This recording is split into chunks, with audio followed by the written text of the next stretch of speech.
Yaya, eat more. You're too thin. Mother Chen served Suya several pieces of fish. She also gave Jiangro a piece. Pregnant women should eat more good food. Thank you, Mom. Suya smiled happily. Jiangro also quietly said thank you. She was a bit surprised.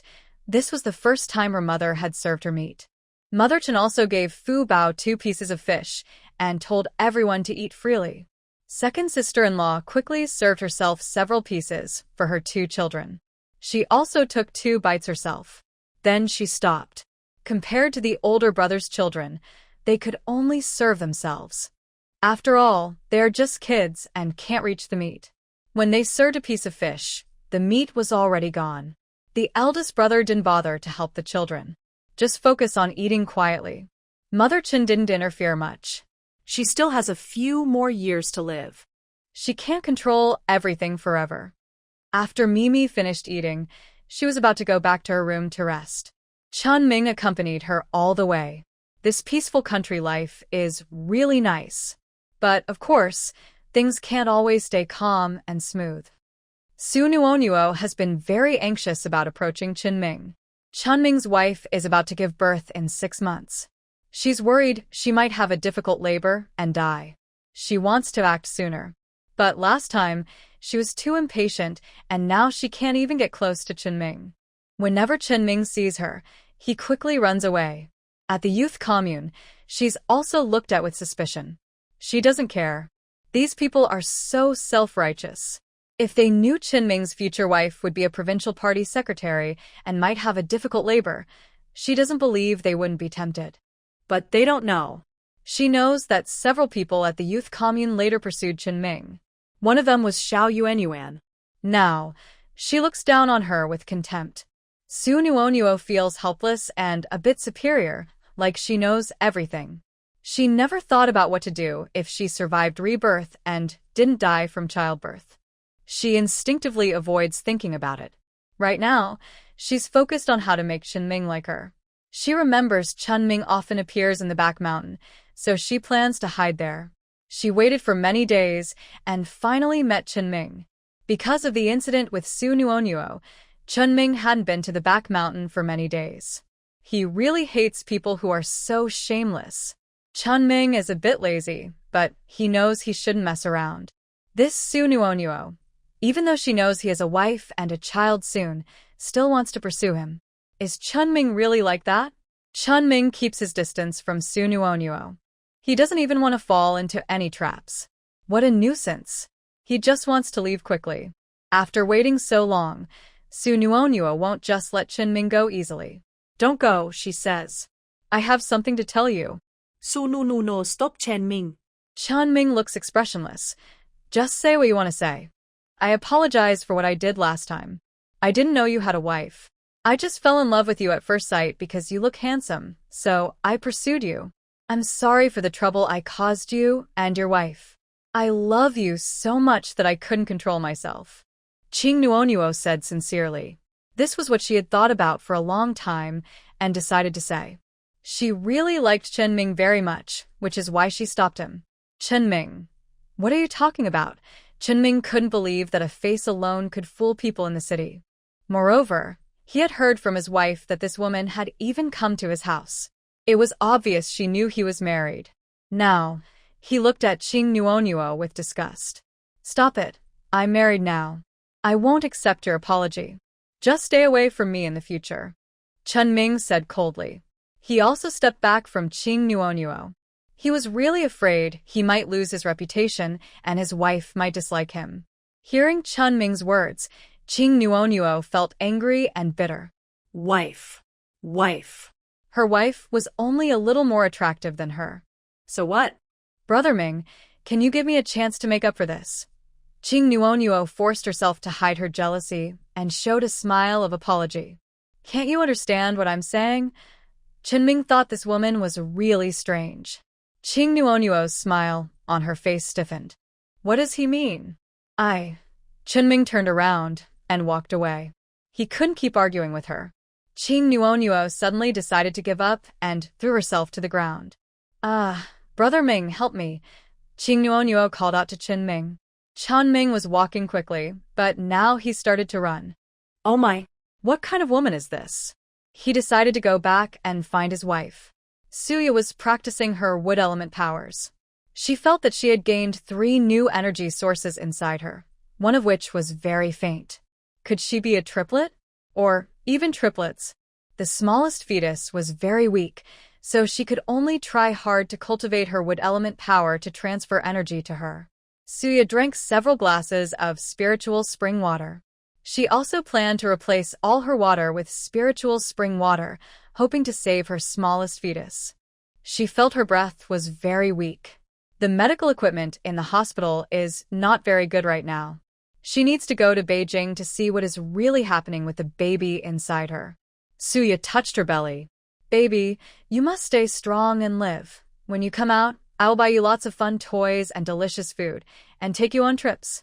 Suya said softly. She wants all 3 children to be born safe and sound.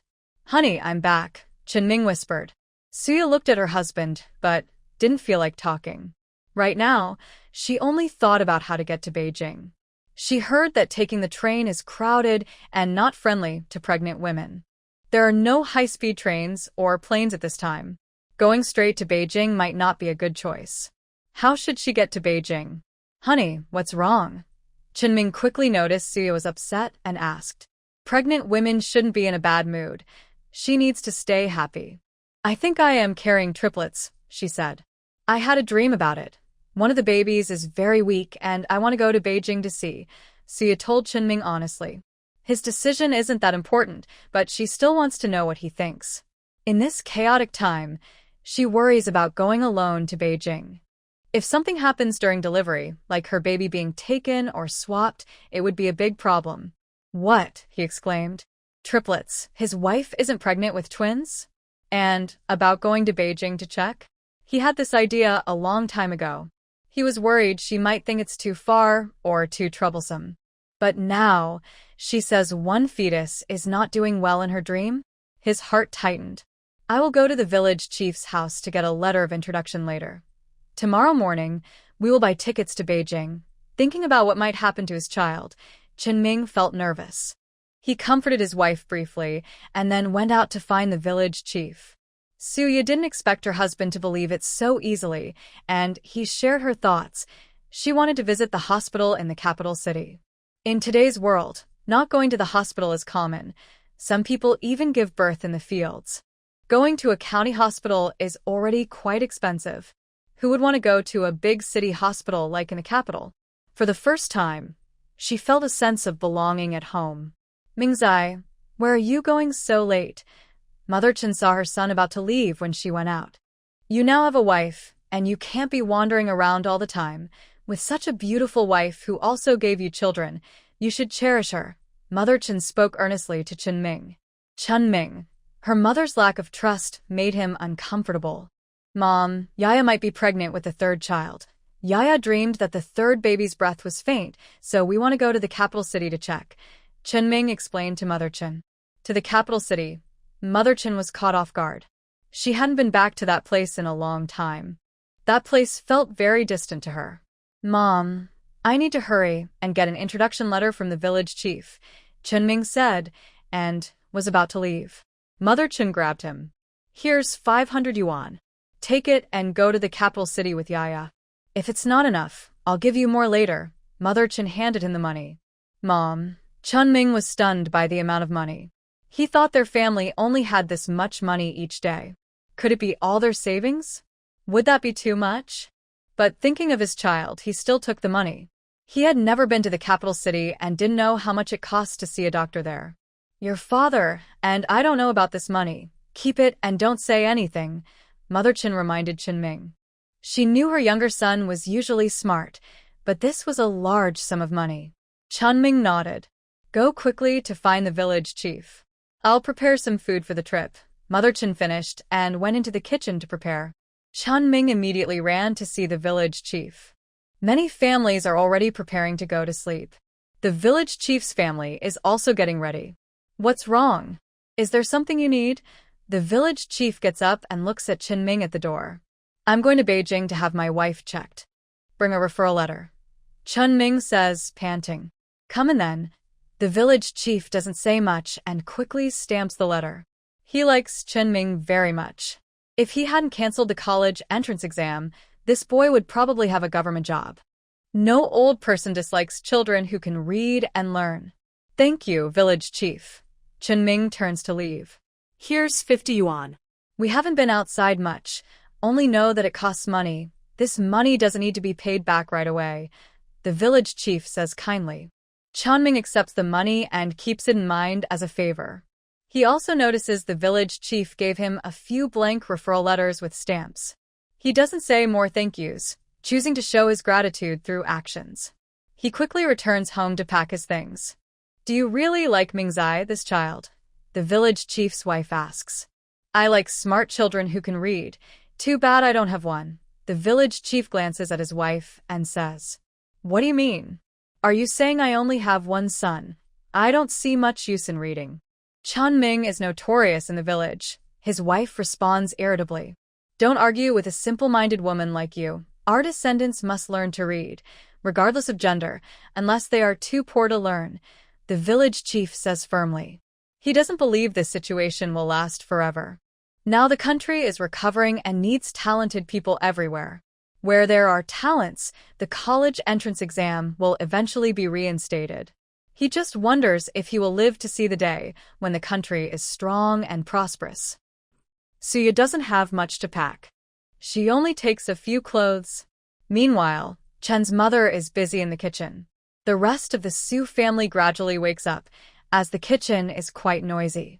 Second sister-in-law really didn't want to leave the room. Wah wah wah, the house is full of pregnant women. If she goes out, she has to work. When Mother Chen called her by name to come out, she reluctantly came to the kitchen to help. As for third sister-in-law, she was with Suya. I'm sure the baby will be fine. Third sister-in-law comforted Suya. Our family doesn't have much money. Here's 10 yuan, you keep it. Third sister-in-law felt a bit embarrassed about giving money from her family. But she still gave it. Maybe this was all they had. Thank you, third sister-in-law. Suya looked at Jiangro in surprise. She didn't have much contact with her other sisters-in-law. Third sister-in-law was even more like a transparent person. She didn't expect that she would be the first family member besides the mother-in-law and husband to show kindness to her. Thank you, Suya didn't refuse. She didn't need the money, but it was a kind gesture. I have some leftover malted milk and brown sugar. Take them and eat. It's good for the baby. Suya wasn't a stingy person. Since others were kind to her, she naturally reciprocated politely. This can't be. No, it's too precious. Third sister-in-law quickly refused. These things were worth much more than her 10 yuan. You can keep them to eat later, Zhang Rose said seriously. Suya simply handed the items to third sister-in-law. I also have some milk powder here. When my baby's born, you can make a few clothes for them. I don't know how to make clothes, Suya found the clothes from that era too plain and not very pretty. She also didn't know how to sew. Last time, the tiger head shoes her third sister-in-law gave her looked well made. She decided to ask. Third sister-in-law happily agreed. Then you need to keep the things so I can understand what to say. Suya smiled and said. Okay. Zhang was filled with gratitude. This fifth sister-in-law was really too good. She must remember this kindness in her heart. In the future, if the fifth sister-in-law needs help, she will definitely assist. Husband, I'm back. Chen Ming also hurried home. Did you bring the introduction letter? Su Yaba looked at Chen Ming. In this time period, you definitely need a letter of introduction to go out. Without an introduction letter, it's hard to move around. We've arrived. Tomorrow we will go to the provincial city to buy tickets. Train tickets are easy to get, but sleeper tickets are hard. Chen Ming was thinking about who could help. Let's go see tomorrow. If not, we can also take seat tickets, Suya smiled and said. Right now, she just wants to go to the Beijing hospital to see someone. No matter how hard the journey, she can bear it. Everyone is here now, let's talk about something. Chen's mother stood up and said. Everyone looked at her. Right now, the family hasn't split up. Yaya is pregnant with triplets and one of the babies is very weak. She wants to go to Beijing to see them. Traveling costs money, so I will decide to give Mingzai's family 200 yuan. Do you have any opinions? Chen's mother looked at everyone present. Chen's father didn't say anything. He was sure that if he kept talking badly about his wife, she would really leave him. He knew his wife was still thinking about her younger son. Big brother wanted to say something after hearing Chen's mother, but he held back. Their family is now the joke of the village. All the family money has been taken back by his wife to her parents' house, and now they are divorced. He no longer has a say in the family. He remained silent. But third sister-in-law was the first to speak up. I think we can give a bit more since it's going to the Beijing city, not a small place. We don't know how much it will cost, and it's a long distance. I think 400 yuan is better. Zhang Ro slowly spoke. Last time, the family earned 1,600 yuan from digging ginseng. That money is definitely available. Their family's relationship with the other brothers is just okay. It's better to give to Yaya's family. Yaya even gave herself malted milk and brown sugar. She has rarely had brown sugar in her life. Since she got married, she has only drunk a few glasses of brown sugar water. Before marriage, she wasn't allowed to smell the taste of brown sugar. And malted milk? She had never even tasted it. It costs 30 yuan a bucket. Who can afford that in their family? What, for 100? Second sister-in-law was about to scream when she heard 200. What the heck? The third brother's family still wants 400? I don't agree. Our family hasn't split up, and we shouldn't spend all the money on the younger uncle's family. Besides, having a baby isn't that expensive, is it? I gave birth right at home. And the child in the fifth younger sister-in-law's belly isn't all surnamed Chen. Some will have to take the Su family surname. At this point, second sister-in-law couldn't stay calm anymore and said directly. Usually, the younger uncle's family was treated better at home than her. She held back her words. But now, she really couldn't hold it in. Second brother, is that what you think too? Mother Chun ignored second sister-in-law and only looked at Chenlei. Mom, I think my younger brother's family has problems and we should help. But about having a baby, going to Jing City, might be a bit much. Few people in our village can give birth in the county town. We've all gone through it this way. Chenlei thought 400 was a lot. Others are others, not us. I understand what you mean. What does the eldest say? Mother Chen asked the eldest. I think second brother is right. Chen Feng said just that. Only the third family was on Suya's side. Yaya's baby will definitely need to go to Jing City for checkups. When Yaya comes back, I'll tell the fourth to come home. It's time to split the family. This home is mine now. Even if Mingzai's child takes the father's surname, she's the only daughter, which is normal. Old man, do you have any opinions? Mother Chen finally looked at the old man. If the old man agreed with these sons, then it's over. To her, it's perfectly fine for an only daughter to have a child to carry on the family line. She was also an only daughter herself. Maybe we should discuss it? Let's give 200. 400 is really too much. Father Chen hesitated and spoke. That's 400 yuan. Their family didn't know how many years it would take to earn that much money. And indeed, the eldest and second didn't say wrong. Not all the children in the younger sister-in-law's belly are from the Chen family. Also, don't always talk about splitting the family. It hurts feelings, Father Chen advised. Hurts feelings. My daughter-in-law is now going to the hospital, talking non-stop. This 400 yuan, I decided to give it. It's the family separation fee for Mingzai. If you think Mingzai's children don't all carry the Chen family name, then Mingzai can change his surname to mine. That way, there's no need for a family separation fee. I'm still young and can earn money for my son, Mother Chen sneered. When the family has problems, shouldn't everyone work together to get through it? Father Chen naturally saw that his wife was angry. But with so many sons in the family, it doesn't seem right to give only 400 yuan to the younger son. Yaya, keep the money. Mother Chen completely ignored Father Chen. Mom, if you give me the money, I'll take it. The family really needs it. We remember your kindness and what third brother and his wife's family have done.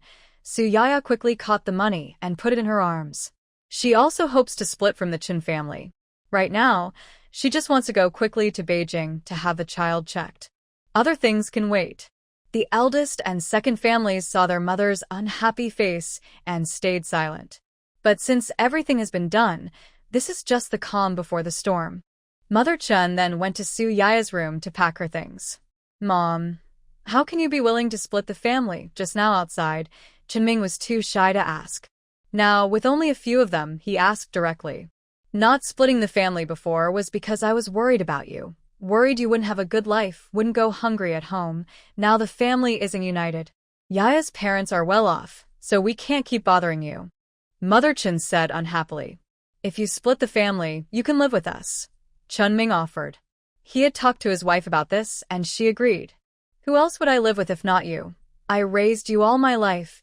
You wouldn't just abandon me, right? Mother Chun pretended to hit Chunming. No. Chunming quickly waved his hands. Mom, we don't know how long we'll be in Beijing this time. Take good care of yourself at home and don't worry too much about my brothers. The matter of dividing the family should still be handled by third brother. Chunming reminded his mother. How could I not know? Mom is the best. We still have a sealed jar of milk powder, some red dates, longan, white rabbit candies, and beef jerky. You can keep them for yourself. Chunming took out some of the family's food to give to his mother. I don't want it.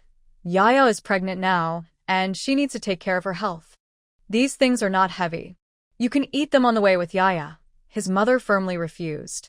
We still have more. You know your son is good at studying, but not very strong physically. Surely you don't want your son to stumble along the way? Chunming didn't think there was anything wrong with being able to carry things easily. His mother also thought her son was delicate and weak. He didn't look like a rural person at all. He truly inherited her biological father's appearance. Like her father. What could she say? All right, then leave it with me. It's for you to eat, not to keep here. You know what kind of person your son is. When the train gets crowded, don't feel bad for him. Chunming emphasized. Got it. You're so talkative. His mother smiled happily. People say her son is lazy. How many people in the village are as filial as her son? Take good care of Yaya on the way. You should buy a hard sleeper ticket. Hard sleeper tickets are hard to get now. Go to the provincial city and find an uncle named Wang Kai. Mention my name and he will help you. His mother thought for a moment and decided to use her old connections from her parents. She had never thought of asking him for help before. Now that her daughter-in-law is pregnant with her third child, if anything happens on the way, she would regret it forever. His mother was so confident that she could get it, which showed that the person was not ordinary. There's one. He owes someone a favor. Buying a sleeper train ticket from him counts as paying it back. Mother Chun said seriously. I understand. Thank you, Mom. Chunming said gratefully. If he couldn't buy a sleeper ticket, he couldn't imagine his wife sitting on a hard seat on the train for days and nights. It's better not to tell your brothers about this. Mother Chun advised Chunming. Your father shouldn't know either, she added. I promise. Chunming didn't understand why his mother knew such a powerful person and his father didn't. Honestly, sometimes he felt his father didn't deserve such a good mother. Could this be his mother's old friend? A thought flashed through Chunming's mind. He shook his head wildly. His mother wasn't that kind of person. He was very curious about the relationship between that person and his mother. When you go to Beijing, find Dr. Liu Yoji at Xia Hospital. Yaya can see a doctor there, and they can arrange for her. Mother Chun thought it was troublesome, but she didn't mind bothering the second person. Her parents had a good relationship back then and were considered good examples, not people who would take advantage. If it wasn't very necessary, she didn't want to trouble them. What? Mom, how do you still know people in Beijing? This time, Chunming was truly shocked. He suddenly remembered they didn't have grandparents. They had never had them since he was little. He only knew that his mother and father were alone together. Based on what his mother said, he had a faint guess. But he didn't have time to investigate now. He needed to take his wife to Beijing for a checkup. You're just a kid. Don't worry about so much. Mother Chun didn't want to tell Chunming more. Some things had already passed, and knowing more would only cause trouble. Besides, she didn't know where they were. If someone with bad intentions overheard, it would be troublesome. It's better not to know. At least for now. Everyone was living peacefully. Mom, I'm not a kid anymore. You can tell me anything. I'm your real son, after all. Chunming happily tugged at his mother's sleeve, acting cute. Go away, his mother snapped. Sometimes, when her son acted out, she didn't even want to admit he was her child. Make sure to greet Yaya on the way. Come back early. Stop pulling at me. His mother pulled him away in disgust. Then she smiled and said to Yaya, let Mingzai do any chores on the way. You're pregnant, so don't spoil him. I won't, Yaya replied. Yaya was not someone who liked to let others treat her unfairly. Even her husband couldn't do that. Her husband had to work. His mother then repeatedly reminded Yaya before leaving the room. The older brothers at home didn't meet Chen Ming and the others. They knew they were going to Beijing and didn't know how much it would cost. What if the fifth brother borrowed money from them? They wouldn't get involved. But the third brother didn't have money either. He could only come to comfort Chen Ming. I don't have much saved, just 10 yuan in my little savings. Take it and use it. As a brother, I can only do so much, the third brother said to Chen Ming. He felt sad about those 10 yuan. He thought about the malted milk and brown sugar his younger brother's wife gave, which were good things. They were worth much more than what they gave. Now that the fifth brother was in trouble, he couldn't just stand by and do nothing. Thanks, Chen Ming said without refusing. He didn't know exactly how much money he would need to go to Beijing. He thought that going to such a big city would cost a lot. He really wanted to earn money now. This task space only gave small profits every day. He hoped to make a big profit like when he sold a bicycle last time. He still kept the Phoenix brand bicycle from the task space, not yet sold. When he really needed money, he could sell it. He would think of other ways for the rest. Yaya asked her mother-in-law to tell her family in her hometown that they were going to Beijing. The next day, at 5 in the morning, she and Chen Ming waited at the road intersection for a bullock cart to the county town. From there, they took a bus to the provincial capital. Suya used to not get carsick at all, but now the bus has many different smells. She really can't stand it and feels very nauseous. Honey, how about eating an orange? Oranges help with motion sickness. Chen Ming carefully cares for his wife while giving her an orange to eat and smelling the orange peel. It takes her a while to recover. Lie on me and rest for a bit. Chen Ming feels that the bus seat is quite hard, and his wife must be uncomfortable. Suya doesn't refuse. She now feels that having someone to rely on is a very happy thing. She can't imagine what it would be like to go to the city alone. Transportation these days is really not developed. They didn't know how long it took before they finally reached the provincial city. She hasn't been to the provincial city for a while. Let's go to the state-run restaurant first to eat something. After we eat, we'll find someone to buy a hard sleeper ticket. Chen Ming gently supports Suya and whispers, can we get the ticket? As someone who enjoys reading historical stories, Suya knows that without a connection, it's hard to buy a hard sleeper ticket. You have to trust your husband. Are you doubting me? Chen Ming feels a bit upset. Honey, you're the best. I believe in you, of course. But this is not the provincial city. Your man can make it big even in the capital. It's just that now, people can't move around freely, so I can't show my abilities. Chen Ming boasts confidently without a script, trying to cheer up his wife. He can see that his wife isn't in a good mood. Suya can't help but laugh at Chen Ming's teasing. For meat buns, a cup of soy milk, and a bowl of tofu pudding. Chen Ming knows his wife likes tofu pudding, and he prefers soy milk. Suya eats one meat bun but can't eat more. The ride is too uncomfortable. She finishes the tofu pudding completely. Chen Ming then finishes all the remaining food. Can we get a hard sleeper ticket? Suya touches her belly with worry. She suddenly has 3 children now, and she doesn't know if she can handle traveling for several days and nights. Note: in the original, she only has 2 children. Now, there is an additional. She guesses it might be because of her health that it didn't happen. Otherwise, she wouldn't drink spiritual spring water every day, nor would she barely allow her 3rd child to have a faint heartbeat.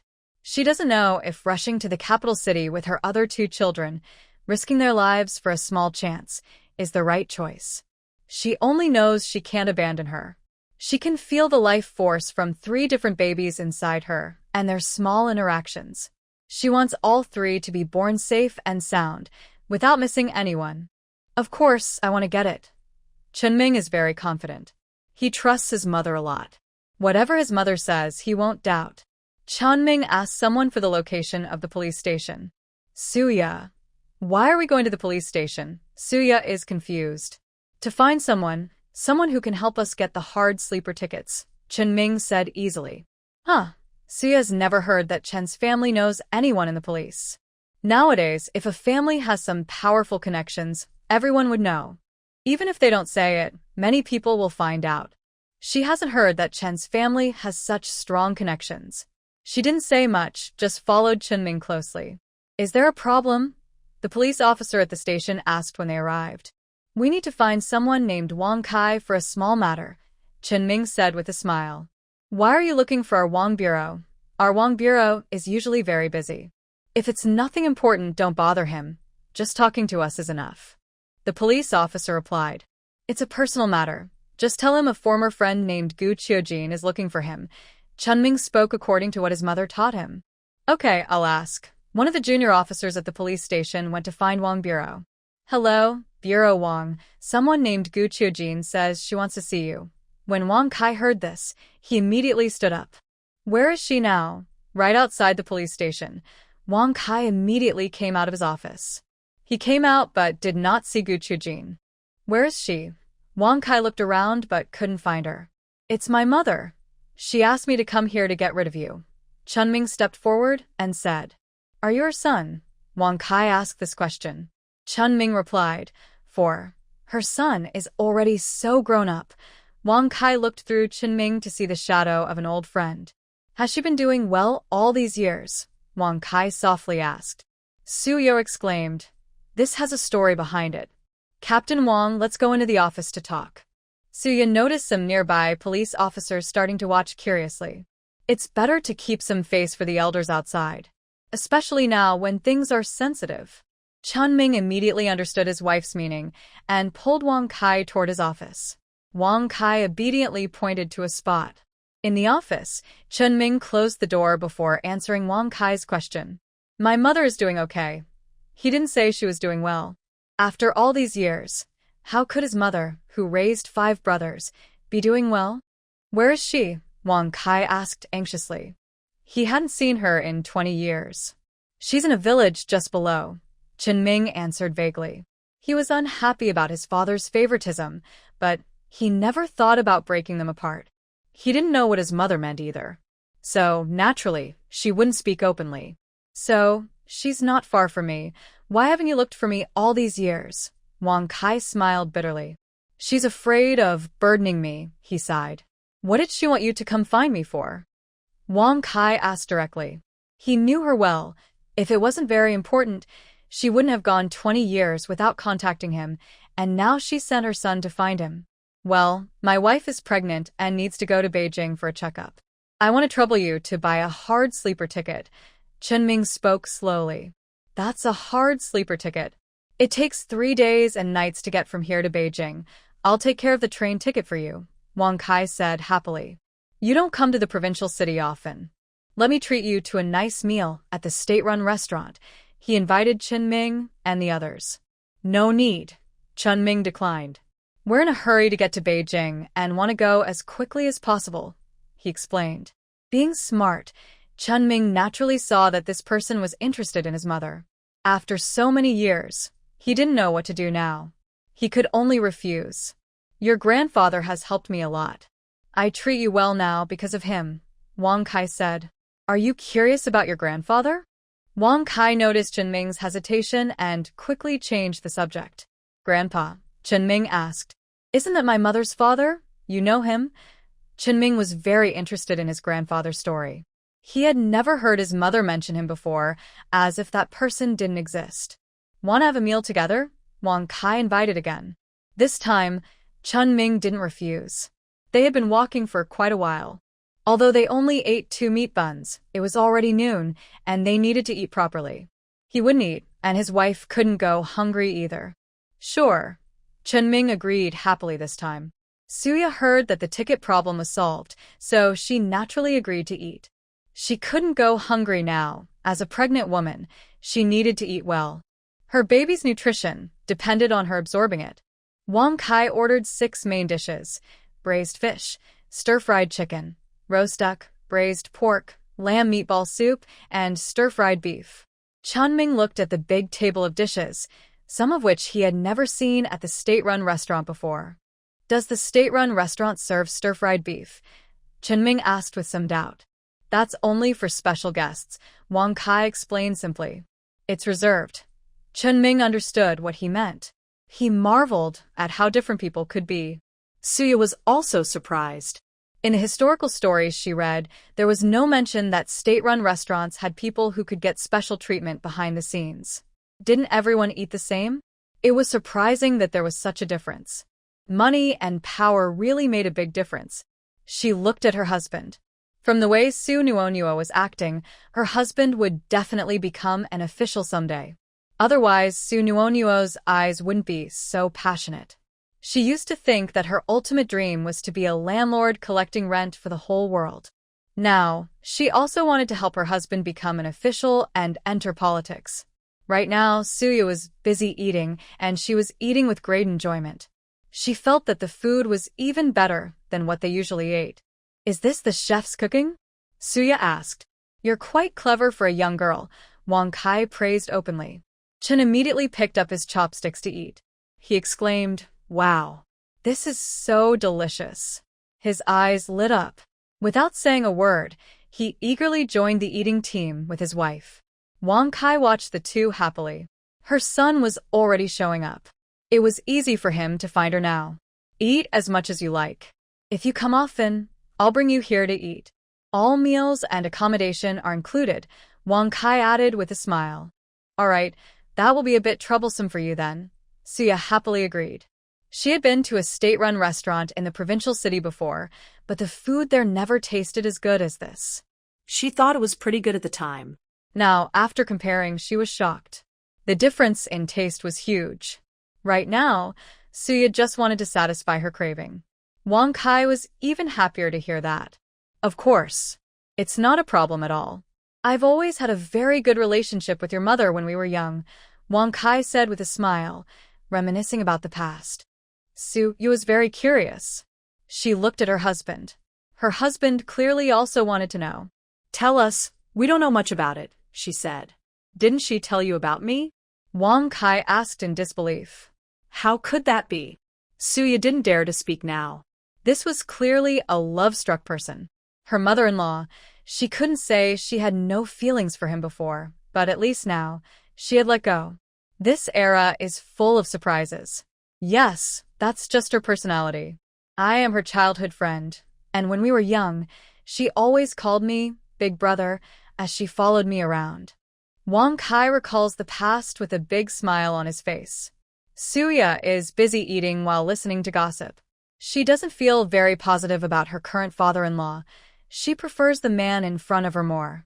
Who can refuse someone who can help them get special treatment? He really smells good. Just call me uncle.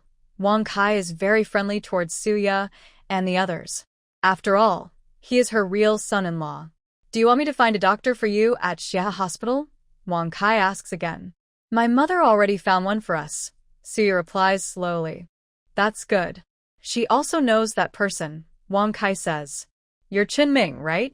Be good to your mother. She loves you very much. Wang Kai pats Chen Ming on the shoulder. He has spent many years looking for someone who wouldn't come out, but in the end, she gave in for her children. He feels a bit complicated inside. If it were him and her, their child would be this big now. My mother loves me very much and treats me well, Chen Ming says confidently. In this world, besides his wife, his mother is the person who treats him best. Are you interested in working at the police station? Maybe in logistics? Wang Kai casually asks. Chen Ming. Suya. Why suddenly talk about work? This is a job in the provincial capital. How hard is it to find a job now? Suya doesn't speak this time. It's obvious he's doing this for his mother-in-law's sake. She looks at her husband.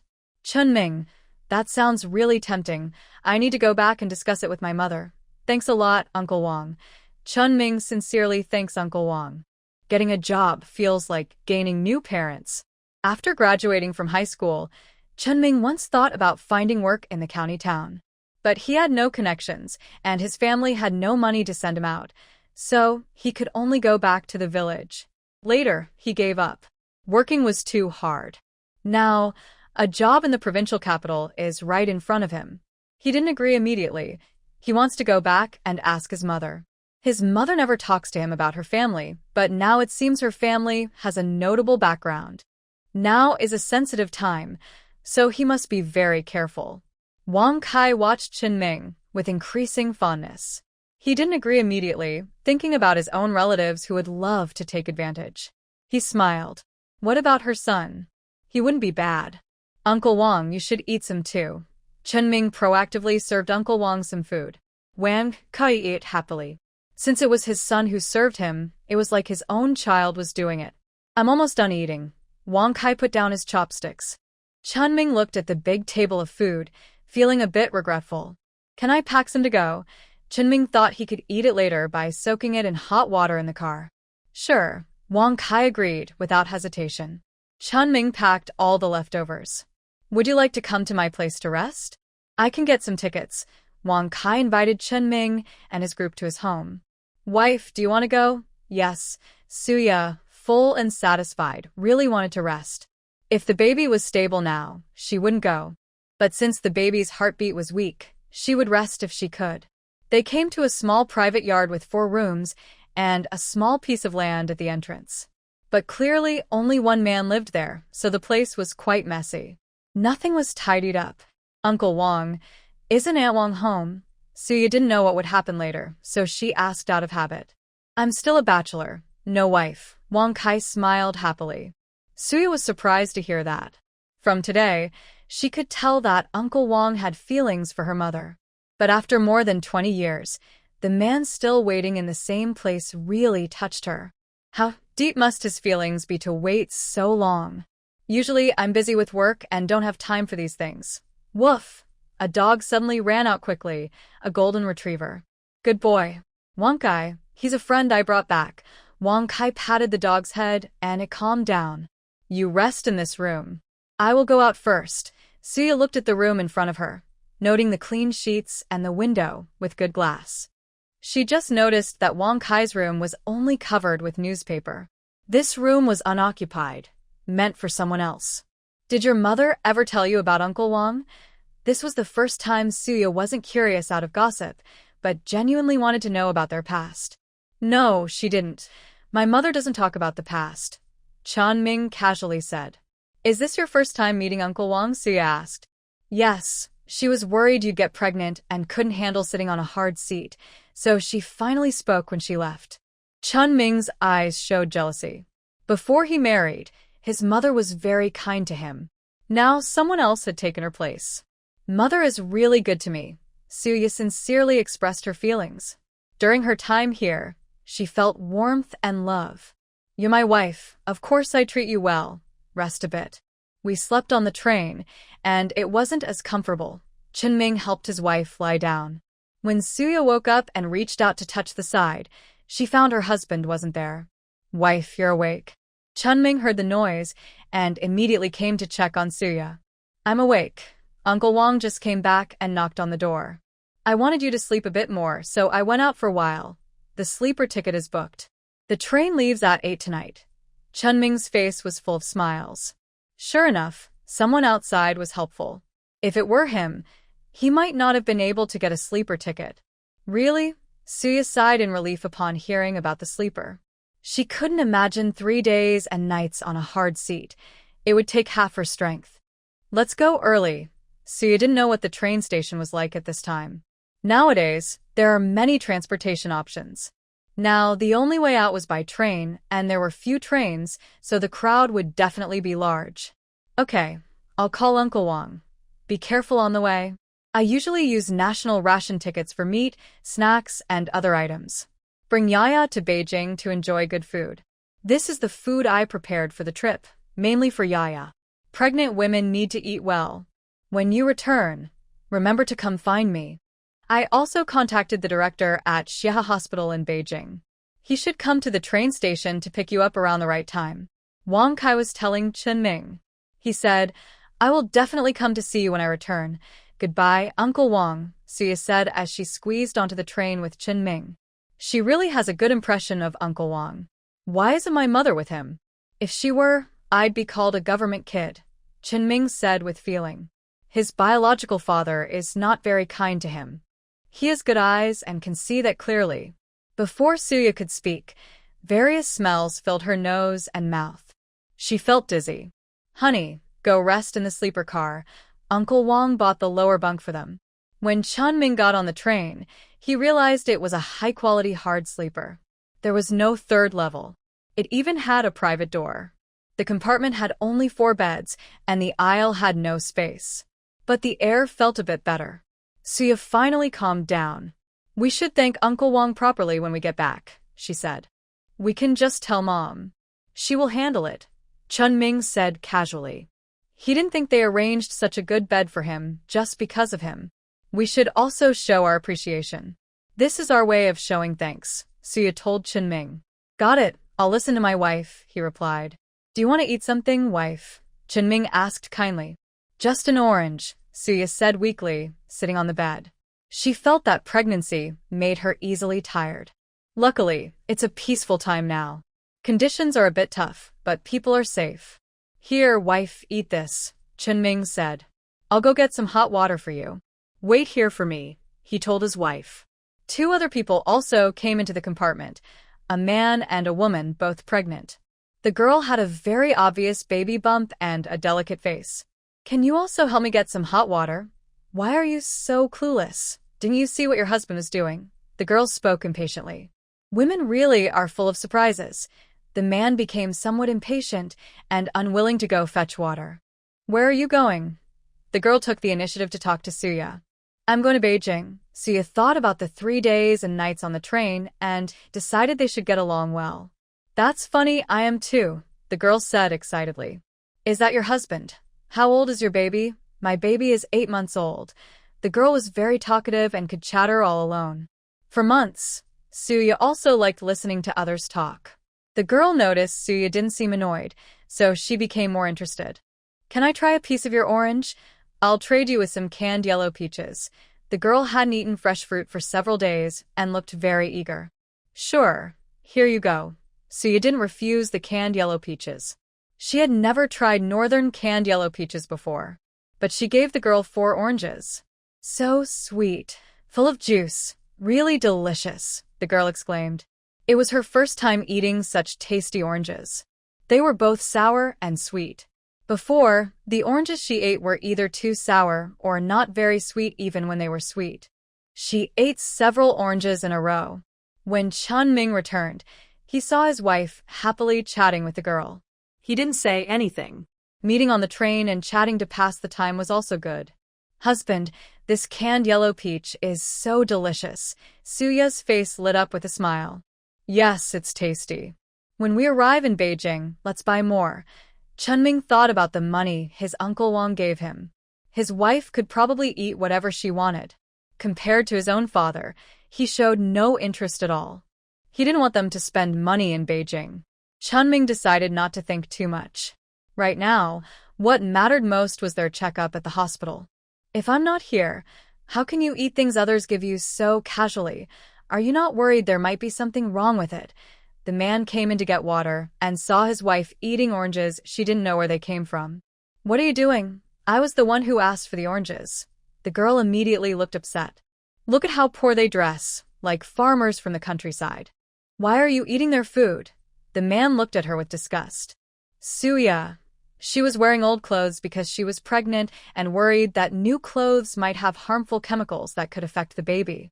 But now, he called her poor and simple. Ha! Are you looking down on farmers? Then don't eat food grown by farmers if you have the guts. Are you trying to revive some kind of backward ideology? Let's go somewhere private to talk. Suya was already annoyed. When someone caused trouble, she didn't want to be polite. She reached out and pulled the man toward a crowded train area, speaking to the staff. Why are you dragging me? The man realized he couldn't break free. Suya was strong. Looking down on farmers? I suspect this person has issues. Check his background. Anyone whose ancestors didn't farm? This person has forgotten how honorable farmers are. Exactly. We contribute to the country by farming. We produce enough grain.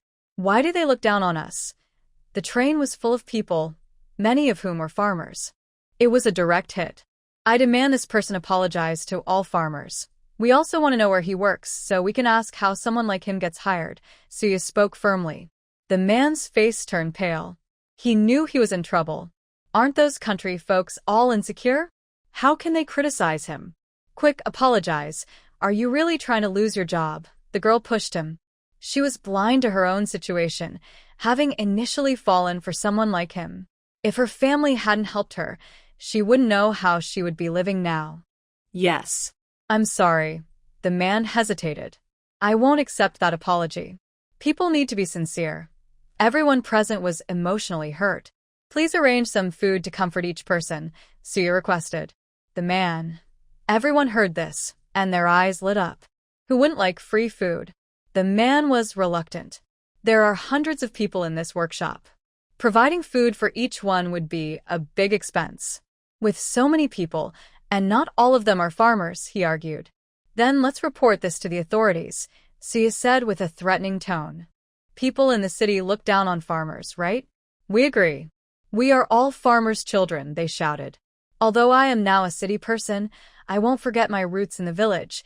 Yes, we are all farmers. Everyone on the train heard about compensation and claimed to be farmers. They didn't want to miss out on free things. The staff were all like quails, afraid to speak. The girl couldn't stand it anymore. She thought about her man and realized she had been blind to fall for him in the first place. Big sister, what do you think everyone wants to eat? My man isn't really that bad. How about you arrange something? We sincerely apologize. The girl, pregnant, stepped forward. Suya had no ill will toward this girl. Since she had spoken up for help, Suya replied calmly, Tonight is a good time to add a meal for everyone. The man, so many people, one meal each. How much would that cost? Why don't you just go and grab it? The man looked furious, his hands clenched tightly. How can you say that? Didn't you say you were willing to apologize? We're just simple folks from the countryside. We're not that angry, Suya said innocently. Yeah. If they don't invite us, then forget it.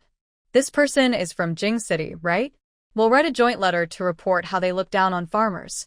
Usually being laughed at when I go out is just part of it, but now that so many people are standing up against us, we can't be cowardly.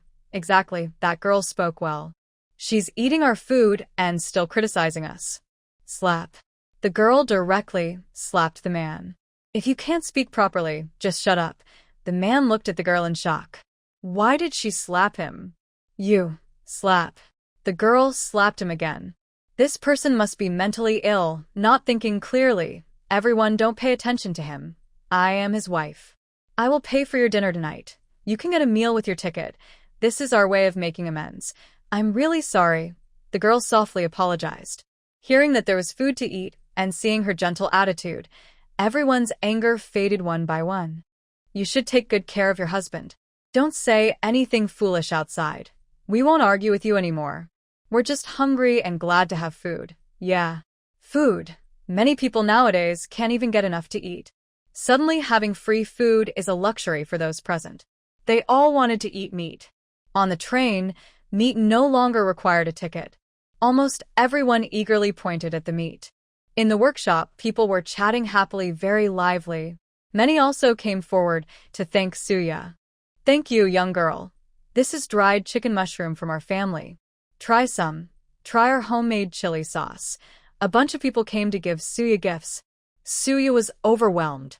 She was just genuinely annoyed with that man. He had provoked her, and she was going to pay the price. She never expected to receive so many kind gestures. Wife, you're amazing. Chen Mingxing watched his wife. Even he, when others called him a country bumpkin, could only ignore it. City folks have stable jobs, various tickets, and grain supplies. Having a family member with a secure, steady job earns more than everyone else working hard. How can I avoid envy? And how can I stop feeling inferior? Since Yia appeared, she kept saying, So, what if we're from the countryside? Country folks are proud and honorable. We have contributed food to the country. Chen Ming truly accepted himself as a rural person and felt no shame. Husband, we're not eating other people's food. Why should we be criticized like that? Suya reached out and gently touched her husband's head. It felt fuzzy. She always knew her husband cared about these things deep down, but he hid it well. Since he's her husband, how could he feel inferior? Of course, He should be proud of himself. He. Chunming's eyes reddened as he smiled. Usually, Chunming was gentle and polite, sometimes playful and adorable. But this time, his smile was bright and warm, like the shining sun, youthful and cheerful. Sorry, sister. My man is just like that. The girl stepped forward to apologize to Suya. But Suya didn't respond and looked at her with distance. This is our way of making up. The girl took out 5 large notes. Under the girl's pressure, the man bowed and sincerely apologized again. This is what you deserve. Suya looked at the private room. The door was closed, and there were no cameras. She took the money without hesitation. Everyone who ate there gained something, and she was unseen. She naturally wouldn't refuse the money. Let's forget about it. Suya quickly took the money and spoke very calmly. The girl was stunned. So, was she forgiven or not? She still wanted to talk to Suya because she liked her very much. She felt a strange closeness without reason. But before she could speak, Suya closed her eyes. Do you have a lot of money? Why do you invite so many people to eat? The man whispered to the girl, complaining. It's all your fault, she replied. How can you say that? We're getting a divorce when we go back. The girl was now completely out of patience. Are you really going to divorce me? You are such a handsome man with a stable job, and you want to divorce me? I just have women outside who like me, but I refuse them. I look good and many people like me, but I can't help that. The man shouted angrily. You jealous woman. Do you think you can find someone as good as me after the divorce? Oh, yes, I can't find anyone. The girl responded perfunctorily. She really didn't want to keep talking to this crazy man. She was worried it might affect her child's intelligence. Chinger, please forgive me. I promise I won't pay attention to those women anymore. They asked me to watch movies and discuss life goals, but I won't go again. We have our own child now. The man looked at his wife, who said nothing, and quickly knelt down with a thud. Suya saw this and thought, this man is really a top-notch character. It's all my fault. I can't speak properly outside, which caused Chinger to get pregnant and have to clean up my mess. Chinger, I am just frustrated inside. I have anger in my heart, so I can't speak properly. Please forgive me? The man begged earnestly. Xia Qing simply ignored him. She had apologized so many times already. She was tired of cleaning up the mess. Now, she just wanted to live peacefully with her child. Chinger, dinner is ready. Chinger, do you want some water? Suya was truly amazed. This man's mood swings are really fast, but it wasn't her business. There was no need for her to interfere in their family affairs. Chunming was nearby, wide-eyed. Isn't this man quite proud? Why is he kneeling now? Chunming watched the man leave and started gossiping with his wife. He saw that his wife was in a bad mood and was worried. He wanted to cheer her up. Is he just afraid of losing a rich and beautiful woman? Suya looked at the girl and could tell she came from a good family. This man probably just went to school and is trying to climb higher, maybe a so-called Phoenix man. Everyone has achieved success and wealth, but they don't know how to enjoy life. I'm very grateful to have met you in this life. I'm not interested in other girls. Honey, you have to trust me. Chunming swears that in his life, he cares about only 2 women, his mother and his wife. He would never have feelings for anyone else. Oh, Suya responds lightly. Chunming feels nervous, unsure if his wife is truly not angry or still upset. Darling, I will tell a bedtime story to you and the baby. Chunming has seen his wife often tell stories to the baby in her belly. He specifically asked in his space for stories like that. Okay. Suya doesn't refuse. It's important for the father to participate in the child's early education. Suya lies on the bed while Chunming tells a story from 1001 Nights. Suya has read this story many times, but Chunming's lively narration and accurate imitation make it interesting. She even says she listens with great interest. Before long, she falls asleep. Chunming sees his wife asleep. Then, after turning off the lights at night, he quietly moves to the man's bed and starts to give him a good beating. The man wakes up screaming in pain. But Chunming has already stuffed his mouth with a dirty sock. The girl sleeping above feels the movement below and pretends to be asleep. The man is desperate. He calls out for help, but no one responds. Don't go and complain, otherwise you'll regret it. Chunming threatens him harshly. He usually doesn't hit hard, but when he does, he is very ruthless. Otherwise, he wouldn't have survived peacefully among those brothers. After a long time of beating, he finally stops. The man lies on the bed numb, with no part of his body untouched by the beating. Tears flow from the corner of his eye. His wife paid for a guest, and he didn't cry. His wife said they would divorce, and he didn't cry. But this time, he is crying bitterly. Since he was a child, he was the most educated man in their village. People in the village respected him very much. When he moved to Beijing and was with Qinger, he was also treated with respect. He had never been treated like this before. But he didn't dare complain. People on the train might not help him. He endured this insult bravely. When he reached Beijing, he would find someone to get back at them. Chunming was peacefully sleeping, smelling nice. After 3 days and nights on the train, Sia felt dirty and uncomfortable. She had to wait in line to use the bathroom. She also had to wait to wash up. The small space made her feel cramped and uneasy. Fortunately, she finally managed to get off the train. During the trip, the girl named Xia Qing didn't try to talk to them again. Suya was happy about that. Wife, Uncle Wang said someone is waiting for us here. Let's look around. Chunming held his wife's hand tightly, searching for the person who was supposed to meet them. Suya was curious about how so many people could meet in such a crowded place. Before long, she saw a big sign with her and her husband's names on it. There. Suya pointed to a spot nearby. A young man was there to pick them up. I've finally been waiting for you, the man Wu Tian said excitedly. You're the people my teacher told me to wait for, right? He had been waiting here for a long time, afraid of missing them. Yes, that's us, Suya said with a smile. Let's get in the car, she added. Wu Tian helped carry Suya's luggage without being asked. Chunming sighed in relief. He wanted to help his wife with the bags, but he was too tired to lift them. The things Uncle Wang gave them on the train were too many. Even though they ate a lot on the train, there was still a lot left. It was really hard for him to carry everything. He had to ask his wife to help with some of the bags. Wu Tian's hands felt heavy. Why is this so heavy? He forced himself to pull the luggage along with a smile. He initially wanted to help Suya carry her bags because he saw her doing it and thought it was unfair for a pregnant woman to carry so much. But in the end, he teared up as he managed to get into the car. Suya was empty-handed. She didn't ask him to help her. Men care about their pride. She felt relaxed and happy. My teacher has already arranged a guest house for you. You just need to show your marriage certificate to stay, Wu Tian said as he drove. Okay, they replied. Let's drop off our luggage and have a meal before going to the hospital for a checkup, Suya said eagerly, wanting to know about the baby inside her. Sure, Wu Tian agreed. My teacher couldn't come today because she had an urgent major surgery to perform, Wu Tian explained. Only my teacher can do this kind of surgery.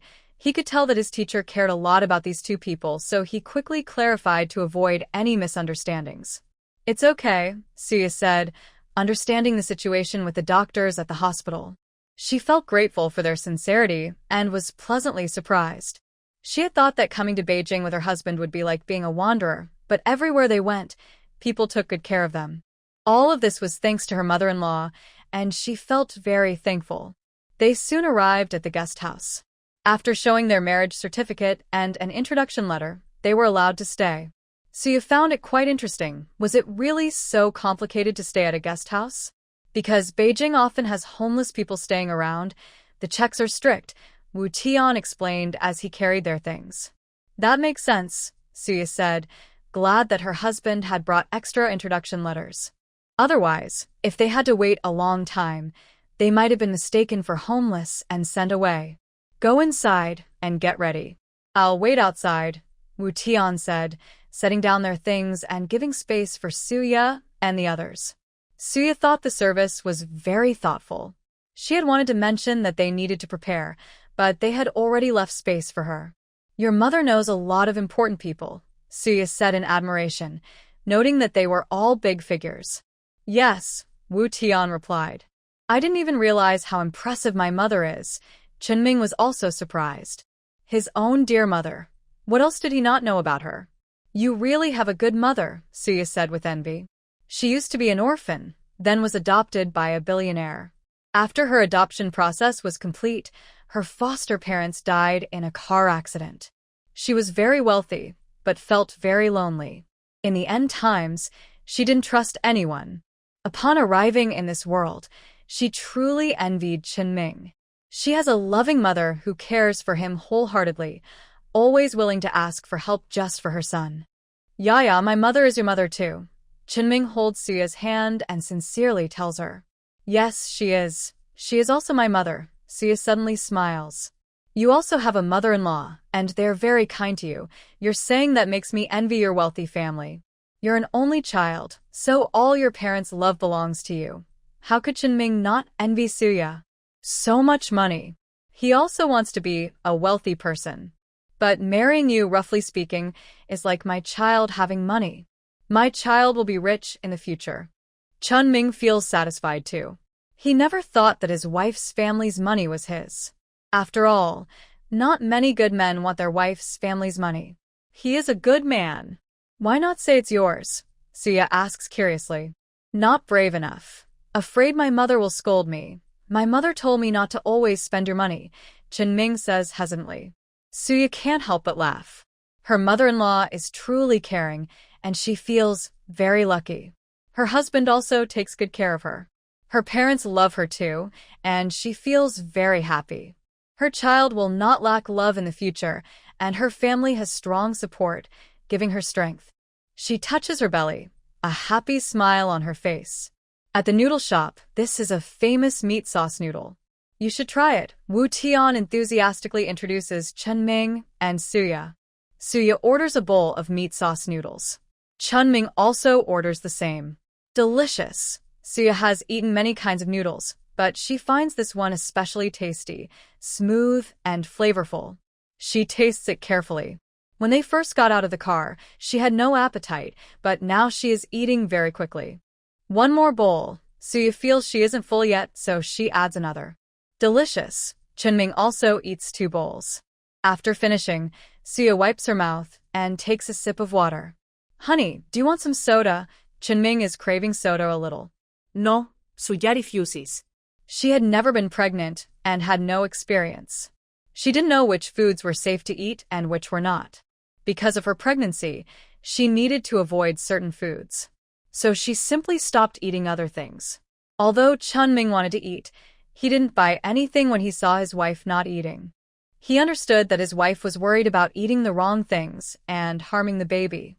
Yaya was the most caring girl he had ever seen about her child. After all, in the countryside, people don't pay much attention to such details.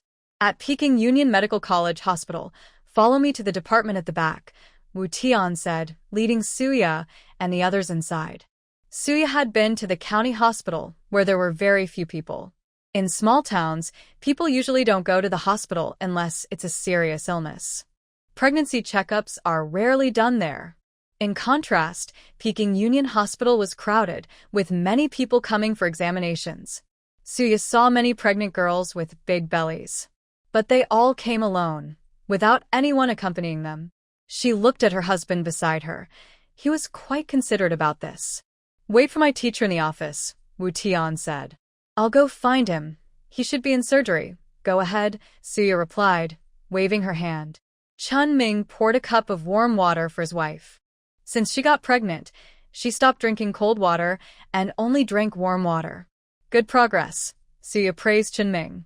She still remembered how she burned her mouth when she first tried to drink hot water. Either it was too hot or too cold. Never just right. Good advice, wife, Chunming said happily, appearing calm and unaffected. Are you the child of Gu Qiujuan? Lu Yoji asked cautiously when he saw Chunming. He looked very much like his old friend, exaggeratedly so, because they only shared about 90% resemblance. I am, Chunming replied, looking at the man in his 50s wearing a white coat and glasses.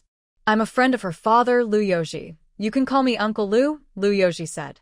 Hello, Uncle Lu, Chunming responded sweetly, immediately calling him Uncle Lu. Suya nodded and asked, "Is the pregnant woman your niece-in-law? Are there triplets?" Lu Yue inquired. At first, the check said twins, but I noticed there was a third baby, so I checked again and confirmed it's triplets. However, the third baby's heartbeat is very weak. I haven't lacked nutrients during pregnancy. I want to know why. Suya calmly explained the situation. Lu Yoji listened, then closed and locked the office door. Let me check her pulse. Traditional Chinese medicine is quite taboo now. I want to see what's going on first. Then we can do more tests, Lu Yoji said with a smile. This was his niece-in-law, a relative of his friend's family, so he had to be very careful. He was extremely cautious. Suya didn't expect the doctor to also practice traditional Chinese medicine. In this era, TCM was often suppressed. Many practitioners were demoted because of it. At this moment, Suya felt very respectful toward the man in front of her. Your pulse is very good, your body is fine, just a bit tired from traveling. Checking your pulse, I do sense a faint baby heartbeat. Let's do an ultrasound to see, Lu Yoji suggested. Okay, Suya, accompanied by Chunming, underwent the check. Wait for the results. Because Lu Yoji was the chief doctor, Suya received the report in less than 5 minutes. I suspect the fetus is tangled in the umbilical cord, causing oxygen deprivation and difficulty eating, which makes it weak. Lu Yoji quickly gave his diagnosis. Really? What should I do? Suya had heard about the seriousness of cord entanglement. Now, at about 4.5 months pregnant, the fetus is starting to have its own awareness. You can try talking to her and interacting. You can also eat some stimulating foods like soda to see if she's interested. She needs to untangle herself on her own. Stay in the hospital for observation during this time. Lu Yoji made the final decision. Any issues in the hospital can be addressed immediately. All right. Suya didn't refuse. She thought about her baby being tangled in the umbilical cord and unable to come out. She truly didn't know what to say. Baby, I am your mom. If you can untangle yourself, I will buy you lots of pretty chains to wear. Suya tried to coax the baby. Suddenly, Suya felt her stomach move as if the baby was kicking. Suya. Could it be that the baby heard her? Even before birth, the baby was so real. Suya only felt a strong longing for her. Reality is so good. No worries about growing up and falling in love blindly. My little one, keep trying hard. Mom will earn lots of money for you to spend when you come out. Suya kept encouraging. While speaking, she asked Chunming to buy some soda. She took a sip. The taste was pretty good. It made her crave more. She hadn't had soda in a long time. Suddenly, her stomach moved again. It seemed the baby liked the taste of soda. If you want to eat, just stay alive well. When you're born, I'll give you 10 bottles a day. Suya kept dreaming. She thought about how she still needed to support the baby inside her.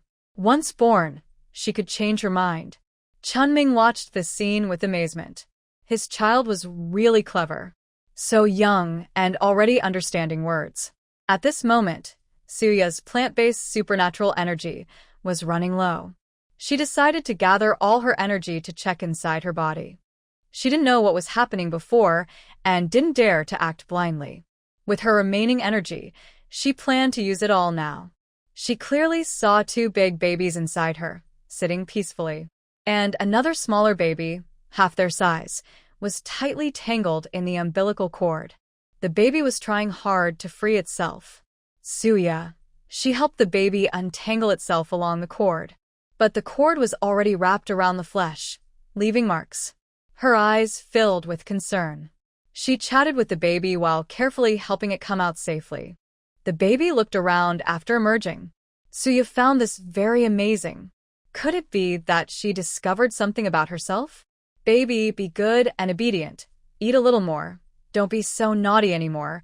Mom and Dad are really looking forward to your birth. Suya softly talks to the baby. The other 2 babies also sense the comfort and slowly come closer.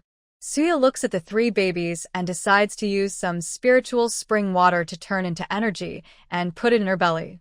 This way, their bodies will be healthier. Suya wants to do it, so she does. All 3 babies feel very comfortable and gradually fall asleep. Suya smiles. Her babies are fine. She breathes a sigh of relief. Her face suddenly looks very pale. She just used up all her wood crystal cores. Checking the universe really consumes a lot of energy. In the apocalypse, anything is allowed. But in this world, such abilities are somewhat restricted.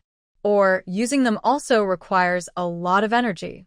Right now, she only has more strength than usual and her space spiritual spring water. She feels content because she has many advantages compared to ordinary people. Those are her children, and she doesn't regret using her abilities. Because she loves them. Dear, what's wrong? Chunming looks at Suya with a pale face, his voice anxious. I just want to sleep well, Suya says and closes her eyes. Dr. Liu, come and check on my wife. Chunming quickly presses the call button. My wife fainted, what's going on? She was fine just now. Chunming asks the doctor. It's because the fetus is very active and the mother feels tired, so she automatically falls asleep. No need to worry too much. Rest well, and the fetus isn't tangled up. Everything is fine now. Dr. Liu reassures Chunming. Are they both okay? Chunming hesitantly asks. Yes, Dr. Liu confirms. Dear, after this birth, let's not have any more, okay? 3 children are enough. Chunming gently holds Suya's hand, tears in his eyes, his hand trembling. He can't imagine what he would do if something happened to his wife. He has heard many stories of pregnant women having accidents during childbirth. At that time, he was just an observer, and his family members were all doing well. Now, when it was his wife's turn, he felt scared. Suya had a very long dream. In the dream, she had 3 babies calling her mom. In the dream, there were zombies from the apocalypse, snarling and disgusting. In the dream, her husband was calling her. In the dream, she was at school and many people were chasing her. When Suya woke up, she looked at the white ceiling and was momentarily confused about where she was. Where am I? Suya softly asked. This is a hospital, someone replied. Chunming heard the noise and immediately woke up, reaching out to support his wife. The baby is fine now. The doctor said we need to stay here for a few more days for observation, Chunming explained to Suya. She nodded gently. Honey, I think we should just give birth in Beijing. The medical conditions at home are too poor. Plus, you're further along now, and it would be troublesome to go back. The train was very bumpy. Even in a comfortable hard sleeper, the air was poor and the environment was not good. Won't there be a limit on how long we can stay? Suya asked with some doubt. She also wanted to give birth in Beijing. The county hospital had nothing. Traditional Chinese medicine was abandoned. She really didn't want to stay at the county hospital anymore. Honey, I plan to work in the provincial city later. We can't stay here. Let's go to the provincial city. It should be better there. Chunming said firmly. We still need to discuss this with my mother. She's doing this for my sake. Suya shook her head and said, I bought you your favorite century egg and lean pork congee and some meat buns. Eat a little. Chunming fed Suya the porridge. He gently blew on it to make sure it wasn't too hot before feeding her. His wife was pregnant and going through so much hardship. Now, he just wanted to take good care of her, in every way. Shoulders, maybe? Do you want me to give them a massage? Chunming hugged Suya and gently massaged her shoulders. Husband, why do I feel like you're being nicer to me? Suya felt that after just one sleep, her husband had changed. Have I not always been good to you? Although Chunming initially thought about having his wife take care of him and do household chores, later his wife's family started sending him a lot of money. He no longer had that idea. Instead, he began to take care of her and do chores for her.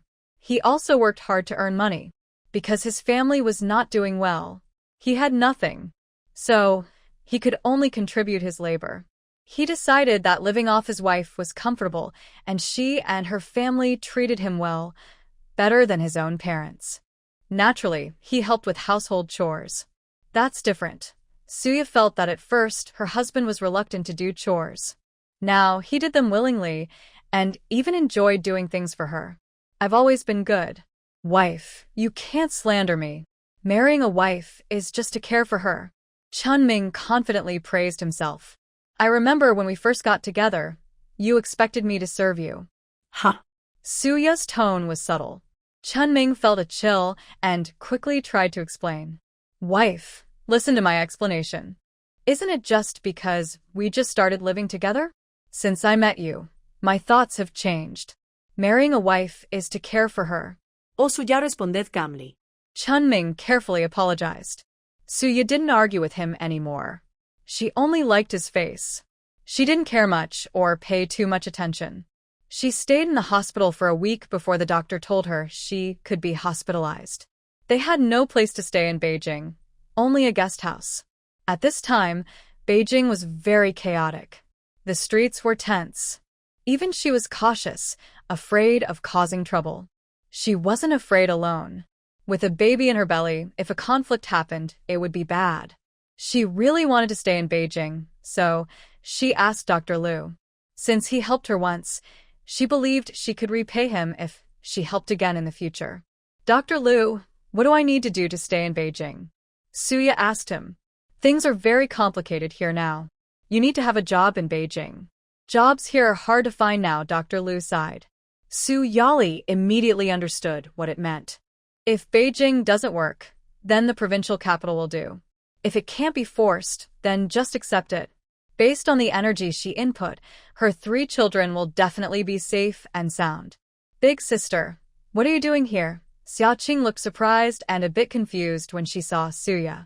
At first, Suya didn't react, but then she realized it was the girl from the train. She looked behind Xiaoqing. The man was not there. She simply nodded lightly. Did you come to Beijing specifically for an inspection? Xiaoqing took the initiative to talk to Suya. For some reason, she felt very close to her. It was a strange feeling she couldn't quite explain. Why didn't you come with your man? Suya asked curiously. She thought about that man's attitude earlier. Now should be the time for him to show himself properly. Why did he just disappear? I've already announced our divorce in the newspaper. Xiaoqing mentioned the man with a look of disgust. Really divorced? Yes, truly divorced. At first, Suya thought the divorce was just a rash decision when she heard about it on the train. In this era, the divorce rate is nearly 0. Unless things are really bad. Let's not talk about that unlucky man. You're in Beijing now. Why don't you come to my place for a visit? Xiaoqing invited Suya. She genuinely liked her for some reason. No, thank you. I'm about to finish the discharge procedures and head back. Suya declined. Xiaoqing then pulled her to chat for a while. While she was getting checked, the doctor warned her to watch her emotions, or there could be a risk of miscarriage. Xiaoqing pursed her lips. The baby was 8 months old, and she hesitated whether to keep it or not. Children from single-parent families often face strange looks when born. That's why she was still hesitating now. Big sister, if you were me, would you keep this baby? Xiaoqing asked Suya in a calm voice. If it were me, I would definitely keep it, because I love my child very much, and it has nothing to do with anyone else. But all of this depends on having the financial ability. Can't just have nothing and still expect to raise this child, right? Suya thought for a moment and spoke seriously. She could tell that the girl in front of her was sincerely asking for her opinion. Maybe her words would influence her. She replied honestly, my family is okay, and I am an only child. This child can be raised by us. Thank you. Xiaoqing touched her belly and said with a big smile, you're welcome. I'm leaving now. Suya saw Ming, who had finished the discharge procedures, come over and wave goodbye to Xiaoqing. Xiaoqing was reluctant to see her go. But she also knew she had no reason to keep her. Looks like you get along well with her. Wasn't she quite lively on the train before? Ming looked confused. What do you know? Girls help girls. We have a good relationship, Suya argued with Ming. Okay, let's buy some things to take back, Ming suggested to his wife. Suya also wanted to explore the city of Beijing from this era. They agreed instantly. Suya and Ming bought all kinds of local specialties in Beijing, and roast duck was a must. Eating such authentic food made Suya very happy. Ming was responsible for carrying the big and small packages. Suya also bought military coats for her family, herself, and her husband to keep warm. She had many colorful clothes, but this era wasn't suitable for showing them off. She didn't want to be treated like a monster. If anyone needed to be treated like a monster, it would be her husband. She trusted herself the most. Sweetheart, your taste is really good. This clothes look great. Ming touched the military coat in his hand, very pleased. Suya ignored him. That shop only sold military coats, which looked very good. What else would she buy if not that? Let's buy some other local specialties. That wine is very popular. Suya remembered that Beijing Tongrentan's wine was exclusive and other places only had fake versions. She didn't like drinking alcohol, but she could buy some for her father. Chunming followed behind her. Finally, on the day they packed up and took the train, Dr. Lu held them and cried loudly. Please say hello to your mother for me when you go back. The day dawn will surely come. Live well. On this day, Lu Yoji canceled all surgeries to go see Suya and the others. He has tried to change what happened in the past but couldn't, and he feels guilty about it. But he firmly believes that things can't stay the same forever. I will pass on your message. During his time in Beijing, Dr. Lu took great care of him. She feels grateful.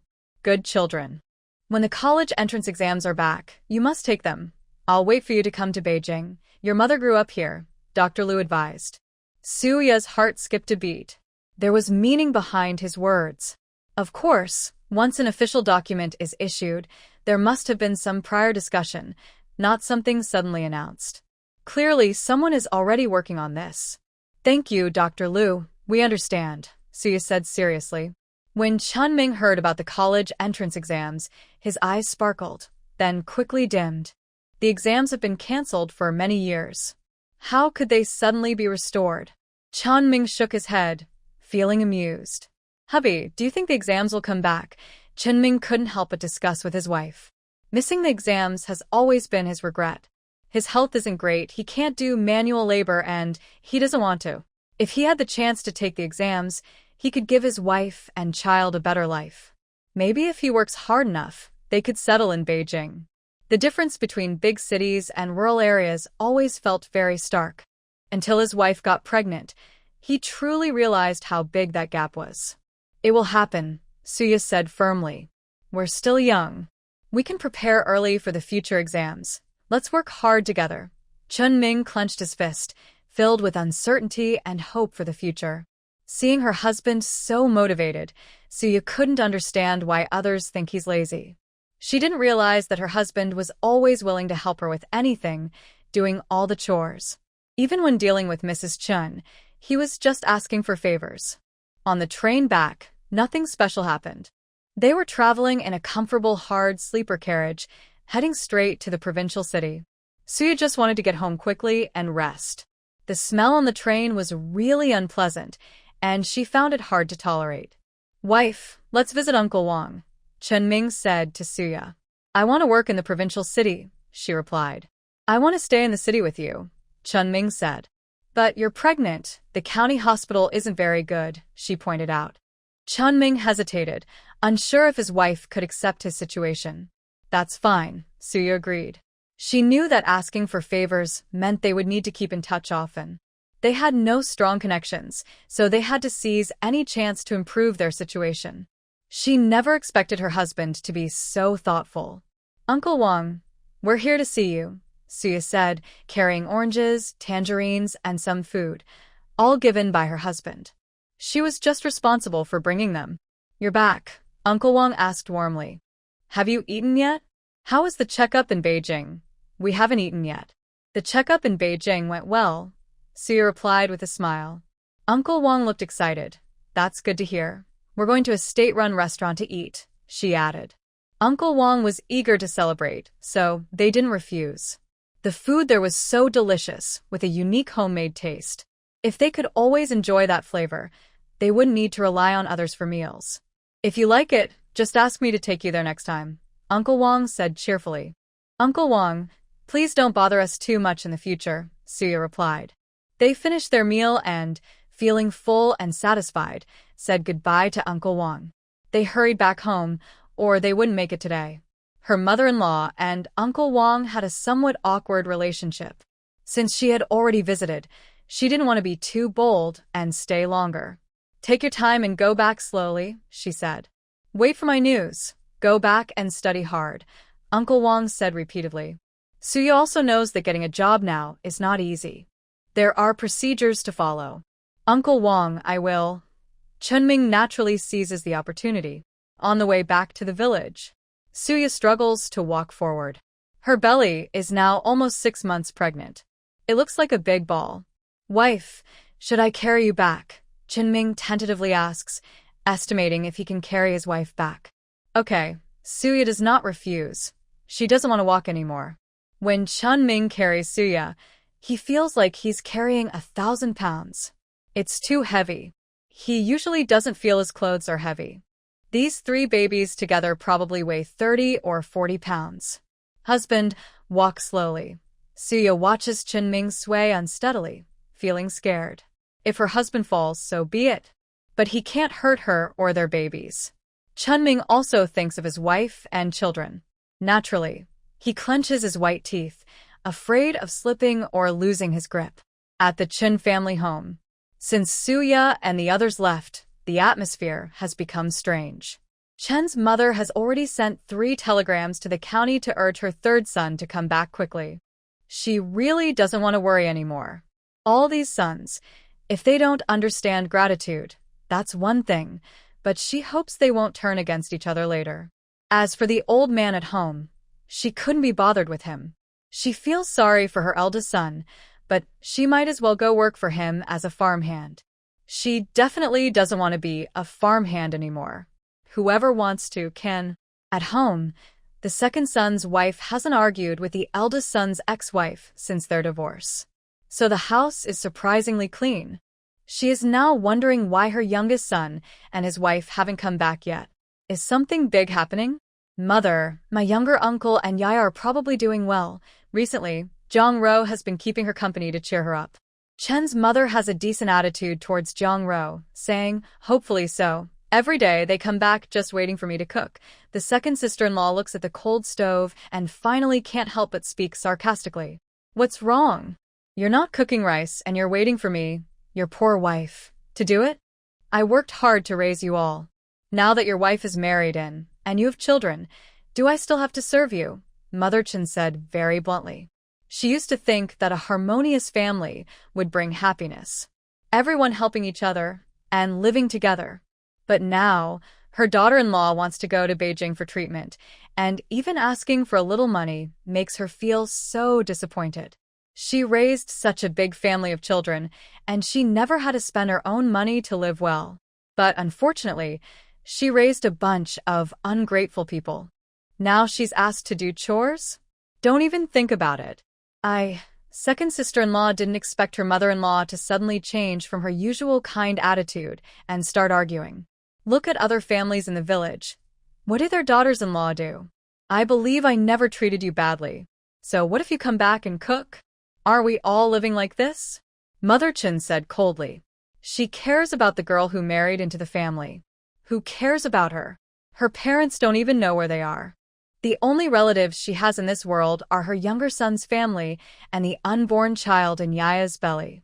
Finally, 2nd sister-in-law sheepishly went to do chores. The older brother and 2nd brother shrank back, trying to stay out of trouble. They knew why their mother was upset. Because she wasn't given enough money.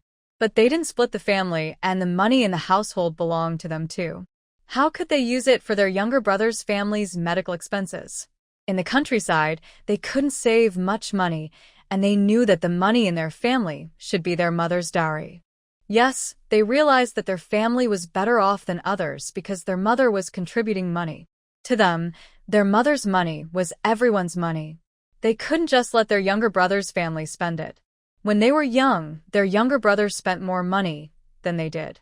Their mother favored him, and they could see that. Thinking about the money in their mother's hands, each of them went forward to comfort her. Mom, don't be angry. You don't have to do all the chores at home. You're getting old. Just enjoy life. Chen Feng stepped forward to comfort Mother Chen. That's how it should be. Mother Chen looked unhappy. Be careful. The child has already apologized. What more do you want? Father Chen came out to mediate. Shut up. Mother Chen's face was dark and serious. Fu Bao, come here and cheer up Grandma. If you make her happy, then when we split up, we will get good things. Chun Feng pulled Fu Bao out of the corner and tried to comfort her. I don't want to. Grandma has already been very good to me. Fu Bao didn't want to share Grandma's money. That's Grandma's money, and Grandma gives it to whoever she likes. You're such a spoiled brat. Can you even speak properly? Chen Feng said harshly. If she weren't such a lucky girl, he would have gotten rid of her. Fu Bao suddenly started crying loudly. Big brother, why are you talking to a child so harshly? Third brother saw Fu Bao being bullied and immediately stepped in to defend her. She's my daughter. None of your business. Chen Feng showed no kindness. Children should be treated well from the start. If you don't want her, just give her to me. I want her. Third brother looked at Fu Bao with pity. They had really suffered in this family. If it were his younger brother's family, it would be the same. But you want her, but you don't have her. Our family has many children, not like some people. The eldest brother's tone was proud and boastful. Third brother was touched. They had a hard time having children, and finally there was some movement. But the eldest brother's family had many children. Mom, we're back. Chunming arrived at the yard and loudly announced. Oh, my dear son is back. Mother Chen immediately got up to greet her son. Yaya, what did the hospital say? I still have some money here. Mother Chen asked Suya softly, showing concern. She was worried. The baby was too naughty and but now it's fine. Suya smiled and said, That's good. Thank you for your hard work. Yaya, you've lost weight. You should eat well to make up for it. Mother Chen's tone sounded caring. Suya instinctively touched her face. She felt she had become thinner. She gets carsick, but her appetite is very good. Plus, in Beijing, there are many delicious foods. She ate a lot of treats on the way. She thought her face looked rounder, but she still felt she had lost weight. Mom, this is the military coat we bought for you. Try it on. Suya handed a bag to Mother Chen. Going out costs so much money. Why buy things? Mother Chen couldn't stop smiling. Did you buy something for your mom? Yes, I bought everything. Also bought one for Dad. Suya handed over the military coat for Dad. All right. Dad, Chen didn't expect it was his turn now. This is a military coat. It was bought in the capital. It will definitely turn heads when worn. His old military coat was discarded by the youngest brother. No man dislikes military uniforms, regardless of age. What's so great about it? The family gave so much money. What's wrong with buying a coat?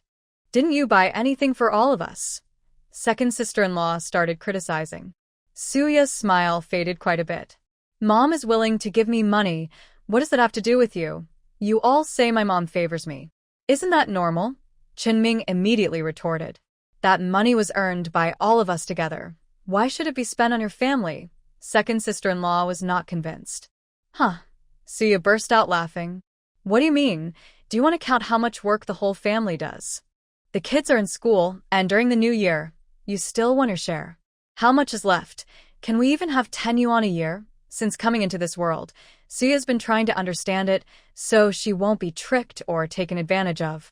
She is generous to her husband. But that doesn't mean she doesn't know the income level of local farmers. Clearly, her husband's expenses are paid with her mother-in-law's private money. She knows her mother-in-law has a background. She's friends with doctors in Beijing and Uncle Wang from the provincial capital. This was a very unusual time. Otherwise, why would they be in a remote mountain village? Second sister-in-law's face turned pale when she heard this. Big brother and second brother also looked upset. Third brother's family fell into deep thought.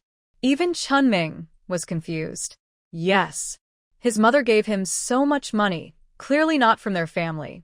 That's enough. Why are everyone arguing like this? Fifth brother, when you came back from the city, did you bring anything for your brothers? Chen father's eyes showed blame. Suya. This father-in-law, he doesn't speak much, but when he does, it feels biased and it makes people uncomfortable. She wanted to say something, but Chunming held her back. Do I really have to bring them something? Why should I? Chunming smiled, but his eyes were cold. When he was in trouble at your house, he just watched without helping. Can't my mother help us? Or is it because you're my father? Even if you are, you have no right to ask me to buy things for my brothers. People might think I was adopted, not your real son. My father, if you don't like the military coat, just give it back to me. After all, you don't have many sons, and you shouldn't have one all to yourself. Chunming immediately took the military coat back from Chen father's hands. He never wanted to buy it for him. He just wanted to show some attitude. Before Chen father could react, the coat was gone. Let me wear it myself. I really like the military coat. Chunming put it on himself. You unfilial son. Chen father's face turned red with anger.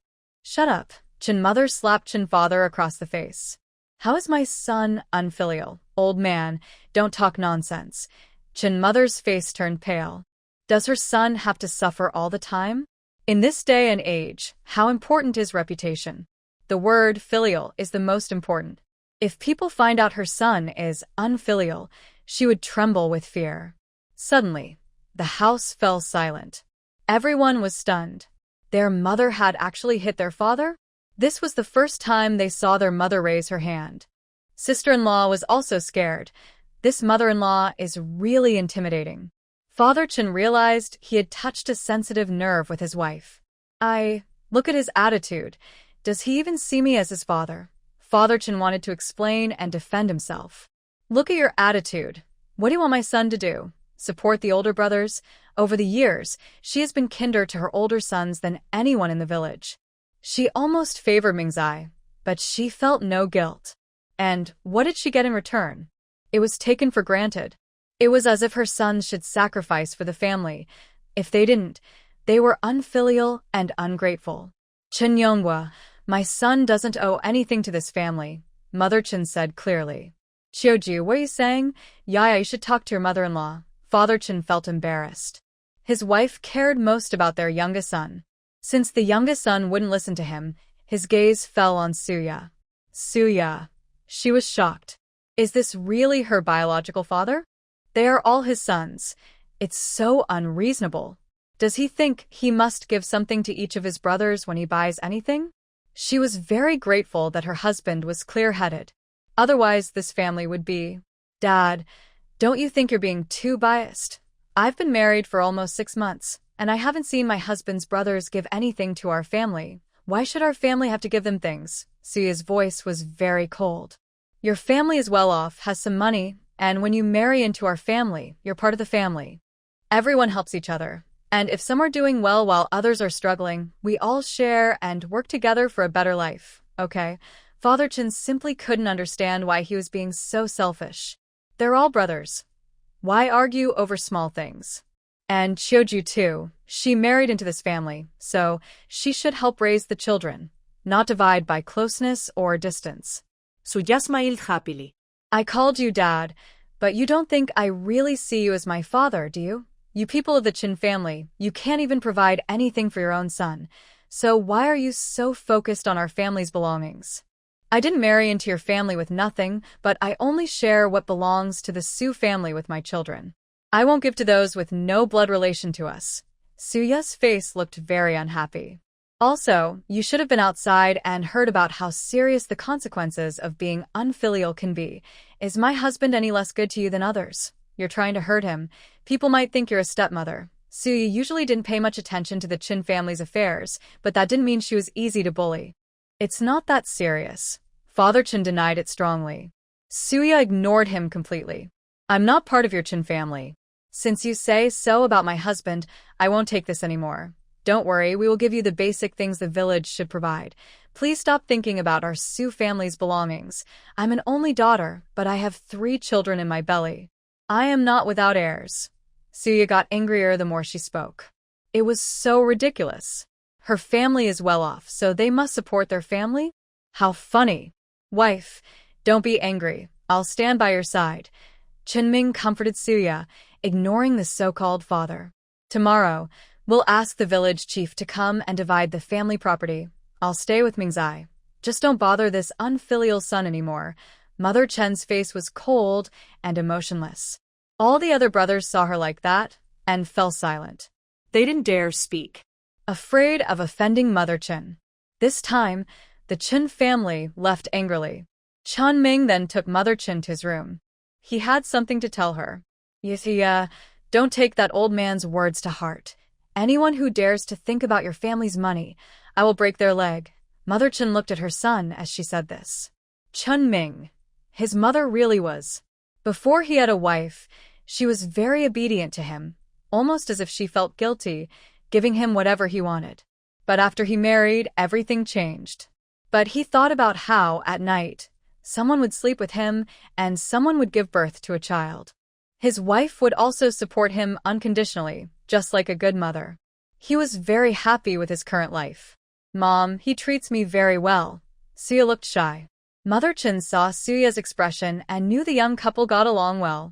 Once you have the baby, I will take care of it for you. You just need to take care of yourselves, and you don't need to worry about money either. Mother Chen wanted to add one more thing. After all, her son really doesn't earn much money. He relies entirely on his wife's family for support. She felt a bit embarrassed. Suya exclaimed, "Wow, such a generous mother-in-law. Mom, you're so kind. Meeting you is truly a blessing I've wished for many lifetimes." Suya sincerely thanked her mother-in-law from the bottom of her heart. She didn't think about how old people take care of children, or that they might not be as good as parents. She also believed that children raised by elders without illness or disaster are very lucky. As a mother, she tends to overthink, which makes things difficult for herself. She really doesn't want to make things hard for herself. Hearing this, Chun Ming fell silent. Silence was the calm of the evening. He remembered that his mother once said she wouldn't take care of his children after working so hard for most of her life. She didn't interfere with the children of his older brothers before they could walk. Only after they could walk did she start helping. Now, his mother was willing to take care of his child. He wasn't sure if it was because of him or his wife. Mom, I want to tell you something. Chun Ming thought about Uncle Wang and others who had spoken up voluntarily. What is it? Mother Chen looked at Chun Ming. When I went to Jing City with Iya, Uncle Wang and Dr. Lu took good care of us, especially Uncle Wang, who carried a lot of bags and brought me food. Dr. Lu also took good care of us in Jing City. Chun Ming weighed his words before speaking. Mother Chen was silent for a moment. It had been over 20 years. She hadn't seen him since then. She didn't know how he was doing. How is he? Mother Chen hesitated a long time before asking. Are you asking about Uncle Wang or Dr. Lu? Chun Ming teased, wanting to see her reaction. Suya is very curious whether her mother-in-law and Uncle Wang ever truly had a special relationship. If they did, she must admire Uncle Wang. So many years, waiting in the same place. Are you going to tell me or not? Mother Chen directly slapped her. Oh, my dear. Ow, ow, ow. Am I some kind of stray, being treated like this?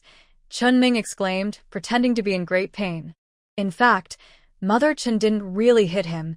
Her hand just moved through the air, leaving a brief trace. 3. Mom, Uncle Lu is a chief doctor at Xia Hospital. The staff there respect him very much. Uncle Wang is the deputy director of the Public Security Bureau, and he's still single now. Chun Ming honestly said, not daring to make any more fuss. Mother Chen was stunned. Is he not married yet? She muttered, then quickly returned to her normal look. No. A big yard, living alone. Uncle Wang treats me better than my own father, feeding me and not asking for money. He also said he would help me find a job. Chun Ming said with a smile. Did you agree? Mother Chen stared at Chun Ming closely. No, I just came back to ask your opinion. If a friend of mine offered to help me find a job, I would agree without hesitation. Chun Ming wondered why his mother, who rarely leaves the house, knows such impressive people. The people he knows are just folks who work together, eating and drinking. How come his mother knows such powerful people and still chooses to stay with his father? Any of his uncle's friends would be better than his father. And his mother is really beautiful. Time has not diminished her beauty. It's fully displayed on her. Even at work, she only shows a few signs of aging, which adds charm for her age. If his biological father could be replaced, he wouldn't look like he does now. He would definitely be as handsome as Pan and the most handsome man in Huagua. He sighed. His child could be even more handsome. Do you want to go? This time, Mother Chen didn't directly refuse, but asked Chun Ming. Wow, that's a job in the provincial capital. Mom, I used to think there was a big difference between the city and the countryside, but I didn't really realize it until now. This time, my wife really felt the gap when she went for a checkup. That hospital, just by taking an X-ray, could tell what was wrong, and Dr. Lu was able to diagnose her just by checking her pulse. Chun Ming spoke with admiration and longing in his eyes. Then you should go work in the provincial capital. Chen's mother smiled happily. Her son had suffered with her for so long. Now, she shouldn't hold him back anymore. Really? Chunming was a bit surprised. He didn't expect his mother to agree. Considering how those two uncles behaved, if she had gone to them earlier, they would have taken care of everything. But she didn't. That meant she didn't want to ask them. Yet, she lowered her head for his sake. Really? But you have to wait until we move out before you start working. Okay. Chunming agreed immediately. He had 4 older brothers, and he knew how to keep things private. Mom, you're so kind to me. When I go to work in the provincial capital and get a house, you can come with us. Chunming truly felt that his mother had been wronged all these years. He had the ability, and he definitely wouldn't let her keep working in the fields. He thought his mother should rest at home and pursue her own dreams, not spend every day working in the fields. Let's see how it goes. If I farm at home, you won't lack food. Chen's mother smiled and said.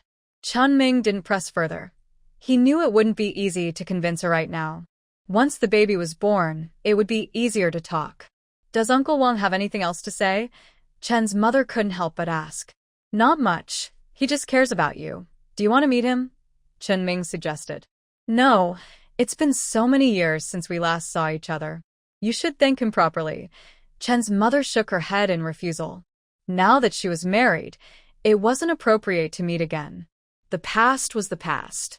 To thank him, you should go yourself with sincerity. He doesn't just care about appearances. Suya also advised. She didn't want to interfere in her mother-in-law's affairs. Although she thought Uncle Wang was better, now that she was married, she had her own life. Her father-in-law was quite indifferent to them. There was nothing inappropriate before. But now, after today's events, she didn't mind helping her mother-in-law find a better match. She could see that her mother-in-law had feelings for Uncle Wang. Without feelings, Uncle Wang wouldn't have waited over 20 years. Then, when you start working, we will visit and thank him together. Mother Chen finally agreed. She thought she should thank him in person for such a big favor. Mom, why don't you stay here with me? We have an extra room here. Suya and her family had 2 rooms, which they had originally planned for her parents to stay in. But since they didn't come, her mother-in-law took the rooms back by force. No, I won't go back to sleep. I'll sleep here. Ya, rest well. I'll handle the family matters with Ming Zai. You don't need to worry. Mother Chen waved her hand. In the end, Suya couldn't persuade Mother Chen to stay. Mom, do you think he might hit you? Suya was a bit worried. No, that won't happen. My dad's only promise is that he won't hit my mom. Chunming said calmly.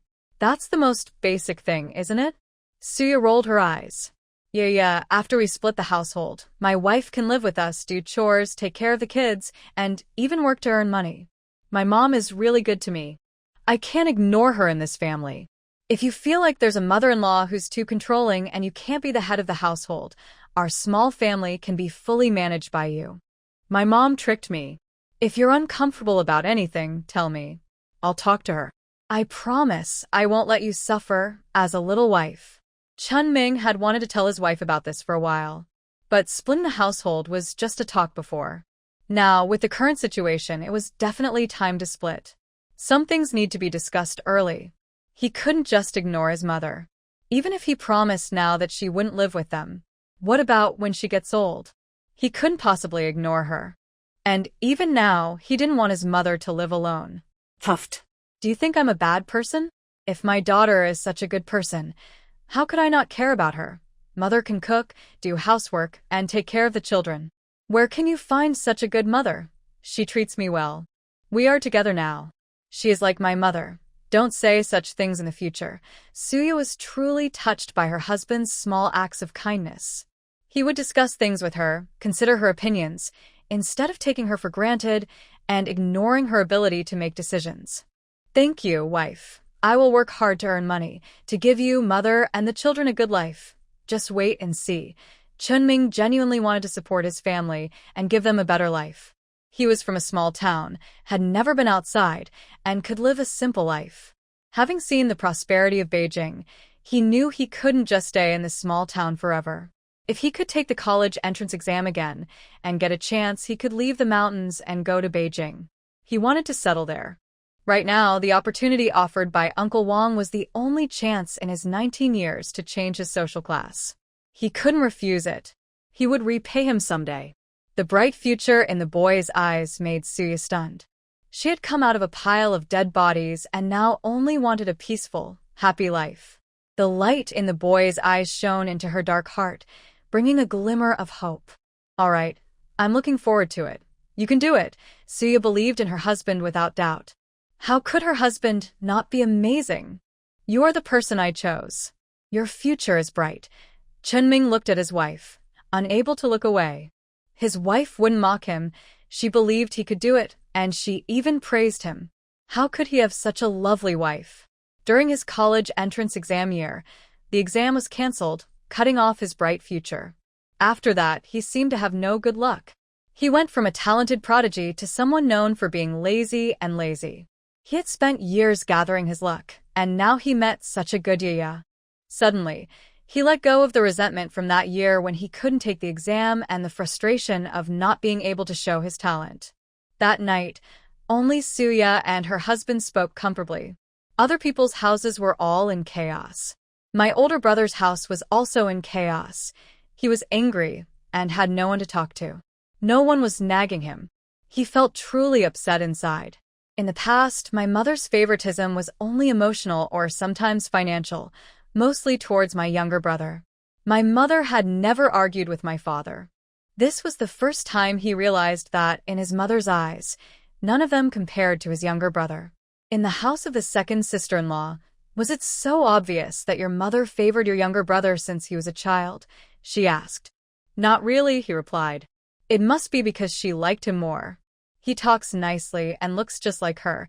If I were the mother, I would like him too. We all look different from our mother. Our father's genes are very strong. When we were young, our mother liked us a lot. It was only later, when we treated our younger brother badly, that she started to like us less. Later, when each of us got married, we all disliked our younger brother, and our mother liked us even less. The second brother sighed. He had started out with a good relationship with his brother. When did it become so bad? It was when he noticed that their mother liked his younger brother more, and he felt jealous. Ah, he sighed again. Your mother's favoritism causes all this trouble. If she didn't favor anyone, none of this would happen. The second sister-in-law complained. Who doesn't have favoritism? In our family, you like the younger son more, don't you? The second brother directly hit his wife's sore spot. Then what about me? I like Si-dong more because he calls me mom all the time. How can I not like him? He's your son. Why are you showing favoritism? That's it. The second sister-in-law's face twisted with anger. She wondered who he was siding with. She said having more children was too expensive for a man. She said her mother's favoritism was just human nature.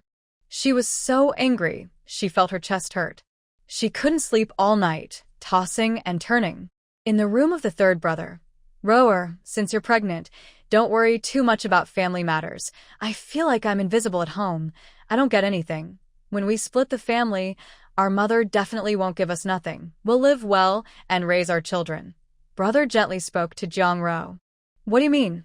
I've been married here for many years. Have I ever said anything? Your family lives much better than most in the village. You all just finished middle school.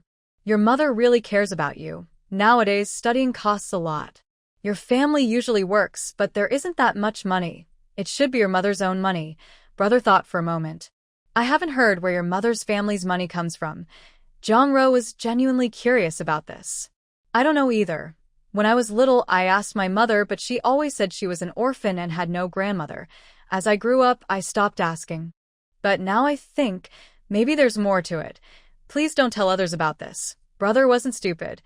He guessed something had happened with our mother's family. Got it. Jiang-ro touched her belly, happy to have her own child and the obedient Fu Bao. She didn't want anything else. Go to sleep quickly, don't wake Fu Bao.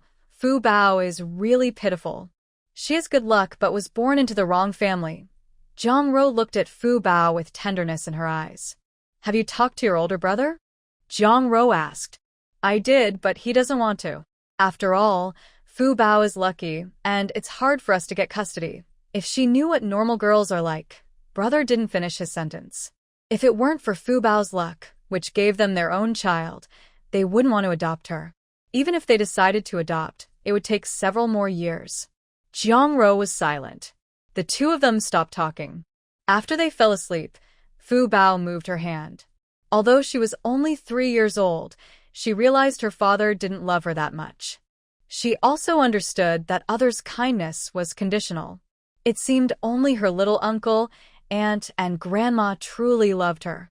She could feel it. They treated her very well, gave her lots of delicious food, and protected her. She didn't want anyone else to adopt her. She wanted to be Grandma's child, to be loved by her little aunt's family.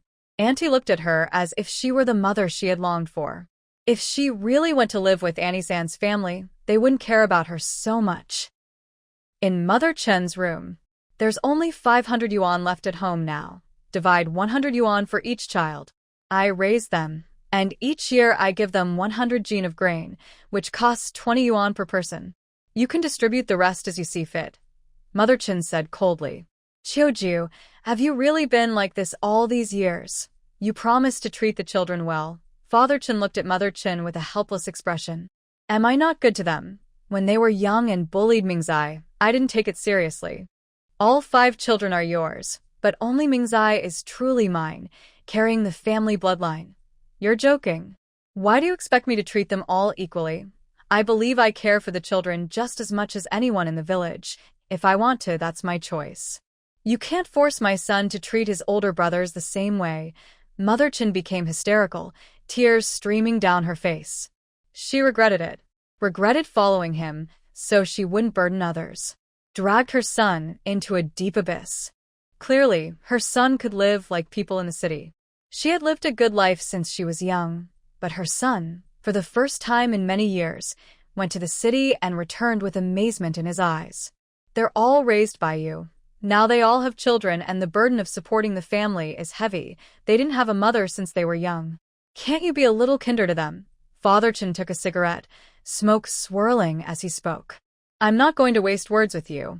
Tomorrow, invite the village, head over to divide the family land. They're struggling to support their families, and Mingzai has 3 children crying for food. Yet you never mention their hardships.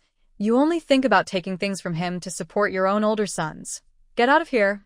Mother Chen kicked Father Chen off the bed.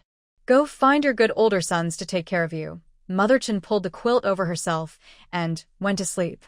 Right now, she just wanted to live a few more years to see her grandchildren. She didn't want to think about anything else. With being virtuous and kind. She has taken care of the children with kindness and good manners since they were young, as a stepmother. She has never been unkind to them. Yet, she rarely receives thanks. She only remembers the money she spent. Chen Yonghua, think carefully. How much money has your family taken from me? After saying this, she threw him out of the room. She wondered if his older brothers would take care of him. Suddenly, there was a loud bang. Before Chen Yonghua could react, he was already outside the door. He hesitated, then sat down helplessly. At home, there are 4 sons. Chen Ming was sleeping soundly, and even if he wasn't sleeping, he wouldn't go out. He is the oldest son, after all.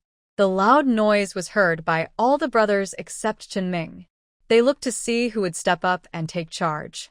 They didn't know how long the silence lasted. Will anyone take care of this? The second sister-in-law asked her second brother. Big brother is here, he replied. He's not sick, so it's not my turn, said Chen Leimeng, continuing to sleep. He just wanted to check if it was their mother. Their father was truly biased, favoring the oldest son and ignoring the others. The second sister-in-law didn't want to get involved. She just asked out of curiosity. After hearing her brother's reply, she stayed silent. The third brother's family pretended to be dead, not wanting to get involved. Don't worry about it, wife, he said. It's not worth the effort. Our father will see how Big Brother treats him in the future, he added. And if anything happens, Big Brother will handle it. The third brother held Jiang Ro, telling her to go back to sleep. She obediently nodded. Finally, Chen Yonghua sat outside the door for over an hour. Only then did Chen Feng step forward. Father, why don't you rest in my room? Chen Feng suggested. This time, their father didn't refuse. He couldn't stay outside the door forever. Meanwhile, on an island, At a military training camp, a girl stood in front of a man, looking at him with affection and shyness as she spoke. My mother keeps sending telegrams asking me to come home. There must be an urgent matter at home. Chun Dian picked up the package, which was filled with various local specialties he bought for his mother. He also prepared a few things for his younger brother. Not because he wanted to, but because he realized that only by being kind to his brother would his mother like him. He is a smart person, always avoiding trouble and seeking benefits. Can I go home with you? Your injury might get worse on the way. If something happens, I can help immediately. The girl gathered her courage and said, That wouldn't look good for your reputation. Chun Dian refused and took the train alone. 3 days and nights passed. He finally arrived at his home city. Wait for me. Why are you walking so fast? Suddenly, the girl appeared in front of him. I said I want to stay with you. I'm taking care of a hero. The girl, Song Shu, waved her hand, her face full of innocence and sincerity. Chun Dian could only reluctantly bring her along. A new day begins with warm sunlight shining into the room. Suya stretched and got up to eat breakfast. Her eyes were barely open, and she was helpless as her baby inside kept kicking, signaling hunger. Wife, why did you get up so early? It was only 9 o'clock. Usually, she would sleep until noon. Eat something. Why white steamed buns? Suya looked at the food in shock. This was not the standard diet of this era. White steamed buns. Hot, fluffy, white steamed buns. She was craving them. My mother specially arranged this for you. I didn't get any. Only you have this kind of meal. Chun Ming felt a pang of envy. Thinking back, such treatment was unique to him. No, he didn't even have such good treatment. Mother is really kind to me. Suya happily ate the soft, delicious buns. Chen's mother had prepared 2 buns and a bowl of egg custard, which she finished cleanly. If only every day could be like this, Suya sighed.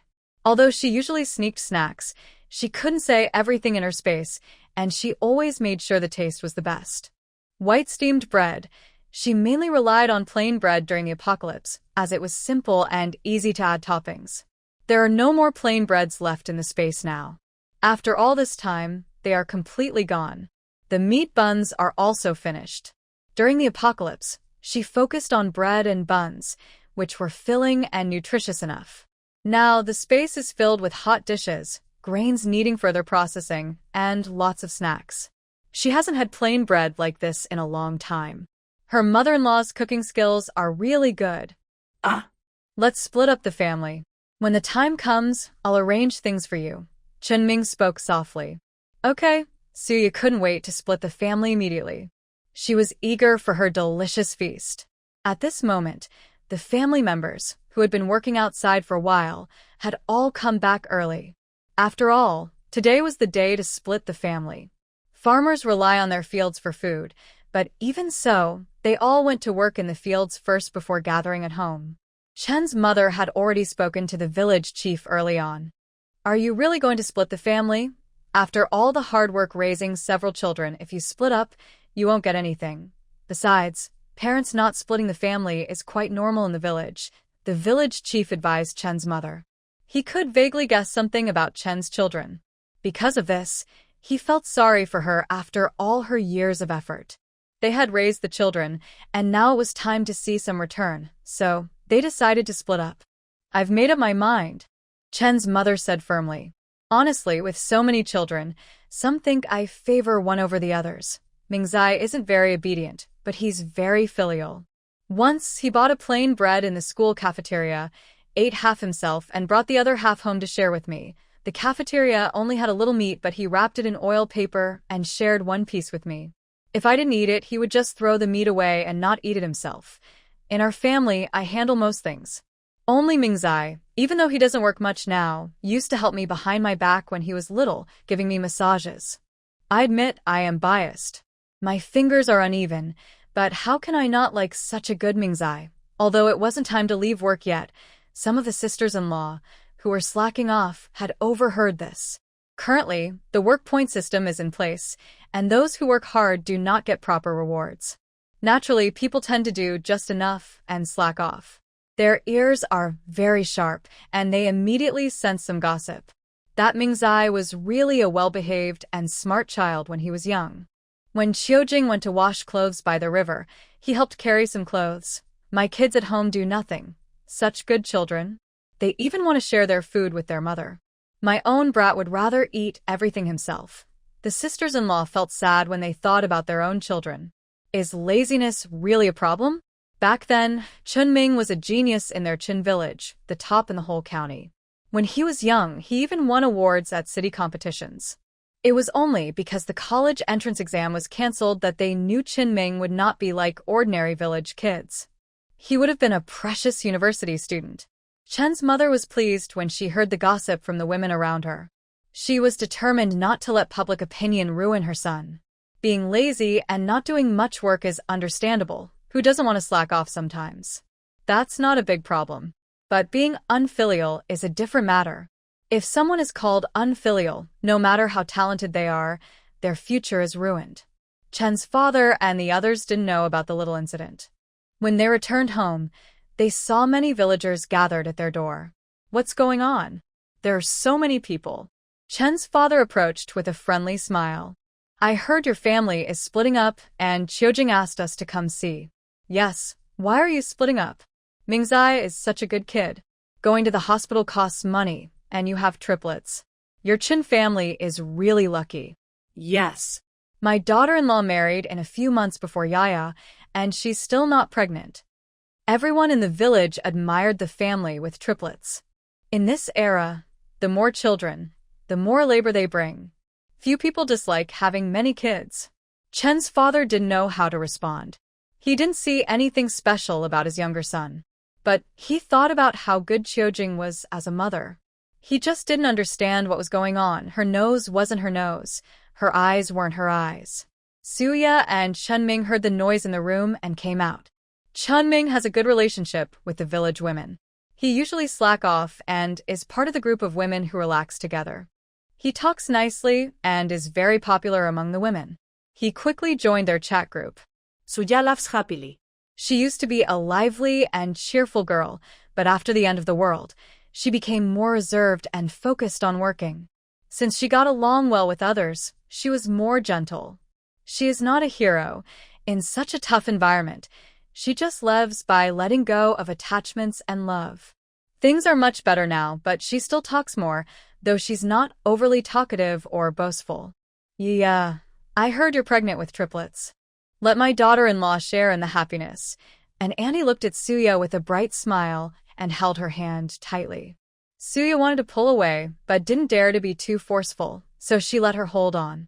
Come here and feel, the auntie called her daughter-in-law. Suya saw a very obedient, pretty girl with a gentle look. She smiled. The girl carefully reached out to touch her belly, full of envy. 3 children. That's wonderful. The girl looked at Suya's belly with admiration. Suya also thought it was great.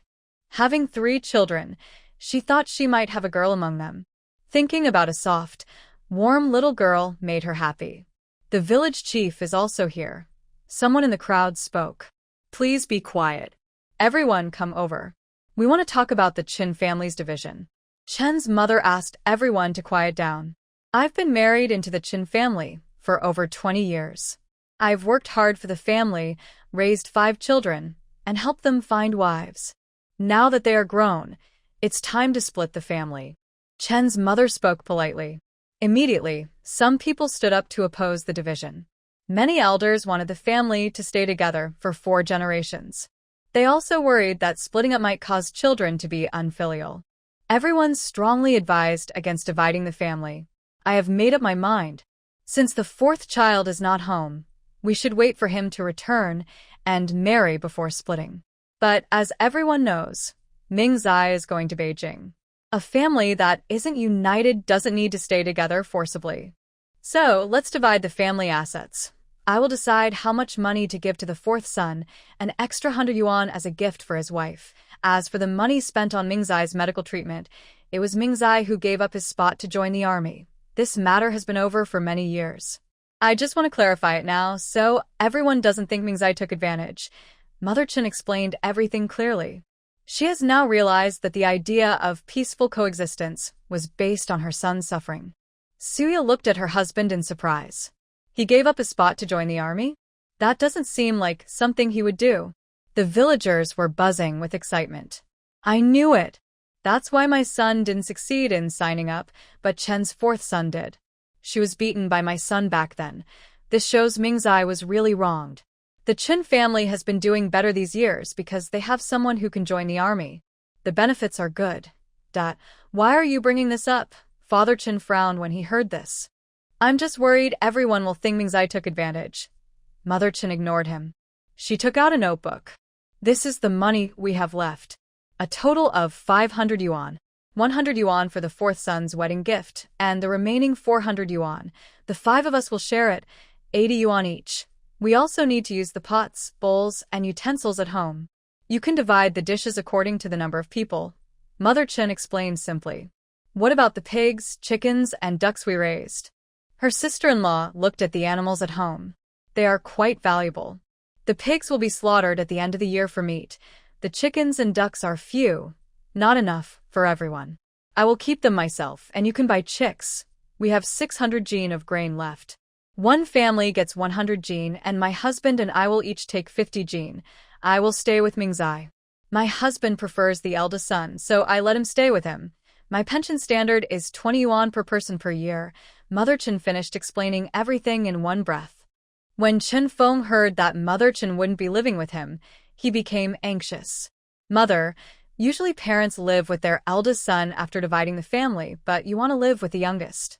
His parents were still young and strong enough to work, and his younger brothers would still give them money and food. Living with him would actually be a good deal for her. You said usually, but I'm not like others. I'll live with Ming. As for the support arrangement, it will stay this way as long as I can still move around. Any objections? Mother Chen's sharp gaze swept over her sons. Of course not, Mother. You've worked so hard to raise us, Chen Ming said sweetly, trying to please her. The third brother quickly agreed, as well. The other two brothers stayed silent. No one asked Father Chen about his opinion. He looked at his sons, and finally his eyes rested on Chen Ming. Your brothers are all struggling, and we already gave Qiuju so much money for our care. There's nothing left for me. Look at you. Father Chen lit a cigarette and exhaled slowly. What about me? I've had a hard life too. I raised 3 children, and that was no easy task. Chen Ming felt disgusted. When he was young, he had the best grades, yet he was told to tutor his older brothers. Later, when he had a chance to join the army, he was forced to give up the spot for them. That year, his college entrance exam was even cancelled. They told him that if he didn't help his brothers, he would fail the political review. How could he refuse under such pressure? That time, they even made him sign an agreement saying he wouldn't have to support them in the future. So many years had passed, perhaps his father had already forgotten that agreement. Do you really not remember what happened back then? Chen Ming crossed his arms and looked at his father with a faint, cold smile. Old memories suddenly surfaced in his mind. He remembered everything from those years. You. Are you serious? Father Chen seemed to age 10 years in an instant. His spirit deflated. When you made that choice, you should have known you were losing the son. Chen Ming replied without hesitation. Playing the emotional card might have worked on him as a child. After all, who doesn't long for a father's love? But as he grew older, he came to understand something. Love cannot be forced. He had his mother's love. Now he had his wife's love. And in the future, he would have his children's love. Many people love him. He no longer needs a father's love. What's going on? Why does it sound like there's more to the story? Yonghua looks upset. What's the matter? Can someone tell me? I think it has something to do with Mingzai not joining the army suddenly back then. Mingzai doesn't seem like someone who gets taken advantage of. Some people discuss with confusion. He's your father. Don't forget, Mingzai was very close to his dad when he was young. An elder spoke up. Chen Feng's 3 brothers looked at each other after hearing this. They stared at Chen's father in disbelief. Is that true? Chen Feng was the first to speak. He didn't sign up for the army because he thought he wouldn't get in. If he had known his father would fight for this chance for the other children, he definitely would have signed up. Chen's father nodded helplessly. Back then, the youngest, Mingzai, just finished middle school and you finished high school. It was hard to find a job, Chen's father softly said, holding his head. I just didn't expect that I couldn't find a job either. People in the city have connections and are willing to spend money. I didn't stand a chance. Chun Ming's tone was full of sarcasm. We agreed that I would give up my spot and then I wouldn't have to support you anymore. We even signed 3 copies of the agreement, one kept by the village chief. You're not going to be shameless and expect me to take care of you, are you? Chen Ming smiled coldly as he spoke. Chen's father opened his mouth. Yonghua, things have already happened. Don't deny it. You really owe Mingzai an apology. This has ruined his future, the village chief sighed. He couldn't understand what this person was thinking. He had such a good son and didn't want to raise him properly, but instead wanted to ruin him. He was so kind to Qiujing. Why was he so harsh to their children? He even wondered if Mingzai was his real son. But according to the timeline, he was indeed his biological son. Chen's father didn't speak again. Suya was so disgusted she felt sick. Are they really his biological children? That's too cruel. Mother Chen learned about these events for the first time. Bright, why didn't you tell me? She asked, staring blankly at Chen Ming. Why didn't her son tell her? She didn't know that it wasn't Ming Kai who gave the 4th son away. At that time, among the children, Ming Kai had the best relationship with the 4th son. She was even a bit regretful, wishing she could have kept him for herself. But she ultimately respected her son's decision. Who would have thought it was the meddling of the old man? You wicked man, you ruined my son. Mother Chen's eyes turned red as she slapped Chen father repeatedly. She even kicked him several times. Seeing Mother Chen act so wildly, everyone present was frightened. Usually, Mother Chen was gentle and graceful. She never raised her hand even when annoyed. This was the first time they saw her hit someone. Chen Feng and the others quickly stepped forward to pull her back. Chan Ming watched silently from the side. Get out of the way. Anyone who comes up, I'll fight with them. Mother Chen's eyes were full of hatred. Chun Lei and the others looked on with fear. Qiujiu, enough? That's enough. Fighting won't solve anything. Finally, the village chief's wife stepped in to hold Mother Chen back. I'm so upset inside. Mother Chen's eyes were full of regret. How could she have been so blind and gone along with him? Ming Kai, I'm sorry. It's all my fault, I'm sorry. Mother Chen whispered apologies to Chen Ming. Mother treats me very well. I'm the luckiest son to have such a mother. Chen Ming shook his head to comfort her. It's not like that. It's not like that at all. Mother Chen let out a muffled sound, then spat out some blood, the taste of iron in her mouth. Qiujiu, Chen father, dragging his swollen and beaten body, stepped forward worriedly. Go away. Qiujiu pushed him away with disgust. Mom, let's go to the hospital and get checked. Chun Ming was worried about his mother. It's okay. Let's finish dividing the family first. Village head, I will take the extra 100 from the 4th son and give it to Ming Kai. Others who are unhappy, keep it to yourselves.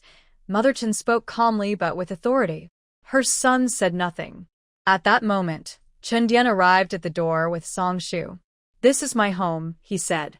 Thank you for your effort, she replied. Chen Dian carefully looked after Song Shu.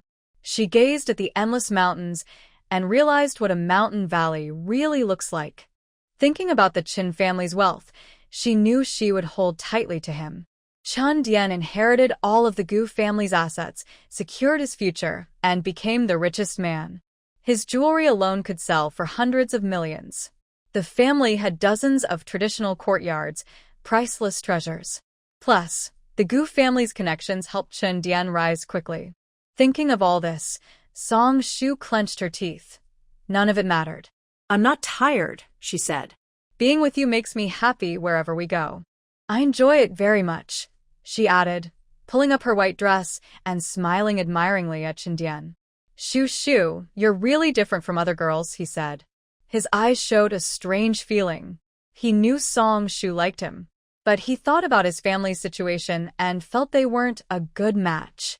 He didn't want others to say he was trying to climb up by her. Everything he had now was earned by himself.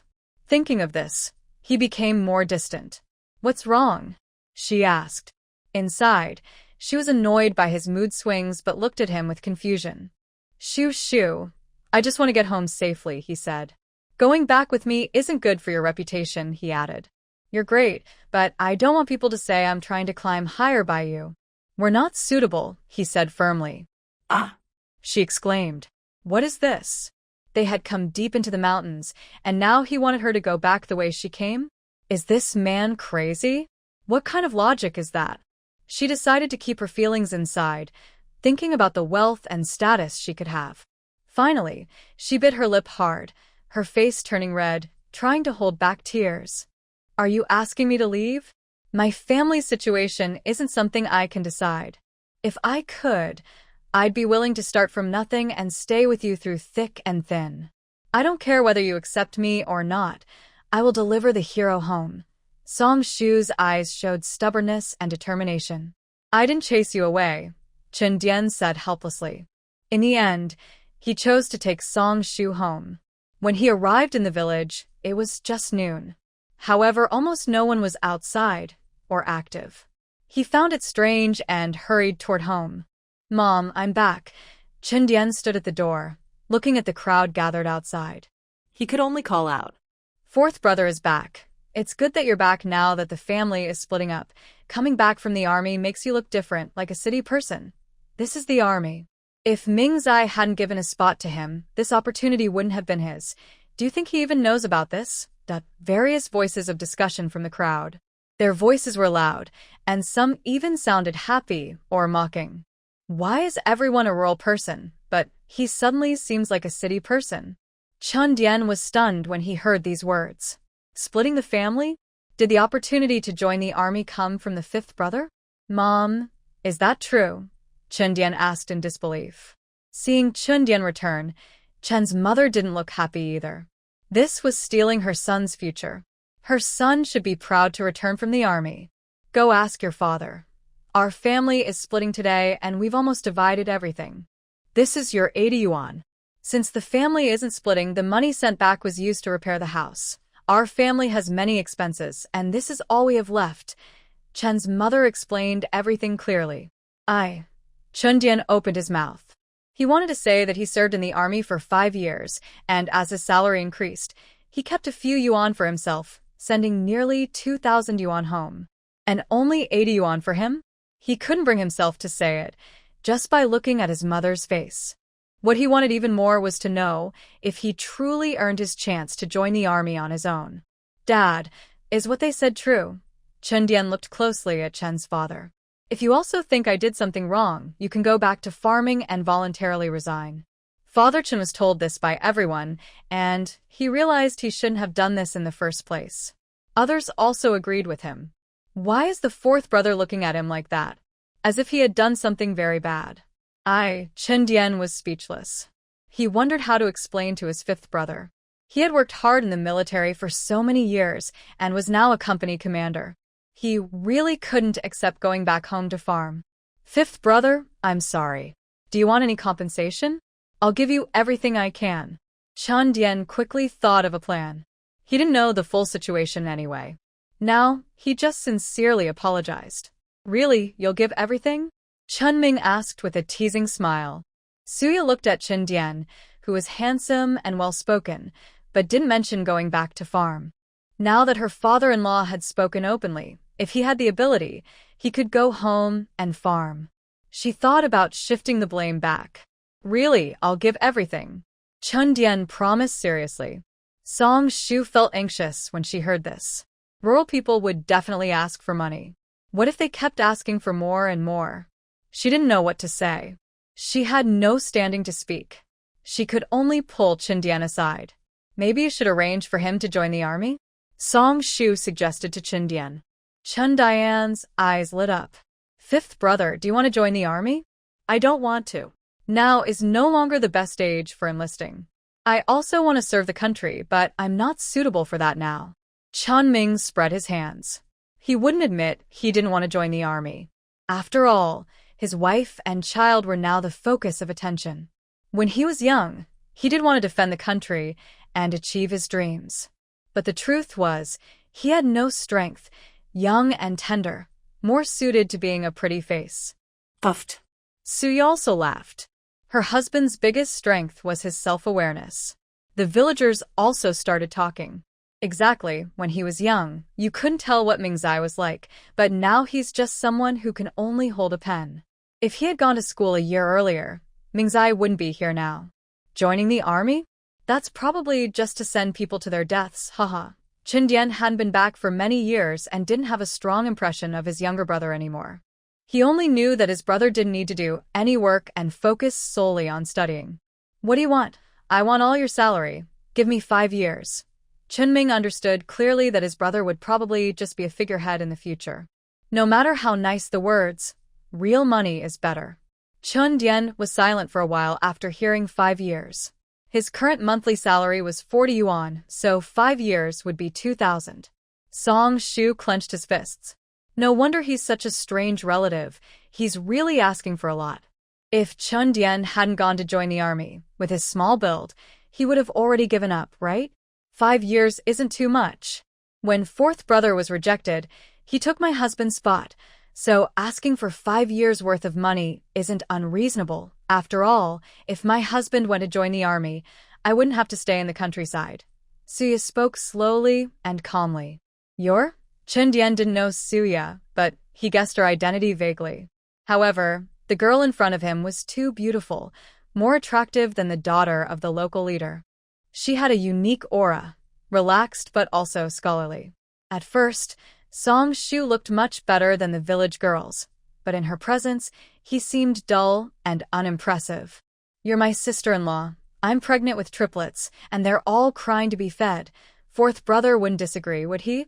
Wouldn't this cause trouble at your workplace? Suya kindly reminded him. She knew how to persuade with emotion and reason. Chen Ming looked at his wife with admiration. Wow, my wife is amazing. Such a powerful wife. Chen Ming stood beside Suya and added, Fourth brother, please understand my situation. I don't earn much either. Now that we've divided the family, I have to rely on my mother-in-law. Life is tough. Chen Ming looked helpless. Yeah. Even if your family has money, it's frustrating to be a kept man. Every family has its difficulties, but Chen Dian should still give something. 40 yuan a month, 5 years salary, it's like a lifetime of bright prospects. It's worth it. Chen Dian recognized Chen Ming's threats and the pressure from public opinion. In the end, he had to agree. I agree. Brothers Chen Feng and others were not calm. Everyone in the family is a farmer. Why does the fourth brother's family only get 40 yuan a month now? We are real brothers. You can't just ignore us. Yeah, you haven't had any money all these years, right? Besides, we've been taking care of our parents at home. You're outside and not coming back. Shouldn't you give us something in return? Second sister-in-law looked at Chen Dian with bright eyes. Now that the family is splitting up, if we can get some things, we should take them. Who knows if we can get a good deal in the future? Chen Dian's face darkened when he heard this. He didn't have much money left. He hasn't married yet, and getting married costs a lot of money. His mother probably doesn't have any money to give. He suddenly didn't know what to do. So many people are watching him, and he can't just give nothing. I only have 40 yuan a month.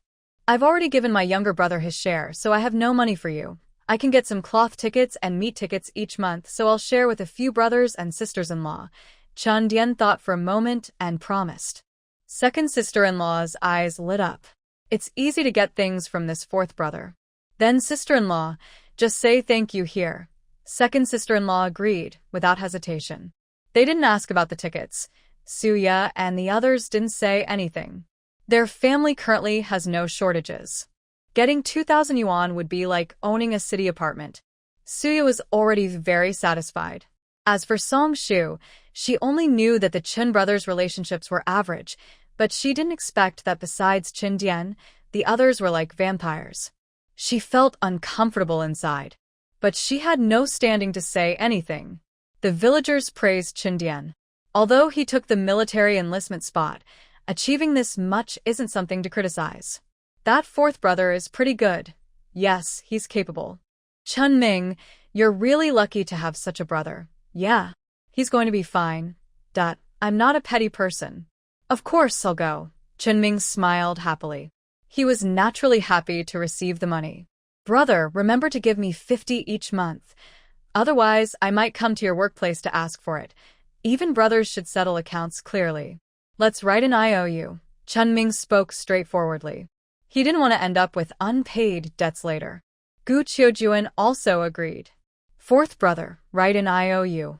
She was now uncomfortable with her other sons, including the fourth, who used to have a good relationship with Mingzai when they were young. She was almost angry enough to want to scold him. Chun Dian quickly wrote the IOU. He was sure that if he couldn't satisfy his younger brother today, his mother would stop helping him. Our family has divided things up pretty much. That room of yours is yours. You don't usually come back anyway, Gu Qiujuan said slowly. Okay, Chen Dian nodded. Once the division is done, you all sign the papers. Chen's mother showed the division document to the village chief, then handed it to her sons. Chunming looked it over and had no objections. Suyo also knew her mother-in-law wouldn't leave anything out for them, so she nodded. However, Chen Feng and his second sister-in-law looked dissatisfied. Mother, since ancient times, the eldest son gets the biggest share. Isn't equal division unfair? Chen Feng couldn't hold back and spoke. People in the village always gave the biggest share to the eldest son. It was impossible to split everything equally. Big brother, what do you mean by that? Do I have to give you more? The second sister-in-law said sarcastically. The third brother's family also looked at Chen Feng. Chun Dian was fine with either way. There wasn't much in the old home. With many sons, he wouldn't get much anyway. He just wanted to work hard and climb higher, then he could have everything. He didn't care about the family's belongings. As for Suya, she couldn't help but laugh. These days, do you still think you're the eldest son of the main family? Suya burst out laughing. It was so funny. Chun Feng looked upset. What's wrong with that? Does the law say everything must go to the eldest son? Can I decide how to divide it? Is there any problem with fairly dividing the property among the sons? Gu Qiuj looked coldly at Chen Feng. Chen Feng could tell that his mother was unhappy. He looked at his father. Father, what do you think? I think dividing it this way is fine. Chen Yonghua opened his mouth to say something but hesitated when he saw Qiuj's expression, so he didn't speak. Nowadays, it's the new era. We don't follow the old rules.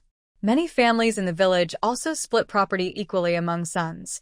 The village head came forward to advise. Others in the village also disagreed. Who only has one son in their family? And must the eldest son get the biggest share? What about the other sons? The eldest son agrees with Chen Feng, but the second son and others disagree. Are there any other questions? Gu Qiuj impatiently asked. She felt she had terrible luck raising this group of people. Mother, you should have a lot of dowry, right? Chen Feng continued speaking. The room fell silent for a few seconds. When talking about Gu Qiuj, she had only come back with Chen Yonghua to hold a banquet and get a marriage certificate. She hadn't seen anyone from the Gu family during that time. Gu Qiuj said she got separated from her parents. During the famine years, getting separated was common. Gu Qiuj had been looking for her parents all along. As for the dowry, they had never heard about it. Chen's father returned from the army with a retirement pay, and their house was built with bricks and tiles, which made sense. But now, it didn't seem right. People in the neighboring village also retired from the army, but they only got a few hundred yuan, which isn't enough to support so many sons. Yes, Chen's family is the only one in our village with such a big bride price. So, does that mean Qiuj really has a dowry? Second sister-in-law immediately took sides. Mother, they are all your sons. You can't favor one over the others. Can't you give everything to your youngest brother's family? Third brother's family also looked at Chen's mother. They wanted to see how their mother would respond. Shut up, Chen's father scolded directly. Is there anything that can't be said? Do you all think I have a dowry? My dowry I can give to whoever I want. Disagree? If it's not for our Gu family, who else would I give it to? Are you all ungrateful wolves? Gu Qiuji chuckled. What? People from the Gu family? Could it be that? Chunming looked at his mother, wondering if he understood her correctly. Over the years, he truly believed he was the only one loved by his mother. His mother treated him and his brothers differently. At first, he thought he was just naturally likable, loved by everyone. Now he realizes he is the only biological child. Mother, What do you mean by that? Chen Feng looked at her in disbelief, asking for an answer. Aren't we not biologically related? Chen Lei was also stunned, speechless. Chen Yu didn't speak, but waited for her mother's reply. Chen Dian was momentarily stunned. Only Song Shu looked confused. Is Chen Dian not the biological son? How is that possible? If Chen Dian isn't the biological son, why did he inherit all the Gu family's property? The story never mentioned this before. If he's not the biological son, does he even have a claim to the Gu family's assets? Song Shu felt a bit panicked. She mainly came because she wanted everything from the Gu family. She stared tightly at her mother. Yes, none of you are biologically related. Only Mingzai is my real child. Surprised, huh? Her mother Gu Qiuju laughed loudly, tears in her eyes. She said, I believe I haven't been unfair to you all these years, trying to treat everyone equally. I used the Gu family's money to support the Chen family. And you still say I favor some. Does the Gu family's wealth have anything to do with you? Gu Qiuju's eyes were full of sarcasm. But you're our mother. Chen Feng tried to defend. After raising you for so many years, it's time for you to repay me. Remember to take care of me in old age. As for the Gu family's assets, do you deserve them? I have my dowry, but what does that have to do with you? Her mother's eyes slightly lifted, looking down from a high position. Qiuju, don't speak so harshly. After raising you all these years, don't you feel any affection? Father Chen looked disappointed. How did Qiujia become like this? She used to treat everyone equally. She only favored her youngest son a little. They're a family, so they should share everything together. He knew Qiujia had some belongings. He never looked through them. But since they are his children, he couldn't bear the big difference. Talking about money hurts feelings. Why didn't you mention this when you cared about the family's belongings? Mother Chen retorted. The villagers were shocked. She's not even a real daughter, and she still has a dowry. How much dowry does she have? People say she's an only daughter, so her dowry must be quite a lot.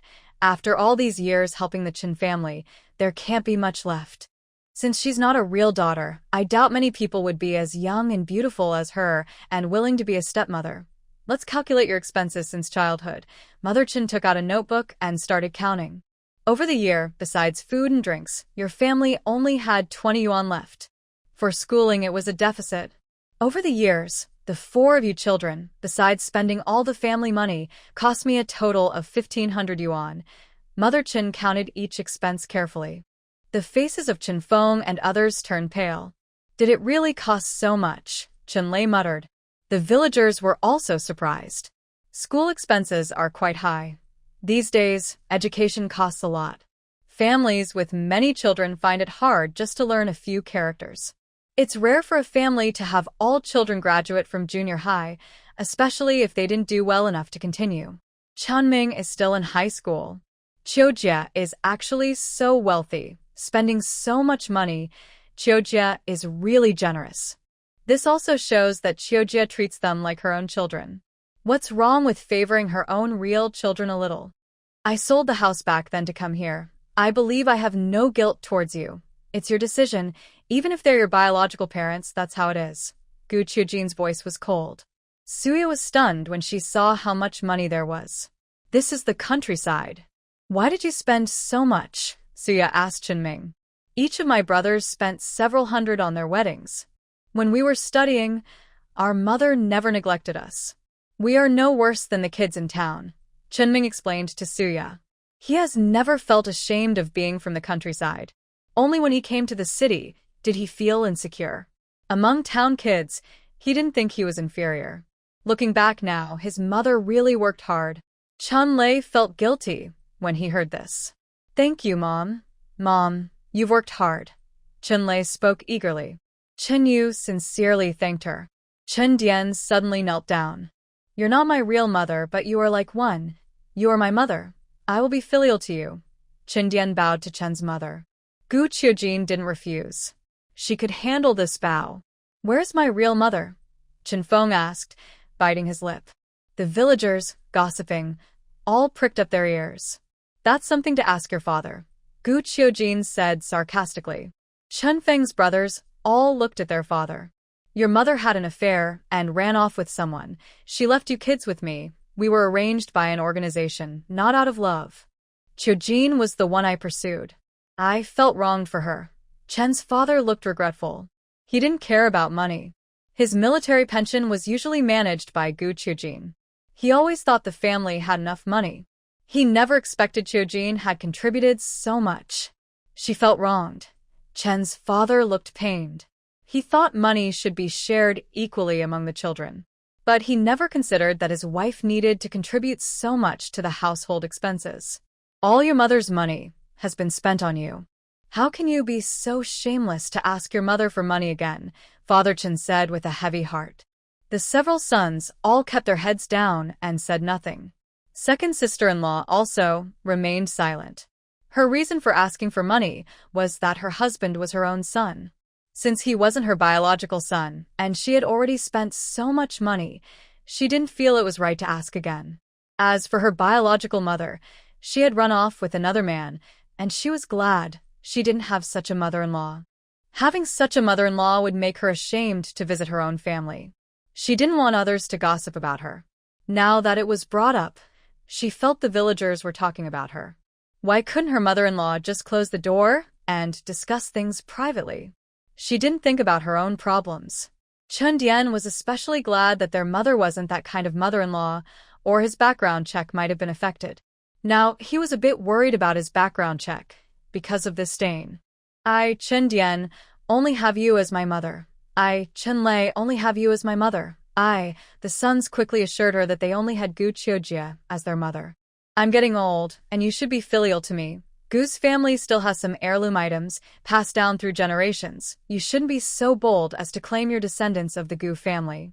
Descendants should have direct bloodlines. Gu Qiujie said seriously. She was disappointed in her sons, but that didn't mean she wouldn't ask them for support in old age.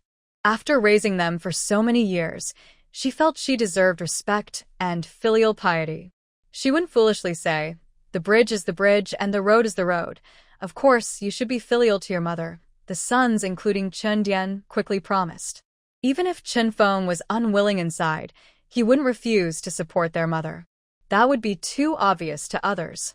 Then let's divide the family. Village chief, please sign here. Gu Qiujie was eager to split the family quickly. Suya was also looking forward to it. When they first arrived, it was lively, and she was happy. Now, with so many people and the noise, plus her pregnancy, she really wanted to split the family. The process was soon completed. Father Chen and the eldest brother's family went to their new home. Mother Chen and her family stayed together. Father Chen's retirement allowance is half of Mother Chen's, supposedly out of concern for the children, 10 yuan a year and 50 jin of grain. Su Yashuang agreed quickly. There's no need for much contact. Giving some money is a small matter.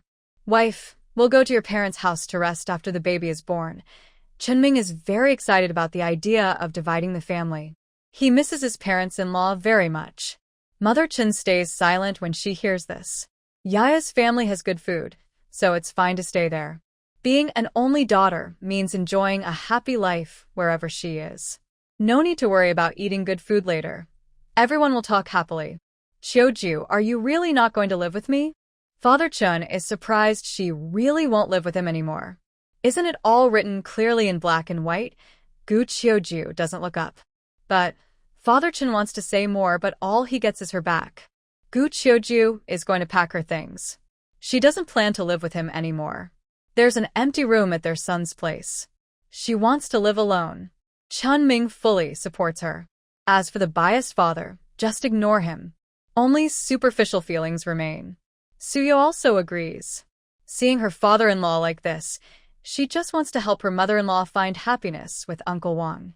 Mom, since we've divided the family, when do you want to visit Uncle Wang with us? Suya asks happily. Whenever you're free. I'm fine anytime. Gu Qiuju returns to her room calmly. After so many years, she doesn't feel sad or uncomfortable about living alone suddenly. Maybe she always wanted to live by herself. It was just because of the children that she kept adjusting. Now that the children are grown and the family is divided, she no longer has to bow her head. She shows a relieved smile. Let's go tomorrow. We've wanted to visit Uncle Wang for a long time but never did. Suya keeps talking, knowing that if someone is willing to help, they shouldn't refuse. Who knows how long their feelings will last? It's best to take advantage of the opportunity.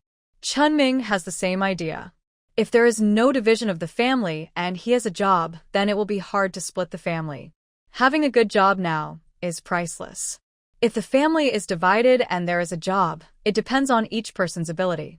Okay, then it's settled for tomorrow. Gu Qiujin agreed happily. Xiaozai, I have something to tell you. Gu Qiujin thought for a long time and decided to tell them some things. Mom, you say it. Suya moved a small stool and sat down to listen to her mother-in-law. Chunming also opened his eyes wide, waiting for more. When your grandma and grandpa left without saying goodbye, it was because they didn't want to burden me. After so many years, hearing this again still makes Gu Qiujin feel sad. Suya was stunned for a moment, probably guessing what it was about. Chunming was the same. You must believe that your grandma and grandpa are not like that. They went to serve the country and contributed to it. Gu Qiujin spoke with respect when mentioning her parents. What caused them to be affected? My parents decided to learn advanced technology from Western countries. When the experimental project was stalled, they stayed abroad for a few years. Gu Qiujin explained. Mom, you also went abroad? Chunming was very curious. Abroad? He didn't know what it was like. I haven't been abroad. Gu Qiujin shook her head. At that time, the situation was tense, so her parents left her with her grandparents. Do you believe your grandma and grandpa? Gu Qiujin never believed her parents could be from a certain country. Yes, I do. Chunming nodded. Suya also believed that her mother-in-law's parents wouldn't be that kind of people, based on her mother-in-law's actions. Are they still alive? Mom, do you know where they are? He was happy to learn he still had relatives who treated him well and hoped to find them. No, I don't know. Gu Qiujin shook her head. She had searched for many years but couldn't find any news about them. Mom, what's your relationship with Uncle Wang? Chunming couldn't help but ask out of curiosity. This also revealed Suya's thoughts. She also wanted to know their story. Why are kids asking so many questions? Go away. It's getting late. Let's take Yaya back to her room to rest. Gu Qiujin quickly changed her expression. Suya was amazed. But her mother-in-law didn't want to talk, so they naturally couldn't know. Mom, why are you like this? I always share everything with you, but you hide things from me. Chunming complained to Gu Qiujin. You don't need to tell me anything anymore. You think I don't know? Are you telling me this just to ask for money? Gu Qiujin rolled her eyes impatiently. She could tell what her son was thinking just by looking at him. Cough, cough, cough. Chunming felt a moment of awkwardness when he was exposed. Mom, how can you think like that about your son? Your son is so sad. Then I won't bother you to rest anymore. Chunming quickly pulled Suya away. Suya was amused. She had been with them for several months and never realized her mother-in-law's sense of humor. Gu Qiujin looked at her silly, adorable son and sighed with a smile. Dad, Mom, where are you?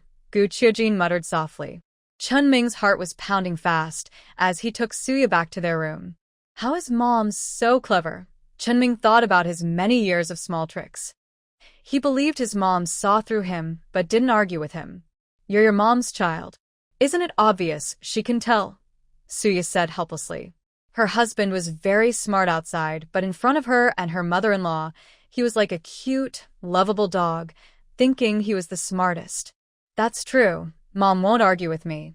Chunming believed that his one and only beloved son wouldn't be argued with by his mom. Wife, we're going to the provincial city tomorrow. Is your belly okay? Chunming saw his wife's big belly and spoke carefully. Of course I can. Suya felt her baby was very well behaved. She didn't cause much trouble. But Chunming was still worried. He read that pregnant women nearly 7 months along shouldn't travel everywhere. The road to the provincial city wasn't smooth here. I don't know when the village will be able to pave roads like in the books. He is very hopeful that day will come. He also doesn't know what kind of work Uncle Wang will arrange for him. Thinking about it, he falls asleep. The most anxious person is Chundian. He can't imagine his own mother having an affair and running away with another man. Now everyone in the village knows about it, and he fears they might record it officially. He really hates his family causing trouble. He probably also understands why the family is splitting up.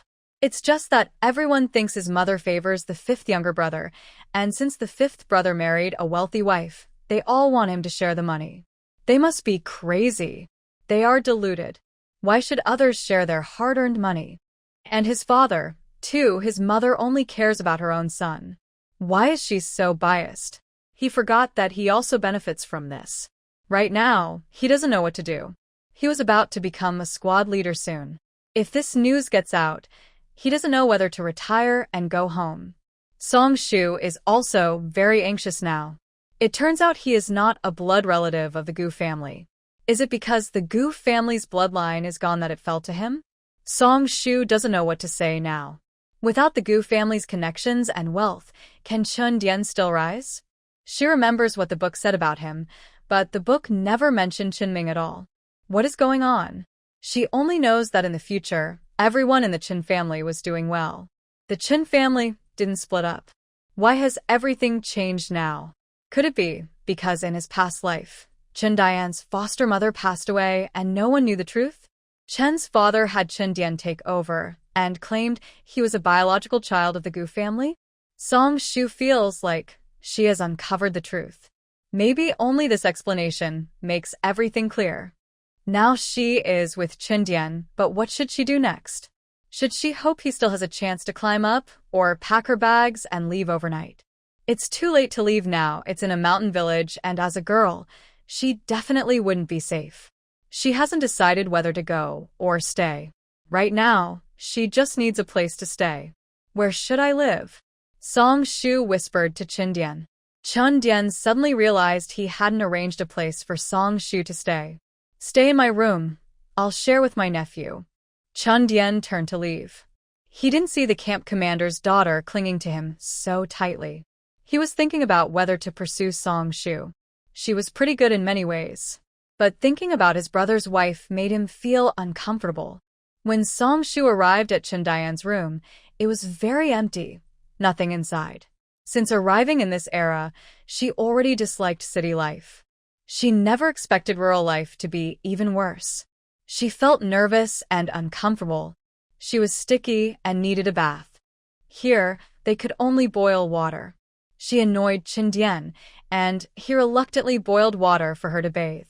Other people in the house were also uneasy, especially the second sister-in-law's family. You're not even his real daughter. The second sister-in-law shouted in disbelief. Why are you so loud? Chen Lei said impatiently. He was very happy with Gu Qiujin as his mother. He wasn't good with words, but he was doing better than most people in the village. Now he found out Gu Qiujin wasn't his biological mother, and he couldn't accept it. He knew the truth but didn't want to believe it. No wonder she always keeps the good things for her younger brother. If she's really his daughter, that makes sense. But you've been with her for so many years. Why is there such a big difference now? The second sister-in-law sighed. She had hoped to get something from her mother-in-law, but now that she wasn't her biological daughter, she gave up. Mother has been good enough to me. From now on, we have to rely on ourselves, Chen Lei said coldly. All you do is complain about how expensive it is to go to school now. Our two sons are still young and need a lot. The second sister-in-law rolled her eyes. Mother raised all of us, and we're still here. Why aren't you sleeping? Chen Lei said impatiently. The second sister-in-law had to keep quiet. She really couldn't sleep, tossing and turning until she finally comforted herself.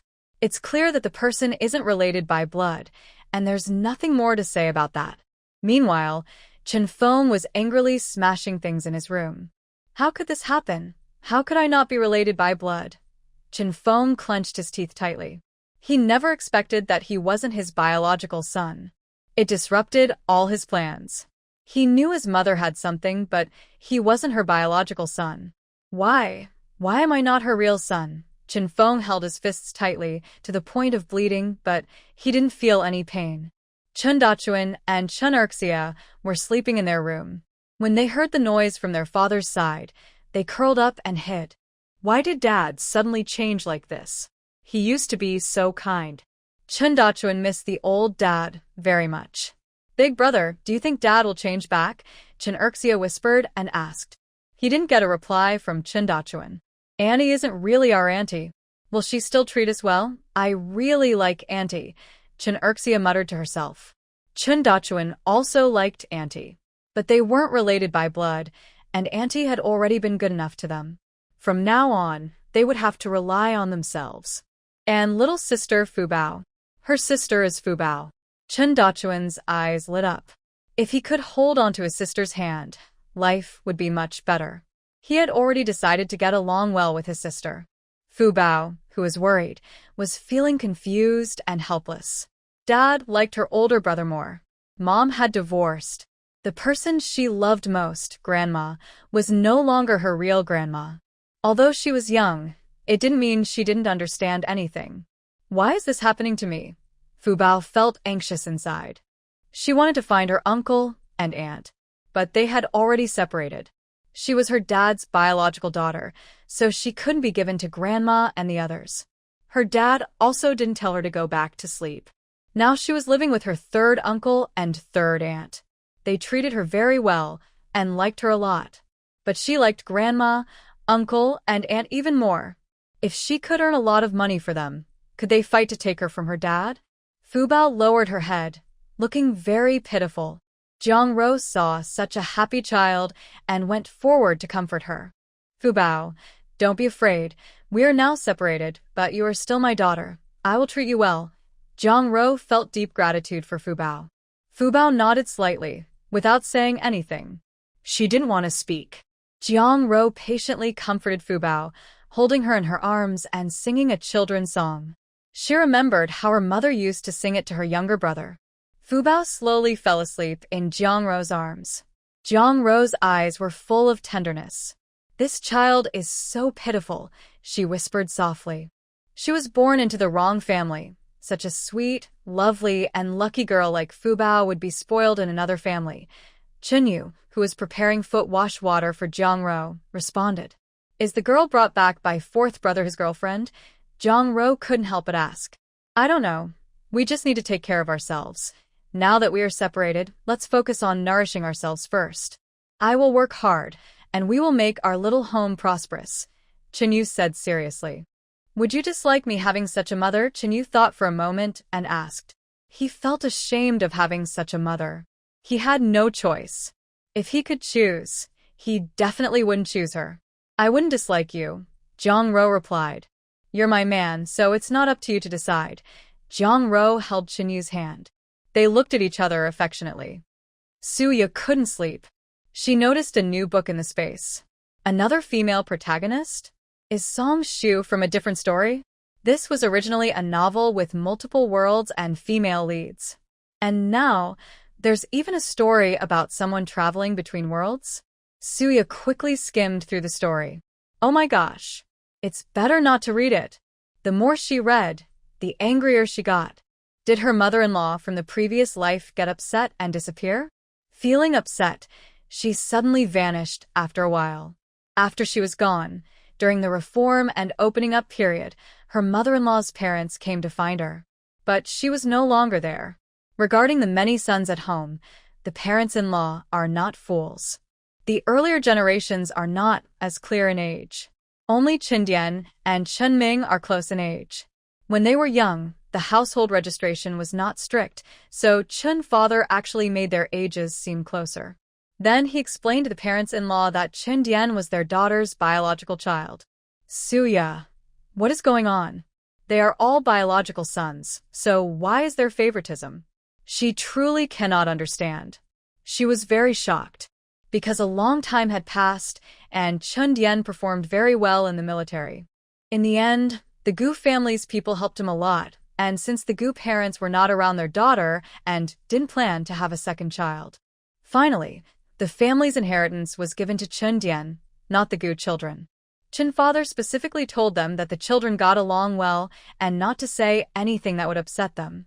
After all, he was also a father. The Gu parents thought about how many years they had been away from their daughter, and since Chun father was always there, they agreed. So, the entire Chun family relied on the Gu family for support. The brothers all became successful. But Chun Ming's reputation in the village was not very good, so he received the least help.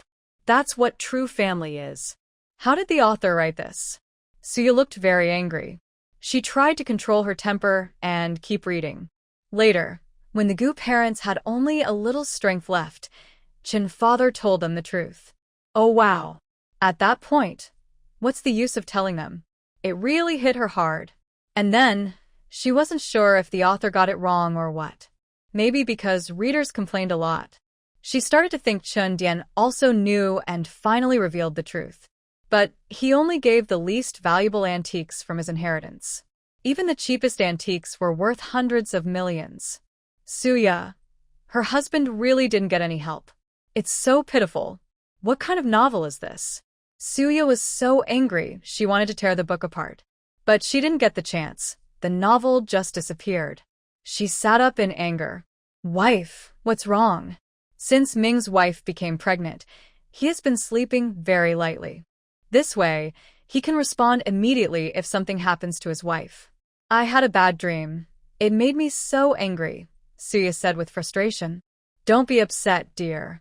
Dreams are usually the opposite of reality. Rest well. Ming comforted Suya to help her sleep. Suya thought about the spiritual spring water in her space. Starting tomorrow, she must give her mother-in-law 10 cups of this water every day. It will help her live a long life, and no one should try to take advantage of her. Since she started being with Chun Ming, the family property is practically hers. Who dares to claim it? They would have to step over her to get it. Suya felt angry and determined. The next day, Suya woke up after only 3 or 4 hours of sleep and poured a cup of spiritual spring water for her mother-in-law. Yeah, why did you get up so early today? Gu Qiujin was surprised to see Suya awake so early. Just came to see my mother-in-law. This is specially made for you. I got this water from a mountain stream. Very sweet. Try some, Mom. Suya quickly found an excuse to pour water for her mother-in-law. She couldn't let others get this water cheaply. So she pushed the credit onto her husband's efforts.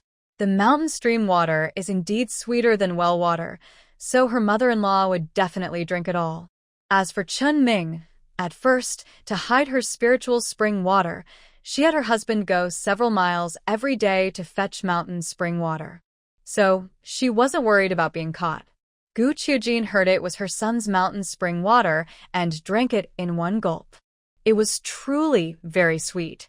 She didn't think there was anything to be jealous about with her daughter-in-law.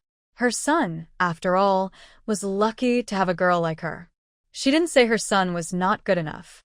It's just that he was born in the wrong era. Her son can only hold a pen. He can't do anything else. Fortunately, she also had some resources, enough to get by. This water is really good, Gu Qiujin praised. Mom, you like it so we can drink it together. It's a lot of trouble to fetch it from so far away. I can't drink that much. It won't taste as good after a few days. Suya smiled warmly and said to her mother-in-law. That works. Gu Qiujin did not refuse. Being able to drink mountain spring water that her lazy son personally fetched from a few miles away was truly a blessing from her daughter-in-law. Suya poured another glass for her mother-in-law. Gu Qiujin really thought this water was especially good. Could it be the filter effect of her beloved son's water-fetching skills? Gu Qiujin felt that after raising her son for so long, she should start giving him orders. Suya watched her mother-in-law drink so much pure spring water, feeling relieved. Her spring water level, if her body was healthy, could help prolong life, improve skin, and maybe even help her grow taller. If she felt unwell, just one sip could lift her spirits, and she needed about 8 glasses a day. Suya had already poured 2 glasses for her mother-in-law, so it should be enough. She would slowly give her the remaining water. She was confident she could pour it all into her mother-in-law's stomach. Still, my daughter-in-law is so thoughtful, unlike my son, Gu Qiujin sighed. Just as she got up and reached for her daughter-in-law, Chen Ming went out to find her. If he wasn't mistaken, this mountain spring water was brought back after walking 12 miles round trip. But when it reached his dear mother's mouth, it was all thanks to his wife. He didn't have credit, but he had hard work. He felt truly wronged inside. Mom, I fetched that water, Chen Ming defended himself. Even boys need to say it twice when fetching water. Gu Qiujin sipped her water and reminded Chen Ming. Chen Ming. They were married now. Isn't taking care of his wife and being filial to his mother what he should do? Gu Qiujin kept nagging Chen Ming. Chen Ming stopped talking. Honestly, his mother's words made sense. That's just how it is. He was about to become a father now. He shouldn't argue with his wife. And having a good relationship with his mother-in-law was even better for him. These were the two women he cared about most. Thinking this way, Chen Ming stopped feeling angry. Gu Qiujin looked at her son and muttered to herself. She thought she still had to be here. Without her, her son would probably be single forever. He wouldn't know how to please his wife, and if she left, he would just cry and wail.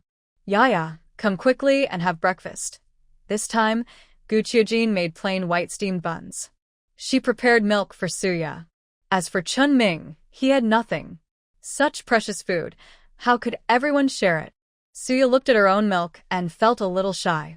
Mom, you should also pour yourself a cup. Let's all eat together. Suya took the initiative to pour a cup for her mother-in-law. Normally, she wouldn't say much about this. She only cared about herself. But after reading the novel yesterday, she thought about her mother-in-law's kindness lately. She truly couldn't just watch and do nothing. Being kind to her mother-in-law is also good for her family. Thinking about the Gu family's wealth and powerful connections, they are national heroes. People who advance technology. They will be remembered in history. Suya also guessed that her mother-in-law had been in a secret government agency because she couldn't find her parents all these years. After going abroad and having special skills, the country gave her a chance. But she was completely cut off from the outside world. Yaya, you're so kind.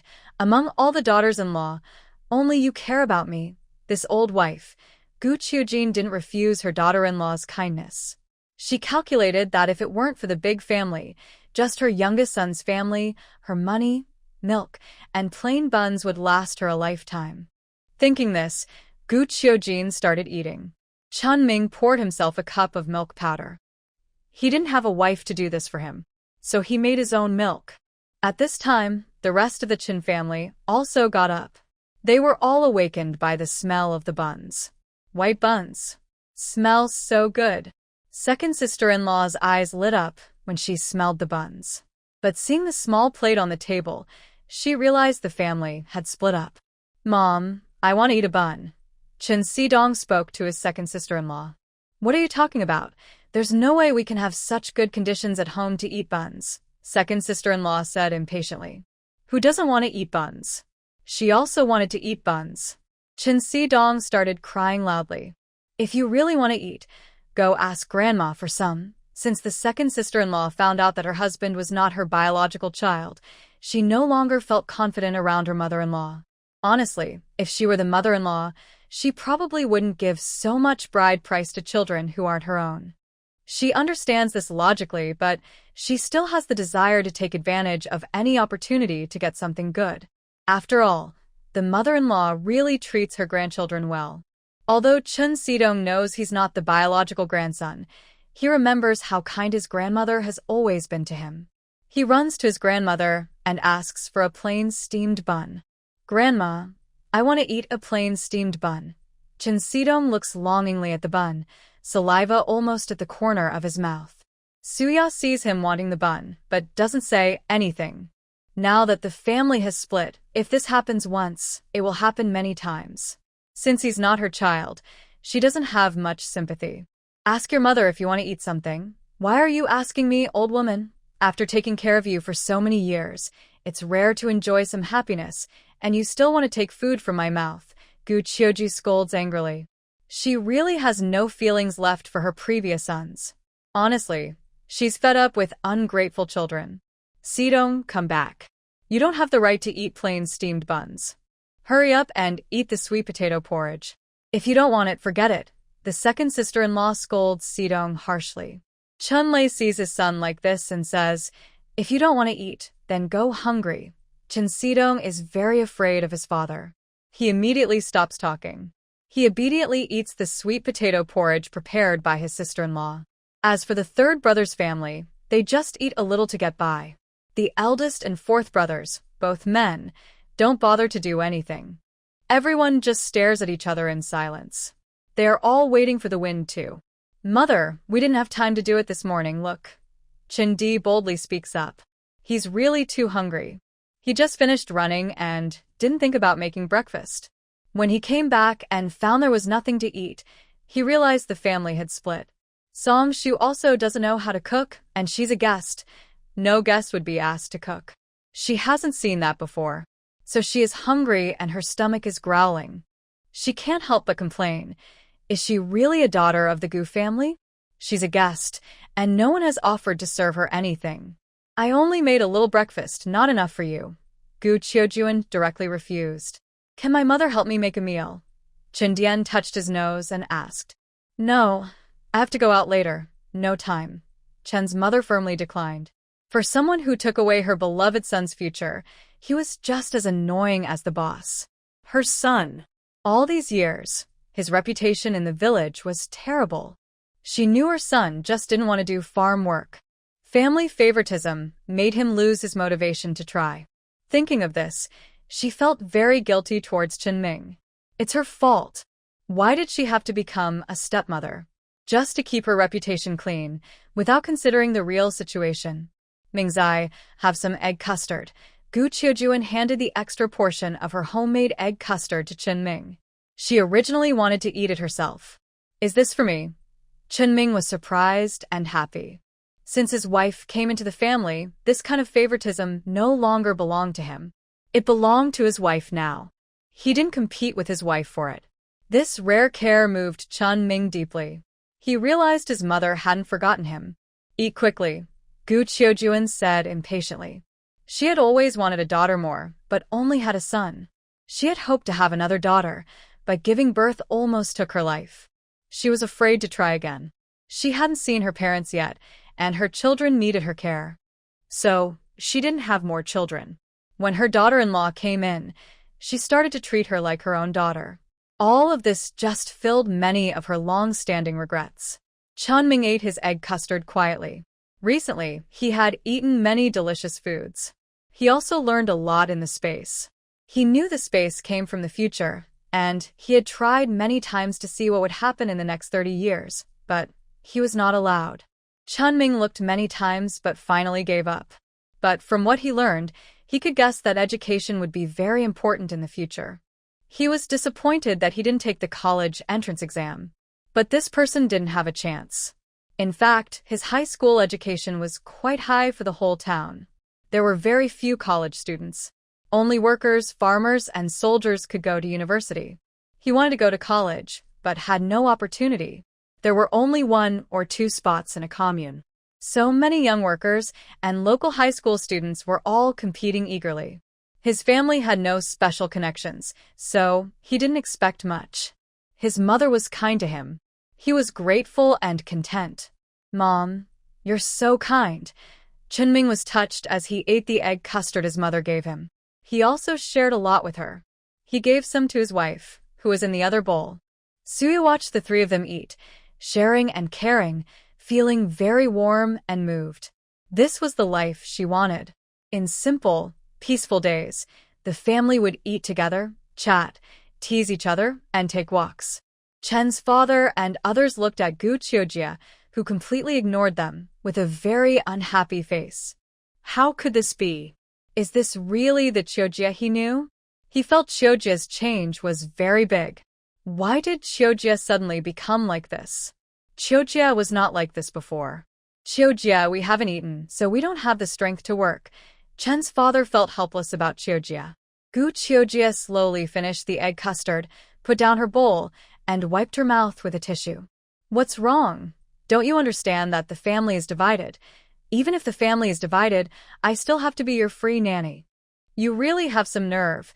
Gu Qiujia's tone was full of sarcasm. Chen's father blushed. Just this once today. Chen's father hesitated to speak. Get out. Gu Qiujia directly threw her bowl at Chen's father. Clatter. It was the sound of the bowl breaking. Chen's father instinctively took a few steps back, just avoiding it. If you have no shame, then don't ask for anything. Don't block the way. Don't you understand what a family division is? Pay money and supplies and don't bother us normally. As for you, just take care of your eldest son. Chen's father was stunned, not expecting her to speak like that. Yaya, have you finished eating? After finishing, we will go to the provincial city. Gu Qiujin packed some food and tidied up, then looked at Suya. I'm ready. Suya had almost finished eating and was watching her parents-in-law argue. She really didn't know when they could get a divorce. Right now, she truly disliked her father-in-law. She wished she could stay at least 800 meters away from him. On the way to the provincial city, Suya stayed close to Gu Qiujin and spoke kindly about Uncle Wang. Mom, Uncle Wang is quite mature and charming for his age. Such a mature man. Mom, do you think Uncle Wang looks good? Suya blinked, curious. Gu Qiujin heard Suya's words and fell silent. Is he still so attractive? But she had already given up her independence and become his wife. She clenched her sleeve, pinching it until it was wrinkled. He looks good. Of course, he looks good. He was her favorite young man when she was young, full of energy and handsome. We should thank him properly. Mom, I'll leave that to you. Suya tried to persuade Gu Qiujin. She nodded. She only had one son, who had suffered a lot in places she couldn't see. Mingzai shouldn't be living like this. If not for that incident, he would be living a wealthy life in Beijing. In the countryside, he worked hard but lost opportunities to others. How could she not feel heartbroken? It was her fault for Mingzai. Over the years, she hadn't wronged many people, only Mingzai and his father. Choosing between them, she decided to first make up for her son. Uncle Wang, are you at home? Guess who I brought with me? Suya called out playfully at the door. Uncle Wang, just finishing work, heard this and felt a flicker of hope. Could it be her?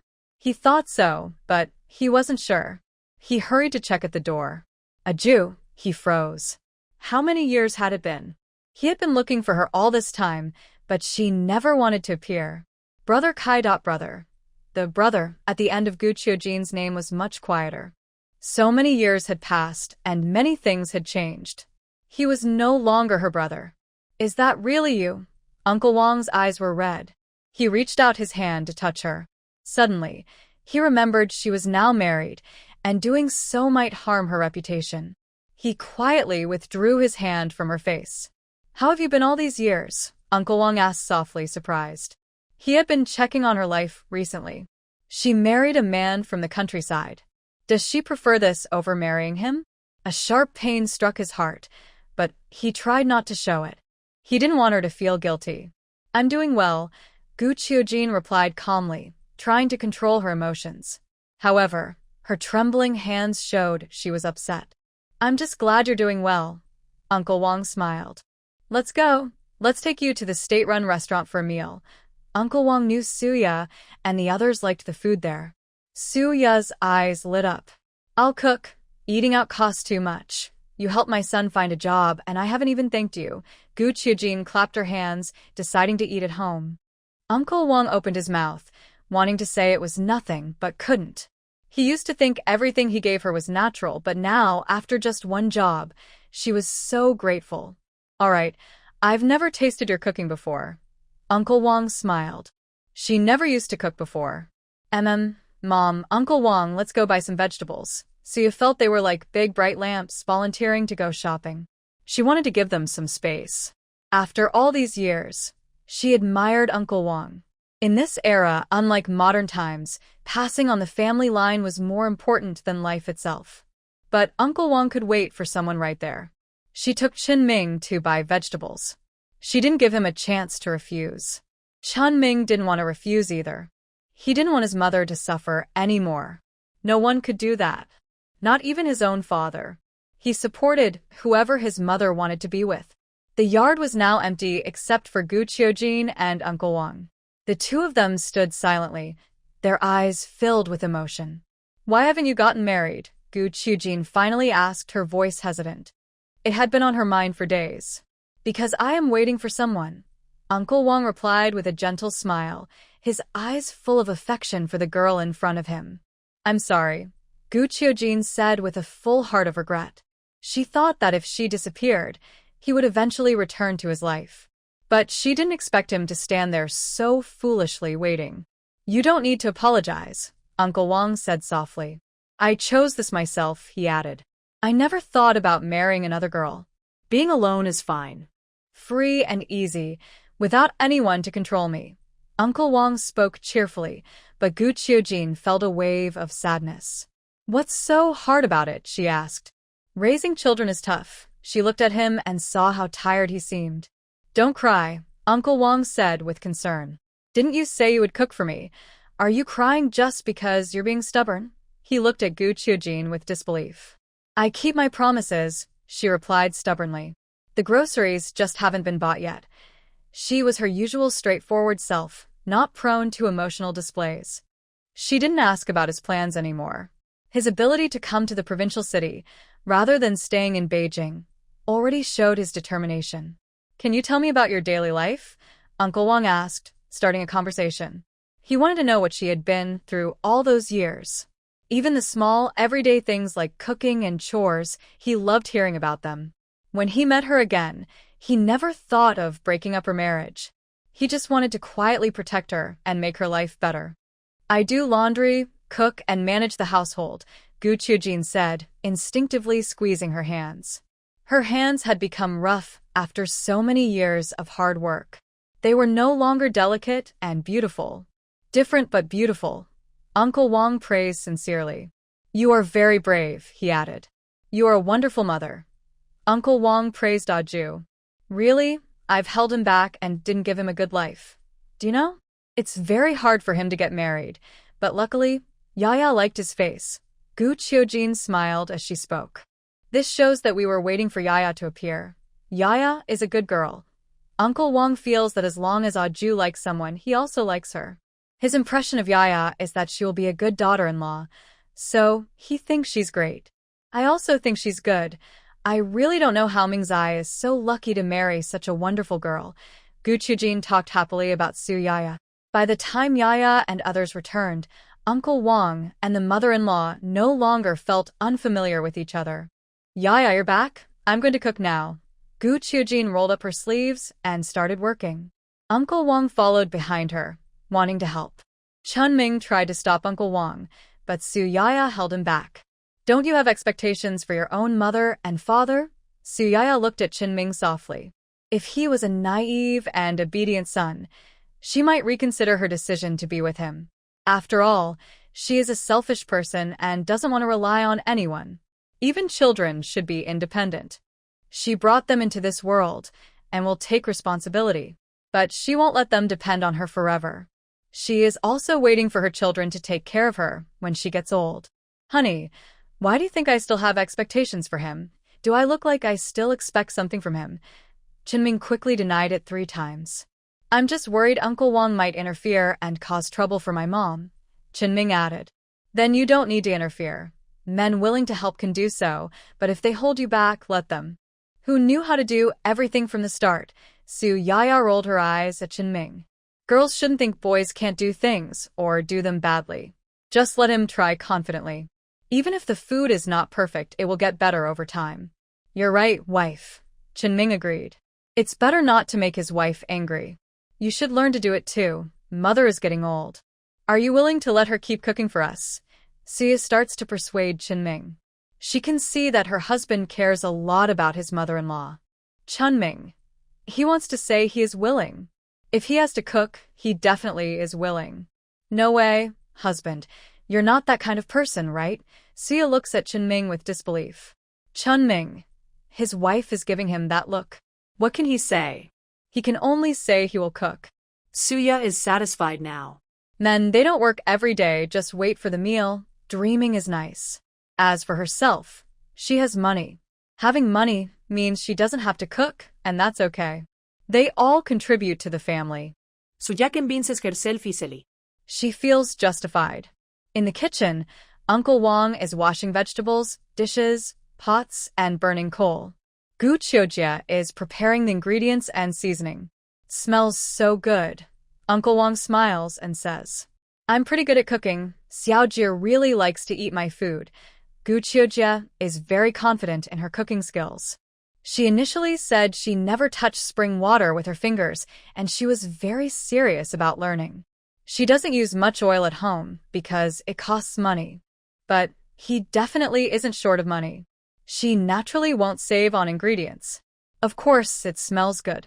Uncle Wong watches the busy girl cooking in the kitchen, feeling very tender inside. If only this moment could last forever. Gu Qiujie made 8 dishes and spent half a day. They are braised pork ribs, braised fish, pan-fried tofu, stir-fried spicy pork, red braised pork, stir-fried greens, corn and pork rib soup, stir-fried intestines. Suya looks at the 8 dishes on the table, almost drooling. Finally, there is food to eat. Chunming is also very hungry. The family's meals are quite simple. On the day they moved out, there wasn't much good food, just some eggs given to the village chief and the village secretary who came to host. They didn't prepare a separate meal. Who would do that? In the end, it was his mother who did everything, which was really unnecessary. He decided not to do anything at all. Usually, his family's good food was reserved for his wife, and he didn't even know how to start cooking meat. Fortunately, they were about to split up. From now on, he could eat meat every day. He was eating tender, soft braised pork and thought for a long time. It was so delicious. Suya and Chunming were focused on their meals. Gu Qiujuan was encouraging Uncle Wong to eat. Uncle Wong ate small bites and listened carefully to her. He kept looking at Chunming as if he was his own son, full of love in his eyes. I've arranged a job for you at the steel factory in the office. The police station doesn't have a full office job. Uncle Wong wanted to have Chunming nearby, but he also knew Chunming's skills and strength. It wasn't suitable for him. Now, with security issues, he still thought the steel factory was better, more relaxed, and with good benefits. If you really want to work at the police station, that's okay, but you'll have to work night shifts, he said. Uncle Wong was worried Chunming liked the police work because it looked very respectable to outsiders. No need. Chunming shook his head quickly. He liked sitting in an office the most. Thinking about night shifts and catching people, he wasn't good at that. The steel factory is good enough, he said. Especially office work. This was beyond his expectations. He thought just getting a job was great. Now, jobs were in high demand. If there were enough jobs in the city, there wouldn't be so many young people sent to the countryside. Are you still picky?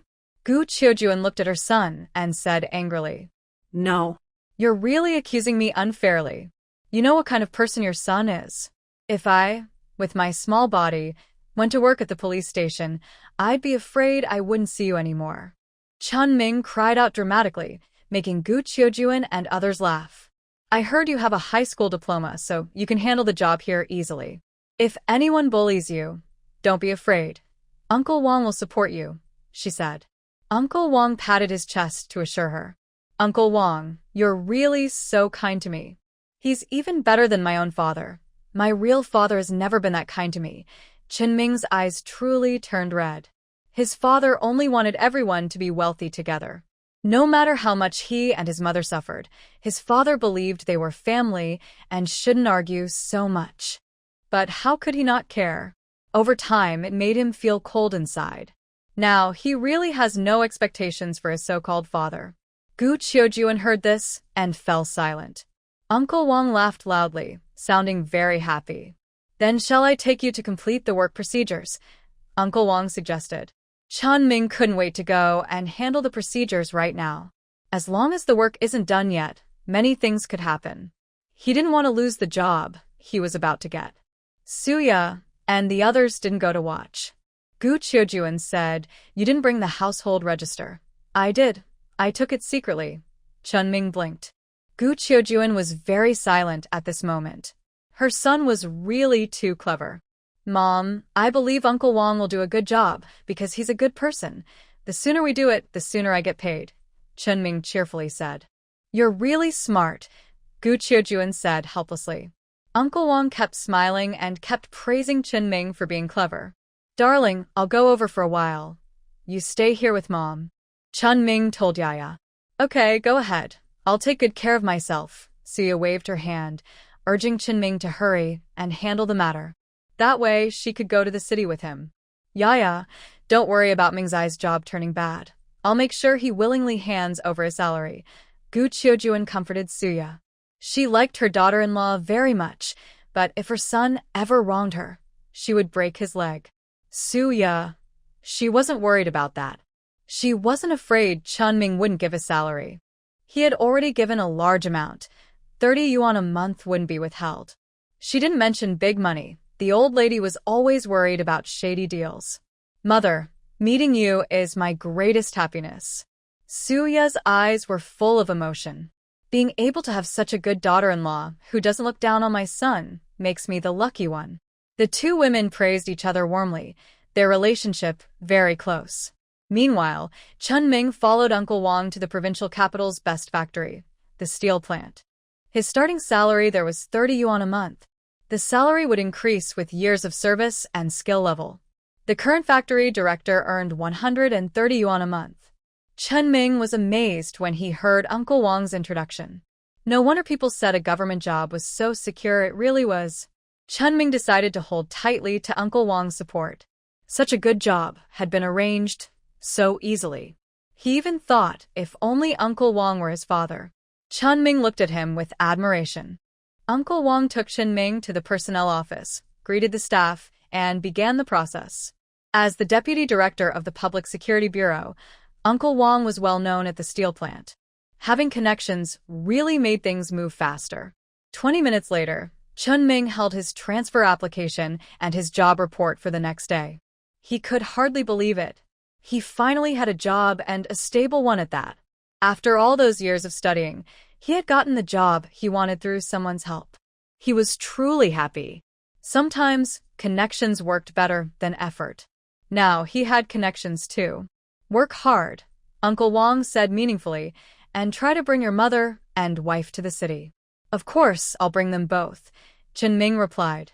He wanted his family to share good times together and face difficulties together. When the time comes, buy a house in the city, Uncle Wang added. Let them live with you. Chunming thought about saving money to buy a house in the city. He just needed a good reason to use the family savings. Otherwise, it would be hard to explain. If you're short on money, just tell me, Uncle Wang said with a smile. I can help you out. Really? Chunming asked.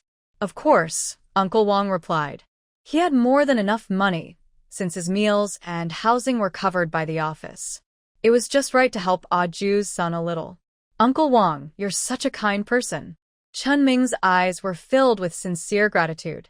He truly is a good person. Better than his own father. He announced unilaterally that from now on, Uncle Wang would be like his own father. Why don't you be my dad? Chunming boldly asked. Taking a chance, he hoped to turn a small effort into a big gain. Is that okay? Uncle Wang was surprised and touched. He thought that if Chunming called him dad and his mother was a Jew, then in a way, he and a Jew would be like a couple. He knew a Jew now had her own family, so he could only quietly support her. But he enjoyed many things related to being close to a Jew. Of course, I can. I'll go back and tell my mother. Our family is separated, so from now on, my mother and I are on our own. Chunming gave Uncle Wang a hint. Thinking about how his mother had worked hard all these years raising children who weren't her own and had endured silently at home. If they were all her biological children, he wouldn't have much to say. But since they weren't, he truly felt it wasn't worth it for his mother. His brothers only saw his mother as free labor, taking her for granted. Uncle Wang listened thoughtfully to these words. Chunming was eager to go back and tell his wife. Since going to the capital city, he had developed a strong desire to succeed. Maybe at first he didn't care much, but now it was very important to him. He wanted to stand out, go to a better place, and give his family a better life. Suya was chatting with Gu Qiujia. She subtly asked her mother-in-law about Uncle Wang and her own story. Gu Qiujia saw what her daughter-in-law was thinking and understood her curiosity. Really want to know? There was a smile and nostalgia in her eyes. Yes, Suya nodded quickly. She was the first to get the scoop. It's just childhood sweethearts, no fate. We had feelings before, but now that Mingzai is grown up, I haven't thought about anything else, Gu Qiujia said with a gentle smile. Suya was momentarily stunned when she heard this. Are you satisfied with your father-in-law? To her, it seemed that her mother-in-law and father-in-law had no real feelings for each other. If that's the case, why would she continue living with him? They were already just pretending to be a couple. But her father-in-law did have feelings for her mother-in-law. The mother-in-law clearly is just trying to get by in life. You're getting old. What's there to be satisfied or not about? Gu Qiujing didn't answer this question. She probably was satisfied once. After so many years, she has only one son and has been treated this way. How could she not feel resentful? But no matter how much she resents, she still wants to think of Mingzai. Mom, you're still young. You have so many years ahead. You should be happy to stay with your husband. If you're not happy, you can choose a different life. No matter what decision you make, I will support you.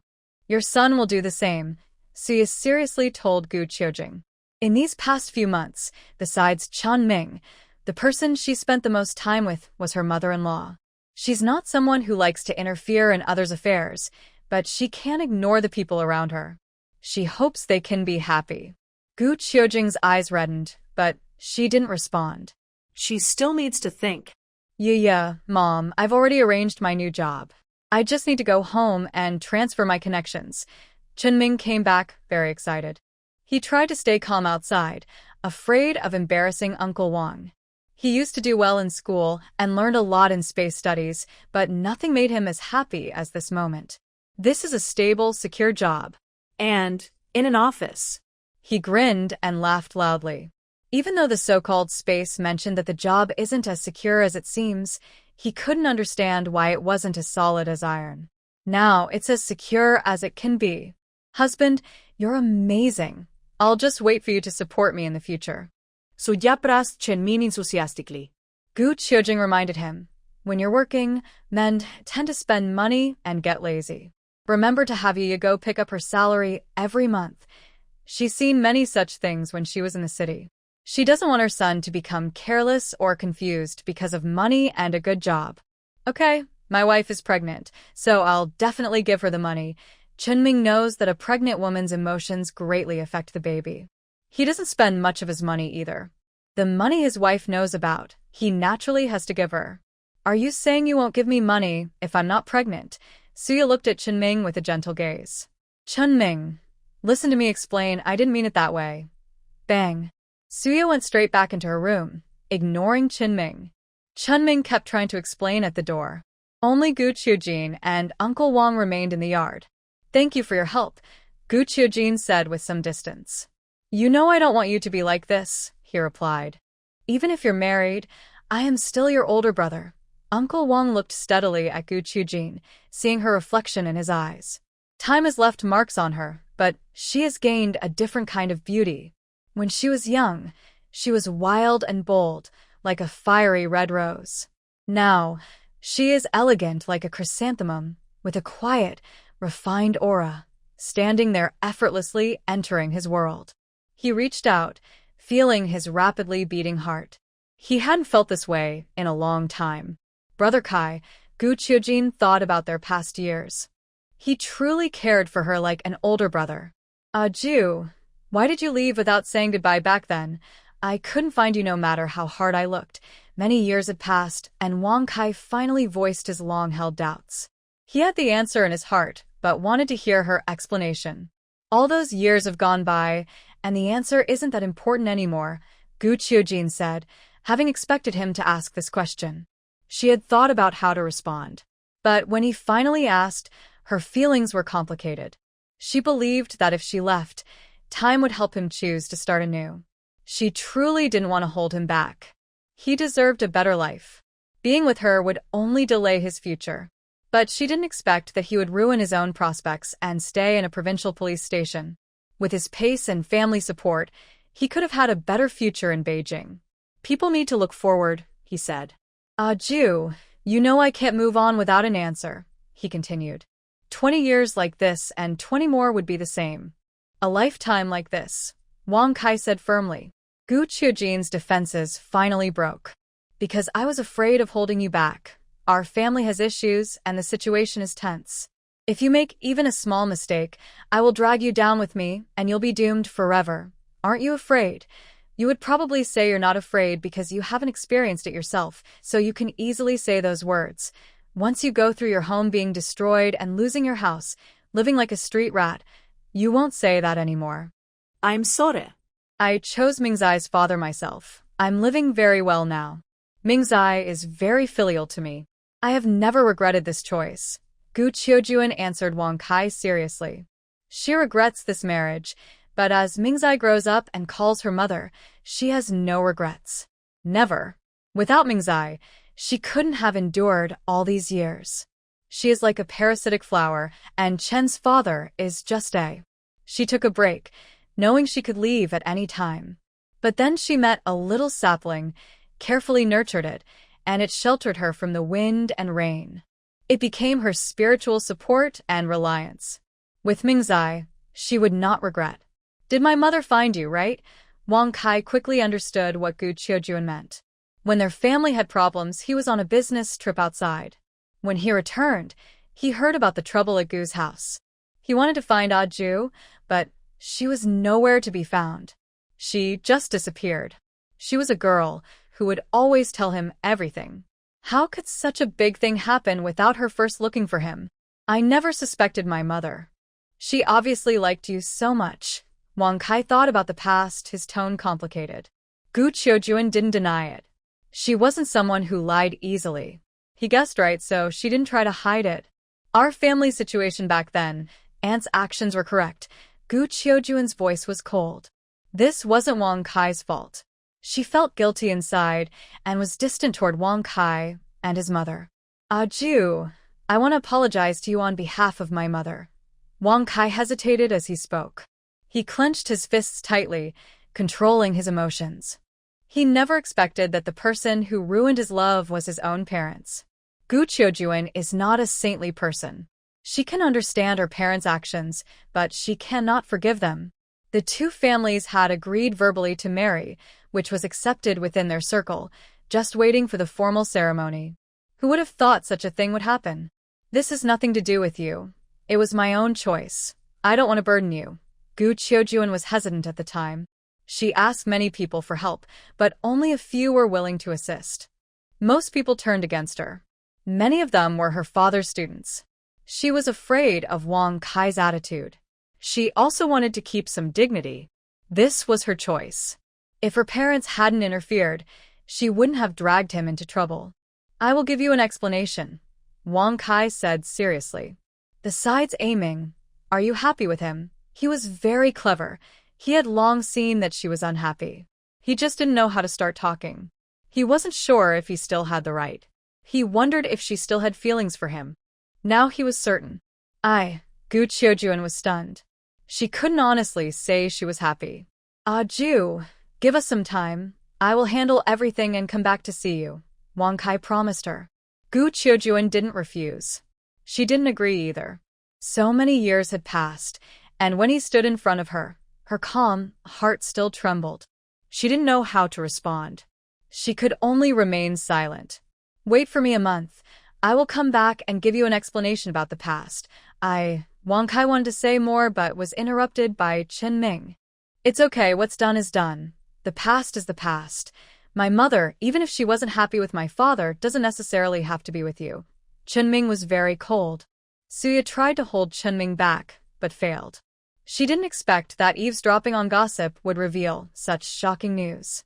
She only realized afterward that the story about her mother-in-law and Uncle Wang was like a romance novel. She also felt a mix of emotions about these two people's story. Two lovers, because of special times and parental interference, ended up like this. They were childhood sweethearts who trusted each other completely. If the world had been peaceful, they would have been a perfect couple. She didn't have any harsh words for Uncle Wang. In fact, he didn't do anything wrong. Even after her mother-in-law left without saying goodbye, he waited for her for over 20 years. Not 20 days, not 20 months, but more than 20 years. Aiming, Wang Kai saw Chen Ming and wanted to explain. He knew very well that after all these years, the boy in front of him was the one Eiju cared about most, more than her parents. He was irreplaceable. If he didn't agree, even if Eiju had her own ideas, it wouldn't be possible. My mother has suffered a lot over the years. I'm young and couldn't protect her fully. Now I can. I won't let her suffer anymore. You also can't. Chen Ming looked distant. He could imagine how Uncle and Aunt Wang felt about the situation. His mother was so good. She deserved better. Mom, if you're happy, anyone can be with you. If you're not happy, I don't agree. Chenming held his mother's rough hand. You've worked hard all these years. I don't want you to suffer anymore. I can give up this job. I can support you and Yaya with my own ability. Chenming's firm attitude to protect Gu Qiujie touched her deeply. She was his mother. Mom, I listen to you. If you don't agree, I won't look for anyone else. Mingzai, this job is good. Just take it. Don't impulsively say you don't want it. This is what they owe our Gu family. You deserve it. Gu Qiujie thought back to her verbal engagement with Wang Kai. In fact, the Wang family was the one who looked up to her family. But her Gu family didn't mind. Wang Kai was really good back then, and she liked him too. Her parents respected her opinion. They didn't force her into an arranged marriage. Later, because her family had overseas experience, they were naturally looked down upon. The Wang family didn't want to get involved, which she understood, but she couldn't hide her disappointment. Over the years, the Wang family benefited a lot from her Gu family. She didn't mind about these things. You, the Wang family, have received a lot of help from our Gu family. This job is something you should give. From now on, our two families are not owed anything to each other. Gu Qiujie protected her son. She cared about him, so she never brought up the Wang family's matters. Since it involved her son, she didn't want him to lose his job in the provincial capital. She didn't want her son to have any burdens. She already felt sorry for him. Chenming was surprised when he heard this. Recently, he often heard stories about his grandfather's side. From just a few words, he could imagine the former glory of the Gu family. It turned out he was almost a city person. Chenming sighed. He really didn't have the luck of a young master. He wanted this job, and hearing his mother say that, he naturally wanted to keep it. No one should take advantage of him. If they take advantage of the Gu family, it's like taking advantage of him. He hasn't even enjoyed the benefits yet. Why should outsiders be allowed to? Mom, don't worry, I won't give up this job. Chenming's attitude suddenly changed. Suya just wanted Chenming to keep this job. Working in the provincial capital is pretty good. That way, they can openly buy a house in the city. As for Uncle Wang's family, she really didn't know what to say. When two people are dating, it's their own matter. If they're talking about marriage, then it's about two families. As a relative, Wang's family watching coldly is really unfair. This makes her feel sad inside. And her mother-in-law has worked very hard over the years. She knows that her mother-in-law's future will be bright, and her husband's grandparents are still around, waiting for the family to reunite. In front of the closest people, past relationships seem insignificant. She values family bonds even more. The people who gave birth to and raised her are more important than a few sweet words from outsiders. She remains neutral about the story of Uncle Wang and her mother-in-law. She respects her mother-in-law's decisions and choices. Mom, don't worry. With such a good job, he definitely won't give it up, she said with a smile. Yaya, if you want to work, Mingzai can find out about it later. After you have your baby, maybe someone will sell a job, and you can buy one. Gu Qiujie also thought it through. Since things are settled, she doesn't owe anyone in the Chen family anymore, and they've divided the property. If Yaya wants to work, she can ask around to see if she can get a job. No need. Suya quickly shook her head. No. She doesn't want to work. She doesn't want to be a laborer. Her dream is to be a landlord. In today's world, working hard is honorable, but there are no truly easy jobs. Such jobs are only for very well-connected people. She definitely doesn't want to work in a factory as a female worker. Yaya, I truly see you as my daughter. Just tell me what you want. We can afford to buy you a job. Gu Qiujie held Suya's hand and said. Suya struggled and shook her head. She doesn't want a job. Wife, I will keep an eye out for you. Chenming thought about a stable, secure job. Everyone likes that. His wife is probably worried he can't find someone to help her get a job. Their family has enough money to buy one. He remembered how, in the past, people with good jobs looked down on others. Once his wife has a job, she can look down on people too, look at them proudly. He decided to pay close attention when she starts working. Suya. Yaya, if you want to work, I will arrange it for you. Uncle Wang stepped forward to promise. Girls don't need to do very tiring work. Just easy jobs like serving tea every day. How about that? Uncle Wang carefully tried to flatter Suya. He could see that Gu Qiujuan cared a lot about Suya, so he was especially polite. Right now, he felt very guilty. The rose he raised himself was actually being ignored by his own mother. When Suya heard Uncle Wang, she looked at her mother-in-law. If he arranges it, just take it. Gu Qiujuan's expression was calm and cold, like a chrysanthemum. Seeing this, Uncle Wang became even more enthusiastic. Yaya, how about a job at the department store? Or working at a state-run restaurant collecting money? Uncle Wang thought of many jobs for Suya. Suya really doesn't want to work. She also finds it hard to refuse Uncle Wang. She only wants a job that lasts 2 hours a day. This isn't a real stable job. Over the past few years, she just wants to rest, sell some things, save money to buy a house, and become a landlord. Later, she plans to go to college, graduate, and spend her time in the library reading and drinking tea, enjoying afternoon tea, working 9 to 5, with weekends off. This is the kind of job Suya dreams of. No problem. Uncle Wang agrees immediately. He plans to ask around about a job that only takes 2 hours a day. Ju, I will give you a satisfactory explanation. The matter from before, I will have my mom apologize to you. Can you give me a chance to explain? Uncle Wang's voice is hoarse, and his eyes are complicated as he speaks. Gu Qiujing ignores him. Uncle Wang, I think that family background isn't something that can be fixed easily. We respect you, and we hope you also respect my mother's decision. Suya says this with a double meaning. Gu Qiujing truly cares for her. It's like a mother who isn't related by blood. She's so young, only about 40, and she could have a better life. As for her father-in-law, she feels they can't go on together.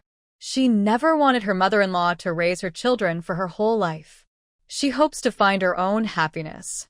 Uncle Wang is a good person, but she doesn't know if waiting 20 years is love or just stubbornness and regret.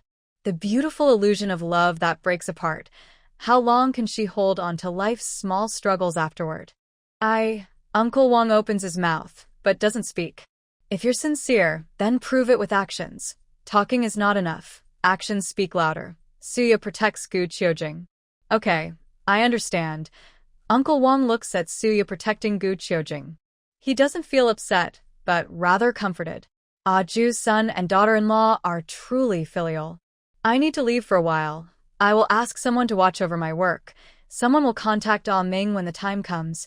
Uncle Wang explains to Suya. Ju, can you wait for me a little while? Uncle Wang speaks carefully. Gu Qiujing nods. Uncle Wang quickly goes to his room to gather his savings from these years of work. Since Ju left, he has never stayed in Beijing again. That was a sad place for him, and his mother also liked to push him to get married. So he simply left there. Over the years, he saved more than 20,000 yuan. That is his hard-earned salary. He wouldn't take much more even if he took other money. He directly took his savings to Gu Qiujing. Ju, here, take this. Sorry for what I did back then. These are not enough to fully apologize. I will use all the money I earn in my life to make it up to you. Uncle Wang said seriously. Gu Qiujing wanted to refuse, but Uncle Wang pushed the money into her hands and left the room immediately. He hadn't gone home for many years. Since Ju disappeared, he chose not to go home if he could avoid it. This time, he had to go back and settle things. Mom, this money. Chunming looked at his mother staring at the money and called out. Aren't you planning to buy a house? Take it. Yaya is pregnant, and there are many expenses. Gu Qiujing had many antiques, which weren't worth much in this era. She wouldn't sell them cheaply. Many of those were her father's treasures. They were also her memories. Xiao Huangyu had used a lot of money over the years. There wasn't much left now. This money was a large sum. She was no longer a teenager. Over 20 years, she had smoothed out her edges. Mingzai needed someone to take care of him. Only then could his future be better. She didn't hold much resentment toward the Wang family. After all, they weren't obligated to help her. Getting divorced was easy, and being unmarried was even easier. Now she just wanted her son and daughter-in-law to live better. When Yaya's baby was born with a family name Gu, she would feel she had done right by her parents. Visiting her own parents would also be more respectable. Chunming looked at the 20,000 yuan and didn't feel very excited.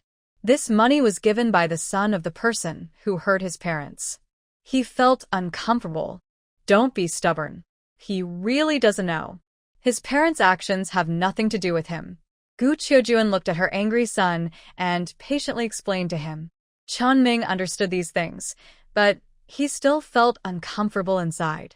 He had such a good mother, so why was she being talked about like that? He couldn't take his anger out on Uncle Wang, who was really kind to him and Yaya. All right, let's go back now. It's getting late. Gu Qiujuan looked at the sky and spoke. Okay, Suya also wanted to go home. If they didn't leave soon, they'd have to walk back. She wondered why her husband's bicycle still wasn't out. Could it be that he wanted to sell it for some extra money? Thinking about this, Suya felt uneasy. That bicycle was her little reward for herself. It would be great if I had a bicycle. Suya pretended to sigh and looked at Chunming with the corner of her eye. Chunming. He suddenly remembered what he had forgotten. It was the bicycle. He hadn't even taken it out yet. How was he supposed to get it now? Should he just take it out directly? His mother knew a little about shady deals. His wife's family was well off, so it wouldn't be wrong to have a bicycle outside. Cough, cough, cough. Wife, I have something to tell you. Chunming blinked. Suya. Go ahead. What is it? I bought a bicycle. Gu Qiujuan. Where did her son get so much money to buy a bicycle? That cost several hundred yuan. Suya, wow. Honey, you're so amazing. Suya praised her husband enthusiastically. The more she praised him, the harder he would work to earn money. Where is it? Suya finally didn't have to walk such a long way home. Wait for me a moment. Chunming quickly ran outside. Gu Qiujuan wanted to say something, but didn't get the chance. Mom, wife, come here. Chunming pushed the bicycle over to Suya and her friends. Suya saw her beloved bicycle and was so touched she almost cried. Back in the day, she had a four-wheeled car, and she had plenty of them. Now, just having a bicycle made her happier. Sniff, sniff. Finally, I have a bike to ride. Suya was very excited. Sweetheart, I feel bad for making you feel wronged by being with me. I will give you a better life in the future. Chunming feels very guilty about his wife. She is clearly a city girl, and she has nothing when she is with him. He wants everything others have, and he wants his wife to have it too. He silently promises himself. You're not wronged. Suya is stunned. When did she say she felt wronged? She was clearly just excited. What is her husband imagining? Gu Qiujuan thinks she is a big, lively bubble and leaves first. Yaya is pregnant, and it's not good for 3 people to sit in the car. She goes to wait for the ox cart to come back. Her son and daughter-in-law have a bicycle, so she's not worried they can't get home. Sweetheart, I'll give you a ride for a while. Chunming took a long time to learn how to ride and excitedly invites Suya to sit behind him. Suya. She doesn't feel safe. She doesn't want to sit. I can ride with you. Chunming's eyes are full of hope. Suya refuses. She can't entrust her safety to a man. It's okay if she's not pregnant, but now she is pregnant with 3 babies. In the end, Chunming didn't succeed in giving Suya a ride. But Suya did give Chunming a ride. Riding a big bike with 2 wheels is really a bit difficult. She took a while to get used to it. Let's go for a ride. Suya is full of enthusiasm. She chooses a quiet road. Coincidentally, she runs into Su Tian's family. She hasn't seen them for a long time. Looking at their expressions and clothes, it seems they haven't been doing well. After all, she took all the money. Su Tian's family's eyes lit up when they saw Suya. They sat together and discussed who took the money. They are so familiar with her. Their first thought was Suya, and at first they didn't believe it. But later, since they couldn't find any clues, they could only suspect Suya. Su Tian was the first to speak. Sister, did you take the family's money? Her eyes are full of obsession. She has been having a very hard time living at the Su family recently, even worse than with her foster parents. At least once a week, she can eat meat, and there are various common fruits and snacks at home. Now that she is in the city, Her diet is worse than in the countryside, which no one would believe if she told them. She is a girl who wants to live a good life. Otherwise, she wouldn't have hesitated to go to the city with her biological parents. When she first arrived in the city, her biological parents and a few brothers were really kind to her. Her family all work in the same place, and each one is very caring towards her. Since she lost the money, the atmosphere at home changed.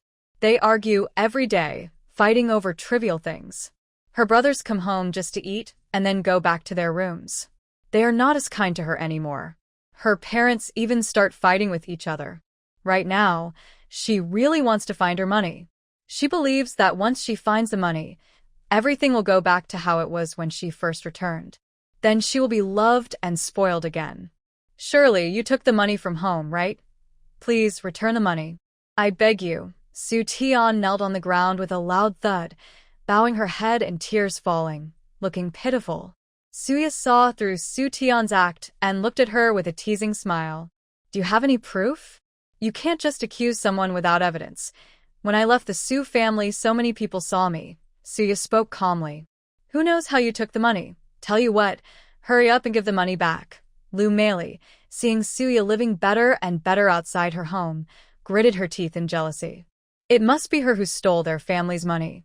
Otherwise, how could she marry into the countryside and live so well? We've raised you for so many years. You can't just steal money out of jealousy because Tian came back, Su Aijuan said seriously. Their life has been really tough lately. He didn't get the position of factory director as he hoped. Instead, he offended the current director and is now just a supervisor. He also can't arrange a good job for Tian. If things keep going like this, Tian will have to go to the countryside. Right now, he just wants to buy her a good job. But all the family's money has disappeared without a trace. The main suspect was definitely Suya. They had gone to the countryside once recently and didn't encounter Suya. This time, when they finally met her, whether she had received money or not, they felt they had to get some from her. Suya saw through this as just a trick to take advantage of her. But she wasn't afraid. You're so funny. Whatever you say, that's what you'll do. We're just going to talk about oranges. Spreading rumors is a crime. Suya was not a soft target. If they wanted to bother her, forget it. You. A whole family, and you keep asking what you're doing with the oranges. Lu Meili heard about oranges and felt a bit scared. In these days, no one wanted to deal with oranges. Yes, it's about understanding between parents and children, not arguing. If the family is short of money, just help out a little. Yes, adopted daughters are still daughters. Breaking ties isn't that simple. The people in the crowd thought they were morally superior and liked to stand on a high moral ground. Just help with some support. You're so kind. I'm from the countryside, I don't have money. Suya coldly refused. Big sister, you can even buy a bicycle and you say you have no money. Su Tian hesitated to speak. She had been having a really bad time at the Su family lately. It was completely different from when she was with her foster parents. Now she even wanted to go back to the village. She finally realized that her treatment with her foster parents wasn't much different from living in the provincial city. The only problem was she had no job. Last time, her foster parents said they were still helping her find a job. Su Tian deeply regretted it. Why did she have to come back to her biological parents after being reborn? Her biological parents had really lived well in the past. Why was the gap so big this time? She secretly hated it, but she couldn't show it on her face. My biological parents gave me this. Sister, you've been living very well with my parents all these years. My parents are from the countryside, but they only have one daughter. My dad is a retired soldier and all the support was spent on you, giving you the best of everything. Suya spoke slowly and calmly. She wasn't in a hurry to go back, so she decided to chat for a while. Our family already paid you back the money, didn't we? Lu Meili said impatiently. I know. I thought you didn't know we cut ties. If you ask me for money, I'll go to my parents and ask them to ask Tian for it. Suya slowly approached Lu Meili, her eyes cold but her voice gentle. Many people don't know that rural families spend twice as much as city folks. Suya's smile was half-hearted. Lu Meili was so angry she couldn't speak. The onlookers were confused. Rural families spend money just to avoid starving. How could it be as expensive as in the city? Yeah. I find that hard to believe. Maybe it's because parents are nicer to their children, unlike in the city where kids aren't as loved and spend more. Tian, do you want to explain? Suya raised an eyebrow and looked at Tian. Tian clenched her fists and didn't speak. Su Xiang couldn't stand seeing Tian so uncomfortable and stepped forward. After all these years of being good to you, how can you be so petty? Our family raised you too. Su Xiang looked at Suya with a look of ungratefulness. Oh, if your family thinks I took the money, should we go to the orange grove? Are we going or not? If not, I'll go home. After all, we're from the countryside. It's so far, and we're not like you city folks who just gossip. Suya's tone was sarcastic. Everyone around listened with interest. Who doesn't love to watch drama? Especially in this entertainment-less era. Are you really going to do this? We just want to invite you to have a meal. Su Ai-jun held back his anger, took a deep breath, and looked up at Suya. Could it be sweet potato porridge? I'm pregnant now, and my mother-in-law always cooks chicken, meat, and pig's feet for me. After all, I'm expecting triplets. If I don't get enough nutrition, it wouldn't be good for the babies. Besides, I'm already married now. Suya looked at Su Ai-jun with a condescending look. This is clearly a banquet of great importance. She is curious about what they are really up to. Oh my, 3 babies? That girl is so lucky. Our family hasn't had any news of pregnancy for years. If all 3 are boys, that would mean a big, happy family.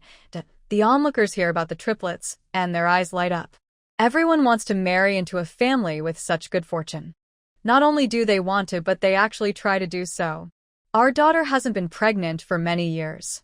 Could you give us something you've used? I want to take it home so my daughter can have some good luck. Suya, can it really be like that? I'm not asking for free. These are 2 eggs. Do you think that's okay? The woman looks at Suya with shining eyes. In this area, no one has heard of triplets before. Usually, only twins are common. All right. Suya agrees quickly and signals Chunming to borrow the eggs. She then takes some dirt from her bicycle and hands it to the woman. This bike I ride often, and this dirt is from my usual rides, Suya says with wide eyes. She has indeed touched the dirt, but she doesn't carry it around all the time. She doesn't have many things on her either. She can't just tear off her clothes to give away, right? Thank you so much. You are such a kind person. The woman happily accepts, feeling like she has gained a big advantage. Soon, many others line up to ask for the same. Who wouldn't want a prosperous family? Suya. As someone who is quite experienced, she feels a bit embarrassed. Are people in this era so simple and superstitious? Suya really can't find any more dirt from her bicycle wheels, so she stops. But in just a moment, a group of women call over their clothes, lining up to shake hands. Suya. Why are they so generous? If she remembers correctly, eggs are quite precious in this era. Chunming is also a bit confused. Suya realizes she has overlooked how much people in this time value descendants. This doesn't seem like the 21st century anymore, where many people choose not to marry and most only want one partner. Su Tian's family looked confused. One by one, they were doing what? She stared at Suya's belly. In her past life, she clearly had twins.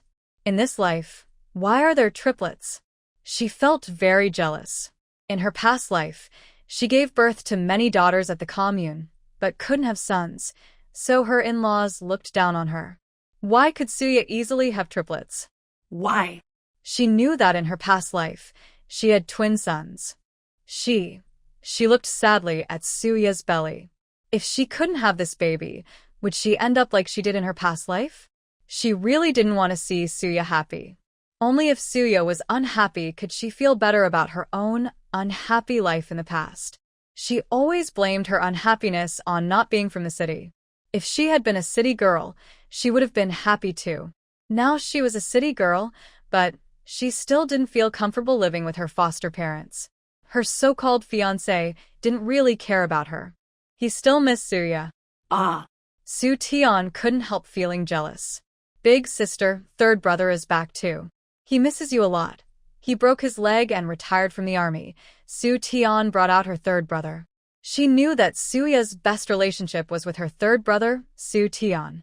Using her third brother, she believed Suya would come back.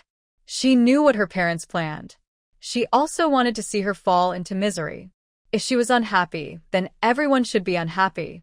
When Suya heard about her third brother, she remembered that he was the best person in the Su family to her. His dream was to protect the country, and he joined the army when he was very young. He also said he would earn a lot of money to spend on her. Every time he came back, he would give her many big yuan notes, usually about 100 yuan each time. She knew those were her brother's own money. He sent half his salary home. He was injured? She wanted to see him. She didn't care about the rest of the Su family anymore, except for Su Tian. Visit your home, but you should prepare some good dishes. If there are no good dishes, my husband won't agree. My husband said I must have chicken, pig's trotters, fish for every meal. Su Yara listed everything carefully, waiting for the Su family's reaction. Su Tian wants to meet her, but it doesn't have to be today. It could be on a dark, windy night. Okay. Su Ijuan agreed quickly. They can afford a meal. After all, patience will bring bigger rewards. He is counting on Su Yara to turn her life around. Honestly, his daughter is very beautiful. He also doesn't understand why he let her go back to the village. It's a shame to see her living like a country girl. Lu Meili didn't say much this time. She understands her husband's actions. Why let her come to our house for dinner? Our family is about to run out of food. Su Xiang doesn't want Su Yara to come for dinner. Even if Su Yara didn't take the money, he still feels uncomfortable. For no real reason. He just doesn't like it. Then if you don't want her to come, she won't. If third brother really wants to see me, he will come to find me. Su Yara speaks calmly. She doesn't care whether they like it or not. She isn't desperate to know what they are up to. Shut up, Su Adun Skon Su Sian. Su Xiang finally shuts his mouth. In the end, Su Yara goes to Su's house. Many people follow to watch the fun. Su Ijuan wants to stop them, but can't. Are they doing something shameful? Exactly. Otherwise, why wouldn't they let us follow? People are being watched by heaven. Doing bad things will bring punishment. The crowd's eyes are sharp. It's clear that Su Ijuan has bad intentions. Some relatives want to advise Su Yara not to go. But Su Yara slowly speaks. I don't know my adoptive parents anything, but third brother has been very good to me. I should go see him. Su Yara didn't even know Su Tian had come back. And, because of his leg, thinking of the confident young man he once was, she feels moved. Now, Su Tian's attitude is uncertain. We'll see what it is later. She would never help her enemies. She is never overly kind or selfless. She only cares about herself. She naturally responds to those who are truly kind to her. She does not bother with those who treat her badly. When the Su family arrived at the apartment building, Lu Meili stopped the people outside who wanted to watch the scene. She only allowed Suya and Chunming to go inside. Dear, should we go back and call more people? Chunming stood at the door, hesitating a little. He isn't afraid of much. But his wife is pregnant now, and if anything goes wrong, he would regret it forever. No need. Suya remained very calm. She probably guessed what the Su family was planning. She wanted to see how far they would go. Wait and see what happens. Suya trusts herself a lot. Her self-protection skills are excellent. Chunming nodded and called someone to inform Uncle Wang. In the provincial city, Uncle Wang was the first person he thought of when something happened. Thinking about the story between Uncle Wang and his mother, he pursed his lips. He felt uneasy inside. His rational mind told him it had nothing to do with Uncle Wang. But his mother's past was connected to the Wang family. If the Wang family had a different attitude, his mother might have been with Uncle Wang. Thinking about these years, his mother always had a smile only when facing him. He felt guilty. He promised to protect his mother well in the future. He wouldn't talk about the past. He would see what happens next. He loosened his grip. Suya stepped into the familiar apartment building. She only felt that everything had changed. The place was the same, but everything else was different. Third brother, Suya spoke softly at the door. In the living room, a grown man sat in a wheelchair. He looked up at Suya with a gentle, warm smile. Memories of him flashed through her mind. He was a very kind older brother to her. He would leave candies and cookies for her to eat. He secretly saved part of his cloth ration to buy her clothes. He also brought her pretty hairpins. He was her brother. Suya's eyes looked a little sad. Her proud older brother was now sitting in a wheelchair. Yaya, why did you come? When Su Tian saw his sister return, he was stunned.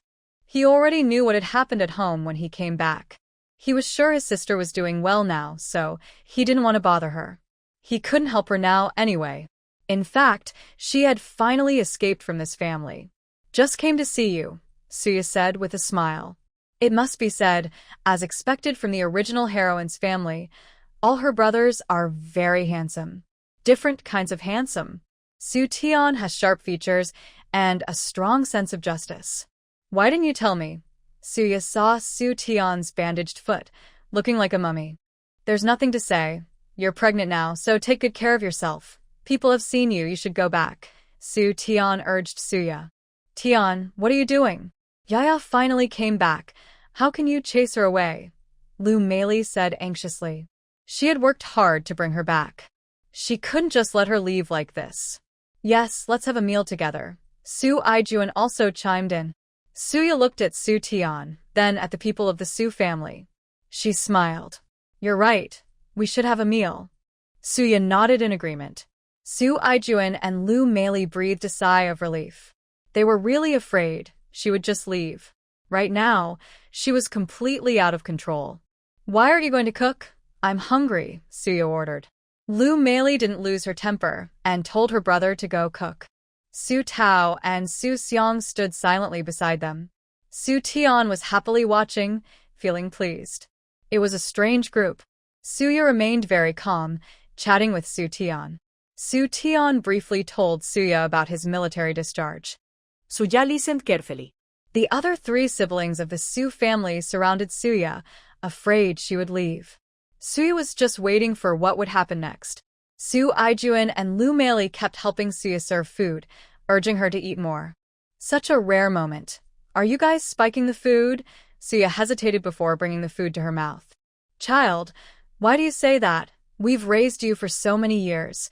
Isn't it just been a long time since we last met? Lu Meili forced a smile. Little sister, why aren't you eating? You're so thin. You probably haven't been eating well. Eat more. Suya scooped some food into Su Tian's bowl. Su Tian wasn't stupid. Seeing her parents' attitude, she knew the food might be suspicious. But she also thought about how she still didn't have a job, so she just accepted it. She didn't expect Suya to put food in her bowl. It was obvious she wanted her to eat. Su Tian hesitated. Lu Meili then forcibly fed her the food. Tian, your sister has already served you. Just eat, Lu Meili insisted, making Su Tian eat. Yeah, hurry and eat. Seeing this, Suya smiled brightly. Looks like I misunderstood you all. I'll eat now. Suya picked up her chopsticks and was about to eat. Her parents watched eagerly. Clack. Su Tian knocked Suya's chopsticks away. Let's go to the state-run restaurant. Su Tian wasn't stupid. These strange behaviors clearly showed the food was suspicious. Chunming also grabbed Suya. If his wife ate this food and something went wrong, he was worried he couldn't handle it. Why go to the state-run restaurant? The food is already prepared here. Su Aijuan scolded Su Tian. He was very unhappy with his disobedient son. Big brother, take the third one to the room. Su Aijuan was afraid Su Tian might cause trouble, so he told Su Tao to take him away. He's limping and has a strange temper. We shouldn't pay attention to him. The state-run restaurant is expensive and not as good as what her mom makes. Su Aijuan smiled. Suya comforted Chen Min. She took a piece of braised pork and ate it. The taste is SOSO. Far worse than the state-run restaurant, Suya said bluntly. Mom's cooking has the taste of home. Su Tian couldn't even bring herself to after eating the food she had just eaten. Seeing Suya eat it, she finally relaxed. Her work was now secure. She naturally looked down on Suya's attitude. Meanwhile, Chunming had not touched his chopsticks. He was counting the time until Uncle Wang could come over. You're called Chunming, right? We haven't even had a proper drink together. Let's toast first. Su Aijuan took a sip of wine and urged Chunming to drink. I don't drink alcohol. Chunming refused. In the end, he didn't eat any of the food. Su Aijuan gave Su Tao a look. Su Tao stepped forward, half forcing, half pleading for him to eat. Suya reached out and fed Chunming some food. With spiritual spring water, a little distraction powder was nothing. She planned to let her husband sleep first. She could handle the rest. Seeing his wife feed him, Chunming didn't refuse anymore. After both of them finished eating, Su Aijun started complaining. I don't know who took the family savings. I'm the factory director, but the boss isn't happy with me. Yaya, I'm so miserable. The factory director likes you and said if you're willing to be with him, he will support the 3 children in your belly. Su Aijun painted a rosy picture to persuade Suya. Suya sneered inwardly. She didn't believe any man would help with 3 children for free. He probably just wanted to sleep. Isn't there still Tian Tian at home? Tian Tian isn't married yet. Isn't she more suitable? Knowing that the original heroine, Su Tian, was aware, Suya already had her plans. Your sister is young, but that man is much older. You're just married now. Rural men can't compare to city factory managers. His family only has 1 daughter.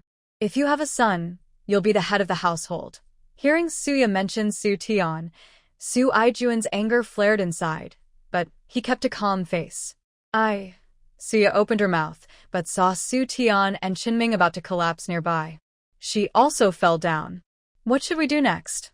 Lu Meili saw Suya fall and asked Su Aijun. Let Tao Tao watch over Su Tian, that brat. Su Aijun expressed strong dissatisfaction with Su Tian. I've already tied him up, he said. With his current state, he can't break free, Su Tao told Su Aijun. He looked at the fallen Suya, feeling complicated inside. Recently, the family's meals had become much worse. His wife was gone. If he didn't do this, his father would say he couldn't provide anything. People must look out for themselves. He kept telling himself that. As for Su Xiang, he only thought Suya didn't appreciate his kindness. They had been married once before. Now she married a factory director. Was that not enough? Then I'll go support the factory director, Su Aijun said eagerly. The factory's main director, Zhu Depeng, was very excited when he heard Su Aijun's words. He had liked Suya for a long time, but Su Aijun didn't want her back, and he wasn't divorced yet. So he gave up on that idea. Later, after his divorce, he found out Suya wasn't his biological daughter, and he had planned this for a long time. He took the initiative to offer Su Aijun a chance. This time, Su Aijun didn't refuse, just said he needed to think about it. He knew there was hope. He didn't expect Suya to go back to the countryside to marry someone else. How could a rural person compare to him?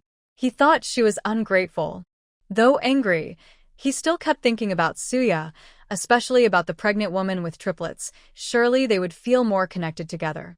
He continued to hint to Su Aijun. But this useless thing didn't make any progress and caused a big fuss. Didn't he care about his reputation?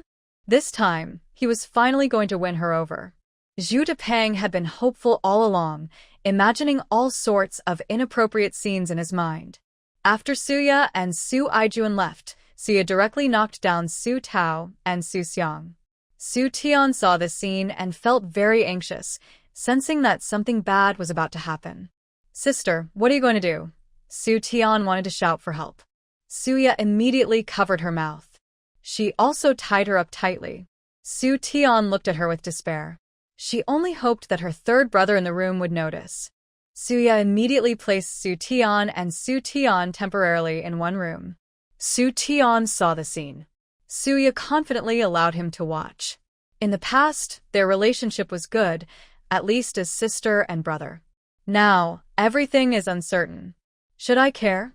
Suya raised an eyebrow and looked at Su Tian. Su Tian shook his head. When he returned home, he found that the house had changed. It was no longer the way he remembered.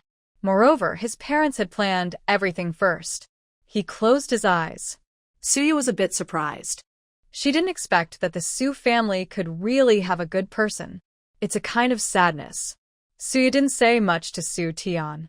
If he behaved well, she would help heal his leg afterward, even if it meant ending their past sibling bond. She went back to the living room, continued to lean on the table, not knowing how long she had been there, with the flowers almost withered. Finally, Su Aijun arrived with people. She gathered her strength. The main event was about to begin. Director Zhu, My daughter is now sleeping on the table. Look, Su Aijuan's words carried meaning. I understand. These are small problems. Director Zhu, with a chubby face and a beer belly, laughed loudly. He stared at the table with excitement in his eyes. He was finally going to taste it. Suya felt the scrutinizing gaze, which made her feel sick. How could there be such a person? She silently waited for them to close the door. When Director Zhu leaned in, she suddenly grabbed him with one hand, spun him around 360 degrees, and threw him aside. Then she turned her attention to Su Aijuan and Lu Meili. Why didn't you? Su Aijuan looked at Suya in disbelief. I didn't faint. Isn't that incredible? Suya smiled. We're doing this for your own good. Why are you chasing after a pretty face? Lu Meili tried to defend herself. Suya directly gave Lu Meili a sedative. As for Su Aijuan, she was beaten severely. The most scheming person in the Su family was Su Aijuan. On the surface, she acted as if she wasn't involved, blaming everything on Lu Meili. Actually, Lu Meili is just his puppet, doing whatever he commands. Ah. Su Aijuan cried out in pain. Suya covered Su Aijuan's mouth. If she didn't take revenge today, she wouldn't be Suya. After taking the Su family's money last time, she decided to go her own way. They still wanted to mess with her, so she couldn't blame herself. Suya kicked Su Aijuan many times. Finally, she let him go. Su Aijuan had already fainted. As for Zhu Depeng, his head was still spinning, and he felt dizzy. Come here. Suya motioned for Zhu Depeng to step forward. Seeing Suya's fighting skills, Zhu Depeng didn't dare refuse. Heroine, it's all your parents' fault. They came to me first. They asked me to give them the main factory position when I retired and even arranged better jobs for their sons. At this moment, Zhu Depeng hated Su Aijuan very much. Who is this person? Is he trying to hurt him? Let's talk about something. Suya smiled gently, her face charming. What is it? Zhu Depeng felt weak just looking at Suya. He didn't care about her appearance anymore. Aren't you looking for a wife? I can introduce you to two. Sleep with one first, choose later, Suya said with a playful smile. Zhu Depeng looked at Suya with suspicion. His instincts told him it wasn't a good idea. Who? He tentatively asked. Look at the ground, the one in the room, her biological daughter. What do you think? Suya spoke calmly. Zhu Depeng. Is it that exciting? He looked at Lu Meili on the ground, feeling disgusted. She's old now, usually sharp-tongued. How could she compare to him? As for the Su family's biological daughter, he had seen her before, soft, delicate, charming. Although she wasn't even 1% as beautiful as Suya, she was young with fair skin and had her own unique charm. What are your conditions? Zhu Depeng didn't believe that good luck would fall from the sky. I have a small condition, but it's for your own good. I want you both together, Suya slowly said. Zhu Depeng. Is this really what she means? He thought she wanted him to do it one by one, but she wants them both at the same time. He has never tried that before. A flicker of excitement appeared in his eyes. Just this. Zhu Depeng licked his lips and smiled. Yes. Suya prepared some special incense to make the scene more exciting. She believed that once they woke up, they would be very grateful to her. Zhu Depeng agreed quickly. He wouldn't lose out. This was just as good as a pregnant woman expecting triplets. Mostly, it was because of the pregnant woman. Just looking at her made him feel soft and scared.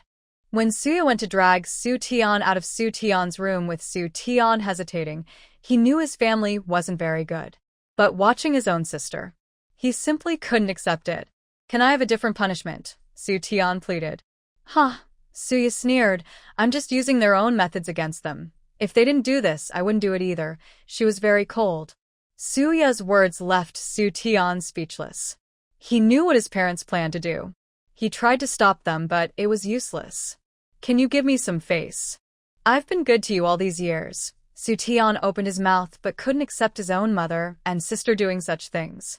He was begging for mercy, hoping they could be spared once. Zhu Depeng was standing at the door, a bit anxious.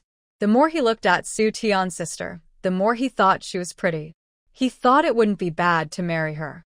He just needed a young, somewhat attractive wife. And preferably one who could give him a big, chubby son.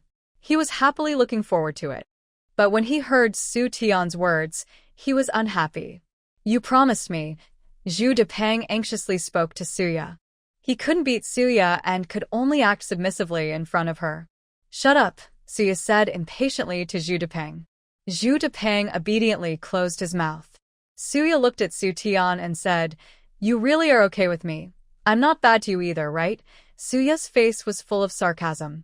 When she heard that Su Tian would come back, she would take out his blanket, wash it, and let it dry in the sun.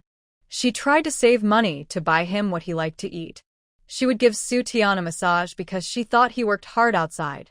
She would heat up water for him. Many things. Suya spoke clearly, word by word. Su Tian was stunned. He instinctively forgot who prepared everything when he came home each time. He only felt it was the taste of home. Until this time, when he returned, the Su family no longer had Suya, and there was no feeling of home at all. At first, he didn't realize it, but now he understood it was because Suya was gone. Let me ask, do you want to play with your own legs or have your mom and sister do it for you? Suya asked playfully. She didn't originally intend to ask him this. Since he made a choice, she also wanted to know what the third brother would ultimately choose. When Su Tian heard Suya mention his legs, his first reaction was, Can you cure my legs? His eyes were full of hope. He had been in Jing City for so long, and his legs hadn't improved at all, so he had to retire. Could Yi really cure his legs? He didn't believe it, but he knew that Yi never lied. He was stunned. Should he choose his parents or himself? This was a very difficult choice. He couldn't decide. Think about it for 3 seconds. Good son. 3, 2, there was full sarcasm on Suya's face. 1, time's up. Director Zhu, you should go now. Suya threw Su Tian and Lu Meili into a room, sprinkled some calming incense, and closed the door. Su Tian stood still, motionless. Her eyes were full of disappointment, really testing human nature. This was her own son. Lu Meili didn't treat Su Tian badly. Will you still help me cure my legs? Su Tian mustered the courage to ask Suya. He looked full of guilt, regret, and a strong desire for health. Of course, Suya promised she wouldn't go back on her word. Once my leg heals, our relationship ends here, she clearly stated. The brother who used to save his small savings to spend on her, the brother who sent her lots of food, and the brother who promised her a big dowry when they married. He was no longer there. Okay, Su Tian understood. Can you keep this a secret for me? He asked, looking uncomfortable. He couldn't imagine how his family or others outside would look at him if they knew everything. Sure, Suya was indifferent. She didn't want to do anything to him now. In the Su family, where her foster parents raised her, she felt the most warmth from him. Strange and unspeakable sounds came from the room. Su Tian looked upset. Suya, however, listened happily. Wow. Her eyes sparkled. She didn't expect Zhu Depeng, who was all fat, to still look good. She watched the scene for a while, then reluctantly leaned on the table. Her husband should be waking up now. She couldn't show off too much, or her lazy husband might want to bite her. Only she could bite others. No one else should think about biting her. Her husband and children were off limits. Only her parents. Suya silently added this in her mind.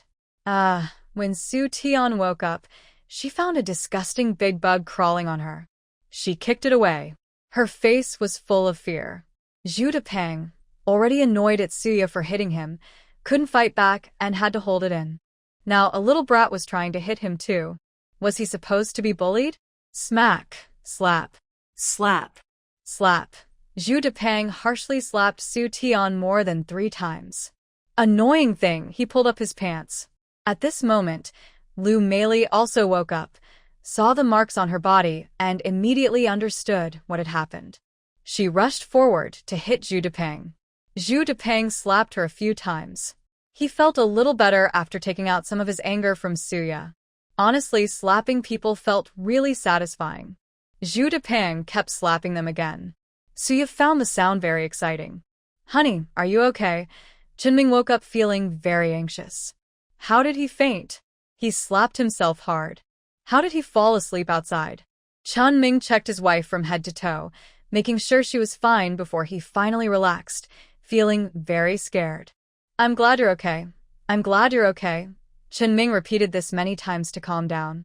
Right now, he didn't want to see anything related to the Su family.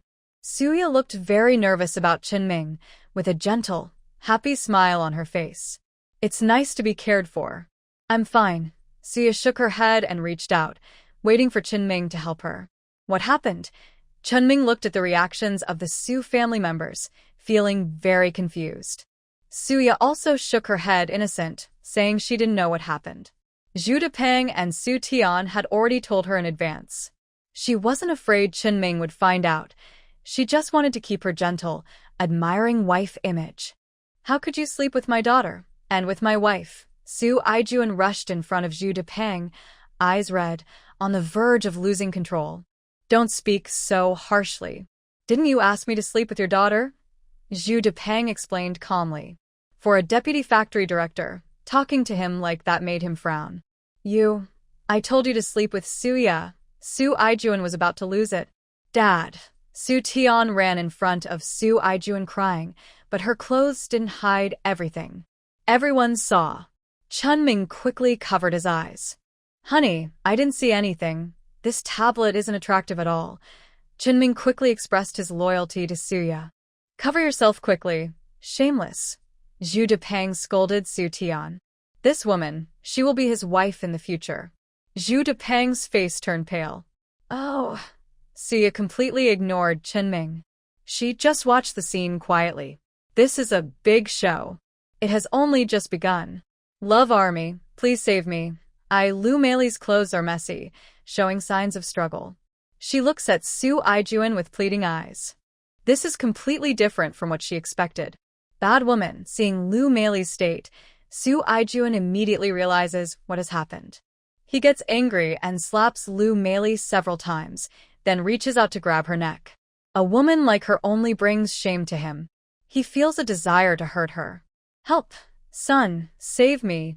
Lu Meili truly feels that Su Aijuan wants to harm her.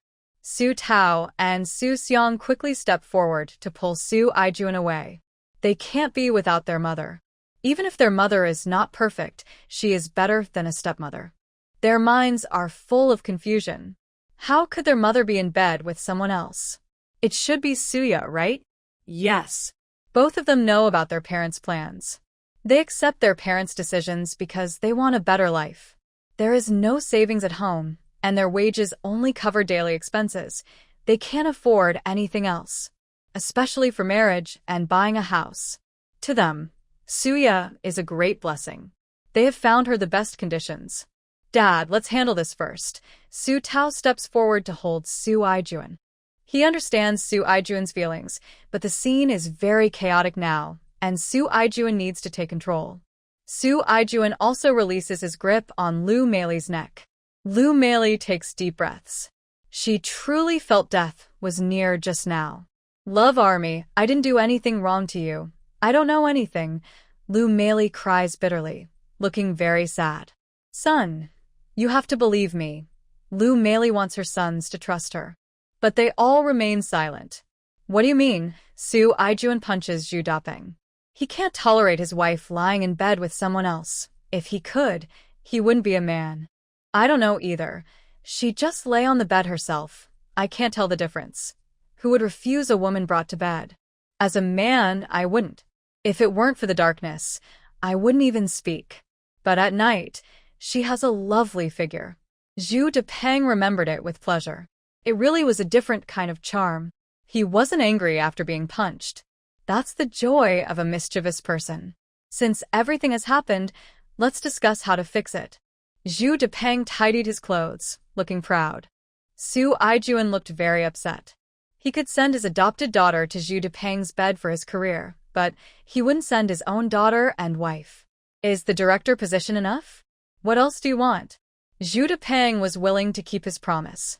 He only recommended he didn't have full control. He couldn't guarantee success. This time, Su Aijuan's anger was understandable. I want you to find a job for my son and give us 5,000 yuan. Su Aijuan said through clenched teeth.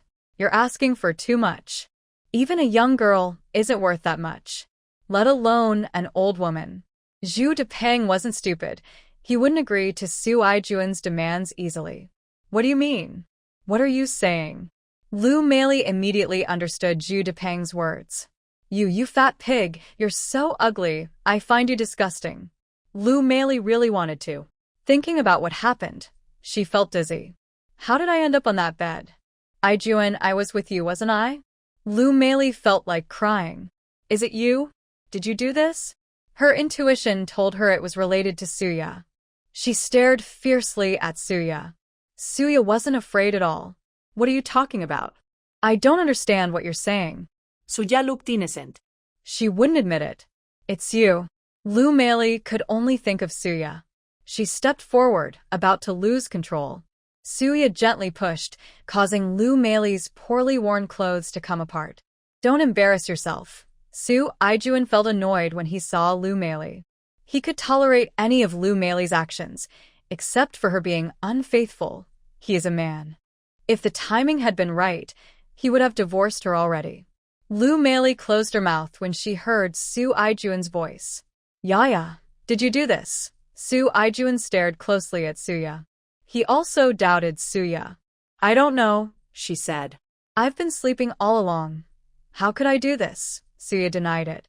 Su Xiang waited impatiently for Suya, saying, My mom raised you for so many years and spent so much effort. How could you be so cruel? Su Xiang scolded harshly. Forget it. This banquet was arranged just for me. If it hadn't been for mistake, I would be the one lying in bed now. People plan things, but if it's a setup, someone could go to jail, Suya said irritably. These people really have big faces.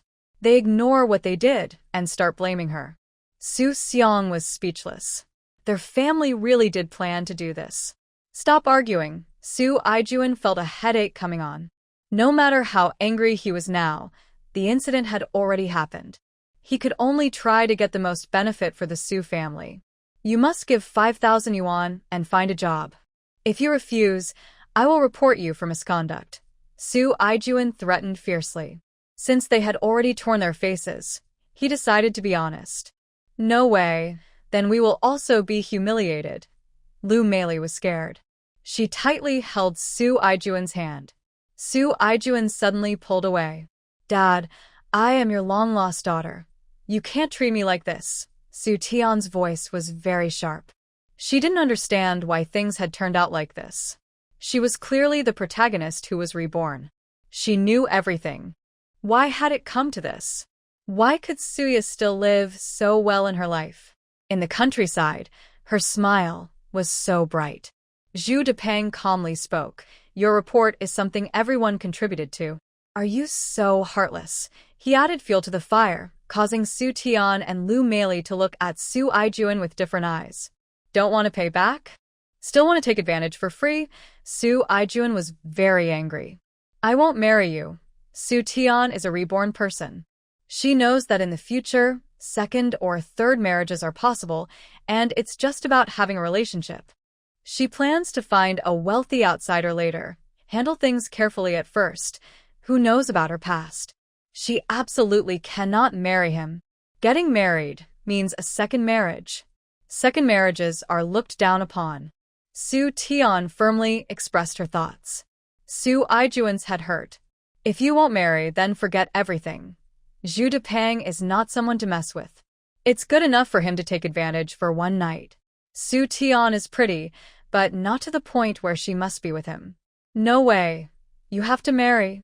Su Aijuan said firmly to Su Tian. He only has this daughter. Losing her first marriage would make her less valuable. Recently, Wu Aimin has been very cold towards Su Tian. The Wu family already looked down on Su Tian. He definitely wouldn't agree if she refused to marry. 3,000 yuan plus a job and the position of factory director. Su Aijuan gritted his teeth and made a demand to Zhu Depeng. 1,000 yuan. Zhu Depeng didn't want to pay 3,000. Su Tian's face isn't worth that much.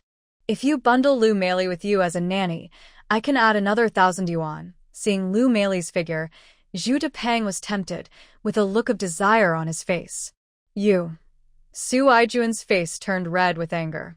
but he had no way to deal with Zhu Depeng. This time, Zhu Depeng wasn't really retiring. He was about to be promoted to deputy director at the Beijing machinery factory. Although it's just a deputy director position, it's clearly a promotion. From the provincial city to Beijing.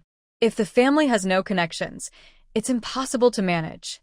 What did you say? Lu Meili, furious and ashamed, stepped forward to grab Zhu Depeng's hair.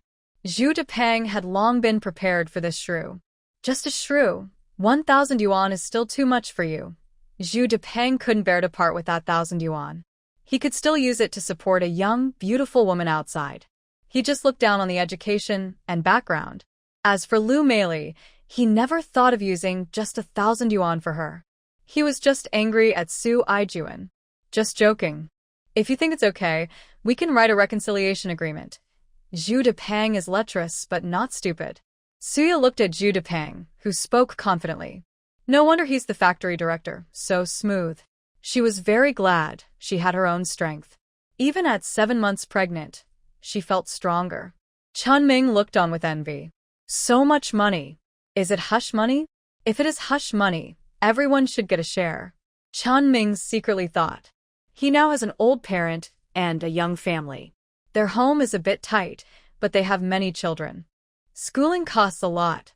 His wife is spoiled and wants everything to be perfect. He feels a lot of pressure.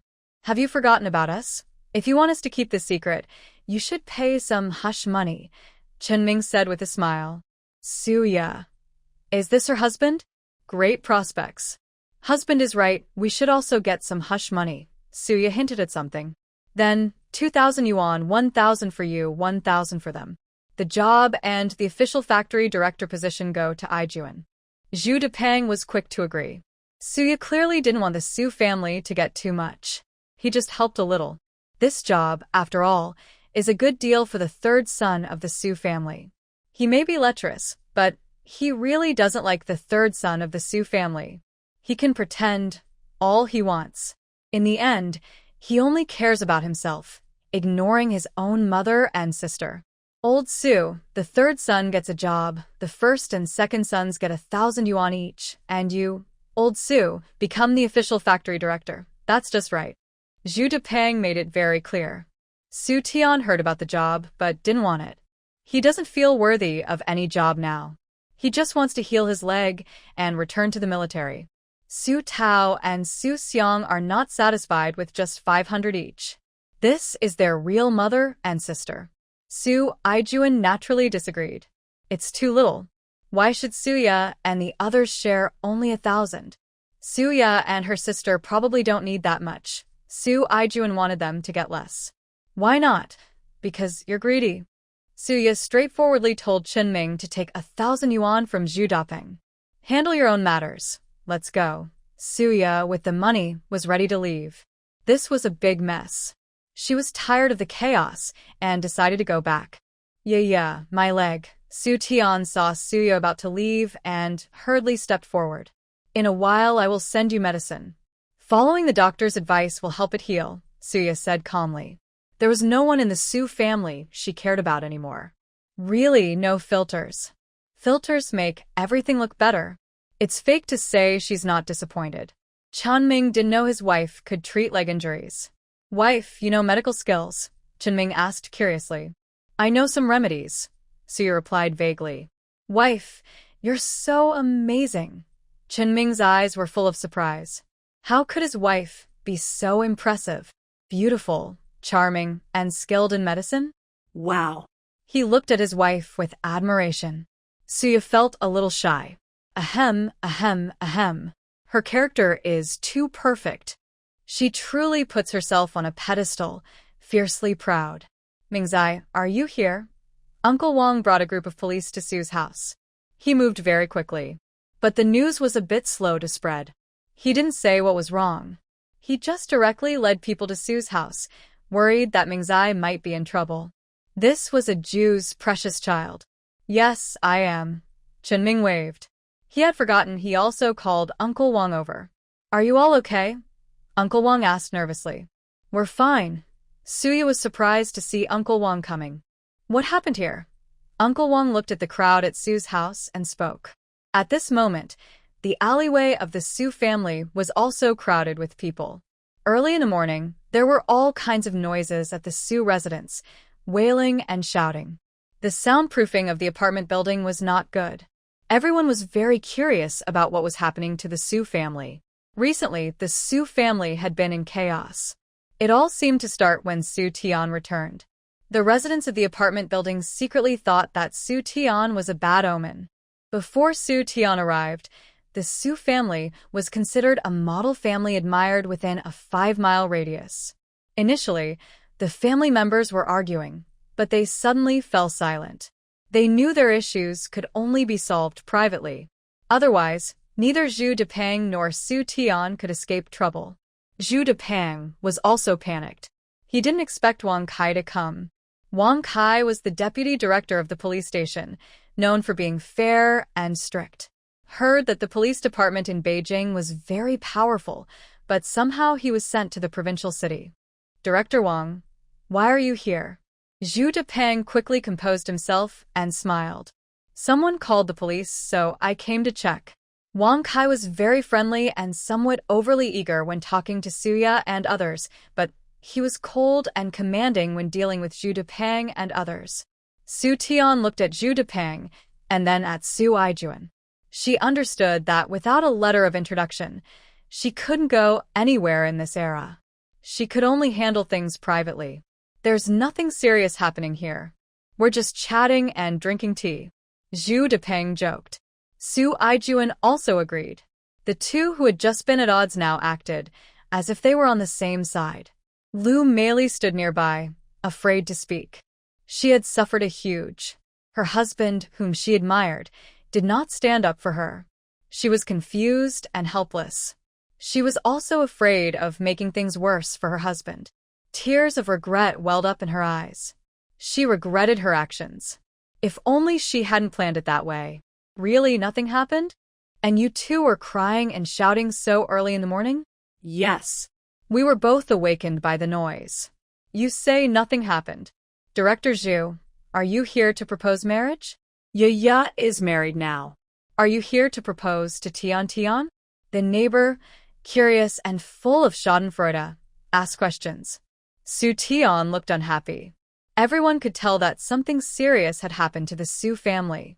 Su Tian Stacy Len. She wanted to keep her dignity. Tian Tian, this is the new era. Men and women are free to love.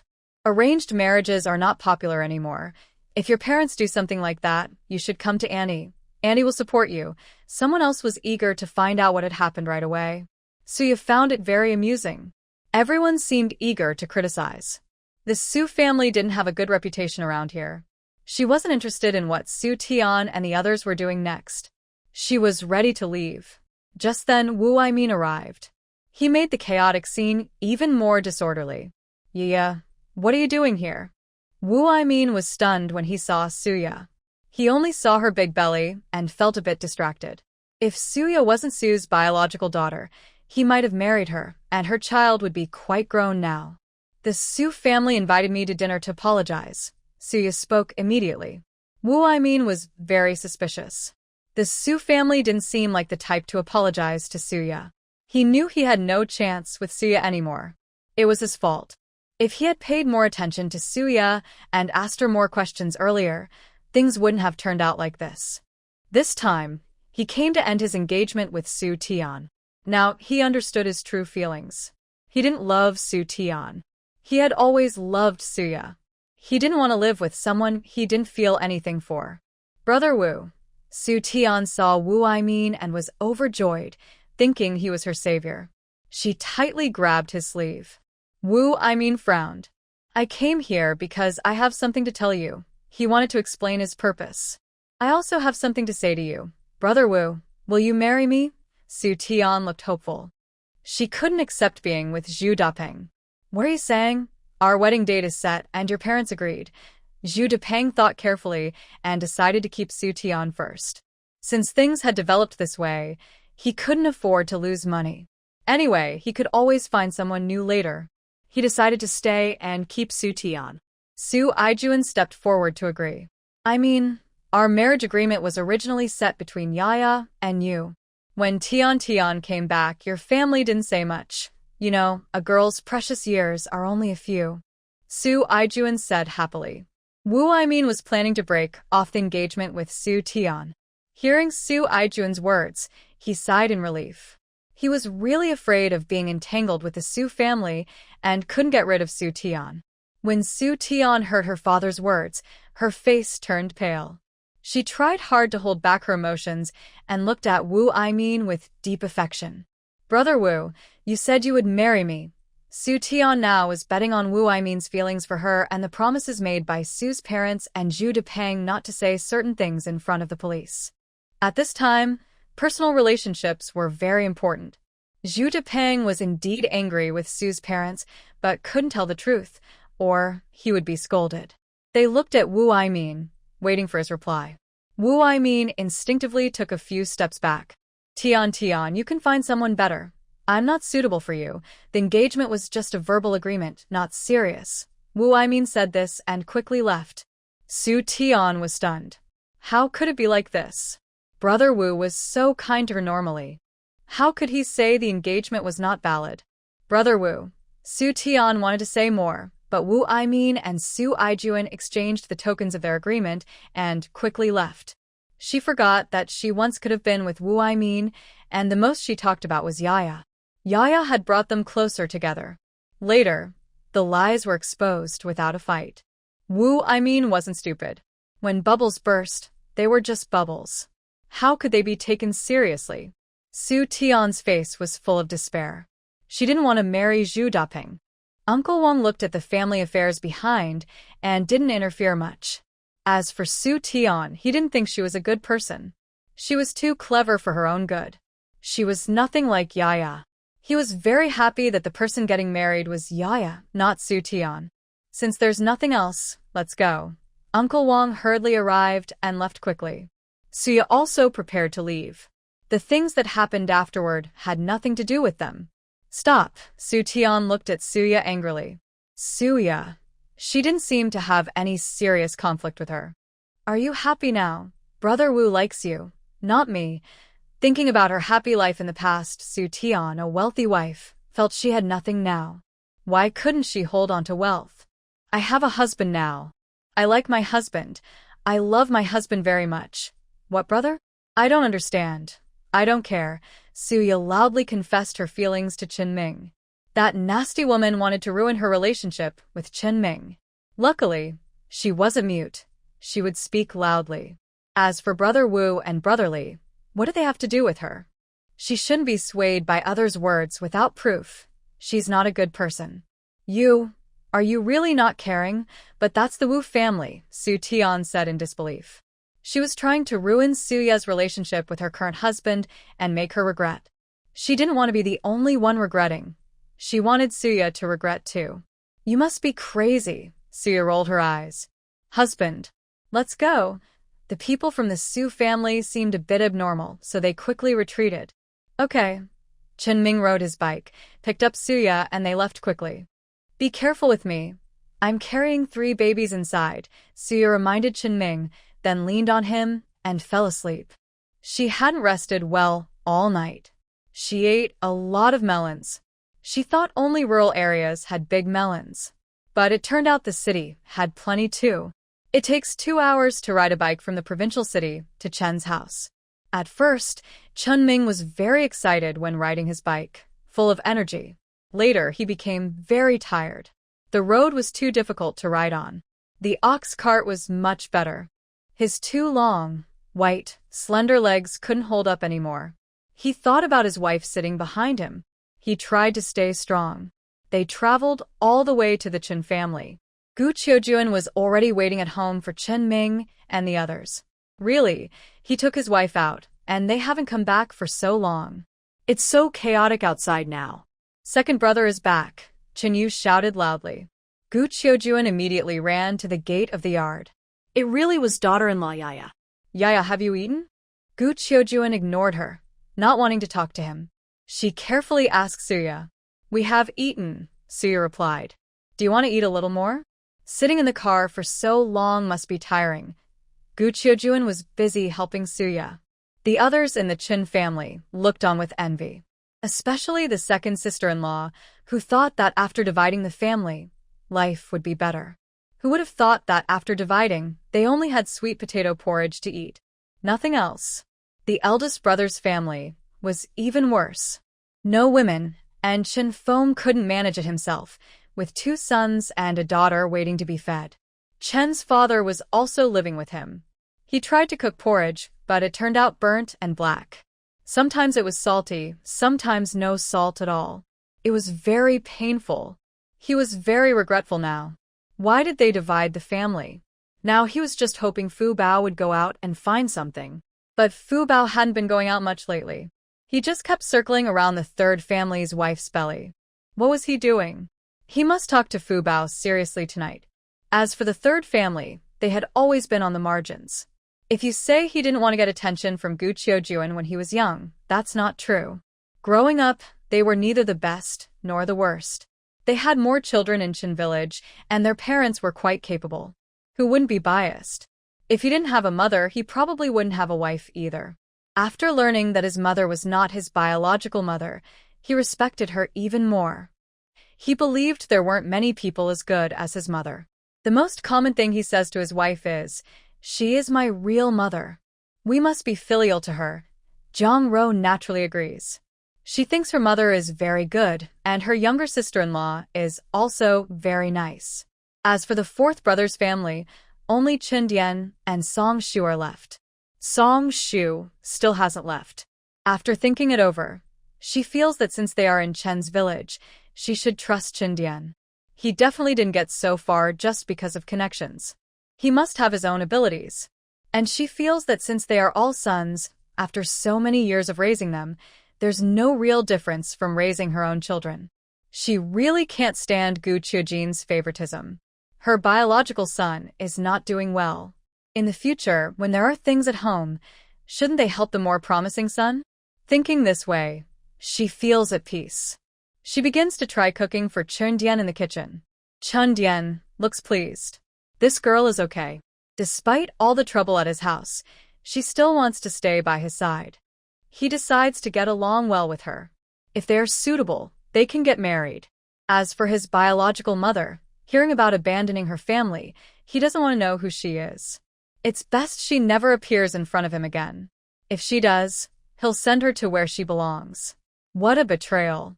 In his heart, only Gu Qiujuan is truly his mother. But this time, when he returned, he noticed that Gu Qiujuan only looked at his younger brother. It wasn't like that before. And his younger brother also isn't as kind to him as before. He sighed. "Mother, you don't have to work so hard. I will eat whatever you make." Suya looked at her mother busying herself for her, feeling a bit embarrassed. She wasn't her real mother, but she felt very close. "You're pregnant now, you need nutritious food." Gu Qiujuan added an egg and some mincemeat to make a steamed egg, and also prepared a small chicken and mushroom soup.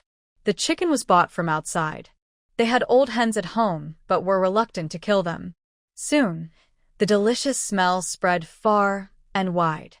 Everyone in the Qin family was very eager to taste it.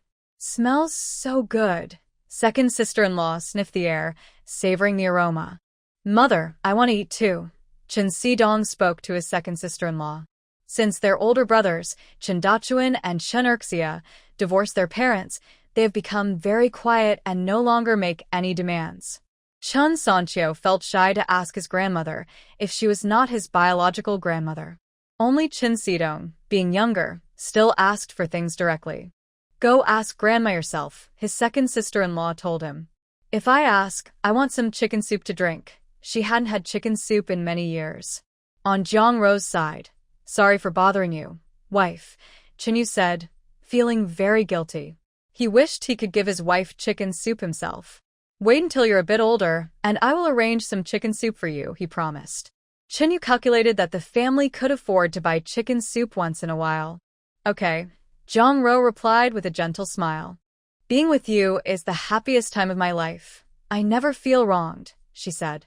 "Mother-in-law is kind and never mistreats anyone.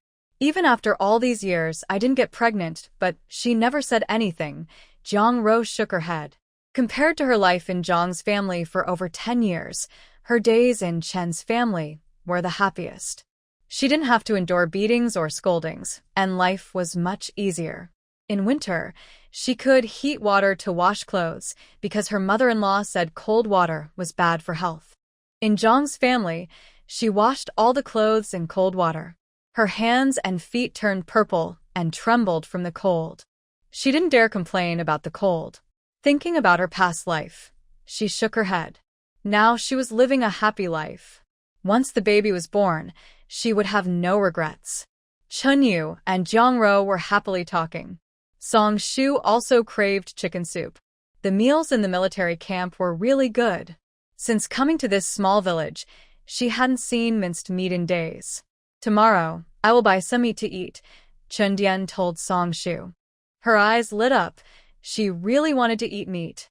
But she was unfamiliar with the place and didn't dare to go out alone. What if there were troublemakers? She didn't want to take the risk. Yaya, drink more soup. Eat more chicken pieces. Gu Kyujv added a big chicken leg, 2 chicken wings, and other bone-in meats to Suya's bowl. She used to give Suya lots of meat. Later, she realized Suya loved eating meat with lots of bones. She didn't understand, but since her daughter-in-law loved it, she accepted it. She carefully picked out the meat with many bones and gave it to Yaya, the kind she couldn't finish herself. That's enough. Mom, I want to eat too. Suya really couldn't eat that much. Mom, I'm hungry. Meat. Chunming held his bowl, waiting for his dear mother to serve him some meat. Go away. What are you eating? Gu Chujin said as she picked a big chicken leg and put it in Chunming's bowl. Mother loves me the most. Chunming looked at the big chicken leg, feeling very eager. Suya loved eating all the meats her mother-in-law picked out. They were all her favorites. Gu Chujin only ate chicken meat. Now, this child ate in a very strange way. Clearly, it was the best meat. But he didn't want to eat it. In the end, it was all hers. Such a sweet burden. Gu Chujin had boiled the whole chicken. There was a lot of meat left. When Chen Xidong came over and asked for some, she looked at her second sister-in-law and scolded her indirectly. I'm not your mother. If you want meat, ask your own mother. She didn't like this kind of behavior. Now that they had separated the households, there would be many such moments after the first time. It would be like they hadn't separated at all. Her son-in-law and daughter-in-law were now living happily, and no one should cause trouble. Chen Xidong walked away feeling wronged. Third brother, come here and serve some soup to your wife. Gu Chujin looked at the remaining soup and meat in the pot. Thinking that her third brother's wife was quite reasonable and was indeed pregnant, she considered that they had lived under the same roof for so many years. Is this for Roer? Chunyu was surprised and flattered. There are many sons in the Chun family, and he was caught in the middle, truly the most transparent one.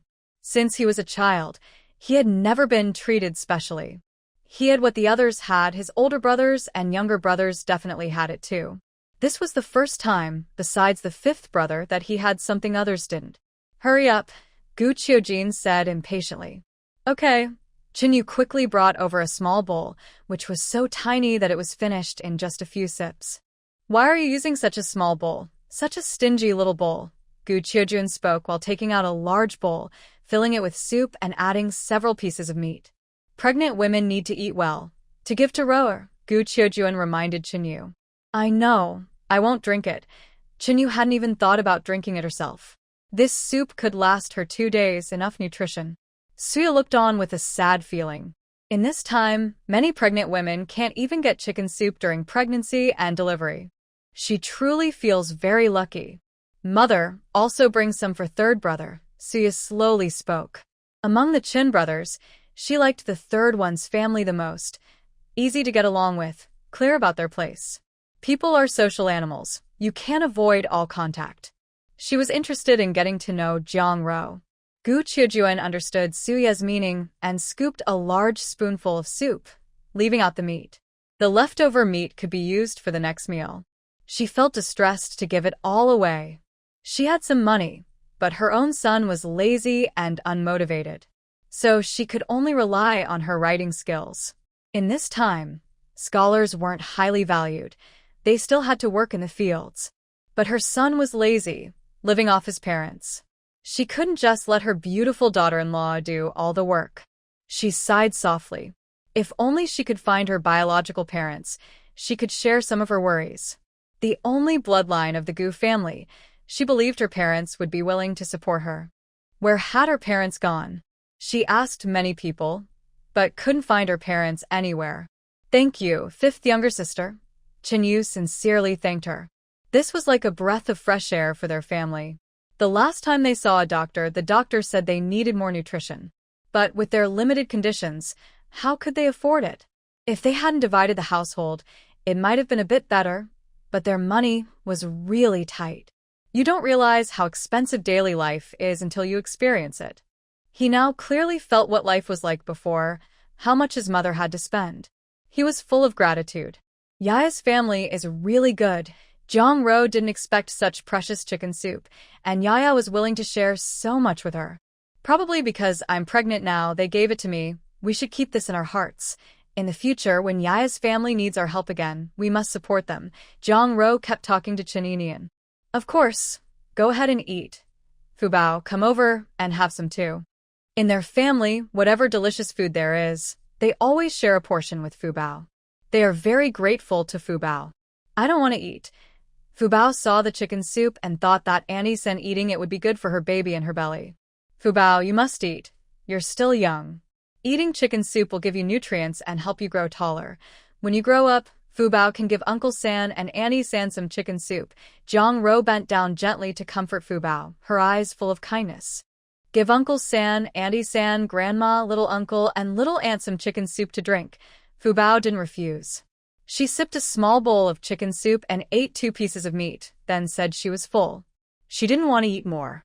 She has her own parents, but her parents don't like her. She felt shy about eating too much. What if she ate too much, and they didn't want to take care of her anymore? Jong Ro saw this and didn't insist she eat more. She thought Fubao had already eaten about 70% of her fill. Later, she could just have some snacks and be completely full.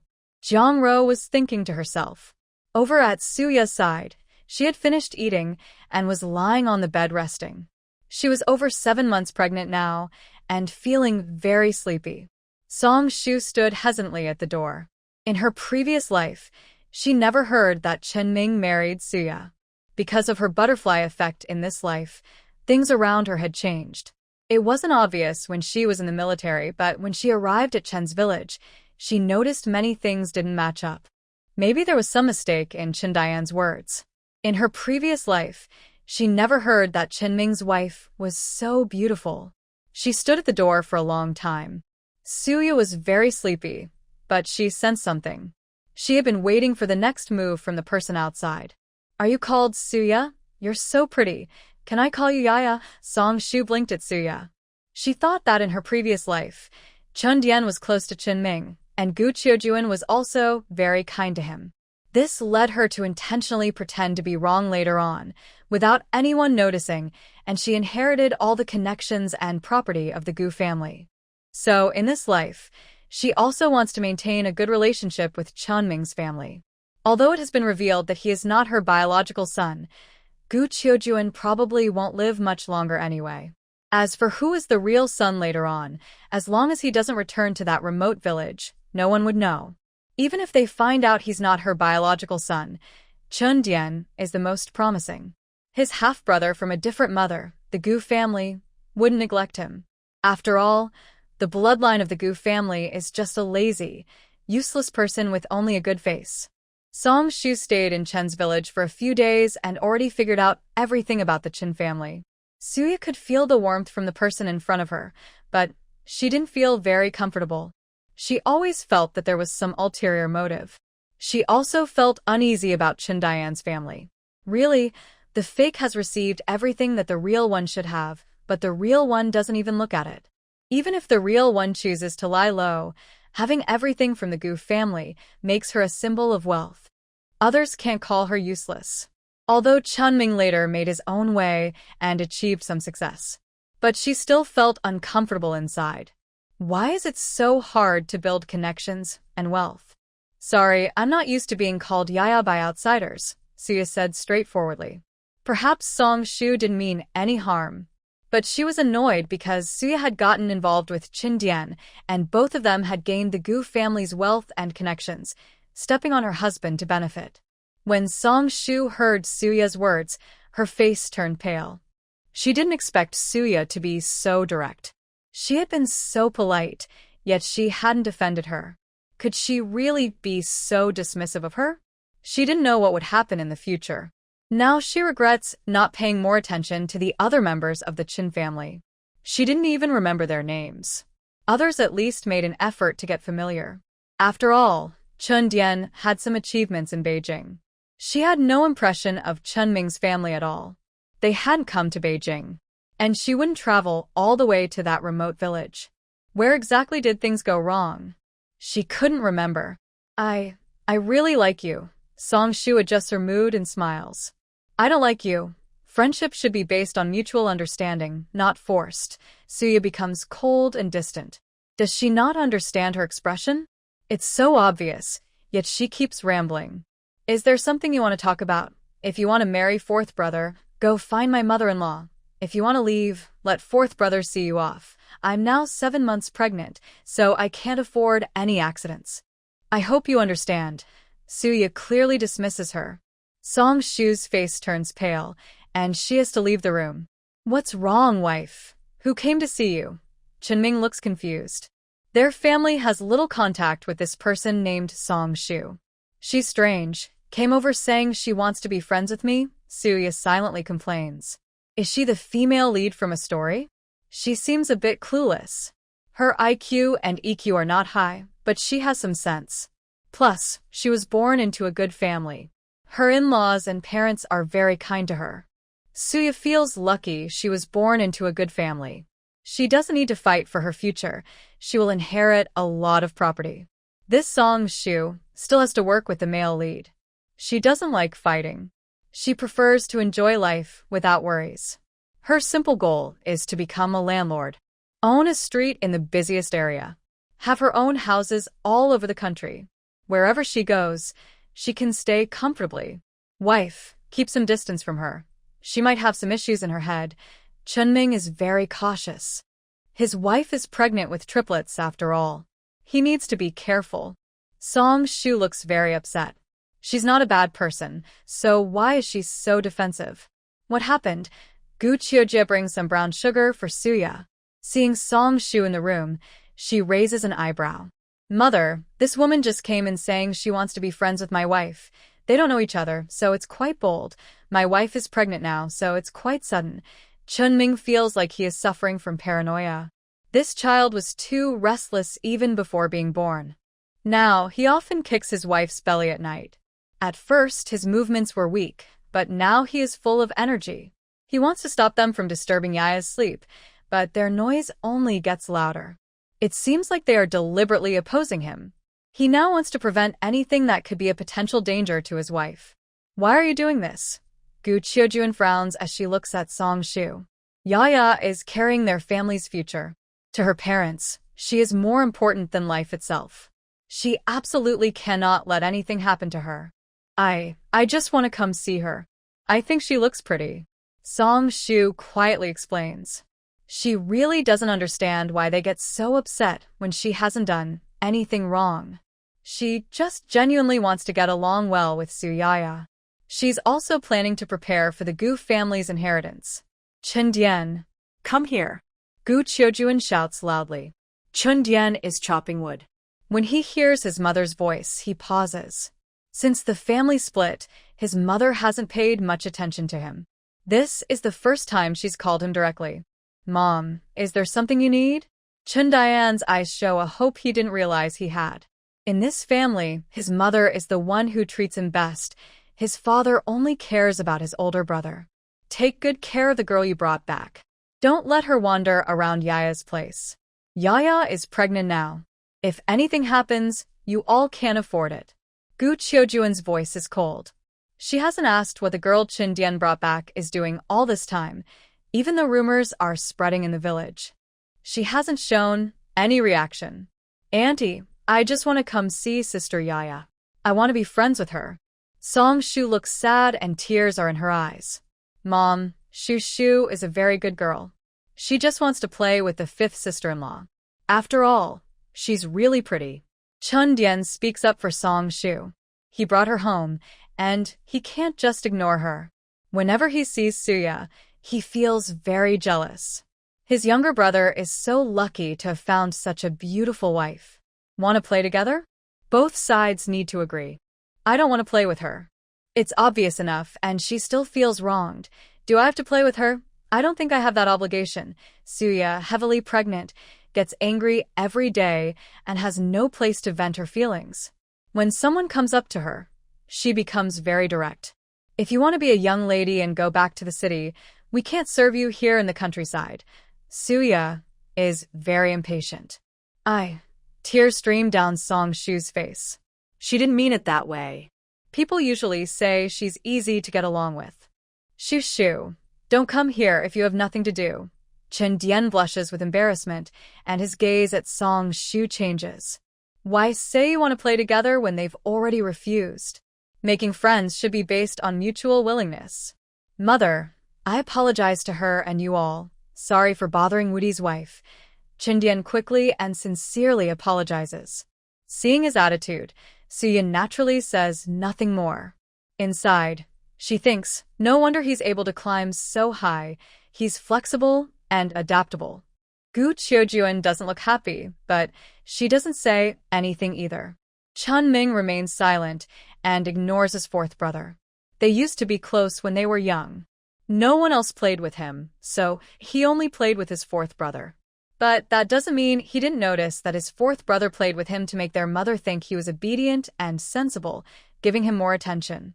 Back then, he just didn't understand why his mother liked him more when his fourth brother was kind to him. Now he understands, because he is his mother's real son. He's grown up now and is going to be a father. He naturally can't compare his superficial fourth brother to his beloved wife. The biggest thing in the world is that the wife is the most important. He is a man who spoils his wife. Chun Dian's face turns a little red. He hurriedly leaves with Song Shu. Why are you going to her room? For the first time, Chun Dian loses his usual good temper with Song Shu. I'm just trying to get along well with her. Song Shu also feels wronged. I see you really like your mother, so I thought you should build a good relationship with her. If your mother has a better attitude towards you, she will treat you even better, Song Shu said tentatively and with a hint of sadness. She remembered that in the story, Chun Dian had always tried to get Gu Qiujia's attention by being nice to Chen Ming.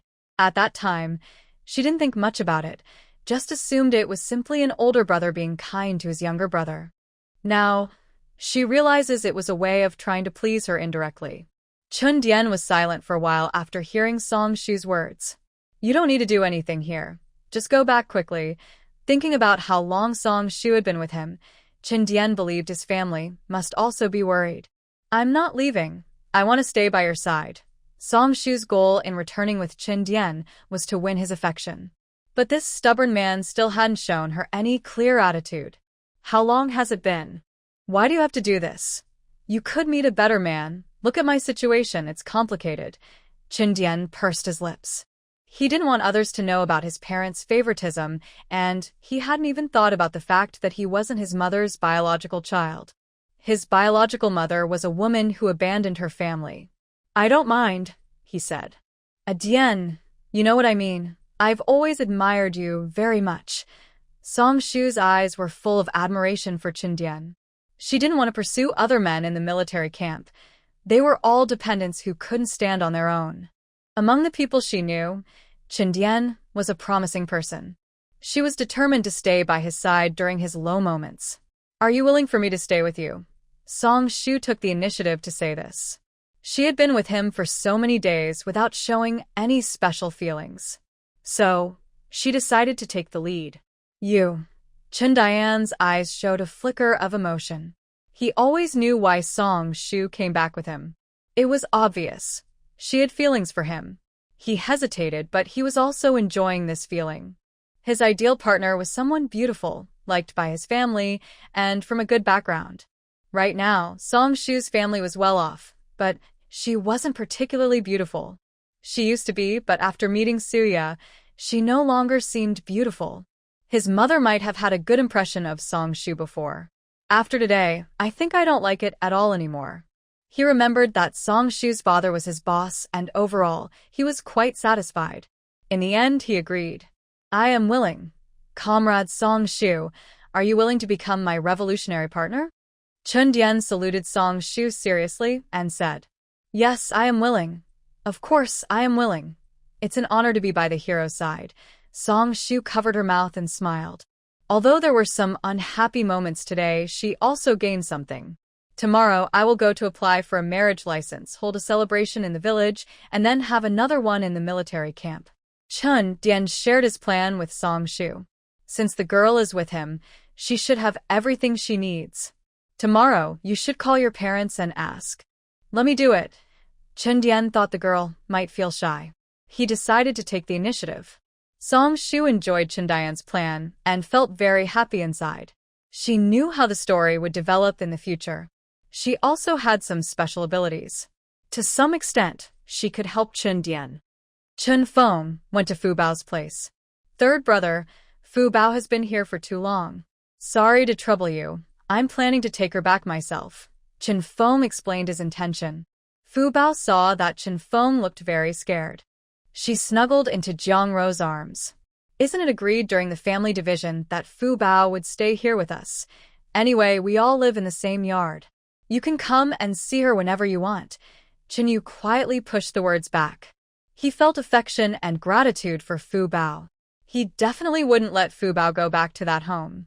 Fu Bao, Dad is here to see you. Chun Feng tried to speak softly to Fu Bao. Fu Bao looked up carefully at her father. Can you come back and stay with us for a while? Your third aunt is pregnant now, and it's not convenient for her to take care of you. Chun Feng gently coaxed Fu Bao. Thinking about her time with her third aunt, they shared little treats and snacks. She had gone outside to catch wild chickens and such, but her third aunt told her she didn't need to ask for anything. They eat well and dress warmly, but if they have too much happiness, it might disappear. She has heard her grandmother say this before, but she doesn't understand it. She wants to give them what they need, and having something good happen to her would make her happy. Eating meat is such a wonderful thing. Right now, her arms and legs are short, so she needs her third uncle and third aunt to take care of her. She thinks it would be okay to go back and stay for a while. Although she is scared, she is still tempted. Big brother, why are you saying these things in front of the children? I'm at home, taking care of my wife and Fu Bao.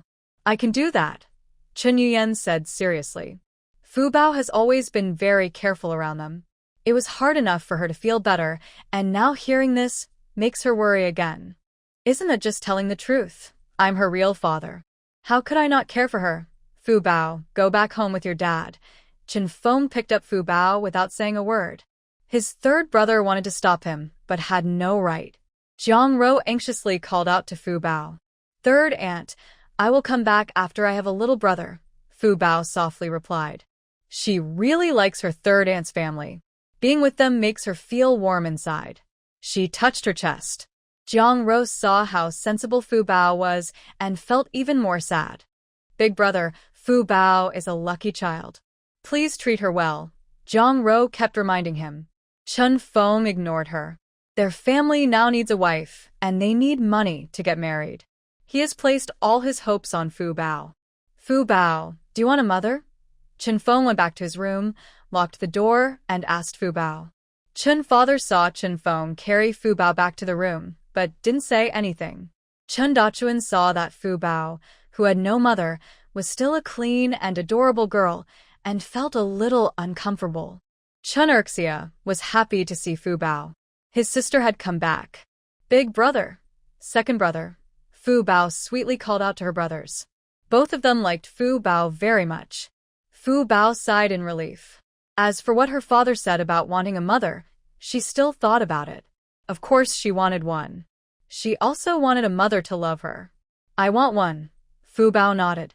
Then let's work together to earn money so we can find a mother to come and take care of you, buying you new clothes, telling you stories before bed, and braiding your hair.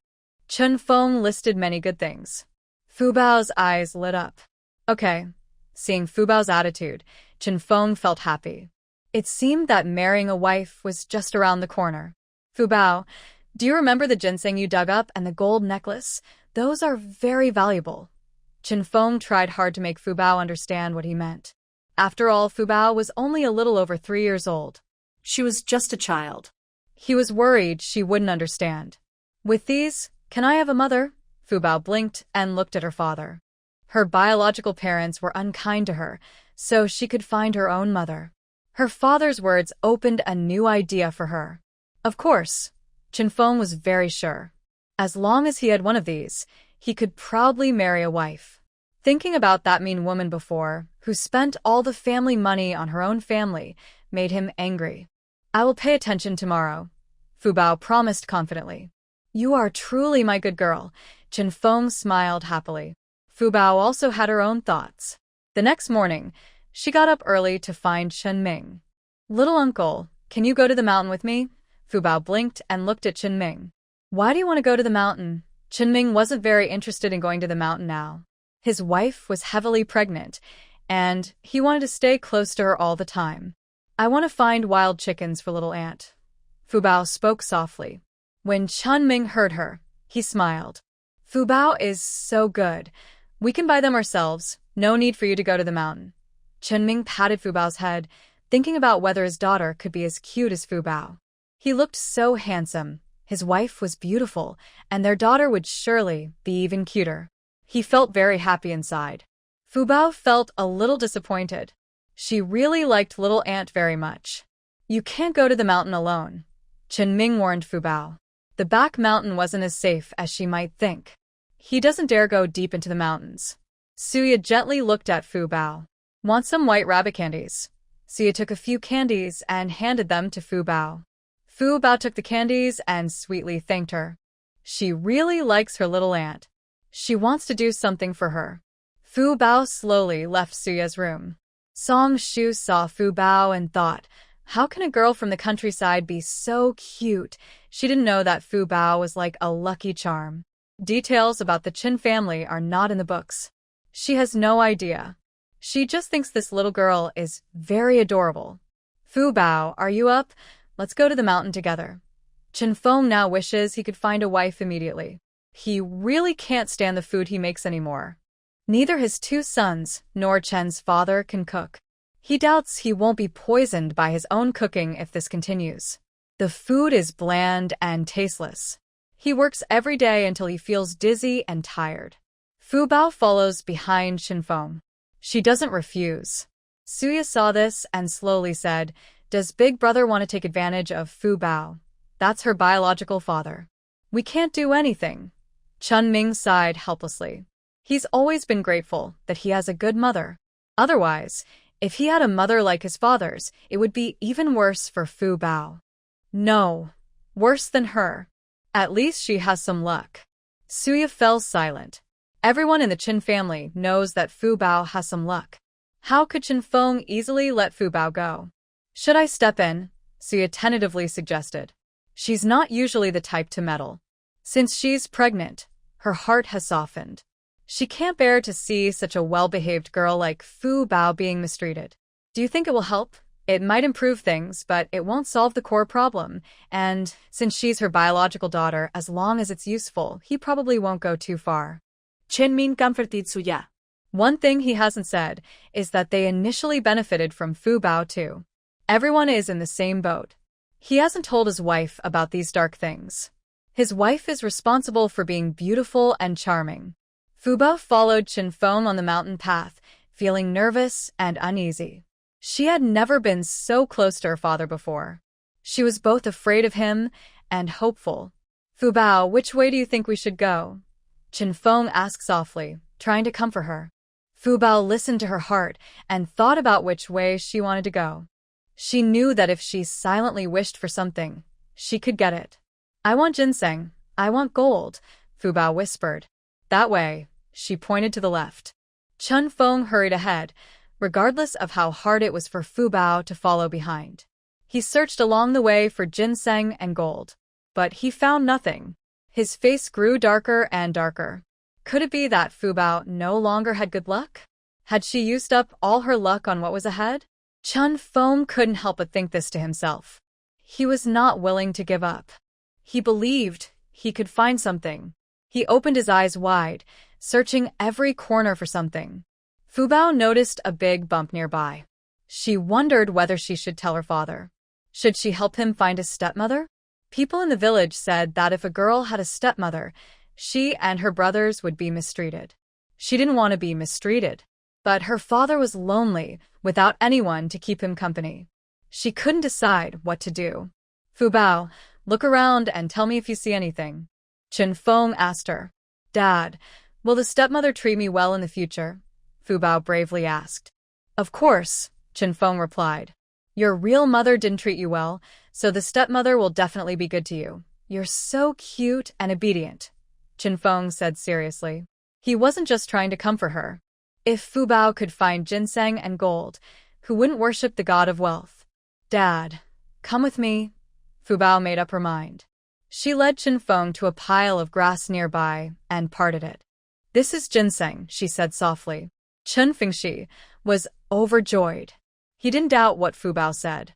Fubao had brought them many things before, but those were from before they split the family.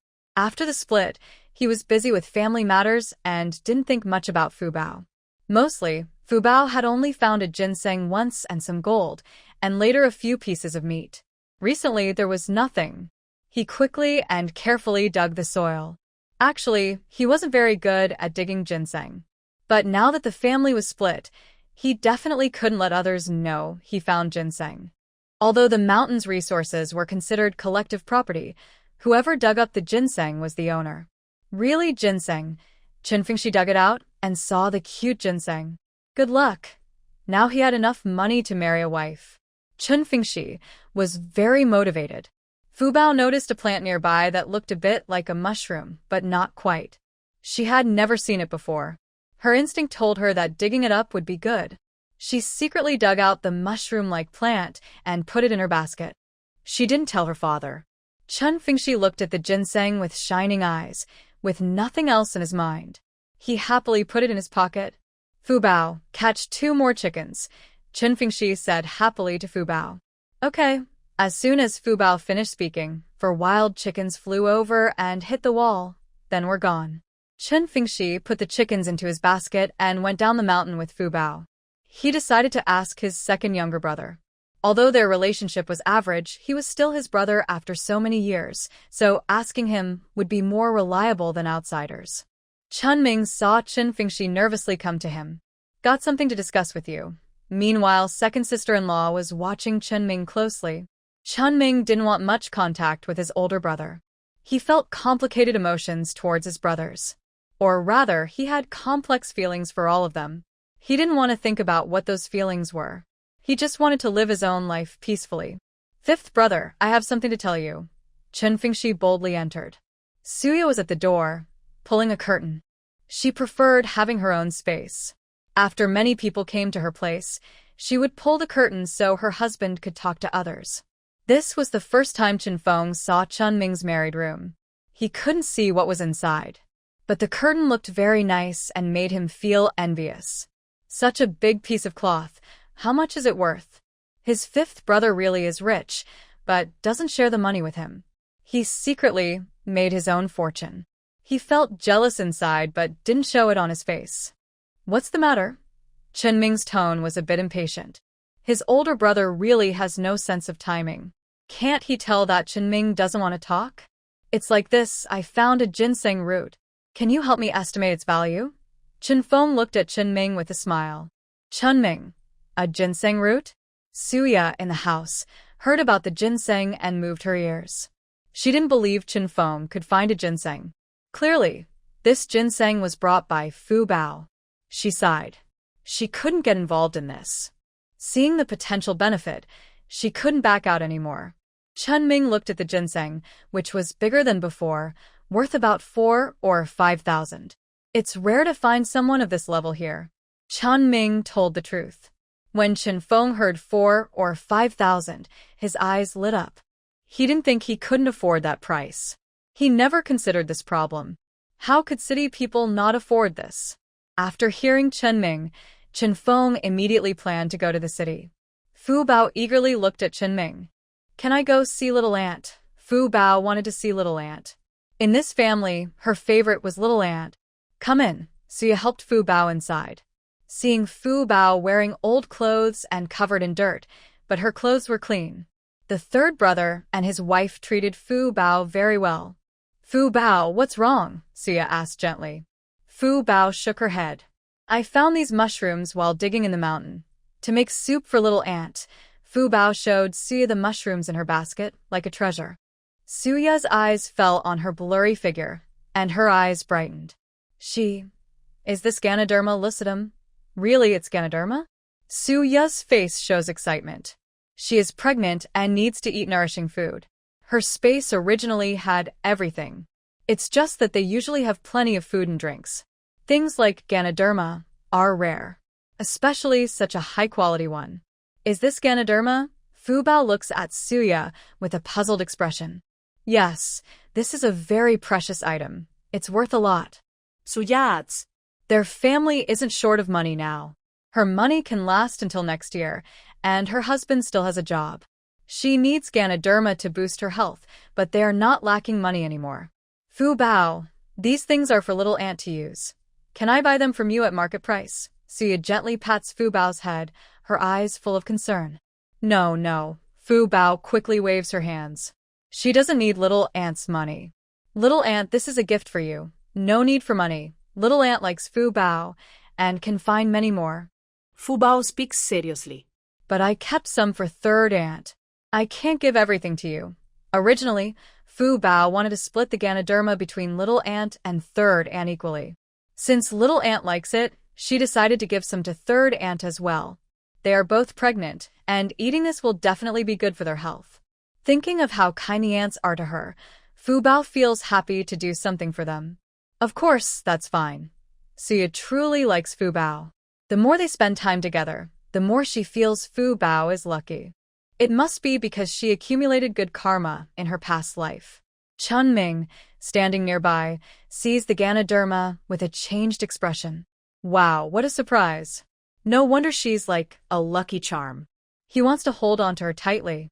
As for his wife offering money, he feels anxious. Why give money? She already said she would give it to them. He didn't force her. Chun Ming is unwilling. Hearing Fu Bao say she doesn't need it, he finally relaxes. No one can take his money, except his wife, mother, and future children. He has always been firm about this. Even if he feels pity for Fu Bao, he can't bear to give her money. Fu Bao, do you want some soup? Suya has been drinking chicken soup every day, and she's starting to get tired of it. Luckily, Fu Bao is here, so she scoops a big bowl for her. Thank you, Auntie. Fu Bao licks her lips after tasting the soup. She eats big bites happily. She knows there is plenty for her to eat over at Auntie Sue's place.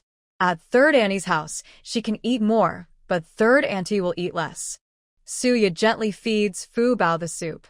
Third brother and third sister-in-law are also called over by Chun Ming. Here's the thing. Fu Bao found a reishi mushroom and wants to give you some. Suya speaks slowly. She only takes the part that belongs to Tae Duo. She wouldn't take anything from third brother's family. Whether they eat it themselves or sell it is their own choice. She just tells them about it. What? Reishi mushroom? Third sister-in-law is stunned. What reishi mushroom? Third brother is also confused. They have heard of reishi mushrooms, but they've never seen one. They have seen ginseng once. You're giving us this? Third sister-in-law quickly waves her hand to refuse. It's too valuable. I can't accept it. She quickly shows her stance and pulls third brother's arm. They can't accept such a precious gift for a child. Third brother quickly agrees. This is what Fu Bao wants to give you. You can ask her what she thinks. Taking it will be good for Fu Bao too. Suya smiles and says, Third Annie, this is a gift from Fu Bao to you. Little Annie has one too. Fu Bao looks up and responds. She has eaten several pieces of meat and a big bowl of soup. She chews happily. It's so delicious. She wishes she could eat this every day. She touches her little belly. She can't eat any more. Will Big Brother's side have any opinions? Third brother can't help but ask. Big Brother has just gotten a ginseng root and gone to the city. He probably doesn't know about these reishi mushrooms. Suya answers. She wouldn't cry if Big Brother found out. He wouldn't leave Fu Bao here. Father doesn't know. I won't tell him. He only said that finding ginseng would be enough to have a mother. He didn't mention Lingji. Fu Bao mumbled unclearly. She is a good girl. She didn't find gold. She found ginseng to marry her father and have a mother. She wants to give Lingji to her aunts. Can one ginseng marry a mother? If it's not enough, I'll find another one. Fu Bao's eyes are full of innocence and hope. She wants to have a new mother who will treat her well. Of course, yes. Third sister-in-law quickly replied to Fu Bao. One ginseng costs several thousand yuan. It can marry many wives.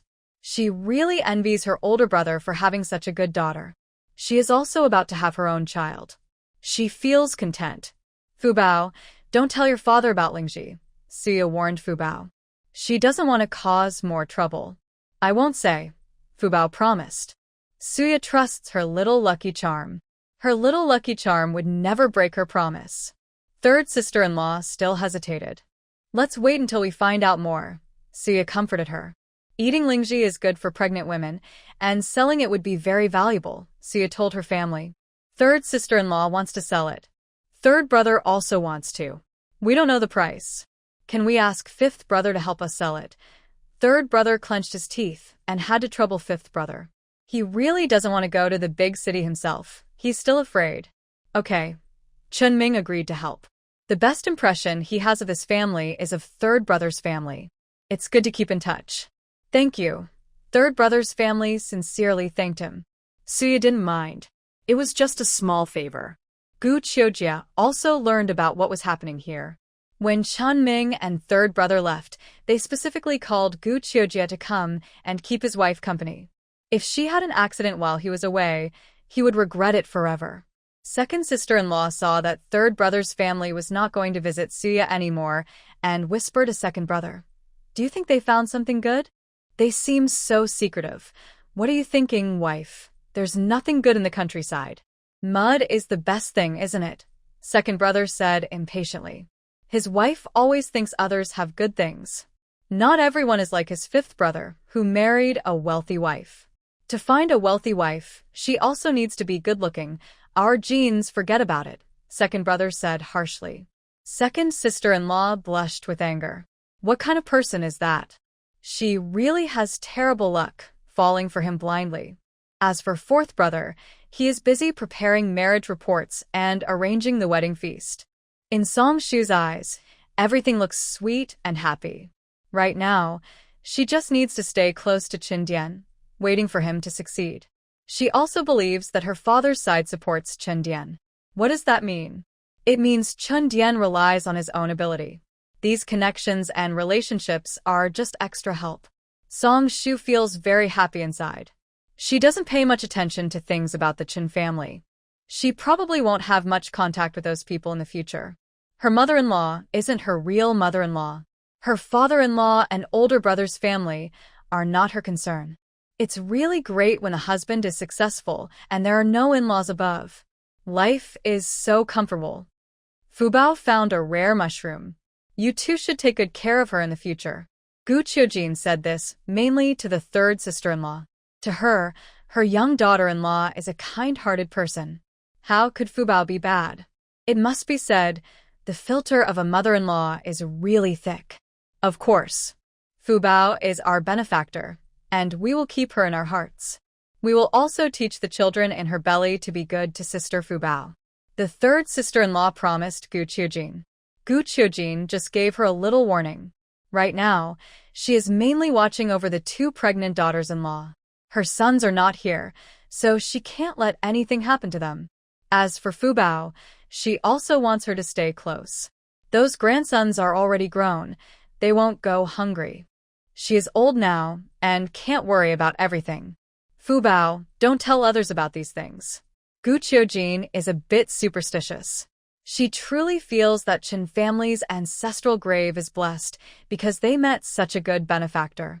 She just doesn't know if the Qin family can hold on to this luck.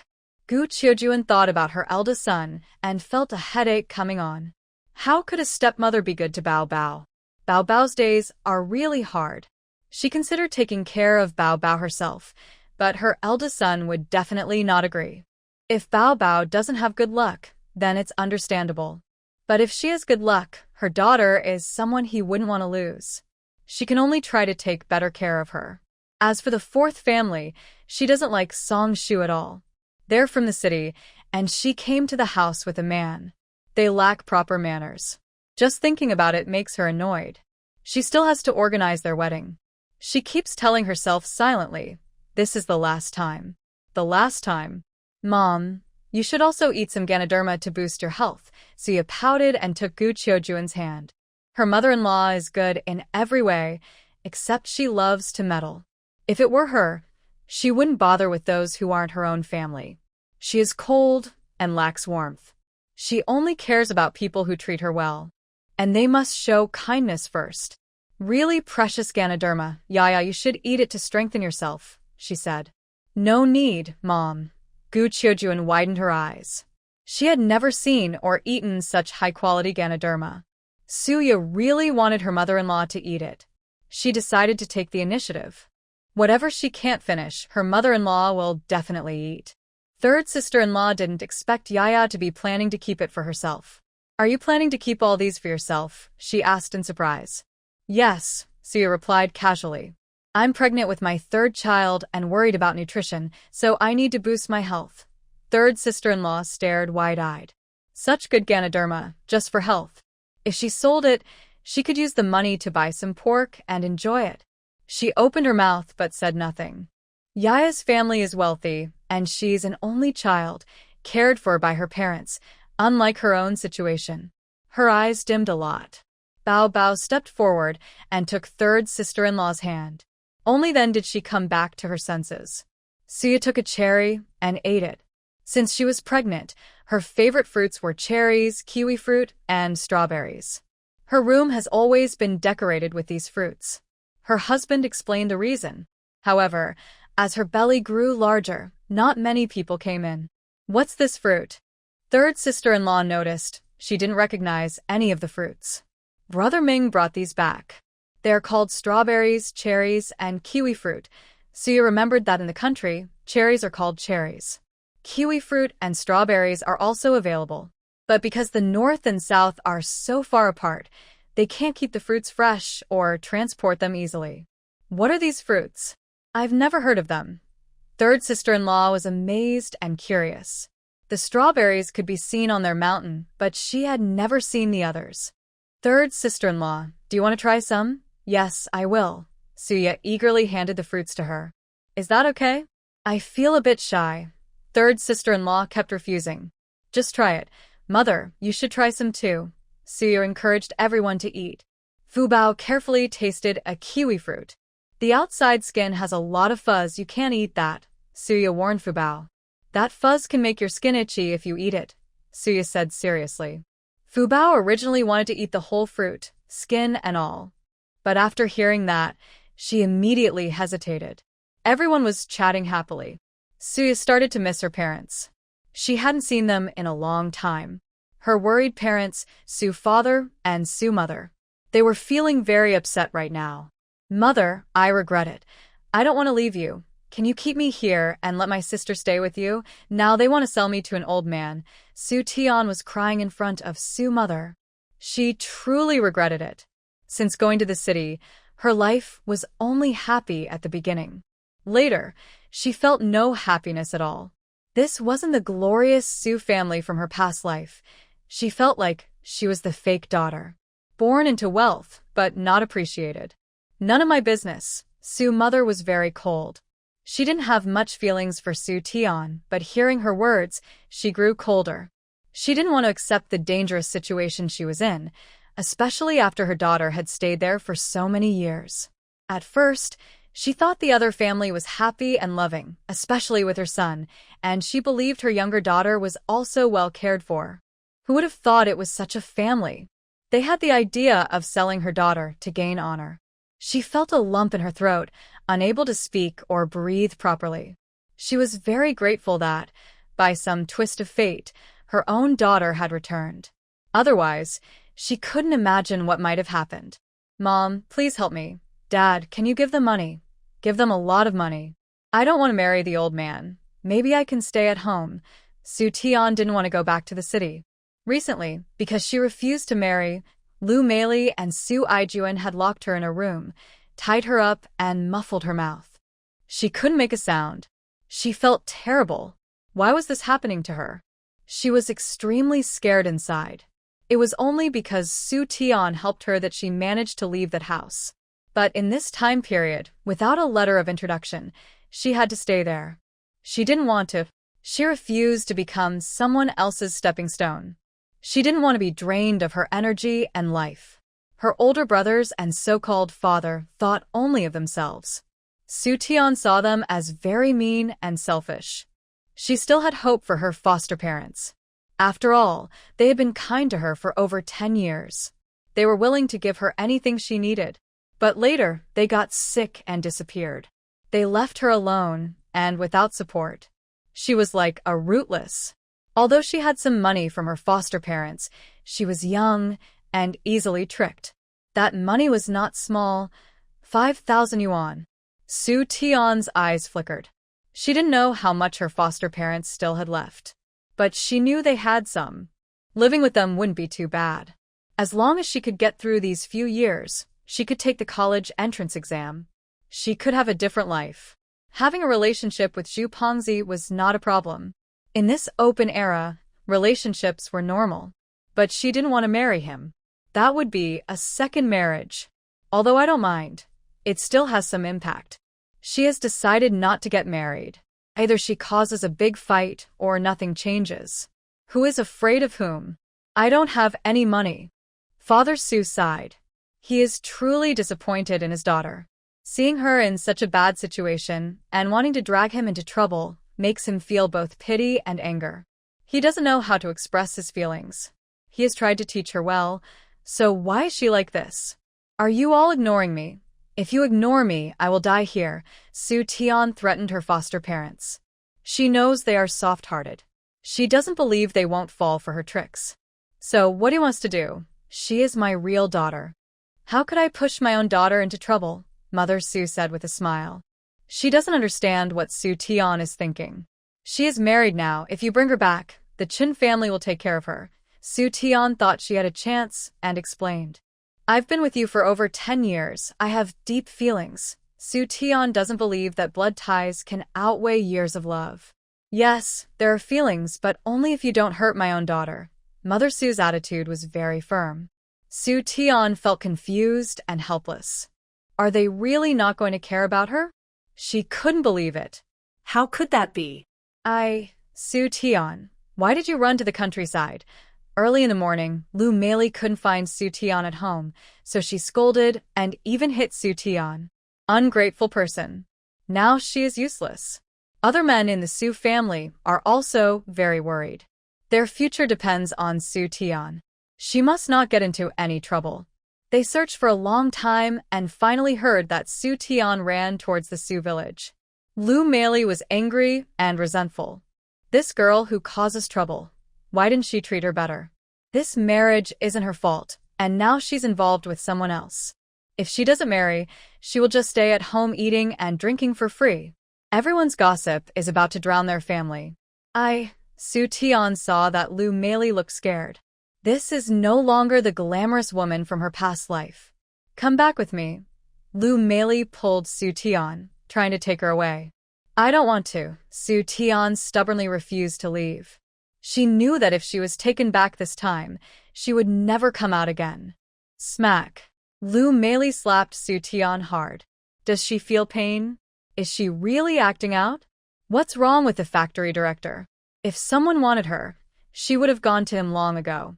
Since the last time Su Aijuan coldly treated her, their relationship has only been superficial. Now they even sleep on different beds. She sleeps on the floor. What did she do wrong? A man doesn't even have the courage to stand up for his woman. Coward. She was full of resentment towards Su Aijuan. But she still had hopes for her sons. She couldn't help it. She was getting old. She would have to rely on her sons to take care of her in the future. Su Tian can't be trusted. Her leg is useless, and she still eats and complains behind her back. You hit me. Su Tian immediately grabbed Lu Meili. She had enough. Does she think she has no temper? She clenched her fists and swung at Lu Meili fiercely. Ah! Lu Meili screamed in pain. She cried out loudly. This attracted many people. I'm going to fight you. Su Tian viciously attacked Lu Meili. Lu Meili was stunned for a moment. Then, after being hit many times, she reacted and immediately fought back.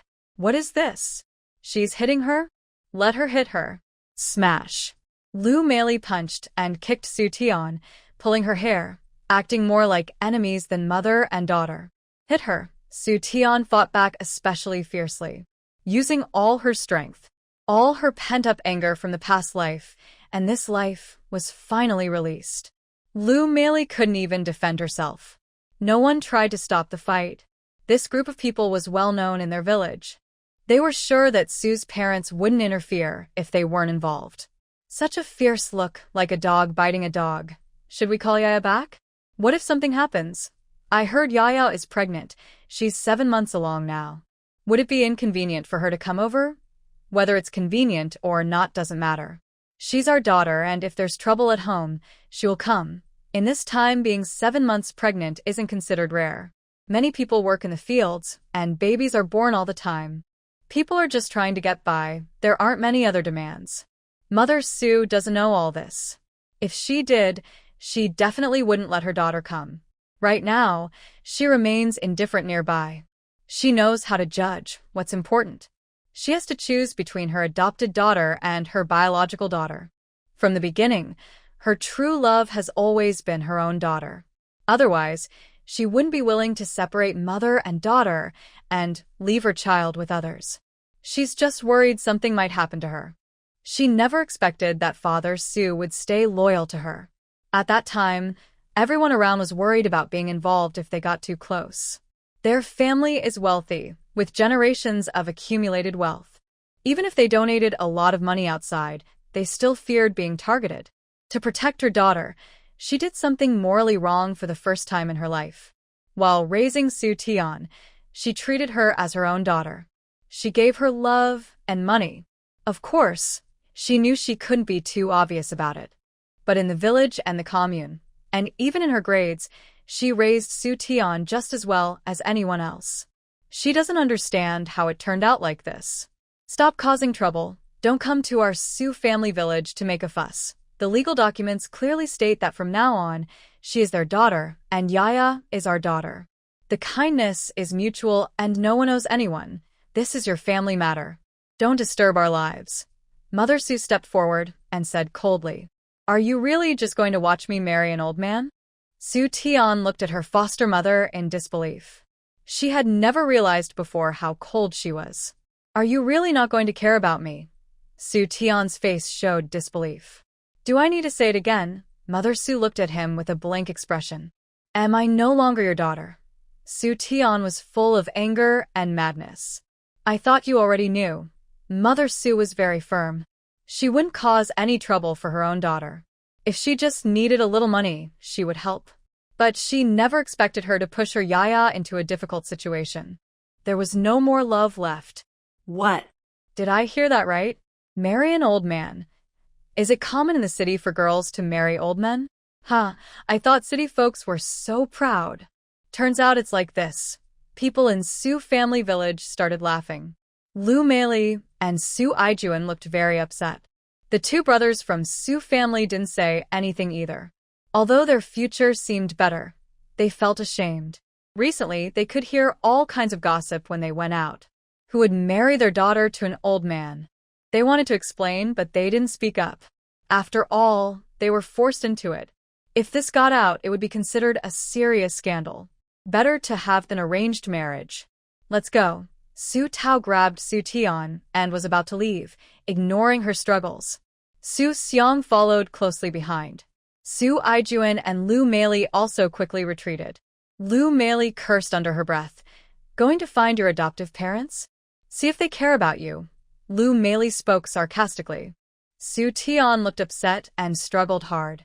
Father Su saw this scene and couldn't bear it. "Are we really not going to do anything? Go ahead and do what you want. Stay away from me. Don't involve my daughter." Mother Sue said angrily. Her husband, to be kind, was honest and kind-hearted. But honestly, he was just soft-hearted. If you're willing to let your daughter live like that, then go ahead and take care of it. Doing so just cuts off the relationship, so you don't use my daughter to be a good person, Mother Sue said bluntly. Even after so many years with this man, her love was always for her own child. And her parents too. Her parents' experiences made it hard for her to be kind to others. She is kind to others, but who is kind to her? When Mr. Sue heard Mrs. Sue say this, he immediately stopped speaking. People from Sue's village also started to advise. Don't interfere in other people's matters. You now have your own daughter, but she's not your biological child. The official documents are also severed, so you have no right to interfere. Yes. Just wait to hold your grandchild. Yaya is a triplet. Triplets are unique in our area. People from Sue's village spoke one after another. They were also trying to help Mr. Sue. This was the first time Yaya rode her bike alone to Sue's village. The road was quite steep. But when she heard that Sue Tian and her family were causing trouble at her parents' place, she immediately went over. She was afraid her parents might soften their hearts. It's understandable to be soft-hearted after so many years of living together, but she didn't want to cause herself trouble. If her parents sided with Sue Tian then, she didn't know what to do. As someone who hadn't felt much family love, she cherished everything she had with them. She couldn't bear to part with it. She also wanted to see the outcome with her own eyes. Her heart was anxious. The baby in her belly kicked her. Baby, can you feel Mom's emotions? Baby, Mom loves you very much. With the babies here, Mom isn't afraid. Yaya gently comforted her unborn babies. Her face was shining with maternal love. As her belly grew bigger, her babies interacted with her more and more. They responded to her every day. She told stories and they listened attentively. When she was in a bad mood, she comforted herself. Is this the magic of blood ties? She wondered if her biological mother from her past life ever thought about abandoning her. Yaya, are you here? Mrs. Sue was very excited when she saw Yaya arrive. Seeing Yaya's pregnant belly, she was worried again. Is your belly okay? Mrs. Sue was very nervous. She was afraid something might happen to Yaya's baby. I'm fine. I just came to take a look. Suya noticed Sue Tian and the others. Sue Tian looked at Suya with a very complicated expression. Why is everything good only hers? Why? She had no choice but to be taken away by Lu Meili. Suya didn't want to pay attention to this family. They were already exhausted. At least, they wouldn't bother her for a few years. She wouldn't be here anymore in the future. Why are you coming over? You have such a big belly. What if something happens? Sue's mother said impatiently. Just worried about you. Suya slowly spoke. Seeing Sue's mother's attitude, she felt relieved. So, they chose her after all. She couldn't quite understand her feelings. It was a little sweet. Come back and stay at home for a while. We haven't seen you in a long time. Sue's mother urged her to stay. Suya also thought she hadn't seen her parents for a long time and wanted to stay for a while. Okay, she happily agreed. Sue's father and mother were very happy. People from Sue's village also came over to congratulate her. Once again, the triplets were amazing. Everyone gathered around her belly, looking at her. Suya felt a bit overwhelmed. It was only calmed down when Sue's mother stepped in. After returning, Suya stayed close to Sue's mother, chatting with her. They hadn't seen each other for a long time, so there was a lot to talk about. I discussed with Mingo about the baby in my belly. We decided the baby will have our family name, Suya told her parents. Really? Sue's father was a bit excited. He was never regretful or disappointed about a girl. But facing the issue of ending the family line, he felt ashamed to face the ancestors. If the baby really has his family name, he would have some explanation after 100 years. I didn't mean it like that. It's just, Sue's father hurriedly explained. He was afraid his daughter would misunderstand. Dad, I understand what you mean. Suya comforted her father. She never thought that passing on the family name was wrong. The baby was a girl, so why does having a girl mean the family line is broken? Many girls assume that children will take their husband's surname. Women give birth, and as long as they firmly say they want their children to have their own surname, It is a big deal. Enjoying the benefits of being an only child means taking on responsibilities, regardless of gender. There are 3 in the belly. There should be 2 boys. Dad, you can choose a name that matches yours when the time comes. Suyo expressed her stance to Sue's father. Is that really possible? Sue's father was still unsure and couldn't believe it. Yes, it is. Sue was very sure. Let's wait until Mingzai comes back to decide. Sue's father didn't want conflicts in his daughter's married life. Although passing on the family line is important, sometimes other things are more important. Especially since his daughter had grown up away from home and suffered a lot. He couldn't bring himself to ask for anything. He already felt full of guilt. So much guilt. Yaya said, "Listen to your daughter." Sue's mother interrupted from beside them. Although she didn't have much contact with her daughter, she could see that she was a girl with her own opinions. Having opinions means she listens to what she says. Hearing Sue's mother speak, Sue's father didn't say anything more. Now you're living at the husband's house. Even if you split up, you're under the same roof. You can move out and build your own house soon, Sue's mother slowly spoke. The 2 villages weren't far apart. She also heard that Mingzai was her real son's only child. She truly admired her daughter-in-law. Her several sons had all helped her marry. She didn't think the Chin family could earn that much money. They worked in the fields. Where would they get so much money? Clearly, her daughter-in-law was supporting them herself. Her daughter-in-law's actions showed she was a good mother-in-law. She couldn't help but praise her. Got it. Your mother-in-law treats us well. I will be filial to her. Suya didn't mention her father-in-law at all. She was too harsh. She had no love for her husband in her heart or eyes. She even pretended to be kind to him in public. She felt really uncomfortable inside. Here is 1,000 yuan. Use it to build a house. It should be enough, Sue's mother said, and then took out another 1,000 yuan. Suya looked on in amazement. Wow. Going back to her parents' house, she received a big gift of coins again. It felt so exciting. In this era, the largest banknotes are only 10 yuan each. 1,000 yuan is 100 notes, which feels substantial. Suya happily accepted the money. She is an only child, and her parents are willing to give her money, so she took it. She never dislikes having more money. As for building a house, she hasn't decided whether to live at her parents' place or stay at Chin Ming's house. She'll wait and see how things develop.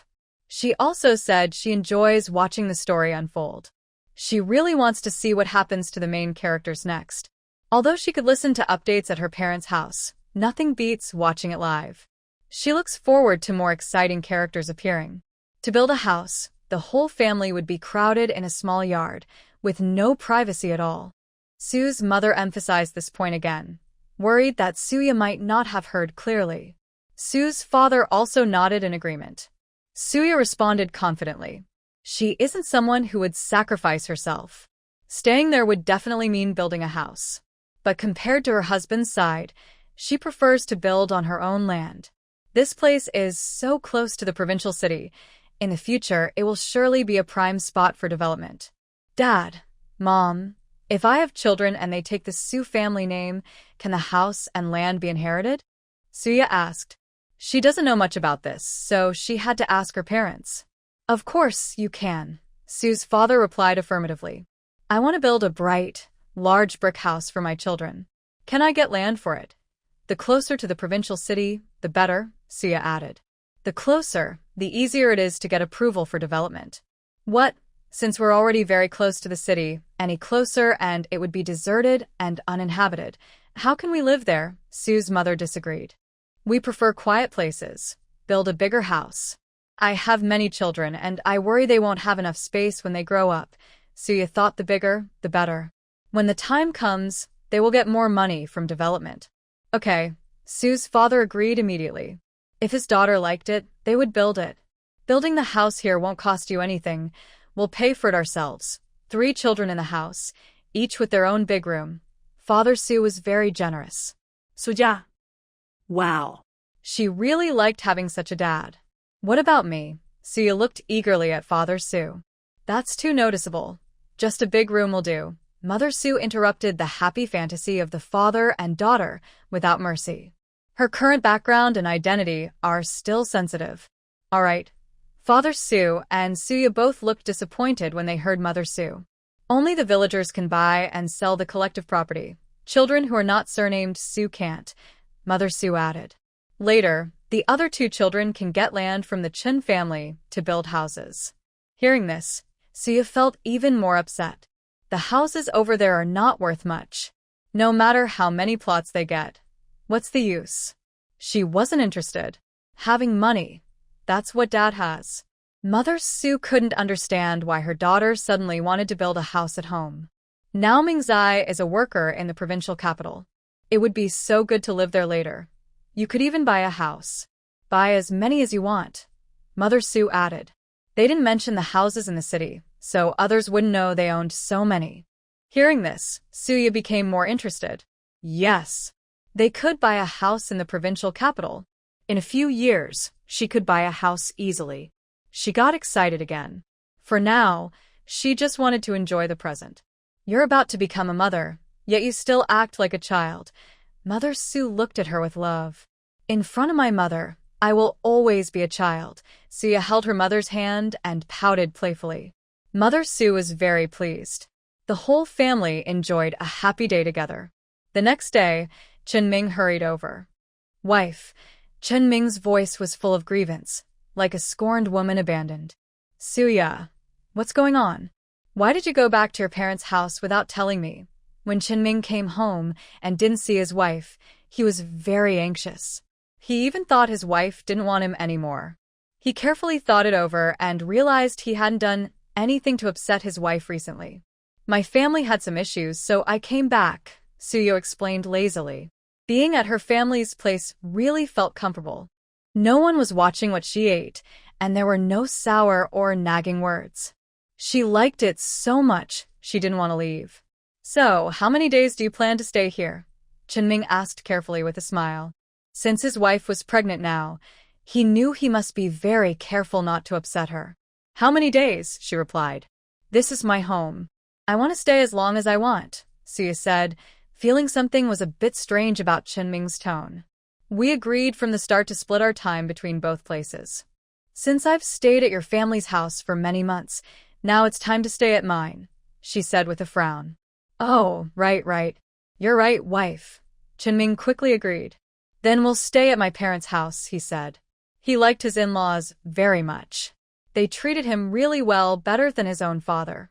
They were almost like his own parents. You didn't bring much with you, so you'll go back and get your things later, right? We should also tell my mom. She's been very kind to us, Chenming tentatively suggested.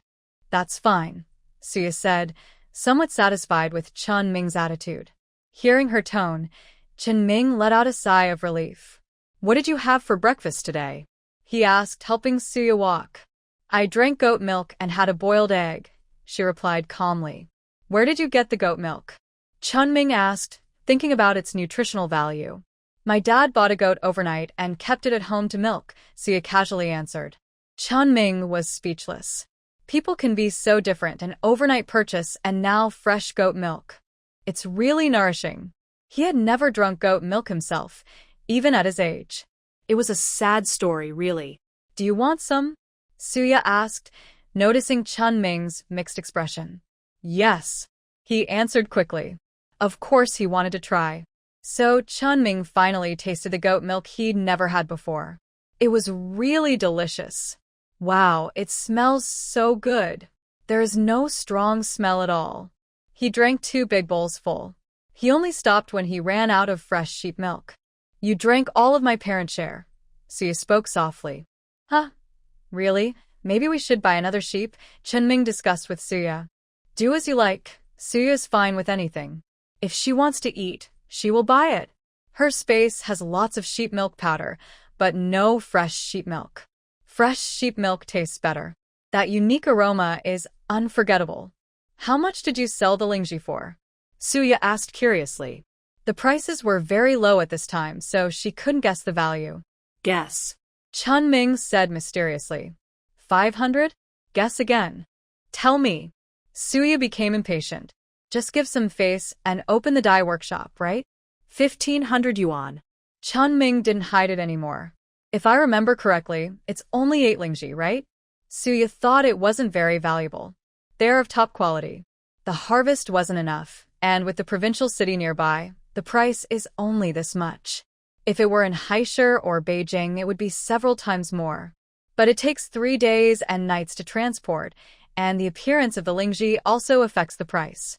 Chun Ming was massaging Suya while replying to his beloved wife. Yeah, that's true. Suya also understands that transportation is very inconvenient in this era. It's not like the future, where a plane takes 2 hours to Beijing. So, this price is pretty good. 1,500 yuan, earning a lifetime's income. Suya has been here for a long time. She knows that the income here is very low. It's hard to work in the fields just to get by. Are you really willing not to sell the lingji?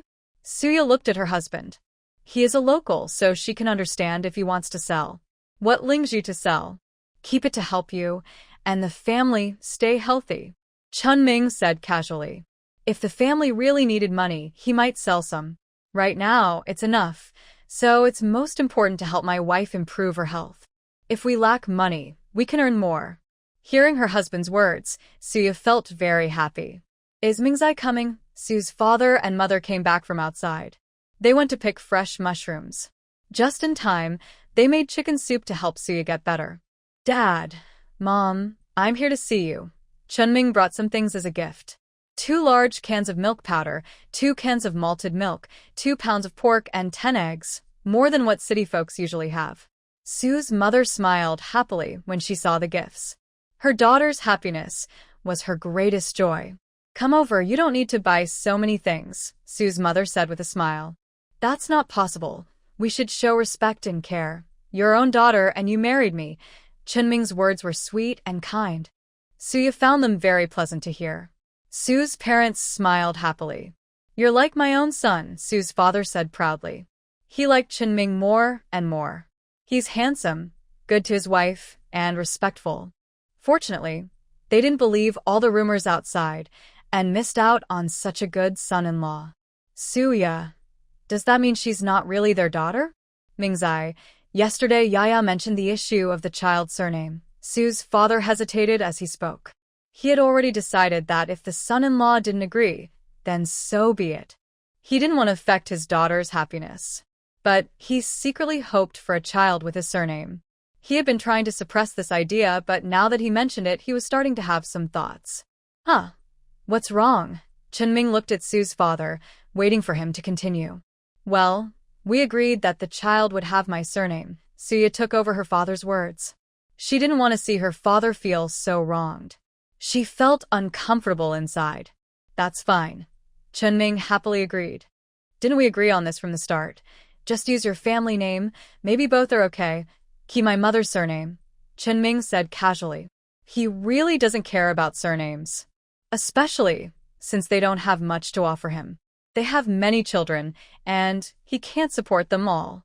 His mother-in-law's family is so wealthy. If the children take their surname, they'll have more money. Without the pressure of raising children, the kids are also his. He feels very happy. Really? Su's father looked at Chunming in disbelief. As a man, he couldn't believe Chunming didn't care about this. Yes, really, though I might need to trouble you a bit more. You know, if they don't take my surname, my family won't interfere much. Chunming spoke politely, hinting subtly about money matters. Of course, that's fine. I will definitely support you. Su's father agreed happily. He has only one daughter, and he definitely won't ignore her. Chunming was very happy to hear this. In the future, if we have more children, they'll take their father's surname. You treat me better than my own father. Chunming was so touched his eyes welled up with tears. Suya, who had been with Chunming for a long time, probably guessed what he was thinking. Is he just waiting for her dad to help raise the kids? He wants to rely on his parents for everything. She wouldn't let him have that chance. She quietly pinched Chunming. Chunming, it hurts so much. He was so moved that tears almost came out. He didn't dare make a sound.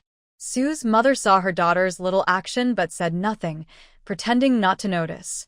Her daughter has the ability to teach her son-in-law a lesson, so she won't interfere much. After staying at the Su family for several days, Chen Ming and Su's father became like brothers. They felt like they were in the same team. Suya watched and slightly curled her lips. Chen Ming is about to go to the provincial city for work, right? Go back once. Your mother-in-law must be missing you, Su's mother said to Suya and Chen Ming. Chen Ming still felt reluctant to leave. The food here is so good. He is really jealous of his father-in-law and mother-in-law, who have such good meals every day. Wah wah wah wah. He doesn't want to go to work either. Thinking about work makes him want to stay at home. Staying at home is more comfortable.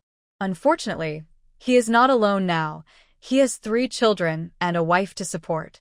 When he left the Su family, he looked back every few steps, tears falling on the spot. Suya, hurry up, Suya Chen Min.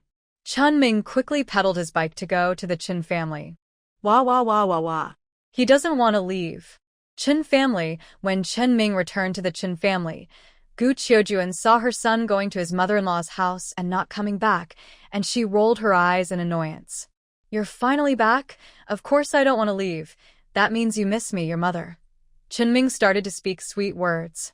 Gu Qiujuan, who was originally serious, couldn't help but smile. She thought her son still had a kind heart, but she quickly held back her smile. I can tell you miss me. Yeah, be careful. Gu Qiujuan's gaze was fixed on Suya. When facing Suya, she changed completely. Her tone became very gentle. Suya was used to this. The third brother and his wife also came out to greet Suya when she returned. They were very grateful to Chen Ming's family.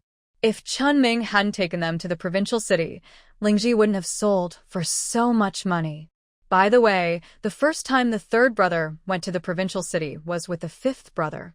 When Suya returned to the Chen family, everyone else came out. But no one spoke first. The eldest brother looked very happy. He had sold a whole 5,000 yuan worth of ginseng. 5,000. He didn't know how many wives he could marry with that money. He was very kind to Fu Bao. Fu Bao was wearing a very cute new dress, standing nearby. Although she was dressed adorably, she was not happy inside. She always felt that her father was acting strange. Suya's mind was now focused on her own pregnancy and didn't pay attention to others. Who cares how much money it is? She would find out eventually.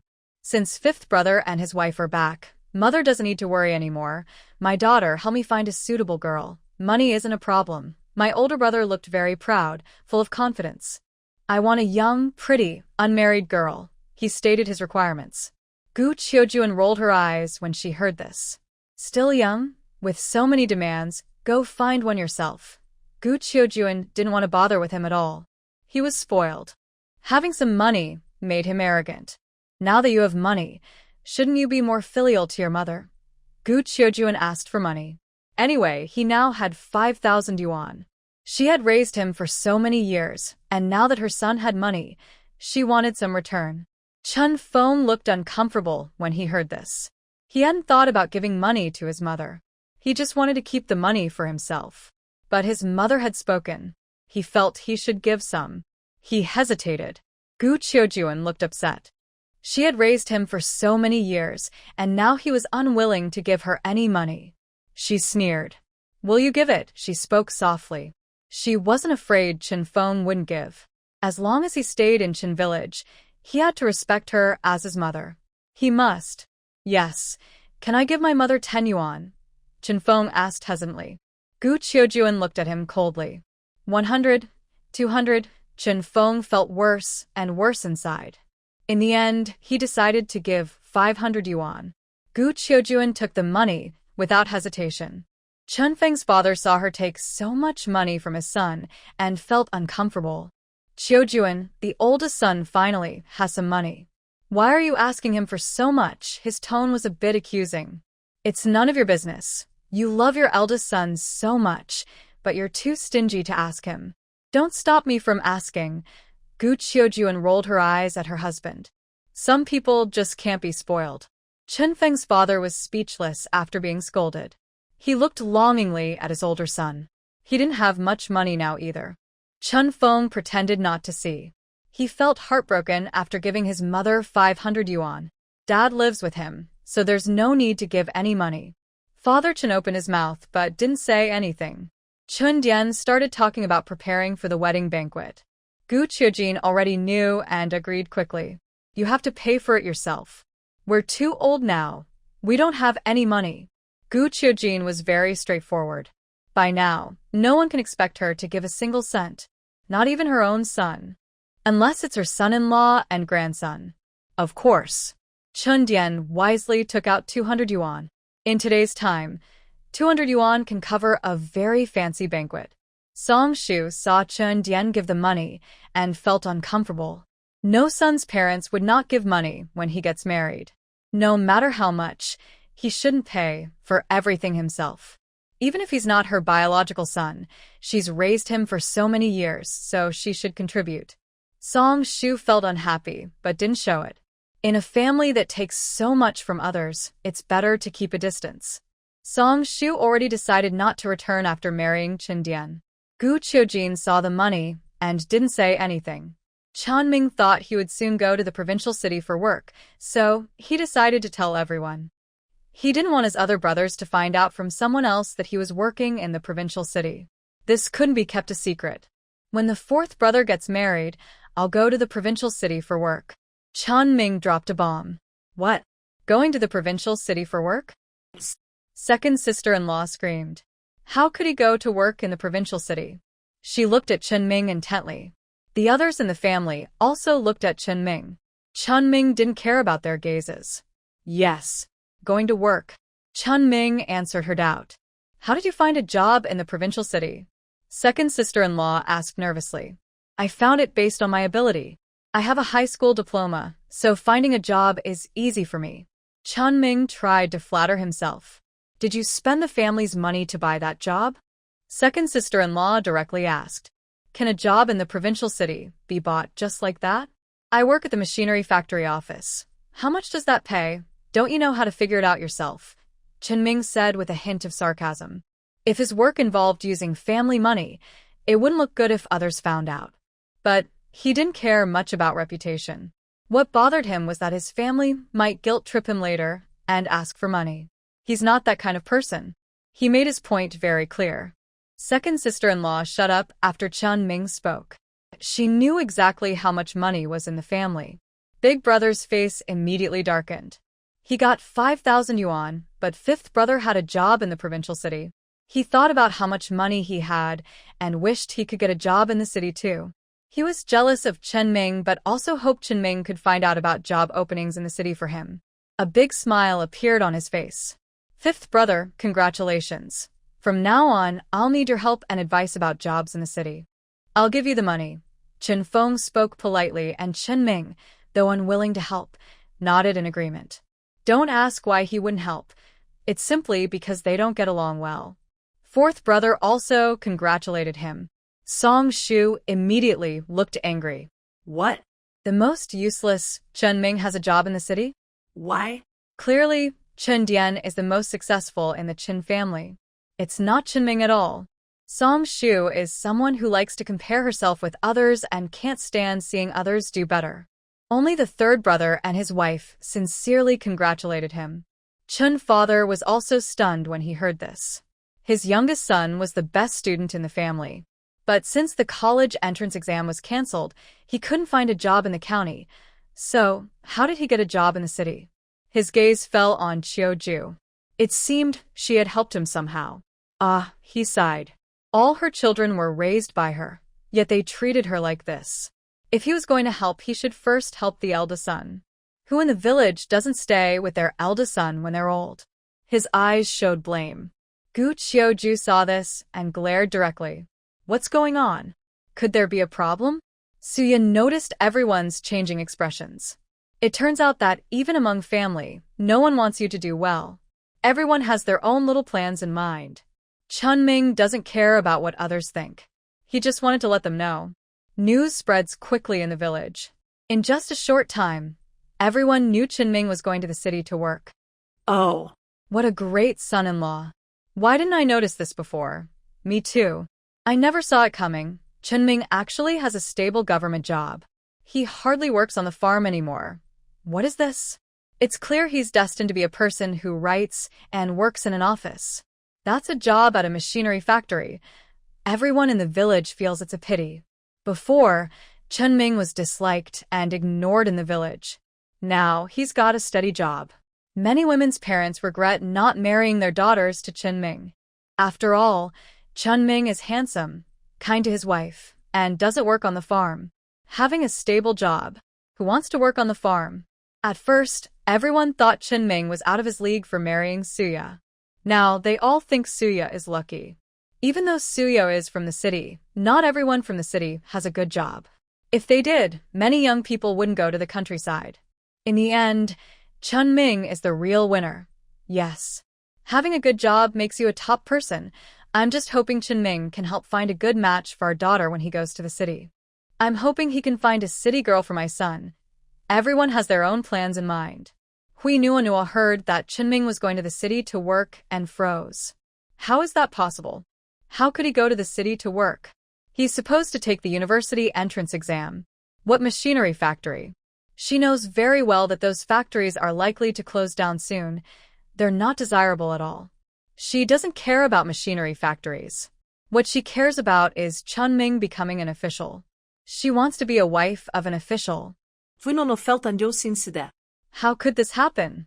Where did things go wrong? Other young people are so jealous of him. How does he have a job? Finding a job in the city is so hard. Do you think he can help us find a job, if it's his wife? Someone said this. His wife is already pregnant, so there's no if. That kind of behavior will get you into trouble, someone quickly warned. The young people at the station can't afford to have any bad incidents. Su Nuonuo's head started to hurt. Xiao Yuanyuan felt very hopeful. Her family isn't well off. She knows herself clearly. She just hopes that if there's a chance, someone can help her. She doesn't ask for much else. Her home is in the provincial capital. Even if she finds someone, she can only go to the countryside near the city. This was a goal she worked very hard to achieve. Nuonuo, are you going to find Brother Ming? Xiao Yuanyuan asked. She wanted Su Nuonuo to be the one to take the lead. After all, Su Nuonuo is simple-minded but capable. She doesn't even know what she's thinking. Since they are in love, she can wait for an opportunity nearby. But she insists on rushing ahead. None of your business. Su Nuonuo didn't give Xiao Yuanyuan a good look. Xiao Yuanyuan looks like a nice girl, but actually, she's not. She doesn't want to bother with Xiao Yuanyuan. Xiao Yuanyuan didn't expect to be turned down by Su Nuonuo. Su Nuonuo just walks away. She wants to tell Chen Ming that the college entrance exam will resume, and the iron rice bowl at the machinery factory is no longer guaranteed. She already told him the exam would come back, so why can't they wait? Su Nuonuo leaves in a hurry. She has no patience to wait for Suya to have her baby.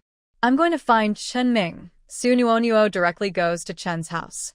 Suya sees her and raises an eyebrow. Why is she here? She really admires Su Nuonuo's courage.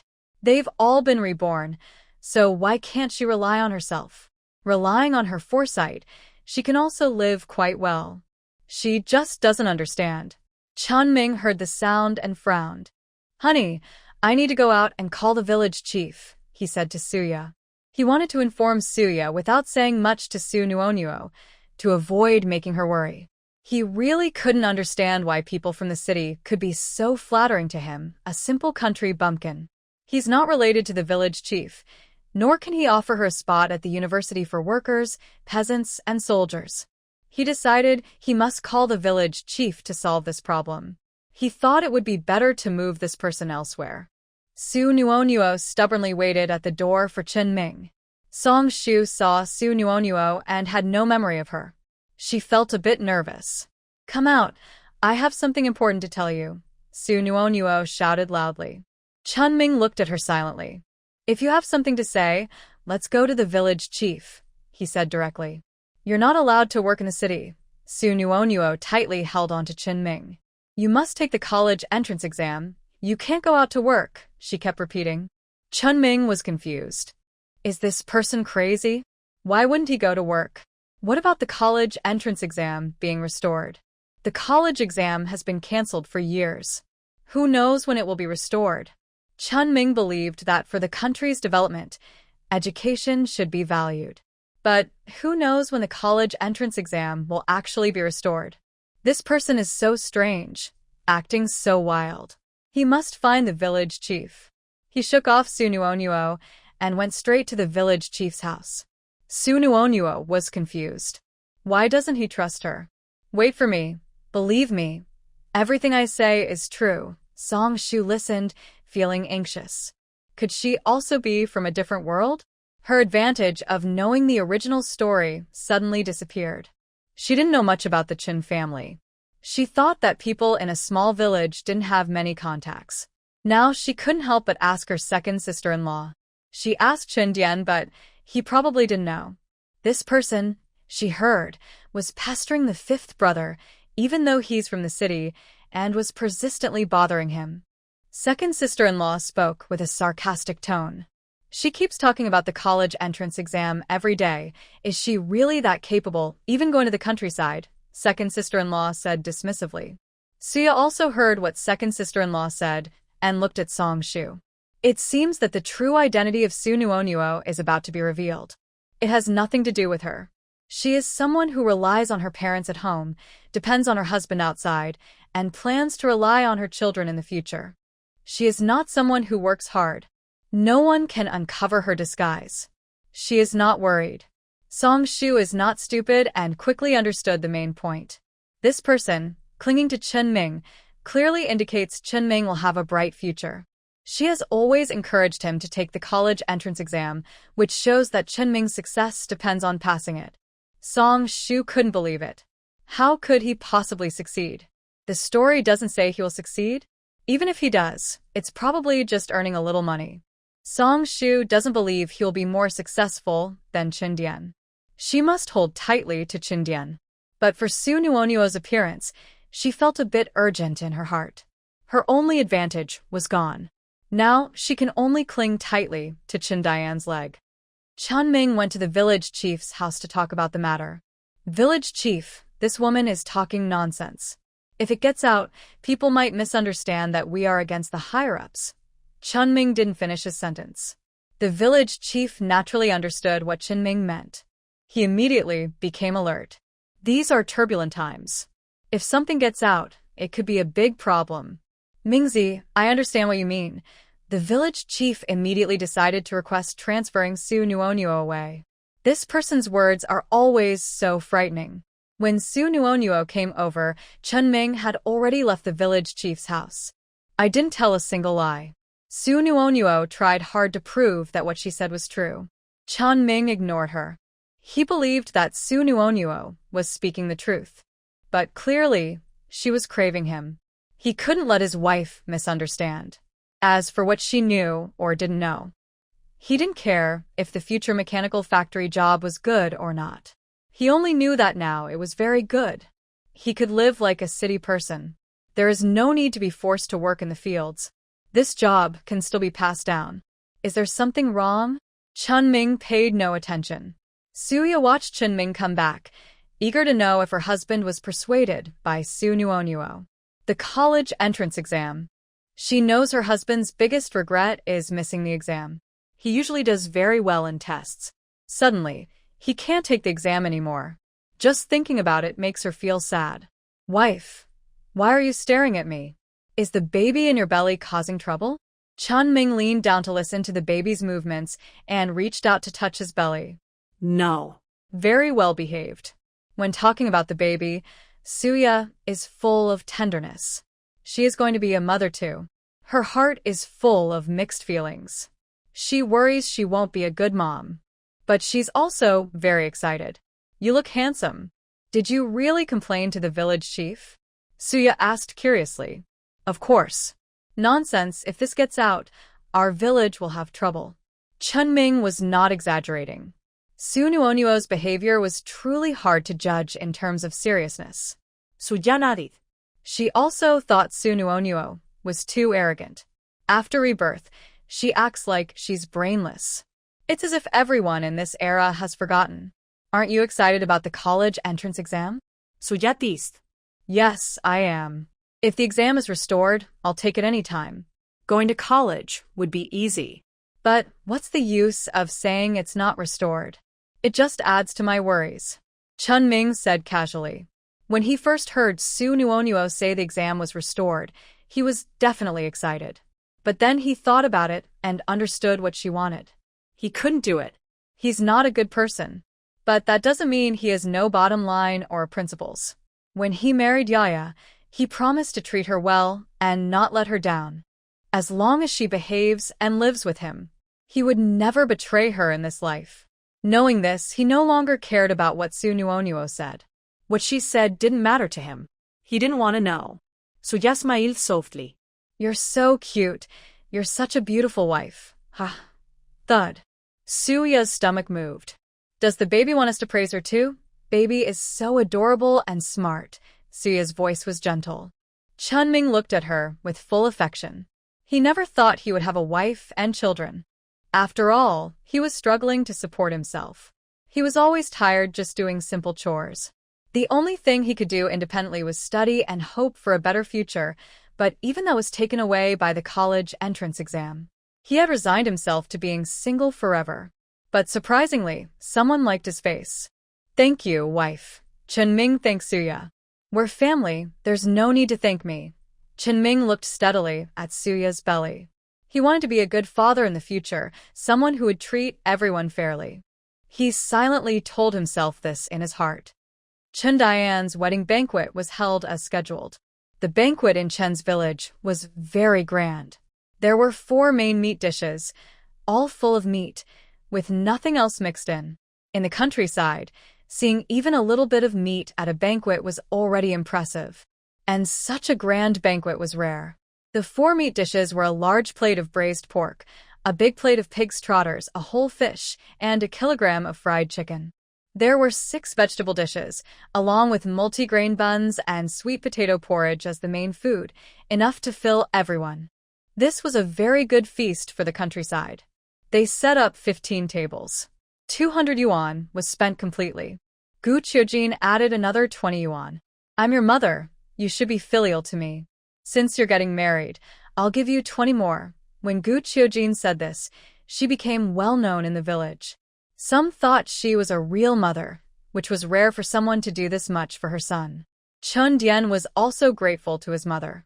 Even though they weren't related by blood, he appreciated her kindness even more.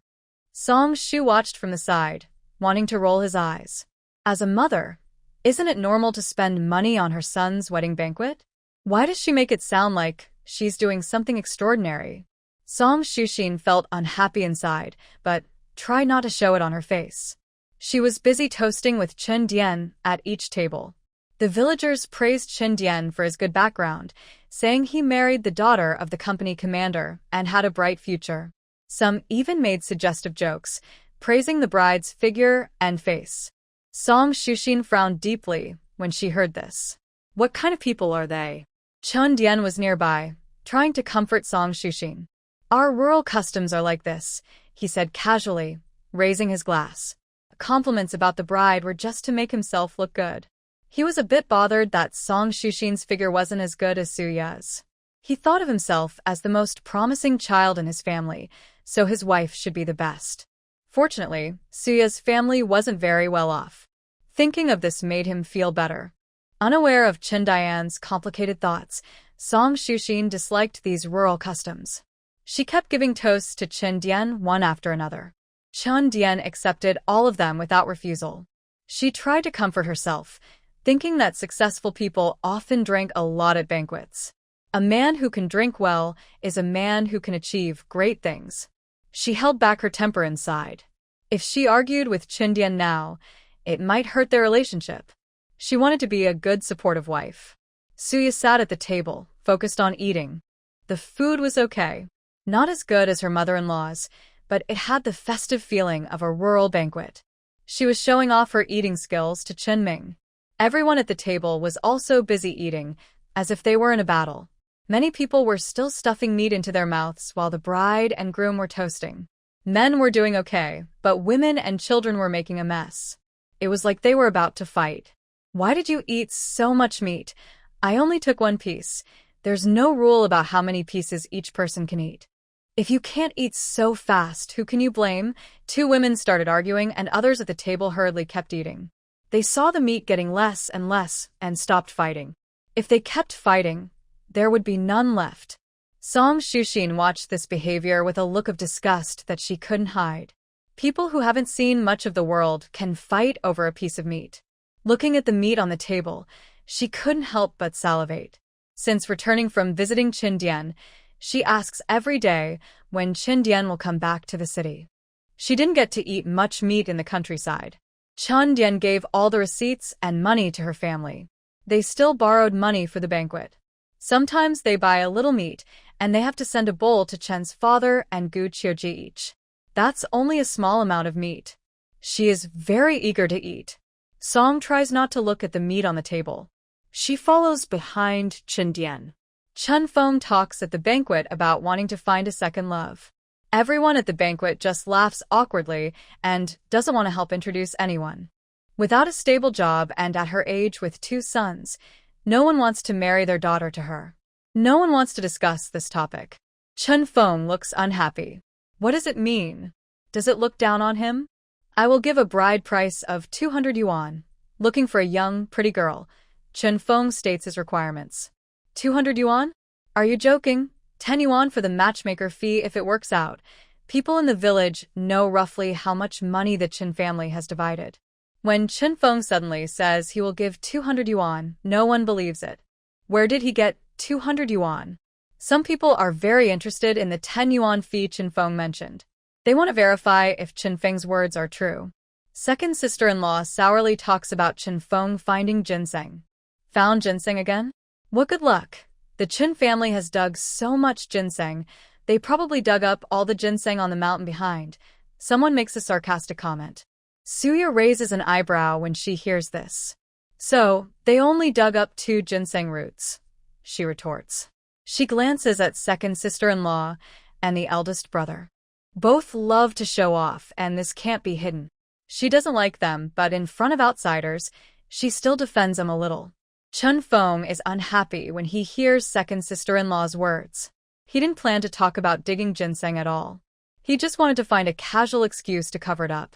When the villagers hear that Chen Feng found ginseng, their eyes light up. The last time the Chen family dug up ginseng, they probably sold it for several hundred. This time, there's definitely more. Such a wealthy family, even if it's a second marriage, will live a good life there. As for the 2 older sons, with a stepmother, they now have a stepfather. Many people's minds became active. One by one, they pulled Chen Feng aside to suggest options for him. Chen Feng felt comfortable listening.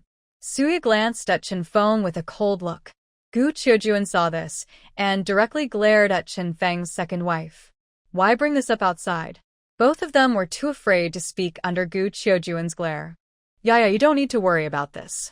I'm here, Gu Qiujuan comforted Suya. She really didn't know how many bad luck days she had, ending up with such cheap sons and daughters-in-law.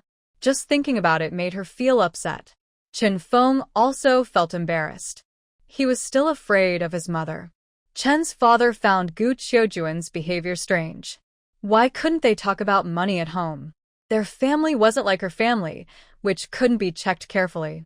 Their family had been poor for 3 generations, so they weren't afraid of anything. He comforted Chen Feng, saying it was nothing. After drinking and toasting with Song Shu, Chen Dian and Song Shu were exhausted. The overall banquet was very impressive. It was very grand. Song Shu was eager to leave. The banquet was over and it was time to go. She looked full of anticipation. However, the next day, Suya woke up to the noise at home. At this time, only she and Song Shu were there. She saw her eldest sister-in-law. No, the former eldest sister-in-law. How did Lu Ling come here? They had divorced, so she should have remarried. She didn't see her come back to see the children either. Why did she come back this time? I'm looking for Chen Feng, Lu Ling said straightforwardly when she opened the door. Song Shu was leaving this afternoon. She was packing her things at home when she unexpectedly met this woman. Just find Chen Feng. Go find him directly. Who are you? Are you his new woman? Lu Ling looked suspicious. She thought about the sudden increase in money at home and not having her share made her feel especially uncomfortable. What do you mean, his woman? Note: the explicit content has been replaced with family-friendly language and the overall meaning has been preserved. I am Chen Diane's wife. Song Shu's face turned red with embarrassment. She couldn't believe she was being questioned like this. Does she look like a city person? How could she possibly be interested in Chen Feng? She doesn't like Chen Feng at all. Lu Ling heard this and stopped paying attention to Song Shu. She looked at Suya with jealousy. She heard that Chun Ming had found a job in the provincial city. She couldn't believe her luck. He even got a job in the city. Her heart was full of envy. Ah, Why isn't it her? Mom, you're back? Chen Erxia was so excited when he saw Lu Ling. Finally, his mom came back to see him. Chen Dachuan looked at Lu Ling without any change in his expression. He realized she wouldn't come without a reason. Take me to see your dad. Lu Ling was full of anger. Chen Erxia was a little scared but had to take her to find his dad. Suya followed along. Song Shu thought for a moment. Since she married Chen Dian, outsiders see them as a family. She had no choice but to follow. In the fields, these days, the rice was almost ripe. Farmers' faces were full of happy smiles. Everyone was especially happy to work. Chen Feng started working in the fields less seriously than before. He already had 5,000 yuan, so he didn't care much about earning a little from work. He still had Fu Bao. With such good luck, earning money seemed so easy. Chen Feng, if you find ginseng, you have to share the money with me. Lu Ling shouted loudly when she saw Chen Feng. Chen Feng, why should he give money to this troublemaker? They're already divorced. All their savings went to her family. Lu Ling was dressed very poorly, with many patches on her clothes, and her voice was wild. Suya could tell at a glance that she wasn't doing well at her family. At Chen's house, although her mother-in-law favored her husband, she treated the other sons equally, above the village average. And her father-in-law also favored the eldest son's family. Compared to other daughters-in-law in Chen's family, Lu Ling's life was much more comfortable. But she was too good at supporting her family. My daughter's family should give some support, but it should be within reasonable limits to help care for the parents and support the younger brother. I can't let my small family suffer just to help others. If I ask for money for ginseng, I probably won't get an answer. How much? For the ginseng money? Are you joking? Chen Feng angrily slapped her. He didn't even ask her for money before. That ginseng was found by Fu Bao.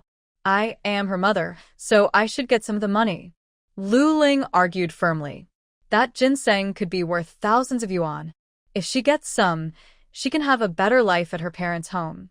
She misses how she was treated when she visited her parents before. Her mother spoke kindly, and her younger brother was obedient and respectful to her. It's not like now. Do you remember Fu Bao as your daughter? We even signed a document to cut ties. Chen Feng said coldly. He was very glad he kept some control.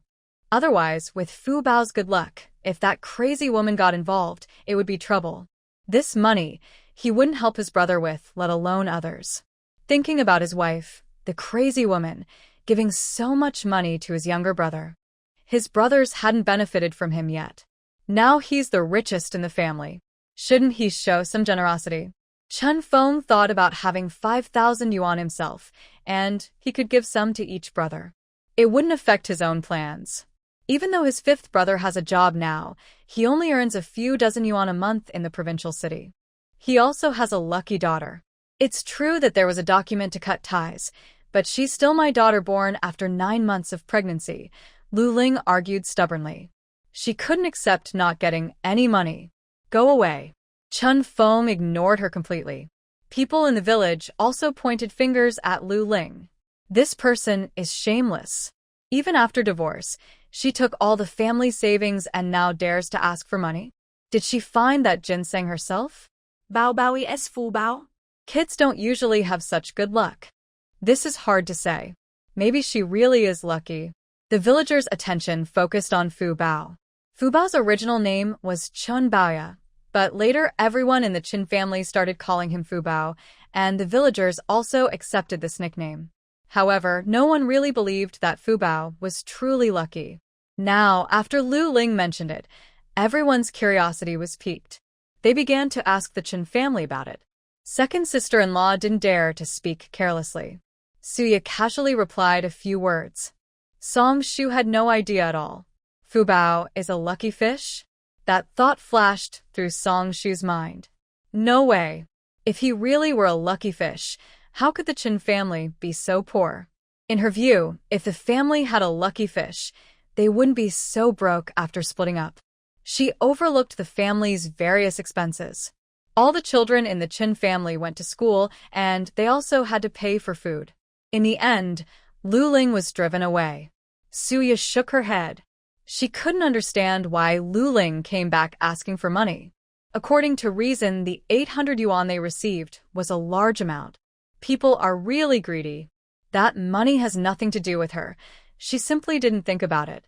As for Chen Feng, he came home and said he had something to talk about. I grew up with a few younger brothers. Now that I have money, I should help take care of them. Just 100 yuan each. It's a gesture from the eldest brother. Chen Feng cleared his throat and spoke. Suya. Chunming. This didn't seem like the usual style of the eldest brother.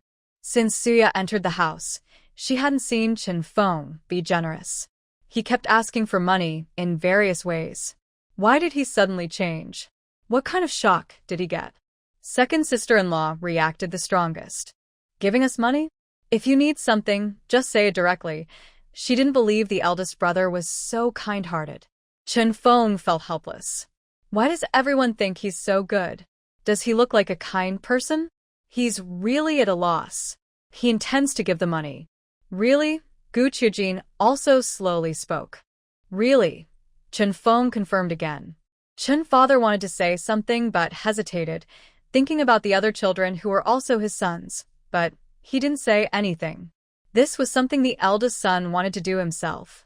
So, the 4 brothers in the Chen family each received 100 yuan. Chunming looked at the money in his hand and felt it was almost unreal.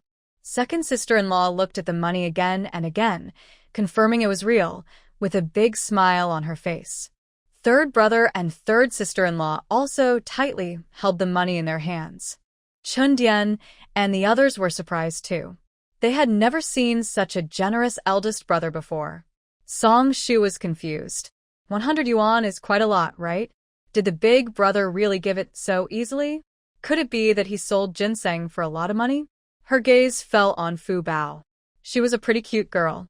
She had just started reading this story, and she thought Fu Bao was okay. Like the adorable kids on modern short video platforms. Nothing special. She forgot what era this was. Being this cute was already very rare. Fu Bao noticed Aunt Fur looking at her, so she smiled brightly and looked at her. Song Shu thought the child was just ordinary and not very special. Maybe it was just a coincidence. Thank you, big brother. The brothers all said thank you together. Even Chun Ming sincerely meant it. Who would refuse money that was handed to them? Second sister-in-law also showed her good side to the big brother. Chen Feng felt very comfortable hearing the praise.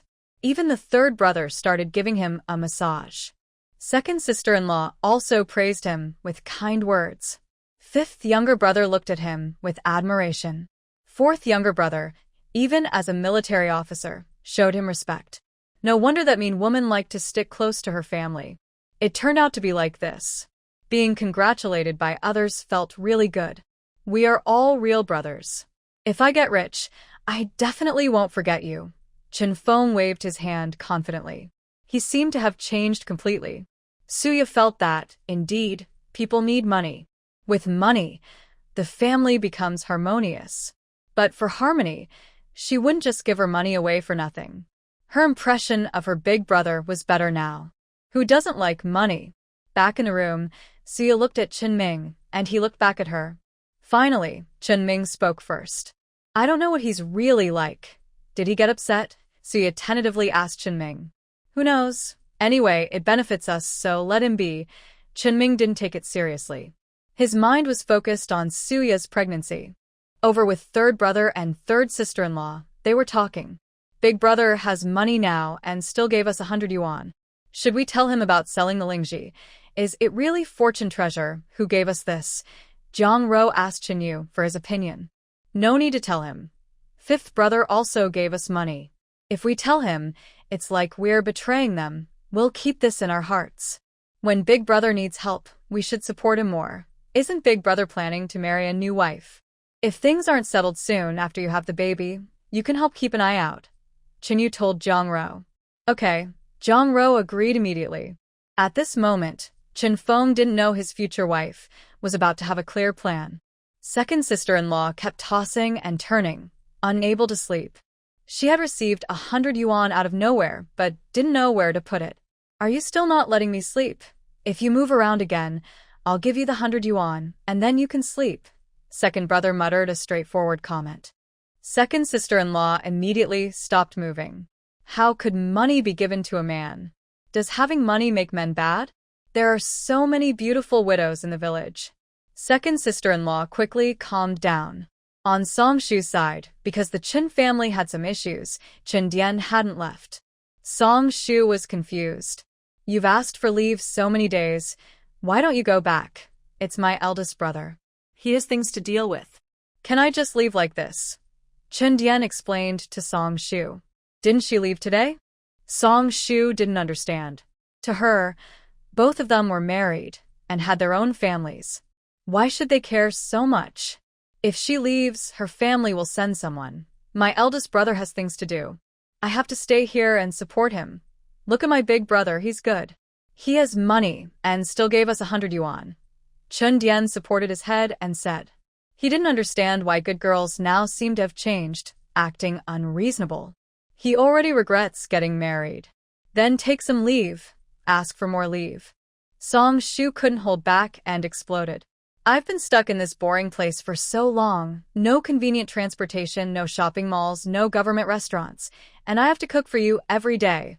When we finally get to eat meat at home, you still want to share it with your parents. I haven't tasted meat in so many days. I'm fed up. Song Shu no longer cared about Chen Dian's future success. She just couldn't take it anymore. She also wanted to live a good life with him, but he insisted on wasting time in this village. I've told you many times what my home is like. You say you don't mind. I didn't force you not to eat meat. If you choose not to, whose fault is that? And those are my parents. How can I not be filial? This is a rural area, not a big city. If you regret divorcing me, we can go get the divorce papers now. I grew up in the countryside. This place is my roots. I can't possibly never come back. Chen Dian also lost patience and said straightforwardly. Song Shu, what kind of attitude is this man showing? Is this how he behaves? She originally wanted to complain and hoped he would comfort her more, but he suddenly mentioned divorce. Thinking about Chen Dian's bright future. Thinking about how they are already divorced now. She endured and said, I'm trying to communicate with you. How is this communication? If you want to go back, just go now. I can't go back until I finish my work, Chen Dian said firmly. The noise from inside the house was heard by everyone in the Chen family. Suya naturally heard it. Her eyes were full of curiosity, eager to see the scene. Oh, dear. Another bedtime story happening live. She happily took Chen Ming to listen from the corner. When they came out, they saw the second sister-in-law also eavesdropping at the door. The eldest brother was there too. The third brother and his wife were there as well. Her mother-in-law was also present. Suya. As expected, gossiping is everyone's favorite hobby. Hi, Suya greeted them. They looked at each other. No one said a word. There was still arguing inside the house. Chen Feng muttered softly, if my wife had slapped him a few times earlier, maybe it would be better. Does she look down on farmers? The others didn't say anything. These days, few city folks respect rural people. Disrespect is normal. Old Fourth is right. If it's not right, just divorce. Our fourth son made it to his position on his own ability, without relying on anyone. Chen's father smoked confidently, trusting his son. Dad, what are you smoking? I've told you many times, my wife is pregnant. I can't smoke in front of her. That's second-hand smoke, Chen Ming cursed and argued back rudely. Second-hand smoke? I've never heard of that. Chen's father explained. There's no need to smoke so much. Both daughters-in-law are pregnant. If you stop smoking, you'll be fine. Gu Qiujuan shot him a sharp look. Chen's father immediately put out his cigarette. Your mother said no smoking, so I won't. He tried to please Gu Qiujuan. Recently, Chen's father had been trying to flatter her, but she paid him no attention. This made him worried. Why was she angry? He had done this before and she never reacted like this. Why is she acting like this now? No matter how he tried to comfort her, it didn't work. Gu Qiujuan didn't give Chen's father a single look. She was happy with her son and didn't want any contact with that old man. She had endured for decades. Now she didn't want to tolerate it anymore. Why should her sons suffer unfairness? Chunming looked at his father, who stopped smoking and said nothing. The other sons and daughters-in-law saw their parents arguing and stayed silent, hesitant. The house was very noisy. Song Shu came out, slammed the door, and saw the Qin family gathered at the door. Song Shu stared angrily. The Qin family also looked back. She wasn't sure if her words had been heard. Gu Qiujuan glanced at Song Shu and slowly said, "Let it go, but only divorce. If you feel wronged, then don't stay. There will be more grievances in the years to come." She spoke sincerely. But Song Shu felt there was more behind her words. The rural mother-in-law actually looked down on the city girl? This really hurt her pride. "What's your meaning? Are you looking down on me?" Song Shu was truly angry. Why should she be? She married into their family willingly. Why are they treating her this way? Gu Qiujuan didn't want to bother with these words anymore. If she doesn't listen to kind words, then forget it. Suya looked at the corner of her mouth. Does this person have a problem with her mind? She chose to marry into the Qin family willingly. Now, she starts saying they look down on her? If she didn't know that Qin Dian would be very successful in the future, she wouldn't have married him. Strictly speaking, it was a good deal. And she said it so proudly. Song Shu saw that they weren't paying attention to her and didn't stop her. She was so angry she ran out. "Should we go after her?" the second brother whispered. No response. "Let her go. She's going to be our Qin family's daughter-in-law, and she has such a big temper, looking down on us rural folks. Why marry at all?" Father Qin said, annoyed. The Qin brothers didn't say anything. Suya saw Song Shu run out and was a bit worried. In the countryside, at night, there aren't many people outside. Something might happen. "Go call fourth brother," Suya told Chunming. "It's hard to enjoy the gossip and then clean up afterward." Chunming immediately went to tell Qin Dian. When Qin Dian heard Song Shu ran out, he thought, if something happens, he wouldn't be able to explain to her father. He could only go out to find her. "Go look for her too," Gu Qiujuan said helplessly. "Okay." So, everyone except Suya, Zhongro, and Father Qin went out to look for her. Father Qin thought, what's there to find? People can't just disappear, right? Zhongro was quite worried. Growing up in the countryside, she was taught not to run around at night. As long as she doesn't go far in the village, she should be fine, Zhongro murmured. Suya didn't say anything. Song Shu was just the heroine of a book, not the heroine of the whole world. With the current chaotic situation, who knows what might happen? Bad luck. Song Shu left the Qin family and walked straight ahead. She didn't realize how long she had been walking before she noticed she was far from the Qin house. The surroundings were all mountains, dark and unclear. She felt a little scared, but she didn't dare to go forward alone. She wanted to turn back, but didn't know where to turn. She lost her sense of direction. She could only find a spot and walk back based on her feelings. Everyone in the Qin family and the entire Qin village started helping to look for Song Shu. The villagers knew that Song Shu's father was a company commander, so they tried to make a good impression, whether she asked for help or not. In the future, it would be easier for her family's children to join the army. Suya didn't go out to look because she was pregnant. A pregnant woman's emotions and mental state greatly affect her baby. There were many people and she knew only a little about them, but that was enough. At this moment, Luling arrived with her sisters and younger brother from her family. Suya. They just left during the day and now they are back at night? She looked around and saw only Zhongro and Mr. Qin at home, as the children had gone out to find Song Shu. She felt a bit anxious. Hurry up and hand over the money. If you don't blame us for being rude. Luling spoke directly. Seeing that these sisters-in-law were pregnant, she wanted to show mercy. Why are you talking so much with them? Just search, find the money, and we'll leave. You're also the mother of Fubao. Why shouldn't you get any of the money? Lu Jinbao shouted loudly, acting arrogantly. Because he had an older sister at home, the people from Schwer's family didn't agree to let Schwer marry him. He was feeling annoyed. All the major preparations were done. Suddenly, they changed their minds. It was supposed to be settled from the start. When Lu Ling heard her brother's voice, she immediately stopped speaking. She was raised to help her brother when he grew up, to be his support, just like her mother.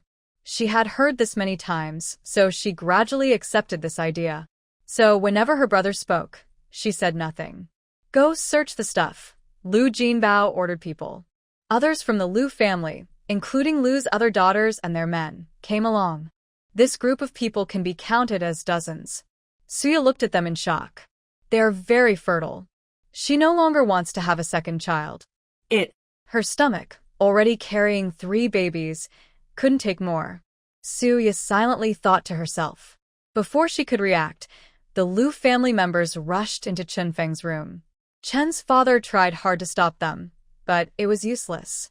Jiang Ro also wanted to step forward to block, but was pushed aside. Suya immediately defended Jiang Ro. She couldn't just watch the pregnant woman have an accident in front of her. She started fighting fiercely. With her belly over 8 months, she fought smoothly. She quickly knocked down several of them. Seeing this, Lu's mother charged forward. Suya, unprepared, fell to the ground. She didn't feel pain but noticed she was wet below. She reached out and touched it. Was it blood? Seeing so much blood, the Lu family members were scared and quickly ran away. They grabbed a few things and left. Chen's father was frightened when he saw this. Jiang Ro also had blood. What should we do? How do we handle this? Chen's father was at a loss.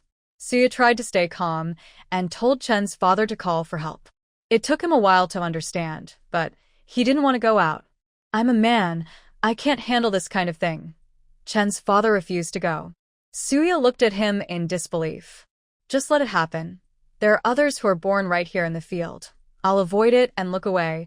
Chen's father turned back into the room immediately. Seeing the pregnant woman's blood was considered unlucky. Suya was stunned. Is this her father-in-law? Jiang Ro kept crying. Yeah. What should we do? Will my baby be gone? Jiang Ro muttered wildly, looking frantic. Calm down. Suya drank several glasses of spiritual spring water. She was also scared. This was her long-awaited baby from another place. She personally brought this little one into the world. She tried to tell herself everything would be fine. At the same time, she comforted Jiang Ro and gave her some water. Your baby is 6 months old. Stay calm. I will go out and find someone. Mother's emotions can affect the child. Eat something to settle your stomach. Suya told Jiang Ro everything she could think of. She didn't know if she would go into early labor. She had heard that babies born at 7 months are usually healthy. She was over 6 months pregnant. Her mind was full of worry. She supported her belly and went to call someone. However, almost everyone in the village was out looking for Song Shu. They were afraid something might happen to him. She searched for a long time but couldn't find him. She could only go to the cow shed to find someone who knew medicine. Actually, she didn't want to get too close to the people in the cow shed. No matter how successful they might become in the future, right now, they were like rats crossing the street. Everyone wanted to chase them away. She respected and admired them. But she was just an ordinary person and couldn't handle much. Now she had to get involved. When she arrived at the cow shed, the people there were already getting ready to sleep. Help me. Suya walked around, her face pale. Who is this? This is the wife of the Qin family's young man. She's covered in blood. What happened? Let's not interfere too much. What if we get misunderstood? Once bitten by a snake, she was afraid of the well rope for 10 years. They were truly scared. I can't bear to see her like this. An elderly person who knew medicine spoke slowly. She had white hair and dull eyes, clearly having gone through a lot of hardship. Thank you. Suya sincerely thanked her. The baby's head is already crowning. She needs to deliver immediately. The female doctor quickly said. Okay, Suya nodded. Everyone else, please step back. I will deliver the baby, the female doctor said efficiently. Our family also has someone bleeding. She's over 6 months pregnant. Can you help her? Suya knew she was asking a lot. But that child was something her third sister-in-law and her family had been waiting for a long time to have. Can you come to my house for a moment? Suya slowly asked. Can you still walk back? The female doctor didn't answer. The girl's man, who had once saved her life, was in front of her. She had to protect her first. She couldn't let anything happen to her. She had received too much kindness from that young man, Chen Na. I can do it, Suya said through clenched teeth. Another male doctor from the barn hurriedly headed toward the Chen family as well. When Suya returned home, Zhang Ro was already unconscious. The male doctor helped with the procedure, passing items from a safe distance. Who is that man? Why is he here? Chen's father firmly disagreed with his daughter-in-law giving birth with other men present. Shut up, Suya forcefully pulled Chen's father into a room and locked the door. What is going on? She was annoyed at the bad luck, yet still refused to help. It was as if he had come into this world through a process of bad luck, just like what he described. Before Chen's father could react, he was locked inside the room. He furrowed his brows in anger. He had never been challenged like this in all his years. The two elders in the barn looked at Suya in surprise. They didn't expect to see such a lively girl in this place. Look at my third sister-in-law. What's her condition? Follow your usual procedure. Suya and Zhang Ro lay on the bed, waiting for the female doctor to take further action. You can deliver now, but this girl is in a very urgent situation. She is only over 6 months pregnant and there might be a stillbirth. Be prepared. The female doctor looked serious. Doctor, please save the baby in my belly. Please, I beg you. At this moment, Zhang Ro woke up. She knelt in front of the female doctor, tears streaming down her face. I will do my best, but I can't guarantee anything, and I don't have many medicines here. No matter how skilled a doctor is, if she has nothing to work with, she can't help. Her medical kit had very few supplies. What do you need? Suya asked the female doctor. The doctor listed several medicines and tools. Suya took them out of her dowry chest. Having these will only improve the chances. Seeing the tools and medicines, the female doctor finally relaxed a little. At this moment, the other members of the Qin family also returned. Where's my wife? Yaya. When Qinming came back, he found that his door was locked. He immediately became nervous. His third brother was also looking for his wife and found the room empty. Finally, you're back. Your wife's room has a stranger inside, and they're doing who knows what. Father Qin was shouting loudly inside the room. Dad, why are you locked in the room? Chen Feng asked. It's all because of old Five's wife. She has no respect for elders at all. Father Qin started biting when he was released. If you hadn't done something, my wife wouldn't treat you like this. Just tell me, what did you do? Qin Ming's face was cold. If something happened to his wife, this father. He clenched his fists. Are the family members back? I need to tell you what's going on. The female doctor came out, followed by a man. Aunt Hua. Chen Ming recognized the person in front of him. Aunt Hua explained everything she knew. Since you're back, I won't let Lao Li interfere anymore. We handle privacy matters carefully, Aunt Hua explained. I trust Aunt Hua and Uncle Li. Chen Ming genuinely believed in the two of them, but their words made Chen Ming feel cold inside. When my wife has trouble, you do nothing. You won't even call someone to help. Chen Ming stepped closer to Father Chen. This is such a bad situation. Your mother gave birth to you at home herself. I didn't interfere. Father Chen said dismissively. People these days are really pretentious. Bang. Chen Ming suddenly punched Father Chen. How dare you hit me? Father Chen didn't expect Chen Ming to hit him. Chen Ming kicked him. Third brother, as a man, stand up for your wife. Chen Ming turned back and said this to his third brother. Third brother was already trembling with anger, his eyes red, trying hard to hold back his emotions. Because the person in front of him was his own father. When he heard Chen Ming's words, he immediately lost control. Why are you treating my wife like this? I've been working hard for you since I was young, ignored by everyone. My wife married me, and we worked together like this. We finally had a child. Tears couldn't be stopped from flowing down third brother's face as he looked at Chen's father with a look of accusation. It's just one child, right? If we lose it, there won't be another. Chen's father hesitated and spoke. This is the child we've been waiting for 4 years. For whole years. Do you know what my wife has been through? Third brother was hysterical. If anything happens to my child, then forget I ever had a son. He closed his eyes, feeling hopeless. How can you talk like that? I'm your father. That's a fact you can't change.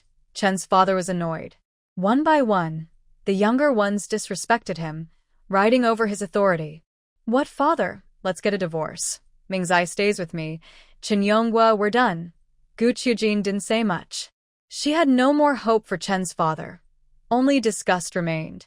What kind of person could say such things? You're divorcing me? Do you think you're still young and many people are chasing you? If you divorce me, you'll be a widow. Chen's father also got angry. One after another, they yelled at him. Was he easy to bully? None of your business. Gu Qiujin looked at Chen's father with disgust. Mingzai, let's wait for the final result. Go to the village chief and borrow a cart. If that doesn't work, we'll go to the provincial city. Gu Qiujin calmly made arrangements. Third brother, it will be okay. Gu Qiujin patted third brother's shoulder. She admitted she didn't pay much attention to this third brother. The truth was, since he wasn't her son, she only gave some basic material support and a little care. They didn't pay enough attention to each person's feelings and the situation they were facing. If it had been Mingzai, she definitely wouldn't have ignored it. Mom, are you really sure everything will be okay? This is our first child with Rower. I already thought of names.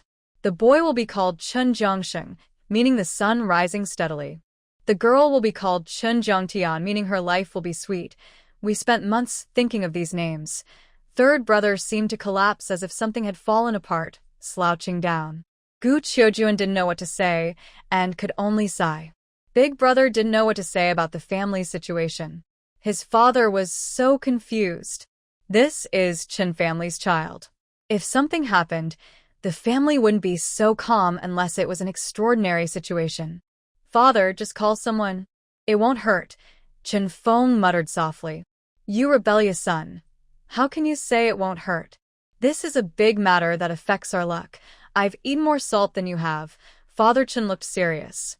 Chen Feng looked at his 2 brothers and his foster mother. After all these years, he knew that his 5th brother and mother wouldn't just let this go. Mother isn't his real mother. If his father and mother divorced, could he still call her mother? Chen Feng stared blankly at Gu Qiujin.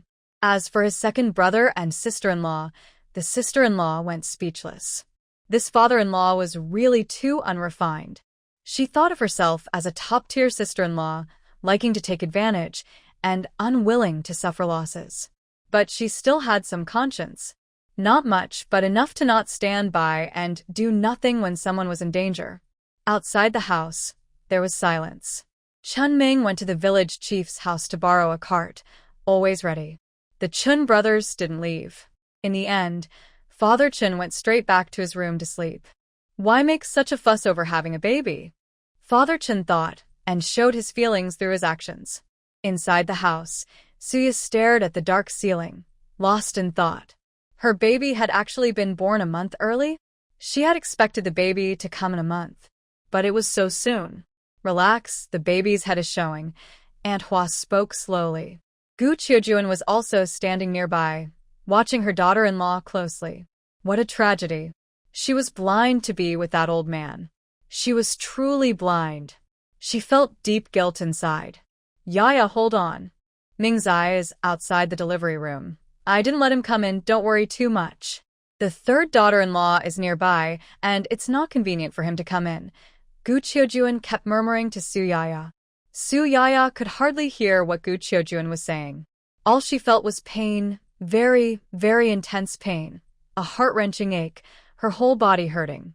She knew childbirth was painful, but she never imagined it would be this bad. Mingzai, go make some red sugar water with eggs. Gu Qiujin quickly asked Chenming to prepare eggs. Hearing his mother's voice, Chenming immediately went to the kitchen to make eggs. Thinking about how exhausting childbirth was, he grabbed an old hen to make soup. The other brothers hesitated but said nothing. The third brother rushed in front of Chen Ming. Can you also give some to my wife? Yes. Chen Ming nodded in agreement. When Father Chen heard about killing the hen, he exploded. You're going to kill the old hen at home. Father Chen was furious. Yes, I am. What do you think? Don't make a mess in front of me. I still have some accounts to settle with you. Chen Ming responded coldly. He didn't even call him Dad anymore. How can you talk to your father like that? Chen Feng heard Chen Ming's tone and tried to act like the eldest brother. Shut up, Chen Ming said impatiently. What else do you want to do to me? How did I give birth to such a rebellious son? You. Father Chen raised his hand, ready to hit Chen Ming. But Chen Ming caught his hand.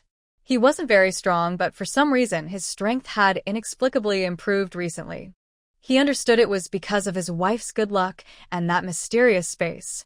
I don't know if I've been cursed for 18 generations or what, but I ended up with a father like you. If I had a choice, I wouldn't even want to be your son, even if I were a dog. Ruining my future, afraid I'll be better than your other sons. Chen Ming's tone was full of sarcasm. Maybe we should do a paternity test to see if you're really my father. Chen Ming suddenly wondered if he was truly his own son. Chen's father was momentarily panicked when he heard this. What are you talking about? Why would I not be your real son? Chen's father spoke loudly and confidently. Chen Ming ignored him. He quickly prepared a simple meal of chicken soup with brown sugar and eggs. He knocked on the door. Gu Qiujie came to pick up the brown sugar water and eggs. How is Yaya? Chen Ming asked anxiously. She's doing okay. The baby will be born soon. Gu Qiujie took the bowl and went back to her room. How is my wife? Third brother hurried over when he saw their mother come out. It's hard to say for now. Gu Qiujie's face looked worried. The baby, at over 6 months, might not survive after birth. Gu Qiujie sighed. Third brother felt hopeless. He was full of despair. Why are you acting like that? It's just a baby, right? If she can't give birth, it means you weren't meant to be parents, Chen's father said dismissively. Third brother angrily stepped forward and grabbed Chen's father's neck. You. Say that again. Third brother said firmly. Chen's father felt like he couldn't breathe. Third brother, let him go. Something might happen. You don't want to ruin your reputation. If the baby is fine, people in the village will gossip. You also have a wife. Second brother rarely spoke to comfort them. He understood third brother's helplessness. Who in the countryside doesn't want children? He already has 2 sons and is afraid to have a third. Having a third child, especially a girl, is fine because she's adorable. But if it's a boy and they sell him, they wouldn't have enough money for his marriage. He already has 1 child, and if he only had one, his own father. He didn't even want to think about it. Although he usually stays quiet, he knows his father isn't very reliable. He definitely can't let third brother ruin his life. As long as people are alive, children can still be born. Third brother calmed down immediately after hearing second brother's words. Yes. His wife was still giving birth, and if something happened to him, how would Rower manage? Rower's family also has vampires. He quickly became clear-minded. He sincerely thanked second brother. Second sister-in-law looked at her husband. Why did he suddenly start talking sense? Why don't you say a few nice words to me? I've worked hard for you all these years. Second sister-in-law cleared her throat. What are you doing? Having 2 children? Besides giving birth, my mother has been taking care of these kids. Our family also gave you a lot of money to support your family. And wasn't it for the 200 silver to marry you that I agreed? Otherwise, do you think you're worth 200 coins? Second brother felt very hurt. Second sister-in-law. Oh no. Why did she fall for such a man in the first place? It almost made her lose half her life in frustration. You. Second sister-in-law pointed at second brother, speechless. The 2 children at home saw their mother angry and immediately hid far away. Second brother ignored them directly. His wife only knew how to get angry every day. She was used to it. Second sister-in-law felt she had nowhere to vent her anger. Fubao heard that her little aunt and third aunt had safely given birth. She kept making wishes. Third aunt and little aunt are safe, and the babies are safe too. Third brother suddenly noticed Fubao. Yes. Their family still has a little lucky charm. Fubao, quickly say that third aunt and the babies are safe and sound. Say it. Third brother grabbed Fubao's hand, urgently urging her. Fubao frowned, tears welling up in her eyes, but she tried to hold back. What are you doing? Fubao's hand is red because of you. Chun Ming frowned. Let go of her hand. Third brother realized he was holding Fubao too tightly. Sorry. I'm too anxious. Third brother kept apologizing to Fubao. It's okay. Fubao knows that uncle is very worried. Little auntie and third auntie will be safe and sound, Fubao said in a soft, clear voice. Thank you, Fubao. You are so sensible. Third brother praised Fubao. Fubao usually has good luck. Why not let her go inside to be with third sister-in-law and Yaya? Second sister-in-law suggested. She really thought Fubao was lucky.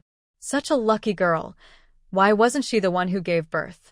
Second sister-in-law sighed. But then she thought about the two women still lying in bed. She stopped thinking about these complicated things. She urged Fubao to go into the room. Okay. Fubao agreed immediately. Chun Ming also didn't oppose. He hoped Fubao being there would help his wife deliver the baby quickly.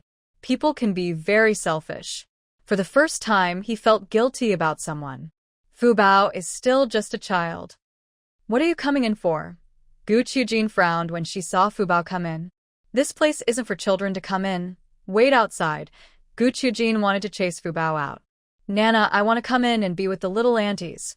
Please let me in, Fubao said firmly. Seeing the situation of the two daughters-in-law, Gu Qiujin finally agreed. Aunt Hua was surprised to see a child come in, but didn't say anything. Yaya was in terrible pain. The baby was stuck and hadn't come out. This could cause suffocation and death. Aunt Hua frowned. Fubao stepped forward and held the little auntie's hand. Little brother must be good, so he doesn't keep hurting her. Fubao spoke like a little adult. Suddenly, the stuck baby moved and pushed itself out forcefully. It's a boy. Aunt Hua quickly wrapped the baby in cloth. Immediately, the second baby made a thud and crawled out himself. He looked around and then smiled at Gu Qiujin. Oh, my grandson. Is he smiling at me? Gu Qiujin looked at the adorable baby, her heart melting. How can a little child be so cute? Aunt Hua was also stunned. This was the first time she saw such a talented baby. Her heart was also captured. He's a boy too. Aunt Hua looked at the gender, wrapped the baby in the same way, and handed him to Gu Qiujia. Yes. Gu Qiujia quickly took the baby outside. Mingzai. 2 babies. Both boys. Gu Qiujia shouted loudly. Chun Ming was so nervous he didn't know where to put his hands. Is he going to be a dad now? How do I hold him? Chun Ming suddenly didn't know how to start, afraid he might hurt the baby by mistake. Like this or that. Gu Qiujia demonstrated once, then carefully handed the baby to Chun Ming. How's my wife? She's doing okay. Bring me the chicken soup. Gu Qiujia asked her second sister-in-law to bring the chicken soup. The second sister-in-law moved quickly.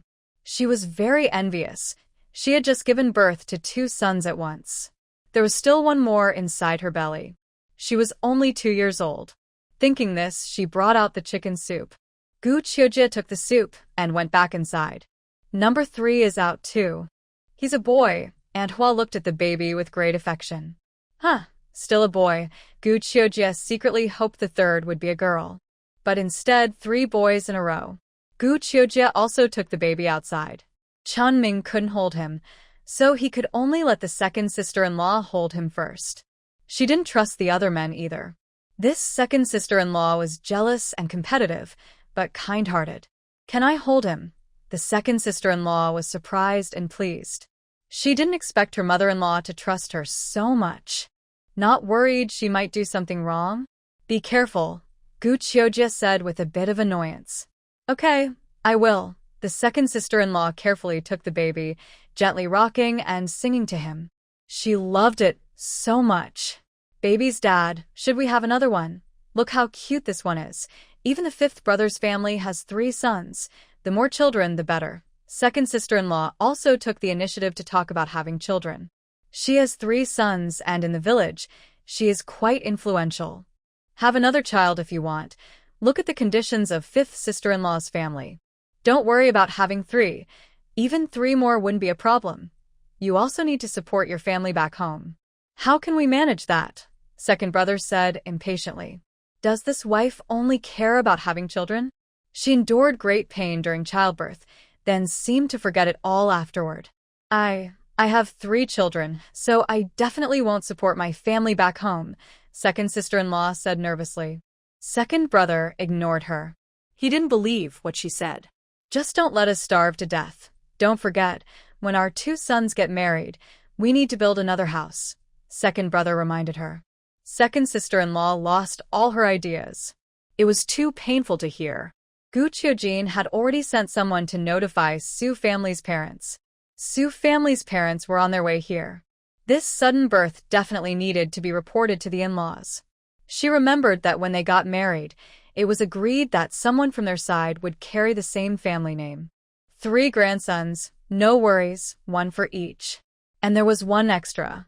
She completely ignored the fact that there would also be someone with the surname Chen.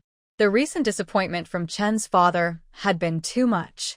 His eyes showed full disappointment. When Chen's father heard that 3 sons had been born, he came out to see them. But no one paid attention to him. Second sister-in-law hid behind Chen Ming. She dared not offend her father-in-law, so she could only hide behind her younger uncle. Chen's father saw no one paying attention and awkwardly praised the children as adorable. Third brother saw Chen's father glaring angrily. My wife is still in bed, not knowing how the children are. Do you have the nerve to come out? Third brother was truly disappointed in his father. Fifth brother's wife is from the city. She has nothing wrong. What could be wrong with third brother's family? Such fuss, Chen's father muttered softly. Say that again. Third brother looked at Chen's father with a fierce gaze. Seeing his son's anger, Chen's father was afraid and finally went back into the room. I'll go see how third brother's wife is doing. Gu Qiujin continued into the room. Jiang Ro looked pale. Gu Qiujin fed her a lot of chicken soup and 2 eggs, but she still couldn't regain her strength. If a pregnant woman is still weak all over, it could be dangerous for both mother and baby. The baby has been inside for so long, coming out might result in a stillbirth. Should we save the mother or the child? Manhwa finally asked this question. Can we only save one? Gu Qiujin was stunned. If the baby was lost, no one knew what would happen to the Qin family next. Save the baby. Save my child. Jiang Ro suddenly woke up and tightly held Gu Qiujin's hand.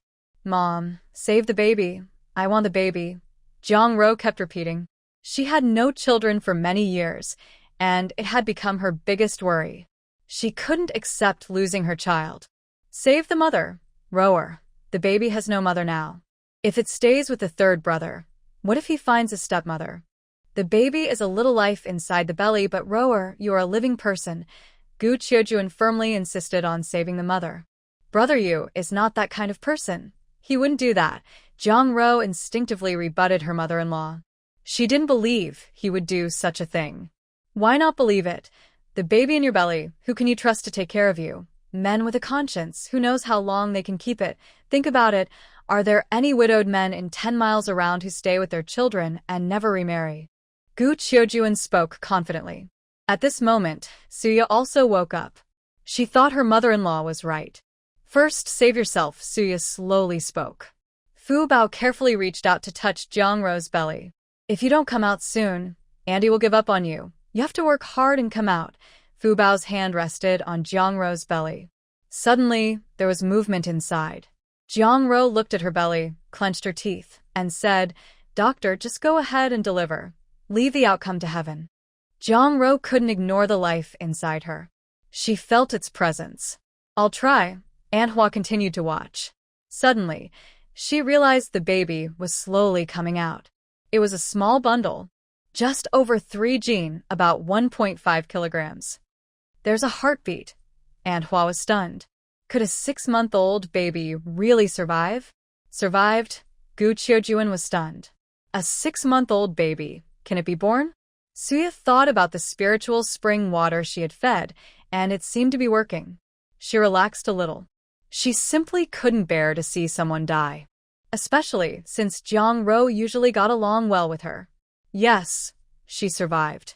Manhwa was full of surprise. She really didn't expect the baby to survive.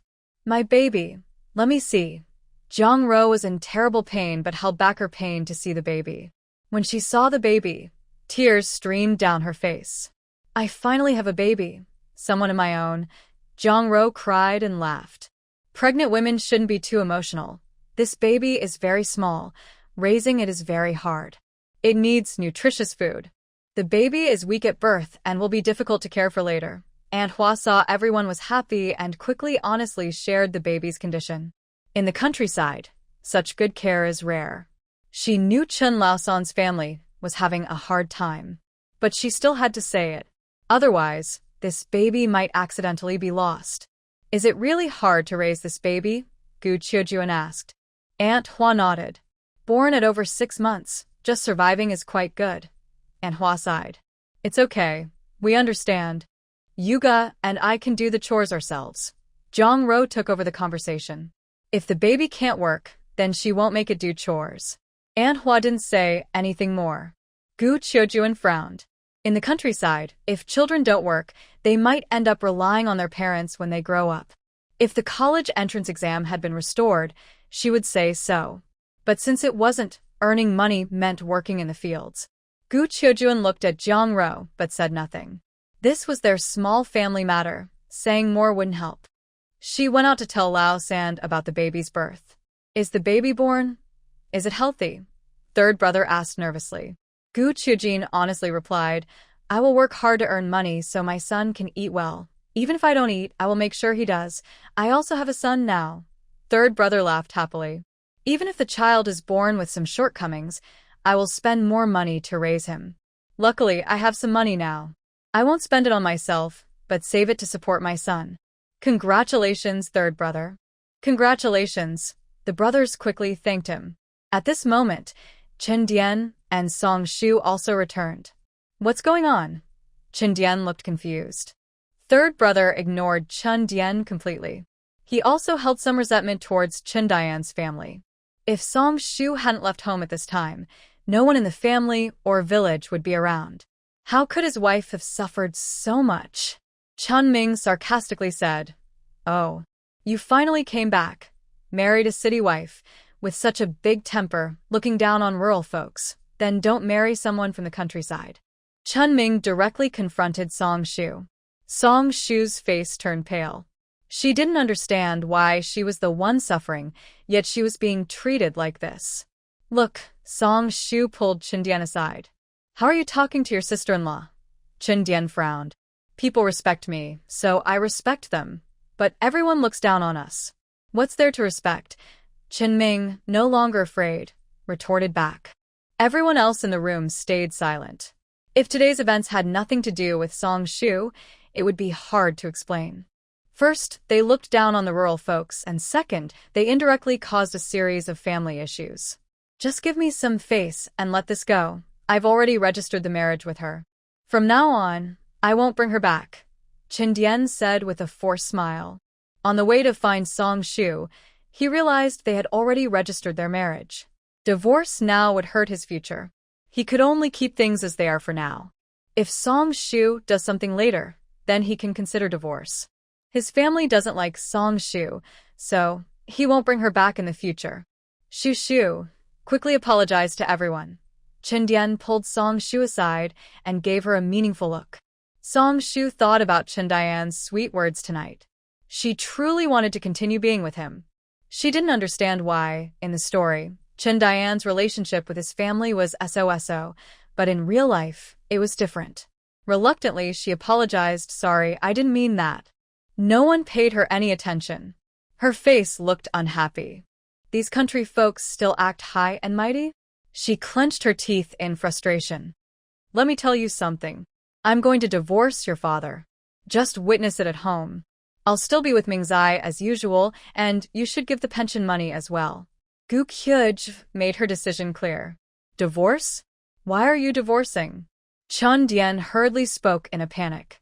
You've all been together for so many years. Why divorce now?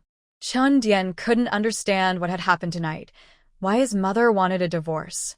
His family situation was complicated because of divorce. What if someone used this against him to gossip? This is my decision, Gu Qiujuan said firmly. Older brother, second brother, third brother, fifth brother, say something. You really can't just divorce. Chun Dian wanted to persuade his brothers to reconcile. I think it's good that mom is divorcing.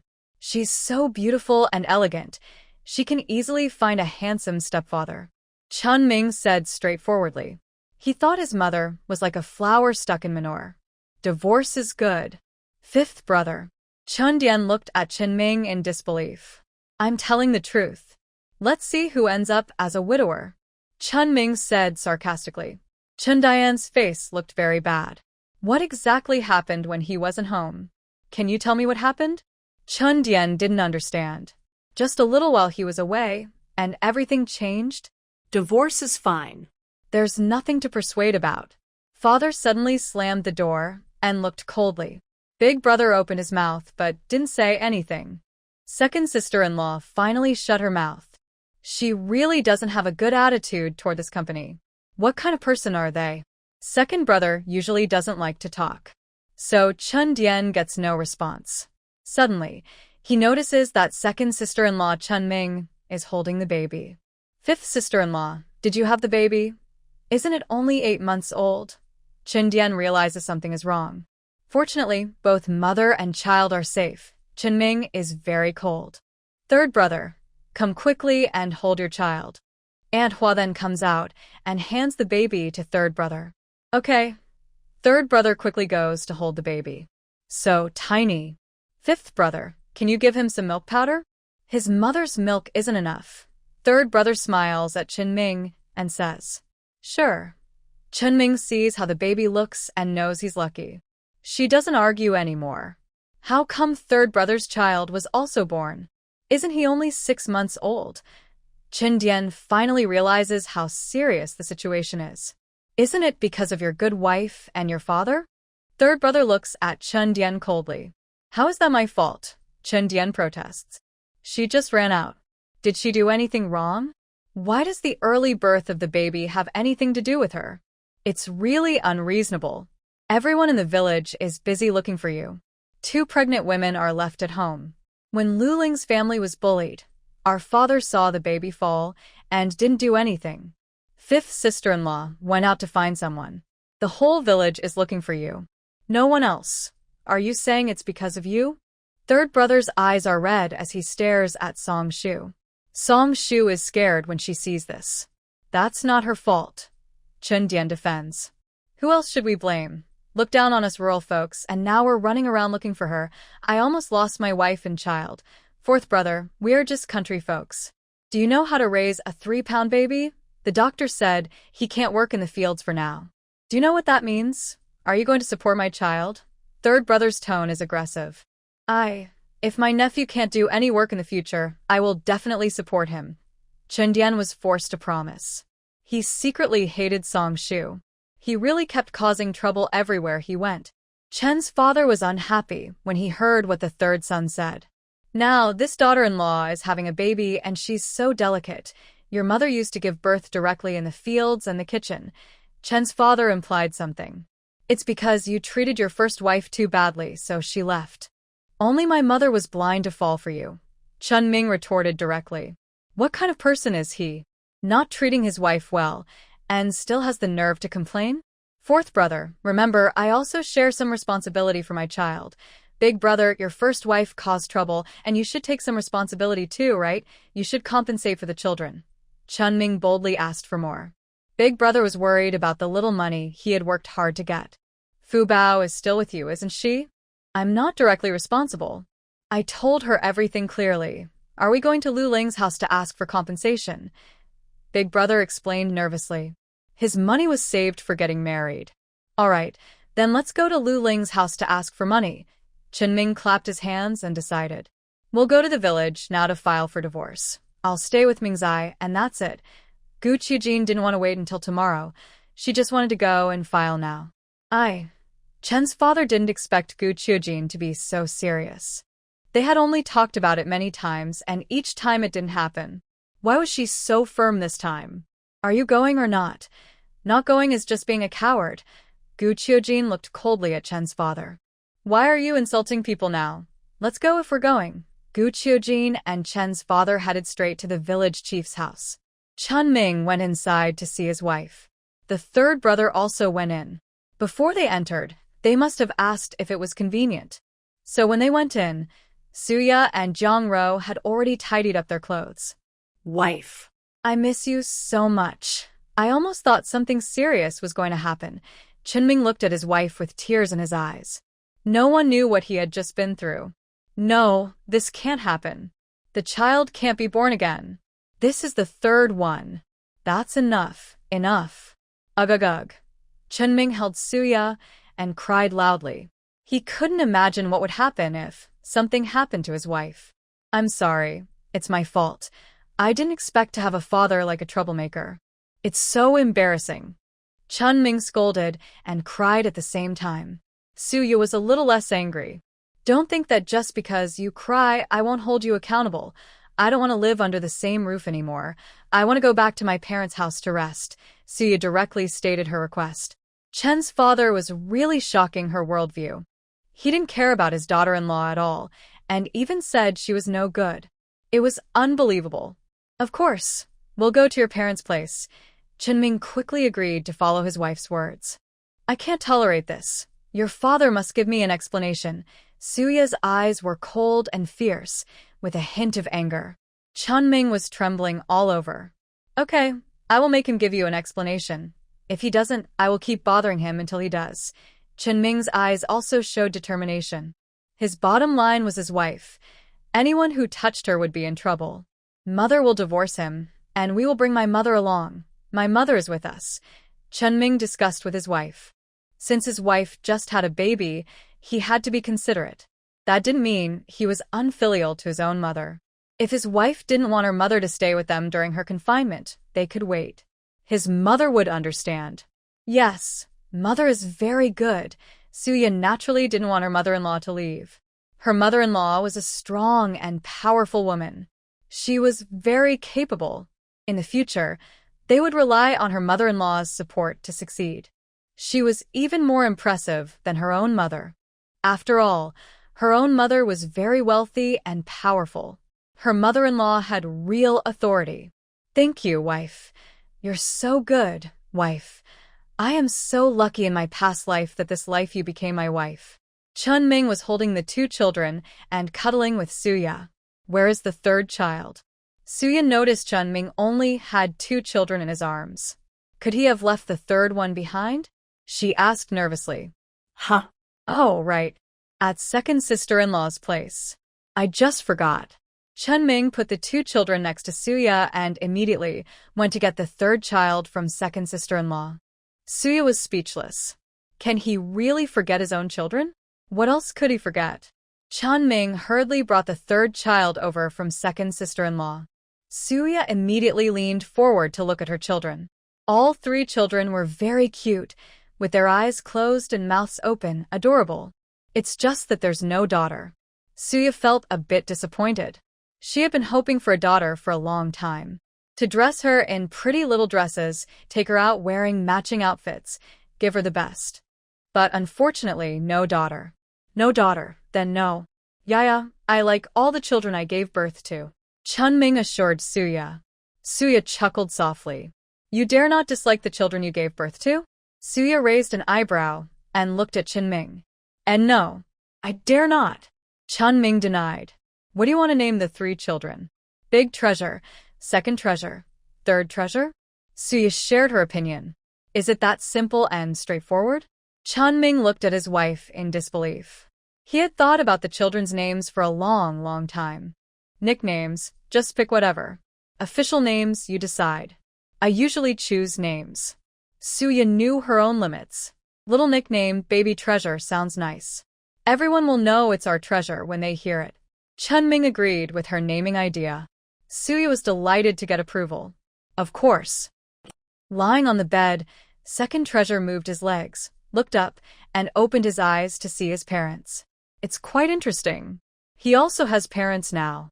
He was curious to know what family love really looked like. He was full of curiosity. Debeo was sleeping soundly.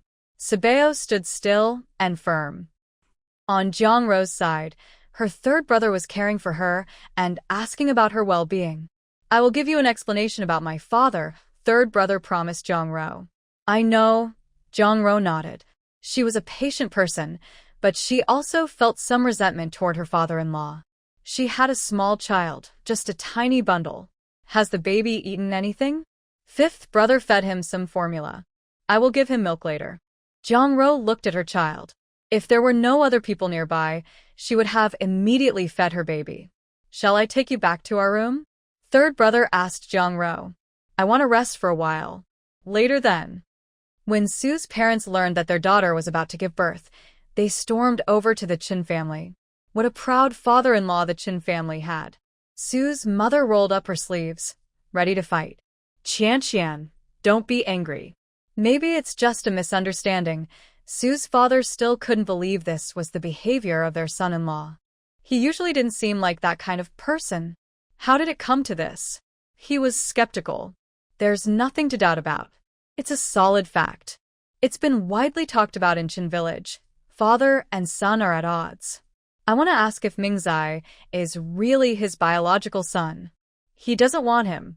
Give him to me. I love my little ones so much. Sue's mother stepped in and headed to the Chin family. At the Chun house, Chin Feng and Chin Dian were waiting at the door for Sue's parents to arrive. Gu Qiujie and Chin father were at the village chief's place, asking for a divorce report. Are you really going to divorce? You're both getting old now. You should think carefully. It's been so many years. The village chief hesitated. He was hinting at Chin father. But Chin father didn't seem to understand. It's her decision to divorce. He treats her like she's so precious. If they divorce, she'll just be a widow. Chin father looked expressionless, and his words were very harsh.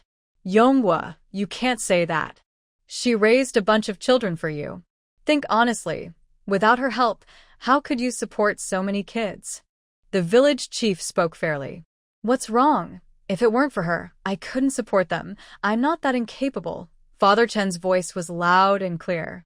The village chief opened his mouth, wanting to say that without Gu Qiujin, their family with so many children wouldn't survive on a small military pension, and supporting their education would be impossible. But clearly, no matter what he said, Father Chen wouldn't stop. Many onlookers outside the village chief's house were gossiping. Are they really going to divorce? By the way, Enku looks really good. Even when she's older, she still has her own beauty. As for Uncle Chen, he doesn't look like much. Some people don't appreciate their blessings. After Gu's divorce, many would pursue her. Hurry up and sign. Stop talking so much, Gu Qiujin said impatiently. After all these years, she was finally going to be free. Father Chen didn't expect her to be so indifferent after he said so much. She still wanted a divorce? He suddenly felt embarrassed. Does she not know how good he's been to her? You. Father Chen's face turned red. He stared at Gu Qiujin with wide eyes, like a black pearl. Gu Qiujin looked calm, her whole demeanor distant, just like when they first met. He felt a bit scared. If you lower your head, I won't divorce you. The kids are already this old. Father Chen cleared his throat, trying to give himself an out. No need. You hurt my daughter-in-law. I only have one daughter-in-law, and I won't forgive you. If my parents knew, they'd support my divorce too. Gu Qiujin's voice was very cold. Father Chen was speechless. Really, I've never seen a father-in-law so harmful to his daughter-in-law. Isn't he her real father? And there's a third child. Can't both of them not be his real children? What kind of era is this, still so superstitious and old-fashioned? Sign the papers, Gu Qiujin urged Father Chen. Father Chen was held over the fire, and he was told, don't regret it. Then he slowly signed his name on the document. Gu Qiujin saw the divorce papers with both their names, prepared in 3 copies for the village chief to record. Tomorrow, they will go to the Civil Affairs Bureau, and then they will truly be no longer connected. She felt relieved inside. She was finally going to be free again. She happily took the divorce papers. Tomorrow at the Civil Affairs Bureau, Gu Qiujin said this, and then left directly. Once the divorce papers were signed and recorded by the village chief, going to the bureau just meant getting a divorce certificate.